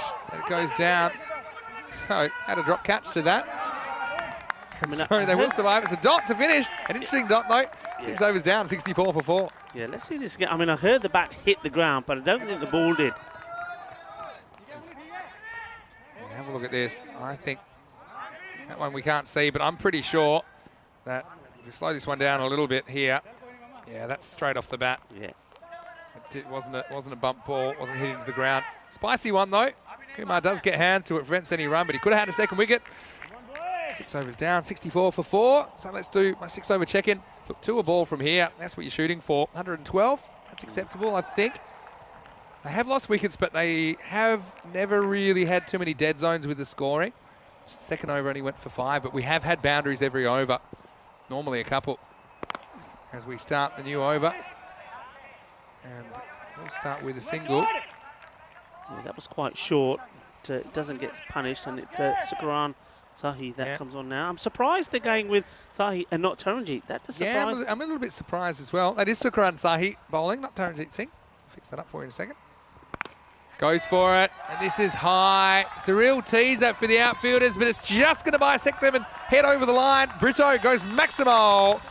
Sukaran Sahi almost had a wicket. Look, if the fielder's right back on this line, he probably leans back and takes a comfortable catch. But it was in the gap for that reason, just sneaks over the boundary for 6. Yeah, I was getting worried when there were 2 running towards each other. Just gets enough on this, doesn't he? And you see, look, just right in the middle of them. Thankfully, they avoided each other. This one's down leg side. Good take by Nadegotala that time. You know, I always have a keeper's perspective. Yeah, concentration's really important as a keeper as well. I mean, getting now into the third day, it's quite intense. Something that Nadegotala just has to find a way to focus. I've just seen a couple of little, what I think are more concentration errors more than anything. And we have seen really high standard wicket-keeping across the board in this series. Sahi really loads up on this one, but just drags it for one. Gotta admit, Alton, you can see why they're the T10 champions of Switzerland. They do play a T10 kind of game, don't they? They're not afraid of wickets. They don't overvalue their wickets.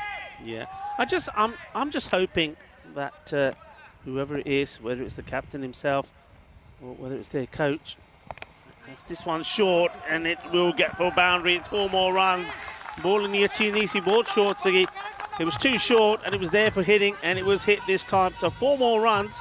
And look, one thing they've done is to keep the rate up. And what I was going to say, I'm just hoping that decision, I mean, though John Mary and Primo haven't scored big runs, but the thing what they have done, they've got the acceleration in there. They put them in a good position. This one will be stopped, but still get a single. And you just think, if you stick with that, going back to what you were saying, you know, they are the champions because of the way they play. But if you stick with that, there will be times when it works. And when it works, they'll go on and score big runs. Yeah, that's right. So 7 overs down, 79 for 4. See, run rate up to about 11 and over at the moment, just over. As we look ahead to tomorrow, we can't give you exactly the schedule as yet because we're still working out the final of the final standings in the round robin. But I can tell you, Carlton, they will be first. And they'll play in matches 1 and 3.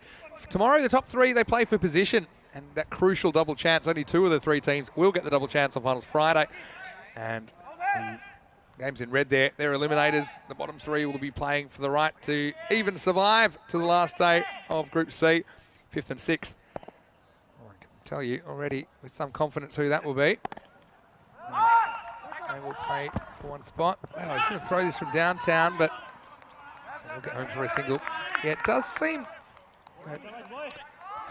like Prague CC Kings will take on Zaffa. But Alton, if they lose this by even a moderate amount, they could drop into 5th because their net run rate is only about 0.2 ahead of PCC Kings. So they could have to play twice tomorrow if they lose this one badly. So yeah, we don't really know the makeup yet.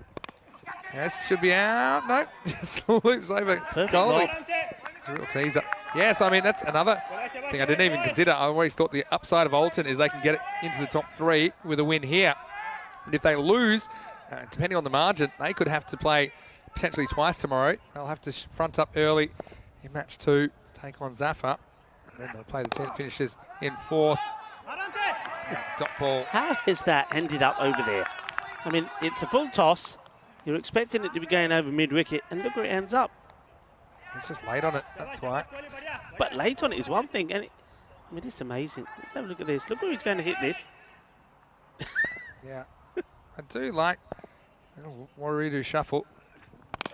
Now, this is what happens when he does hit it close to the middle of the bat. Taranjeet does the fielding. A lot of people asking, Taranjeet not bowling, a bit of a surprise. I think they've been trying to limit his bowling because he's been carrying a bit of an injury. Yeah. And he has done a fair bit of bowling already, so maybe they're identifying this is a match where they can maybe give him a rest and just get away with it with some of the other options, like Kohli, like Sakran Sahi as well.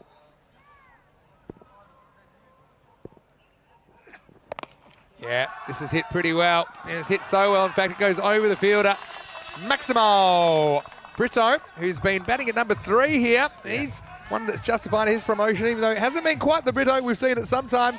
But he's getting going here in the 8th. And Kohli just angling in a little bit too close to the leg stump, and Brito makes him pay. No, I like it. I like the changes made. Brito, he's shown what he can do. The only thing, Warridu coming in a bit later. Okay, I don't mind it. It's given John Mary and Primo a chance. But yeah, Murthy, the coach, I think he's worked this out well with Alinaya, the captain. I think I would stick with this. Yeah, I mean, at least you've given their big hitters an opportunity, even though they haven't really cashed in. But most of them have got at least one away. Yeah. End of 8 overs, it's 89 for 4. Got me watching the clock now, but I think we've got no problems in this one. Yeah, what's that all about? I mean, we didn't have runs. any issues, did we? I think the biggest issue, it wasn't so much that they were dawdling, it was that there were so many extra deliveries bowled in that game. It was kind of wide to no balls epidemic that was taking place. We had the information as well from Naveed that he came off, and there was a bit of contention about that, but I did get some more information about that. As we see Abdul-Azif coming back. Yeah, apparently we missed it, but he just had a slight injury fielding the previous over, so that was probably what that was about. I know Corey was posing all kinds of hypotheticals, let's say, but Naveed had a concern. It was more about a fielding stop than actually bowling. So I suppose they'll be hoping he's all right. Of course, they had a very good victory in that game ultimately. This one almost takes out the non-striker and almost take out the fence as well. And Brito goes bang. Abdul-Azif, not an easy bowler to hit down the ground, but he gets a good piece of this. Brito moves to 30. This is a tremendous shot. This really is. This is brutal. He's hit this so hard. Watch this. Bang. And it's gone to the boundary within seconds. There's two men out there. Look how quickly that goes. Not a chance. That one rattled into the pickets, didn't it? Don't give him length. Gives him length, and he misses. But I think at this time, I'd be bowling pretty much every ball at the base of middle stump. I'd probably be trying to bounce it on the crease. And I just think the way Brito's batting, you're a good chance he's going to miss one. You'll get a new batter out there. If you bowl length, you just run the risk of getting whacked down to the ground. And this one could be another catch down to third man. And well, suddenly, Masusaini, the third man specialist, he doesn't use all the fingers, but what he does is he catches Brito for 30. That could have gone anywhere. It went straight down the throat of Vasu. He takes his third catch in the innings, 93 for 5. Yeah, and I think he's letting us know as well. Just keep a little look at him when he takes the catch and the fingers. And here we go. And first, that's well bowled, and just keep an eye and see those. There you go. He's saying that's three, and they're all mine, and they're all safe. Yeah, I mean, you would say you bowl full and straight. That's the line I'd bowl, because one thing I've observed from all the Alton batters here is you bowl that line sort of, I don't know, 30 centimetres away from the off stump, short. There you go. This is the shot. They're backing away and trying to hit it, and if you're backing away from it, you're not going to get the power in the shot. And the fielder's set. Good catch. Safe hands from Sani. So it's another wicket. Asif. Once again, I mean, he's done his part, hasn't he? He's got some runs on the board. Captaining now. Can he get a little blast here towards the end of the innings? Right. Well, it's up in the air. Where's this going to end up? Fielder coming in and takes a really good catch. 2 in 2. Shabba. And, well, we could be thinking hat-trick. Could it be hat-trick? Could it finally happen? We saw the century yesterday. Yesterday was all about the bat. Well, can today be all about the bowler? Could a bowler enter the ECN Hall of Fame? Ali Naya comes out and gets out. First ball, Abdul-Azif. Hit for a good 4 earlier in this over, but it's been a good over on the whole. Dot, 4, dot, wicket. And the 2022 hat-trick hoodoo, it is real. We haven't seen it yet. We haven't seen a single hat-trick. We saw one dropped. Fairly regulation chance in Group A. Oh, what a drop that was. Will we get a chance? There's always a chance at this stage of the innings. And he'll have one more ball to bowl. Abdul-Azif will have the opportunity to take the first hat-trick of the year. The new batter out there will be Prathi Ratnaraja. Yeah, let's talk about that drop. We have time. Yeah, go on. If anybody from Tunbridge Wells is listening, remember the bowler was Marcus Horudan. Yeah. And it was Kristen Davis who dropped the hat-trick catch. And I'm still waiting to hear from you guys. I'm still waiting to hear what that fine was. So let us know, because that surely had to be the biggest fine on tour. Well, here we go. Hat-trick ball. Abdul-Azif. Oh, it's a good hat-trick ball as well. Had to dig it out. That was a perfect delivery. But Ratnaraja was equal to it. He'll retain the strike as he gets off the mark. Good batting as well. 94 for 6 after 9. Yeah, I mean, 6 balls to come.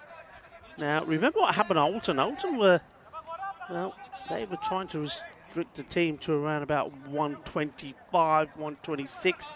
And then it was, well, they captured Well, he now coming to bowl, and it went magical, and that was the 10th over. Well, what happened to them is what they need to do here. If they can do something like that, and they get that score to around about the 115 mark, I think they'll be very happy with where they finish.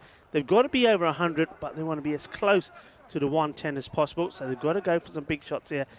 But if they make it magical, it could be, well, it could be awesome for them. Mishra.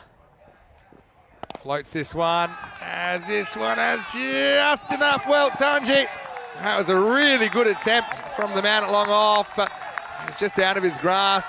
Did about as well as he could. Ratnaraja goes Maximo to start the 10th. Mishra goes the journey, 6 runs. Interesting first ball to bowl. I mean, you've just got to get that banged in. And Taranjeet, I mean, I think this sticks to his hand. No, it doesn't. I thought for a moment it was one that got to his hand, but his momentum is taking him over. It's big hit, first ball. Got to get up in the block hole, gets length again. This time sliced away, and this will be gone. So Ratnaraja goes 6 and out. I suppose not a bad innings when you consider it. Nishant Devray takes the catch, the wickets tumbling. Runs, wickets, everything in the 10th over. So after that, Alton are 100 for 7. Yeah, I mean, the 6 brought the 100 up, but I think the worst thing about that is the dot ball. So you've got 6 of the first, nothing off the second. New batter will go on strike. So, and, well, the message has only just got through to to the batter that's already out there. You see the umpire saying to Oridu, hey, get back to the other end. And Oridu saying, really? Why? He said, well, the new batter's going to go and strike. That's exactly right. Nice little sneaky, though. So you can see why he wants to come on strike, of course. And you can see, I wonder if he just said to him, look, come on, I don't want you to, don't swing and miss, bat on ball, look at the gaps, just let me have a go at the last 3 balls. And that makes sense to me.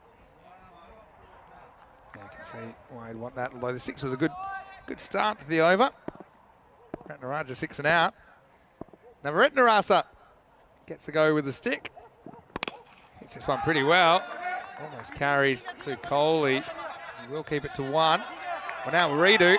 We're about to see the Waridu shimmy, whatever you want to call it. He'll be gyrating his way to full power, I think. Only 3 balls left. 100's come up for Alton.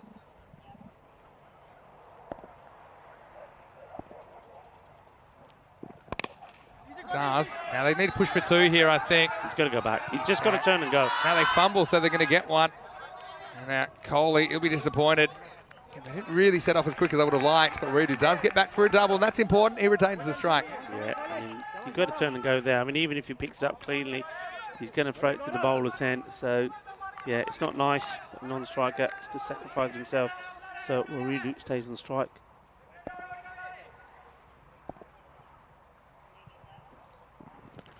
Nice one. Just gets through him and just take the 1 here. I suppose you can understand at this stage, Navaratnarasa will have to go full bore at this last ball, 104. So I think, yeah, maybe a handful less than par, but still, any time you get the triple digits on the board, if you're feeling confident, if you bowl and field well, you can keep taking wickets and breaking partnerships that you'll have enough runs. Redu really frustrated when he gets to the other end. He lashes out a little. See a puff of dust as he kicks the ground. He knows he wanted to make that a big hit because this is the last ball. They've just got to run. He's got to get his running shoes on. Yep, let's go. Well, forget the running shoes. Put him back in the suitcase. It's a full toss. Not a good ball from Mishra. Maximo! Alton end up surviving and probably making what I'd call a pretty ugly 110, but still 110 nonetheless. Last one from Mishra. He's getting the length slightly wrong. I think he's just overdoing the attempted Yorker. And, it was a pretty good shot. He had to go down, get it, Navaratnarasa. That's why you take the run off the second last ball as well, because he's got a bat in his hands. He wasn't afraid to use it. And Alton, the Swiss champions, they end up with 110 for 7 off their 10 overs, setting up a very interesting chase here in match 15 of Group C, the final round-robin match. Yeah, not sure what Mishra is thinking here. His first ball of that last over, he tries to slow a ball, gets smashed for 6, and then he goes back to what we know he can do. And then the last ball goes for the slower ball. It comes out wrong. He gets hit for a huge 6, and poor Aiden, with his shorts on, is there fighting with the snakes. Oh, while we see him fighting, let's have a look at the highlights here. Well, it was a bit hit and miss, wasn't it? Very much so. And that man there, well, started with 1, but he ended up with 3, and he's going to let you know about it as well. But look, all the batters came in, they hit the ball pretty well. The problem was consistency. This one nearly eluded everybody. But yeah, I mean, we have a look at that again. I mean, Stanek Zai, he played one nice shot for 4 before he went. And the same with Yasu. Yasu, we know what he can do. Corey, well, he's still looking for that catch. And well, this was the wicket. It was not a good shot. That was ugly, and that was Yasu going. And this one was no better. And this was a man that I want to see batting, John Mary. He showed us a little bit what he can do, as did Preble. They played boundaries and then they got out. They just need to just stay there a little bit longer. They had their opportunities today. But the one thing they did do is they kept the score moving at a good pace. So they didn't get into this rut. They didn't get into a problem where they ended up between 80 and 90. They were still able to post the 100 plus mark. And 110, I was saying that if they really went well, if they got to 115, they'll be very happy. 110, they won't be dissatisfied yet. There's the 3 fingers saying that's my 3 catches. And this one was a really good catch. Came running in and takes it. And that was important because not only was it the wicket, it meant the new batter had to come in. It was a dot ball as well. And then we saw that one there. Taranjeet just couldn't get his fingers to it. Gave it all the effort, but that's another one that was safely taken. That was what the innings was about, frustration there towards the end. But he didn't have to be angry because this is what happened. Bang! That was big. That went all the way to the boundary. That was how the innings were finished. And a nice shot there from that was Gahari there right at the end, hitting the ball pretty big. What a lovely sight that is. Stunning, especially at this time of the day. The sun starts to come down as we have a look at this scorecard. Good work there from Brito. I like that. I do like those changes. I know that John Mary and Primel there didn't quite get going, but look, between them, you know, just work that out. 14 runs. They only used up 7 deliveries there. Yeah, you'll settle for that. And it still meant that there was opportunity there for Warrior to come in later. And the bowling figures: 2 wickets for Mishra, 2 also for Asif. I certainly do like the bowling of Safi. I think he's one that's going to get better and better in years to come. And Monique Kohli as well. He seems to have got over the jitters, but kept producing that no ball. And that Manhattan, well, yeah, there was some blips. I mean, you look early on, the second over only went for 5 runs. That hurt them. And over number 5 as well. And the 9th over, what a good one that was from Abdul Asif. Other than that, it was fairly good going, even though they were losing wickets fairly regularly. They have managed to put a score of 110 on the board, Alton. This is a huge match for them. They get that victory and they could make their workload tomorrow and Super Thursdays a lot easier. But I'm pretty sure that Cluj, the team currently in 2nd place, will be eyeing up this. I mean, they've got the batting to do it, and they've got a man who's been in good form, Taranjeet Singh, as well. But really, I think a lot relies on him. He needs a good start. He'll know that as well. 144 runs he scored in the 2 matches he played yesterday, so he's in really good form. He also clocked up over 1,000 runs in European cricket, so he's a man in good form. And Alton, they'll want to remove him first. Evenly poised, the final match of the day, and we shall come back under 10 minutes time to see if Cluj, the champions from Romania, can defeat Alton, the champions from Switzerland. And if they are to do so, they need to get the Nelson 111. Join me, Rico Full and Mr. Maximo in around 10 minutes time.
Hello, bienvenidos, and welcome back to, well, the sun-kissed Cartama Oval. It's the home of European cricket. Well, it certainly will be. And it has been for 2 weeks, and it will continue to be for the next 4 weeks. For this, the BET2BALL European Cricket League. And we're going to see 30 national club champions coming together, battling out between each other. 144 matches in total, all to see who on the 18th of March will be crowned the kings of Europe. That's what's at stake. We know what's happened with Group A. Tunbridge Wells have gone through. Group B, it was Brigade that went through. And in this group, who will it be? Well, we're at that halfway point going into Super Thursday tomorrow. Which 3 teams that top the group will go through to finals Friday? Which 3 will have to battle it out with those nervy elimination games tomorrow? Remember, only one of the bottom 3 can go into the finals day. It's everything to play for in this match. And I know that the man sat next to me is working away some calculations, and maybe you'll bring those to you in a little while. But this one, it's that sort of score, 110. Anything can happen. I always say, and I know you've heard us say it a number of times, a score between 110 and 120, well, it's always going to be difficult. Taranjit Singh on strike, and he's gone! First ball, he's been done with an absolute beauty, and that is what it means to them. Taranjit Singh, he's just trying to play this one out. This one nips back, and he takes the off stump. Oh, well, what a prize that is. Stanexai has got the breakthrough, and Alton have removed the big man. Okay, he hasn't wasted any balls, so there's time, plenty of time for somebody else to stand up. This was class. Oh, that is class. I'd like to see this again. I reckon, I mean, this one, I think it comes in and then also moves away. What a ball that is. Taranjit, well, the Midas touch has gone. And, well, I'll tell you what, somebody who looks a little bit gobsmacked next to me, well, he's just putting the headsets on now. Vinny Sandhu, talk us through that. How about that for Peach first up? Talk of off. Sometimes you get a good one. Taranjit has to go first ball. He's saying, well, I can't really believe when that happened. Taranjit, di sini yaar, di sini. Pata nahi kyun ho gaya. Taranjit, oh dear, this not a way you want to mark the birthday of your wife. Well, Subjit, don't worry about it. Well, win's a win. And they did win despite him making a duck earlier this week. And so, wow, it's a good duck because it's a quick one. Rajshekhar comes to the crease at number 3. Malik Stanexai. Oh, this could have been 2 in 2. Oh, what a ball this is. Cuts him in half. Absolutely cuts him in half. Stanexai, what a good start. I've got some kind of group news. Right in the break, I was just putting a few scenarios. Look at this. This one just goes the other way. He's hit the same twice, I think, and it's gone opposite directions. And so Stanexai certainly causing a few issues for the batters so far. This one seems back, it will be the first run. So basically this is the thing. Alton, depending on how this goes, they could finish as high as 2nd or as low as 5th. Okay? So if they can win and keep Cluj to 90 or less, then they will finish 2nd. They'll get a favourable schedule tomorrow.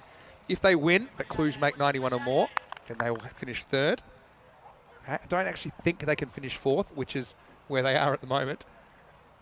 Wait for this ball from Stanexai. Sliced away, 4 runs. Nadagotla, who hasn't quite fired with the bat so far in this series. He is a man that can take the ball behind the horns. It's a good start. Opening the face there, and he gets 4. Yeah, nice shot. And that, you know, that was a nice shot, but it was a nice shot there also off the bench. And it's nice to see Taranjit there. Look, he's not moping. He's got a first ball up. And look, there he is there. He's sat back, still got his pads on, but he's there. He's cheering Nadagotla on. Because Nadagotla, he is talented. Nadagotla normally takes the back seat and lets Taranjit do the hitting. Here now, he's got to take the front seat. Shot down the ground. Just be one though. Just the 1 run from Nadagotla. Yeah, so just run those scenarios through again. If Alton can keep Cluj to 90 or less, they'll finish 2nd, which means they avoid the long day tomorrow. If they win but keep Cluj, or Cluj score between, say, 91 to 110, then Alton will finish 3rd, and they will make the lives a little bit easier. They won't be able to be eliminated tomorrow. And if they lose at all, I think their net run rate is going to drop them down to 5th. And that means that they will have to play potentially twice tomorrow against the Turks. And then Brescia CC would be the team, I think, that would be the Kings that they would play. Would finish 4th. So Brescia CC will be watching because they'll be hoping that Alton can't leapfrog them, because at the moment Brescia CC, they're clinging on to 3rd place on net run rate. So yeah, a lot of scenarios. And so yeah, this just shows you how close it's been. End of the first over, 6-1. Yeah, over. That wasn't a few people mentioning. Yeah, there's a little bit of a send off there. I think Static Zara's fired up. Got to say it. Maybe within the social distancing allowance of Taranjeet, but Taranjeet just kind of smiles it off and away he went. Second overtime. Be Gowrie Navaratnarasa. He finished the innings well with the bat. Yeah, it was just a bit of called an ugly 110 if there is such a thing in that first innings. They had to kind of piece the innings together. There was 30 from Brito. No one got more than 30. Redo with 22 not out at the end in quick time, showing his versatility, coming in at number 6 this time. Yeah, I want to bring something up. Maybe we'll touch on it after this delivery, and it's all to do with what you were talking about as you went for the tables there. A bolt. Dug out, they'll get one. They're gone. Well done. Yeah, I mean, there was, I think, 1 or 2 people, not just here around the ground, but probably on the chat as well, at the time when Brescia had that question win yesterday and against the Turkish champions. 1 or 2 people saying, well, why didn't it go a little bit easier with the ball? And I think it's because they knew, having lost 2 games, they wanted to make a good win, so they got that net run rate really favourable, and that's what it was all about. And you can see here, again, it may have been harsh, but that's what we were thinking. What a shot this is! This goes all the way. Balle, Ginna Sona Shaka Lagya. Good timing from Nadagodla, who I said maybe we saw a couple of concentration lapses with the gloves, but this one, well, the timing was perfect. He turns on it, and it just helps that one on its way. Too short from Gowrie. He pays the penalty, 6 runs. Nadagodla, one thing that he does do is he is so strong on anything that's coming into his body or anything down the leg. You don't want to give him anything in that zone. Spring this step. Navaratnarasa goes over the offside, and he just gets it over Naya, who gets a fingertip on it. Does prevent the boundary. Well, and we have the ball getting away from the bowler. Oh, I love these moments. ECN special. Naya, he's a tall man. I don't think many people were touching this. He gets a fingernail on it. For the result, Nadagodla survives against the single. Oh. Good recovery, actually, to pounce on it. Took a little bit of pace off it by touching it. I don't think he could have done a lot better there, the captain, Ali Naya. Shaker on strike now. Really goes for this, but finds the fielder. And Cluj, 91, that's their magic number. They cannot drop out of the 3. Of course, the top 3, they get automatic qualification to finals Friday, but they'll have to fight for position tomorrow. And the benefit of holding on to second would be that you have to play matches 3 and 5 instead of 1 and 5 tomorrow, which I think teams are wanting to avoid. It's hard. This is blasted down the ground. That was a powerful drive from Rajshekara, who gets going with his first boundary. It's the end of the second over, 19-1. Rajshekara, what a shot. I mean, that's right up there as one of the shots of the day. This is just beautiful. This is class, straight down the ground. 4 runs, 4 carreras más. Made a beautiful sound, didn't off the bat. Or beautiful. Unless you're the bowler. Yeah, so this is what I'm talking about. So if they lose, that net run rate, I've worked it out, Alton I'm talking about, will go below the Kings. It has to if they lose. So they want to win, and then it'll be a matter of how much they win by. If they win by enough, they'll go into second. If they win, but not by enough, they'll go into third. Can't stay in fourth. Park Stacey Kings can move up basically by doing nothing. They can move up from 5th to 4th and avoid playing twice tomorrow. This one's cut. It's well blocked, actually. Good fielding. We've seen these awkward bounces being a bit of an issue for some fielders. Fell a bit awkwardly on the knee there, but still, nice piece of work. That is BET2BALL.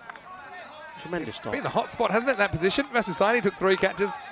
But yeah, a bit of a hard landing, but effective. Saves 3 runs. That is a really top-class bit of fielding. Flicked away, should be caught, and it is. That's actually a really good catch. He was looking straight into the sun. Shaker flicks it away. No luck for Anand. And that was a nice catch. Ali Naya takes the wicket. Cluj lose the second, and they are 20 for 2. This has all the makings, Rico, of another close contest. This is all the makings. Look, this is such a good catch because you can see, look, that's not the fielder that takes a catch, but that is right in the sun, and that he's taking that right in front of his face. What a good catch that is. And, you know, I'm going to say this. It's the fielding before, okay? The fielding before, that stop before, that creates that. And that was Premal who does the stop. Because basically it means that there's the new batter on strike, and that's the batter they've got out. Yeah, Ratnaraja with the catch. Shaker will be scratching his head. How did that find the fielder? But yeah, exactly right. 20 for 2. He's Abdul Asif coming to the crease. Yeah, I mean, that was a case of catch or be in trouble because that was travelling. Come out of nowhere. We've seen fielders kind of protect themselves. I suppose the best form of protection is catching the ball. The sun does get low at this time of day. Ali Naya, who missed a half chance last over. He'll be bowling to Abdul Asif. Yeah, they're certainly last game of the day specialists, aren't they, Alton? They love creating entertainment for us. Well, I tell you what, it's pretty warm out there, weather-wise. It's quite hot, but it's hot and fiery between these two teams. There's a little bit of spite there, isn't there? There's a little bit of... Just enough, I don't mind it. It's something going on, there's something brewing. Wanting to win for their clubs and countries. Naya, the captain of Alton. Oh, and this one almost sneaks through as well. Scratchy start from Abdul Asif. It is, it's a dot ball as well. It's only conceded 1 off the first 3 balls. Ali Naya, Alton, a real bit of feeling about their effort. I think they'll feel they let themselves a bit down a bit with the bat, despite scoring 110. But that was effective. Hello to Shazad in the chat as well. I hope you're going well. Leg sides wide. And just repeating, Cluj do make it to 91. And they'll hold on to their second spot. Shot there of Mark, the coach, or the manager, I should say, of Cluj. He was deep in thought. Hitchu, of course, it's the manager. He's done good work with Cluj.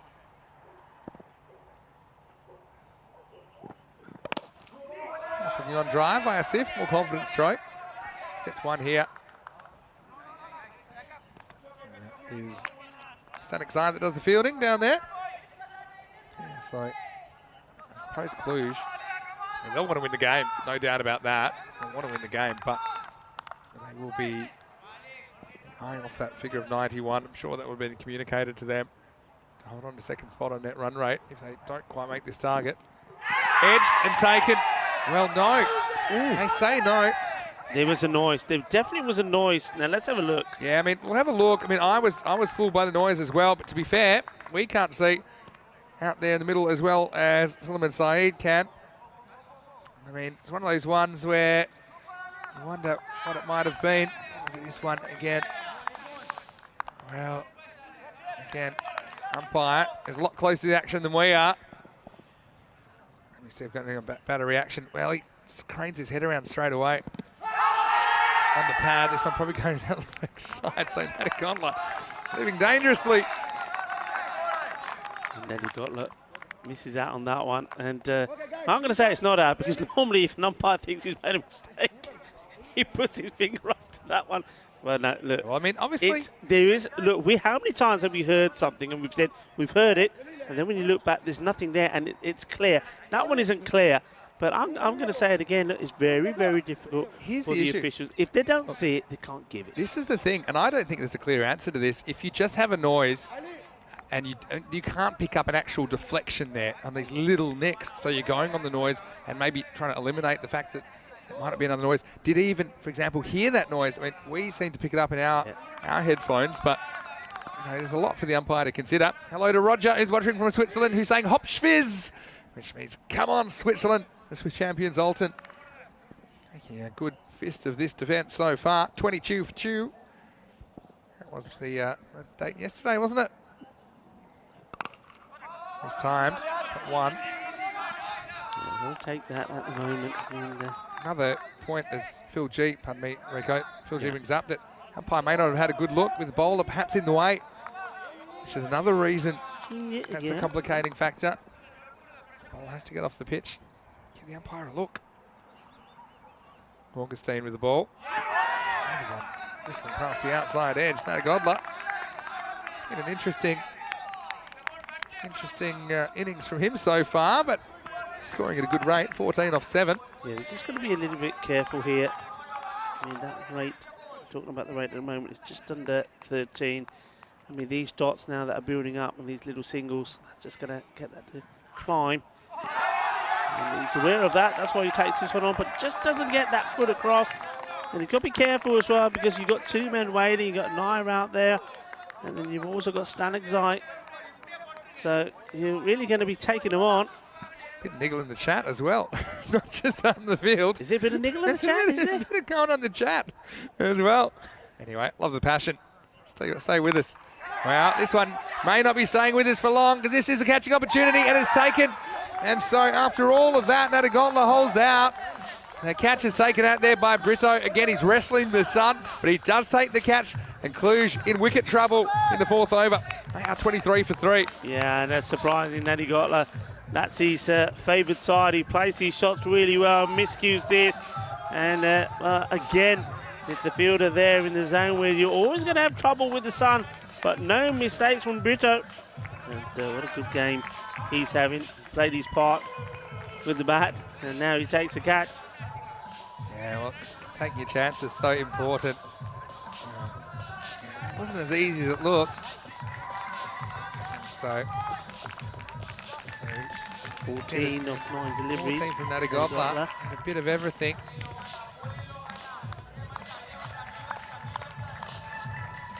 So now we'll see a new batter out there in the middle. For Cluj, I just need someone to stick around. Vasusani, probably a good man to come to the crease in this situation. He's got a pretty cool head. He's certainly caught well. 3 catches. Now he goes into the middle of the pressure cooker.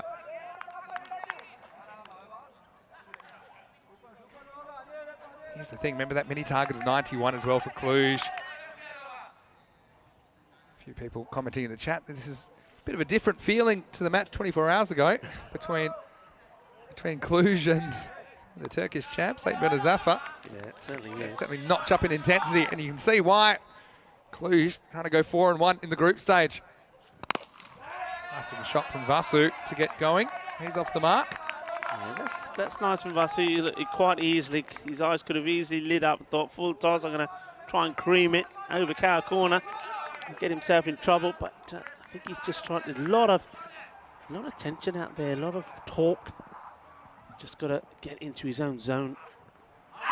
Reaches for this. Doesn't get the call. Oh, and well, Vasu, he's calling it and wanting it, but well, the bat is he's just holding the pose there. Well, that's the end of the over. It'll be a dot to finish, 24 for 3. So just run a ball pace. Yeah, that's a good call. It's not a wide. Sneaks in. Vasu's keen, and let's just say. Like my Valentine's, but he wasn't reciprocated. He has run one, hasn't he? Because by the time he's got there and back, and look at the throw. he said, "Well, I hit him on the lid." I haven't moved. I think this hits the bat. What does this hit here? It hit something. I thought it hit the bat. Anyway, excitement plus 24 for 3. Hello to Ederico Agonia, who joined us in the chat. Well, this format, hey, fascinating. As we head to the end of the round robin. We have Super Thursday coming up tomorrow. Let's see the.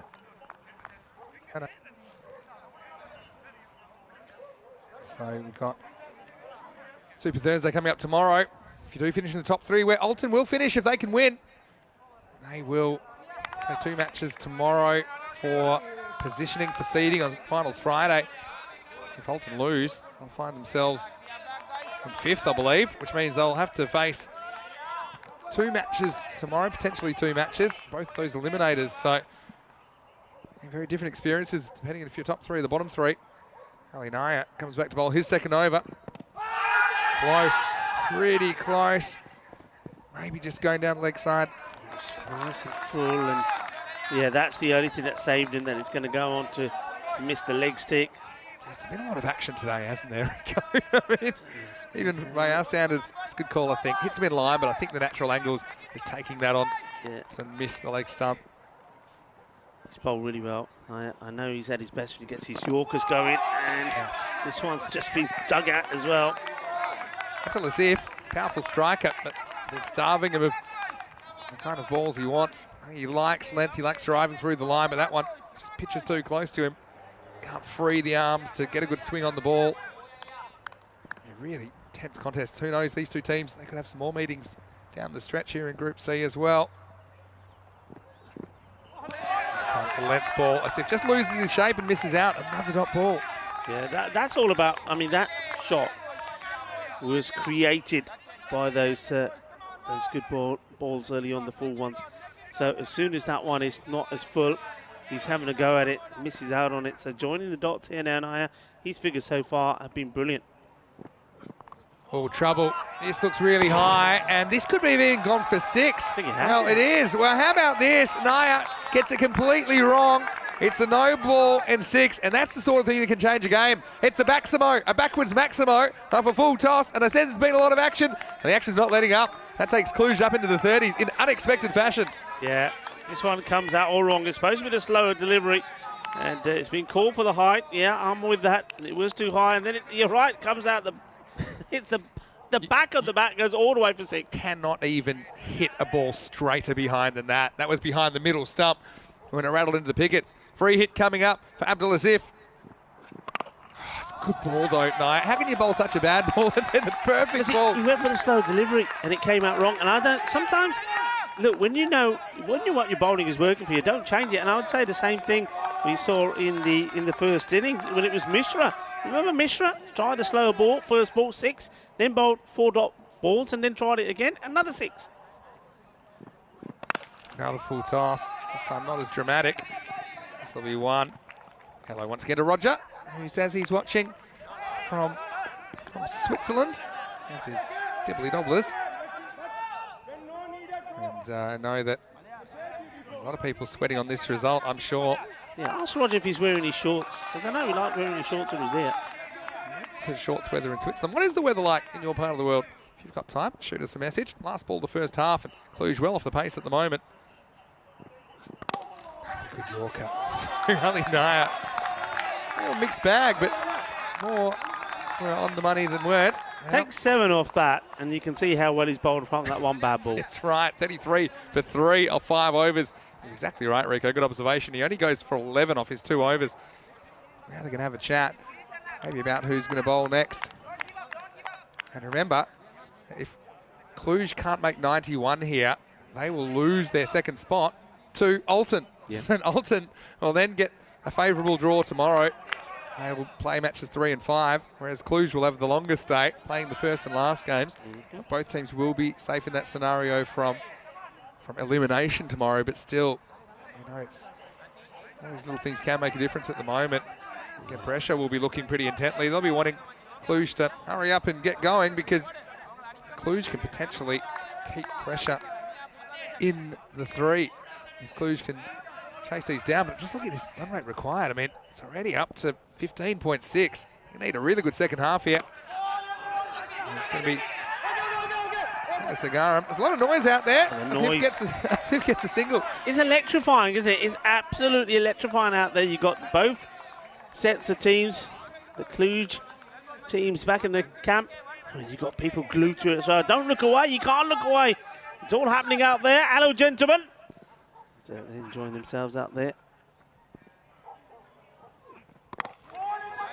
So now, I mean, I'm not going to say this game's gone for Cluj because it's not like the run rate required is outrageous. It's about 16. But what I would say is if you take 20 off the runs required, that's what Cluj need to hold on to second spot.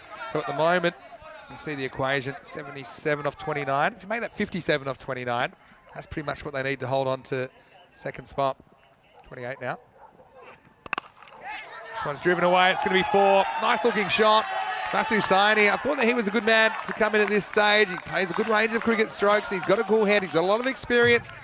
This one is just nicely stroked away through the offside for 4. Yeah, really good shot. He sort of punches that through that gap. And that's when he's at his best. If he just keeps his shape, keeps his head still, doesn't let all of the noise around him bother him, doesn't go for the big swipe, play at his merit. Look, you're talking about the run rate. It's not too bad. But look, the last 3 overs, 3, 2 and 9.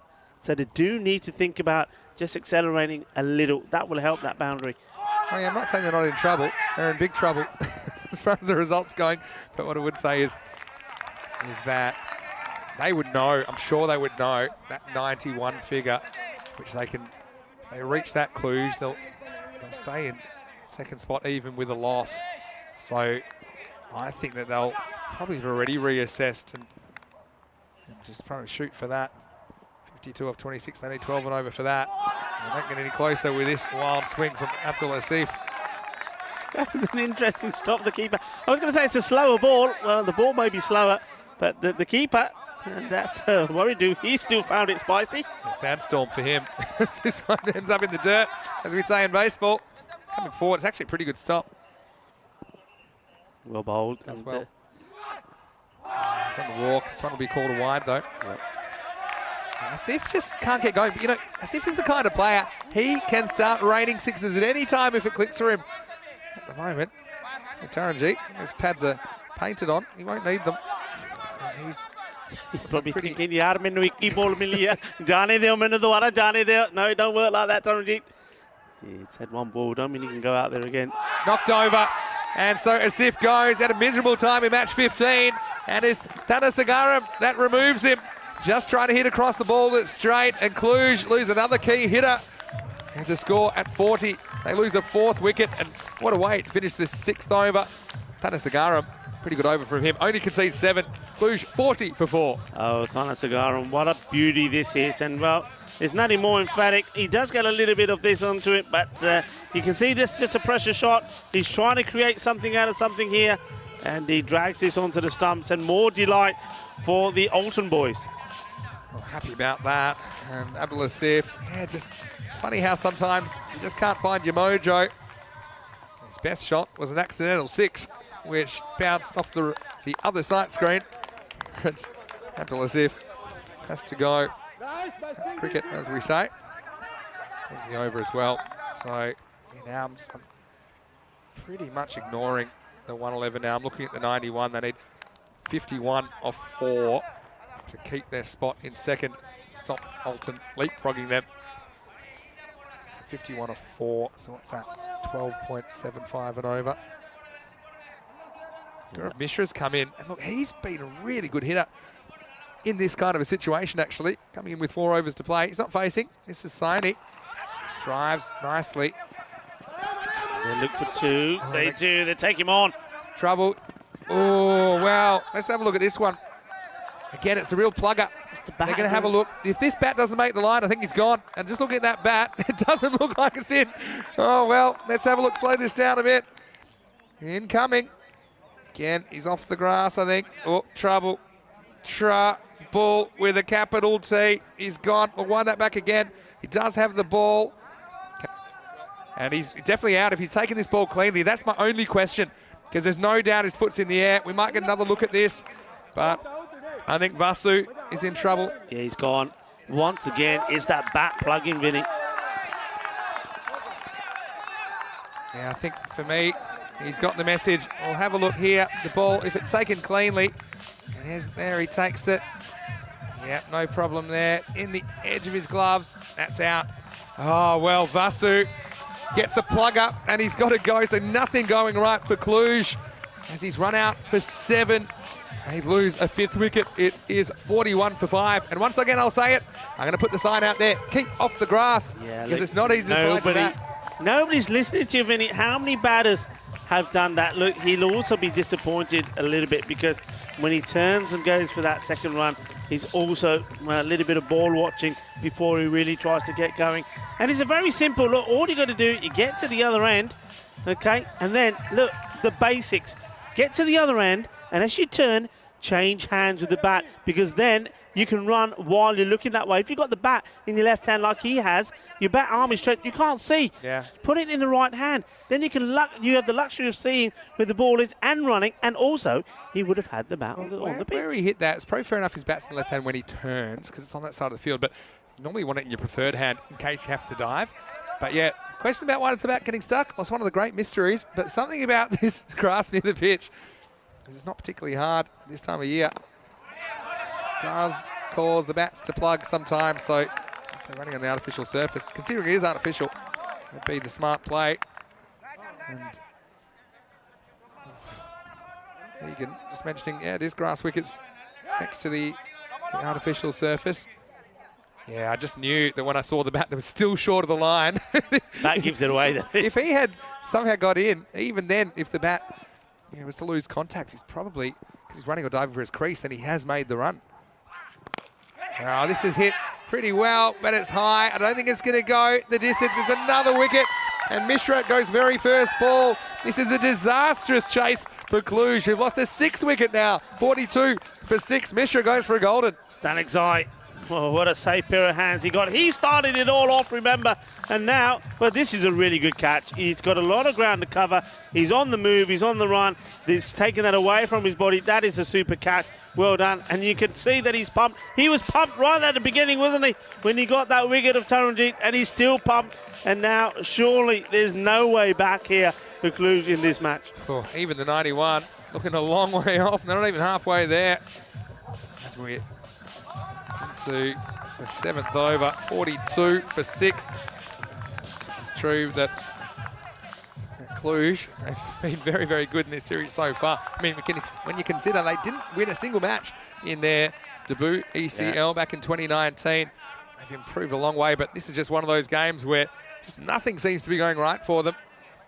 Yeah, the only, this, if there's a positive to take for Cluj here, one is that if you're going to lose a match, you'd rather lose it here today than tomorrow. Yeah, true. You can't afford to lose any tomorrow. And I suppose because of their other good performances, they still, with a loss, hold on to their top 3 position. Yeah, okay, sure, it looks like they're going to have the unfavourable draw. That was one of the questions about what's the advantage of finishing 2nd versus 3rd. At this stage, it's to do with the draw, and that can be huge at this time of the tournament. Day 4, there's a few sore bodies around. Shorter day at the ground. This one, is this edged? Well, he's gone as well. It's another wicket. Coley goes without scoring. Augustine gets a 3rd wicket here. He's got 3 for 4 with a ball to play. And Cluj lose another one. And it start the car time. Cluj are 42 for 7. Yeah, it's 2-ball duck. And look, the batter gives it away because look, he's ready to walk, but he's still looking at the umpire. He's thinking, well, maybe it's not been seen. Well, that's a really good take as well. I'm going to say that from Shahid Waridu. He's having to go forward again, takes it, then gets the soft roll in. There he goes, rock and roll time. I've got it, safe hands. And, well, it's the Italian stallion, umpire Suleiman, saying, yep, you got to go. So it's a 2-ball duck for Coley. Yeah, unfortunate for Coley. Can't hit a clean ball. But he goes without scoring. Last ball for Augustine. Almost gets another. Instead, just rubbers to the keeper. And that's 7 overs down. It's 42 for 7. And now even that 91, well, they need 49 off 3. So, I mean, that's not happening, is it? Let's have a look at what's coming up tomorrow. And if I was to put my crystal ball on, I think that first will be Carlton. I think 2nd will be Alton. 3rd will be Cluj. So they're your playoff teams. And then you're going to have 4th, which is going to be Brescia CC. And they'll play the winner of Prague CC Kings and Zetman Zafar, who will play in the first eliminator. So join us tomorrow, 8 o'clock GMT, which is 9 o'clock in Central Europe, and 1:30 p.m. in India. There's a lot of cricket still to come in Group C. Very fascinating group, and I think we're seeing in this contest that anyone can beat anyone. Yeah. Especially, these top and middle teams. Oh, trouble. This is big, big, big, big trouble. And Devray's going to have to go. I think he hits him on the full. Catches him dead in front. Stone cold. And it's another wicket. Stanek Zai comes back with immediate success. 42 for 8. Yeah, Stanek Zai. He was made to wait. I like him this. from Croucher. He waits. That is absolutely plumb, but still I'm liking it. And I think the sheriff here is the sheriff here is maybe had one or two batters saying, "Hey sheriff, I know we're plumb, but just wait a little bit. Don't trigger us straight away." And the sheriff says, "Okay then. Look, wait for the smile. Where's the smile? Yeah, there you go." I think, to be fair, I thought it hit him on the full, but it does bounce. So when it bounces, you have to consider where does it bounce, okay? And I think the answer is it bounces in line with the stumps. Yeah. But I thought originally it might hit him on the full, so that's kind of taken out of it. So That's plumb. I think Absolutely it's the plumb. correct decision. I But mean, you saw my finger went up straight away. I like that he considers all of the facts first, and you always have to be looking for where that ball bounces. I love it. At this angle. So For me, that's a sign of a quality umpire. No matter how simple, like me, I'm saying, yeah, that's out. But an umpire, he stands, he waits, processes it, then puts a finger up. bounces in line with leg stump, I think. So not far away from being outside the leg stump. But again, I think it might be all out here, you know. early finish, anyone? Shorter.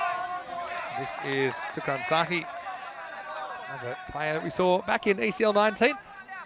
Would say, okay, Cluj, not their best performance, to say the least. And remember, this is their only match today, so just having an off day. At least they've only got the one game. Yeah. Think about how far they've come. And they'll be pushing for top honours as well tomorrow on Super Thursday. I'm sure they'll be ready to play. We're talking about a team that had never won an ECL match. They lost all their matches 2019. So they come here, they lost the first, and then won 3 in the spin. Yeah. I mean, that is a massive boost. And I'm going to reiterate, if you're going to lose, well, and get it out your system, you do it now. Because tomorrow, it could hurt you. They can afford the loss without losing their spot in the top 3, which is important. On the walk, clever slow ball. Have to say, we talk about the batting of Cluj, that's one thing, but I think Alton, for the most part, they've really executed their plans with the ball. I don't think I've seen an innings where there's been as many good Yorkers as this, where the bowlers have consistently hit that block hole, the forced errors. Saki hasn't scored in 3 attempts. Just opens the face on this, so this will just be one. Yeah, my observation of this, but look, you know that I say that I think they will miss that slow spin bowler, the slower bowler. But my observation of this match is what they haven't done, they haven't bowled too many short gundy balls. Yeah. When they have put it short, it's been outside the off stump and the batters have played and missed or guarded it down to third man. I think their line, their accuracy, their radar, all the bowlers' radars have been spot on. Yeah, very good observation. Nice ball for Static Zart. Another slower ball. This one beats Safi. And that's the end of 8 overs. He finishes with 2 for 7. Good figures for him. He's scored out 43 for 8 with just a couple of overs remaining. Or 2 wickets, whatever comes first. Yeah. I mean, you just saw the 2 batters having a chat together. Well, the team are going to have a talk. Look, I mean, that's quite an interesting worm, is it? Those 2 worms. Flatlining. And it's the red dots. Somebody call the patient.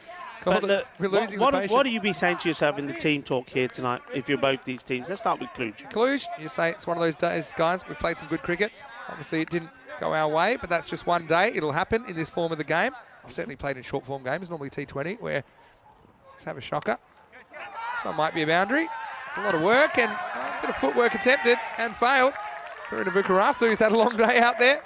And so this will be a boundary to Suki Sahi. His first. Yeah, so I think Cluj, you're just saying, look, it's one of those things. Let's just try and put our best foot forward on Super Thursday. Our next target, you've got to be looking ahead, not backwards. You learn from it, but top 2's on the line. That's what our target is. And winning at least 1, if not 2 matches on Super Thursday. They pushed the Scottish champions, don't forget, on day 1, Cluj. This one's hit nicely. In fact, it's going to be 4 more. And positives here. Sahi doesn't often get too much of a go. Well, this team's enjoying it. Marian Garrison still looks pretty nervous, but this one will bring up the 50 for Cluj. It was hard work, but they get there in the 9th over. That's 2 really nice shots. Nicely played. And from the noise that came from the Cluj camp, you'd think that they were leading like 4 to win or something here. But look, that tells me a story. What that tells me is that regardless of this result, they're still positive. They're still focused, and I think they're still a happy team. Tries it again. This time he won't get a run. Okay, so that's what I'm saying for Cluj. I'll say, look, let's just back ourselves. We've played a lot of T10 cricket. We know there's ups, there's downs. Let's not get too caught up in the emotion of it. Let's just try and execute our plans. Hopefully they probably want to bat first and not have to worry about this chasing. Chasing's where it's gone wrong in this game. Also, they did have their top 3 locked up. They were playing basically to keep second place, which they won't. And if you're going to ask me about what I'd say to Alton, I'd say, look, guys, we've shown that we can beat absolutely anyone in this group on our day. I mean, another team that has seemed to get into winning positions from losing positions. And even when they played Carlton CC from Scotland, they got within 14 runs. In the air, just won't carry. And so, I think that Alton just have to say, look, take this game, for example, where it didn't all go right for us with the bat. No one got more than 30. Quite a few people seem to get out, but that's the approach we need. We've got, we don't really rely on any one batter compared to, some of the other teams which rely heavily on one or even two. Knocked over. So Zahi had some fun while he was out there. Hit double figures, which is more than most of his teammates can say. Well, in the end, he becomes the 9th. We get to 4. It's the end of 9 overs. 53 for 9. So Alton, they for me have been a bit of a surprise packet. I know they have played T10 cricket in Switzerland, but we haven't seen them at this level, if you like, or on ECN since June 2020. I think that they've really shown they can mix it. So this group is wide open. And look, that's not even talking about Brescia CC, who are going to finish in the bottom 3. But I wouldn't even count them out to go all the way, because they are a real danger team. If they put it together, they haven't even put together a whole game yet with the bat and the ball. Yeah, we've seen two sides of Brescia, haven't we? We've seen their strength in the bowling today in a match where the batting wasn't clicking. And then we saw probably the strength of the batting when the bowling wasn't at its best. Can you imagine if they combine and put a performance in where both are at top quality? And the one thing I'll say about Alton, and I say this about all teams, it's about learning from when you don't do things right. They didn't bowl well as a unit or field well as a unit in the earlier game today against Prague Kings when they conceded 143 runs and they lost by 28. But they learned from it, and they've certainly applied that in this performance. Thankful for positives. Aaron Kamar's out there. And I remember back in ECL 19, he was just Mr. Kamikaze with the running between the wickets. I don't know if he'll be that ambitious with 9 wickets down. A very experienced campaigner in the Romanian cricket setup. Right now, we're looking at Umar Ahmed Safi, the youngster. Now we'll get something here. Probably just the one. So Aaron Kamar, batting at 11. It's not too bad for number 11 though, Aaron. Just fixing up the gear. Might have finally prized the pads off Taranjeet because I think some other players have needed them. Has he taken them off, Taranjeet? I don't know, get a shot of him. 4 balls left here. Kume, he's struggling to hold the bat. I thought he was going to hold it the wrong way there for a minute. Sometimes wonder what size bat Aaron uses, but I think it's a full size. Anyway, no, he's a real character. A lot of time for him. This one cuts back too much. Cuts him in half. That's a dot ball. You just get the feeling that if Brito gets one straight ball in here, he'll pick up a wicket.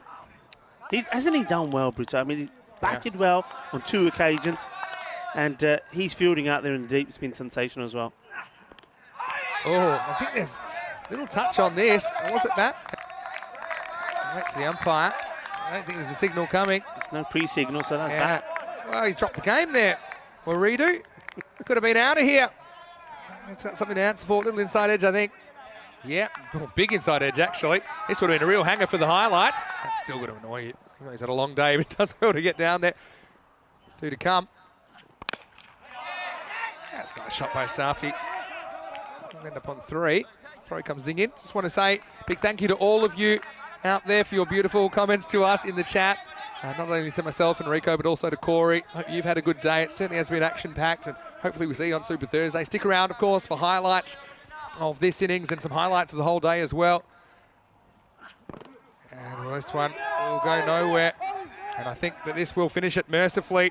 And it's going to be Alton that finish with a comprehensive victory in match 15, ending the winning run of Cluj after 3 on the trot. But this time they weren't good enough. They finish going down by a margin of 54 runs. The final score in Group C, match 15. Alton from Switzerland, 110. Cluj from Romania, 56.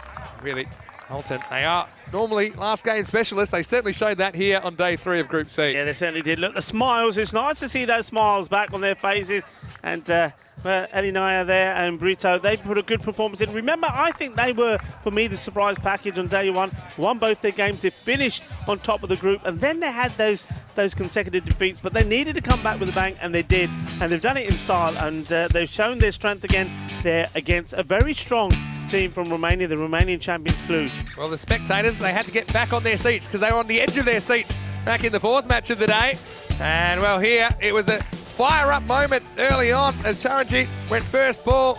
It was fist pump time. The Swiss champions, they could finish as high as 2nd, as low as 5th, depending on how this innings went. And that's how close Group C has been. Natagodla, he rode his luck early. And you can see there, Cluj, they were hoping for a 4th win. It's been a big turnaround to go 4-1 from a team that went 0-4 back in ECL 19. They went fits and starts this innings. Run Shaker up. Well, he was out of luck after some nice shots. He flicked that one round the corner. And Ratnaraja took the catch. And you can see the calculations were out. That's Mark Village right. And nice neat riding from him. Natagodla, eventually he ran out of luck as well. And Alton, they were wrestling with the situation and wrestling with the calculations as well. Because this one, they hit the bat, when they hit the head. We're still waiting to see. I think it hits his head. Have you got it here? Oh. There we go. We still don't know. We still don't know. It's a mystery, but look, in the end, Abdulazif, yeah, he just couldn't get anything going either. And Zabaxamo, the best of his shots, and when your best shot is an accident, you know, it wasn't your best innings. Meanwhile, Thanasagaram, he finished that off.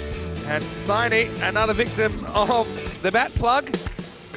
And, well, Alton, they've got a lot of confidence that they can take into Super Thursday. And they end up finishing 2nd out of a really strong Group C. You think of some of the teams above them, the mood changing in the Cluj camp, but I'm sure they'll lick their wounds, they'll come back. They've got the tough schedule tomorrow, having to play first and last, so they won't get too much time to rest. It's all about how they manage it. We have seen teams like Drew, for example, that have come back from that situation to make a long run deep into the week. Drew finished 3rd, but we're still able to make the final in Group A, and so Cluj, they'll have hopes that they can do something like that. They'll get to play more cricket against good quality teams tomorrow as well. I think that's also a benefit of finishing in the top 3. So we Natagodla, the top scorer for Cluj, the Romanian champions, 14 off 11. But that kind of shows you that the innings didn't bring too much fruit. Abdulazif scratched around for 10. Sahi batting at 10, coming up with 10. Yeah. So he'll be happy with that. Augustine, 3 for 4. How about those for some figures? 2 for 7. Static Zai bowled very well. He was fired up early. Thanasagaram, 2 for 17. The other wicket to Elinaya. Also, I have to say Robert Brito was pretty good in his over, but really you could tell Cluj, they needed 91 to at least hold on to 2nd on net run rate. They couldn't get anywhere close to that. In the end, they only managed 56 runs off their 10 overs. You see the wickets just falling very, very regularly as it all went wrong for Cluj, but still plenty of cricket for them left tomorrow.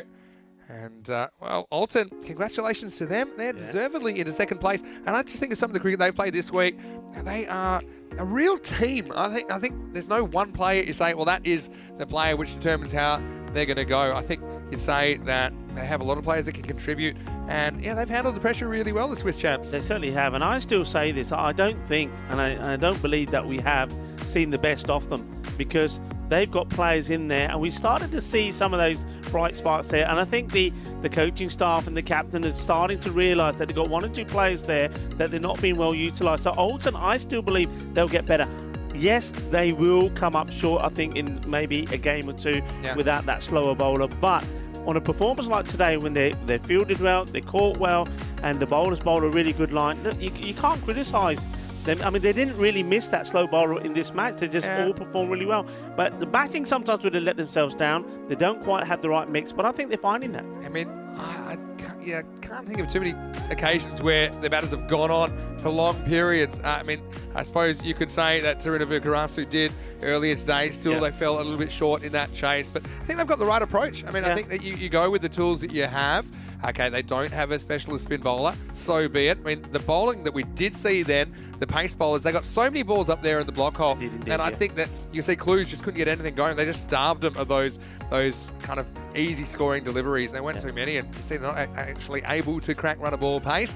Look, it's going to set up a really interesting day tomorrow. I'm looking forward to probably one of the most interesting Super Thursdays yet. Got Brescia CC, who I still think they're going to make a run at some point. I thought it would be today. In the end, they made a meal of the first game, particularly the first innings of the day, but they rebounded with a strong chase. So, yeah, we mentioned if they can put together a win which is based on a good batting and bowling performance, you'd back them to beat almost anybody. Absolutely. Carlton, I mean, I like the way they've gone about it. I mean, they had an awkward kind of encounter. They'd already locked up first place, and they had to take on Zayton Bernazaffa in the third match of the day. But still, I think that they've done everything that's asked so far and played the game in good spirit as well. Really, wide open. Normally, teams have had a blip at some point, and Carlton haven't had their blip yet. They haven't had their game, I think, where they've really been put under the kind of pressure, which maybe they will be on Super Thursday or Finals Friday. But certainly think it'll be an interesting day tomorrow, and then heading into the finals, we'll know by the end of the week who our third qualifier will be for Championship Week. Yeah, look, we always say that when it comes into that Super Thursday tomorrow, and especially going into the Finals Friday, that anything can happen. One lack of concentration, something goes against you, and it's gone away from you because things happen so quick out there. You've seen that here today.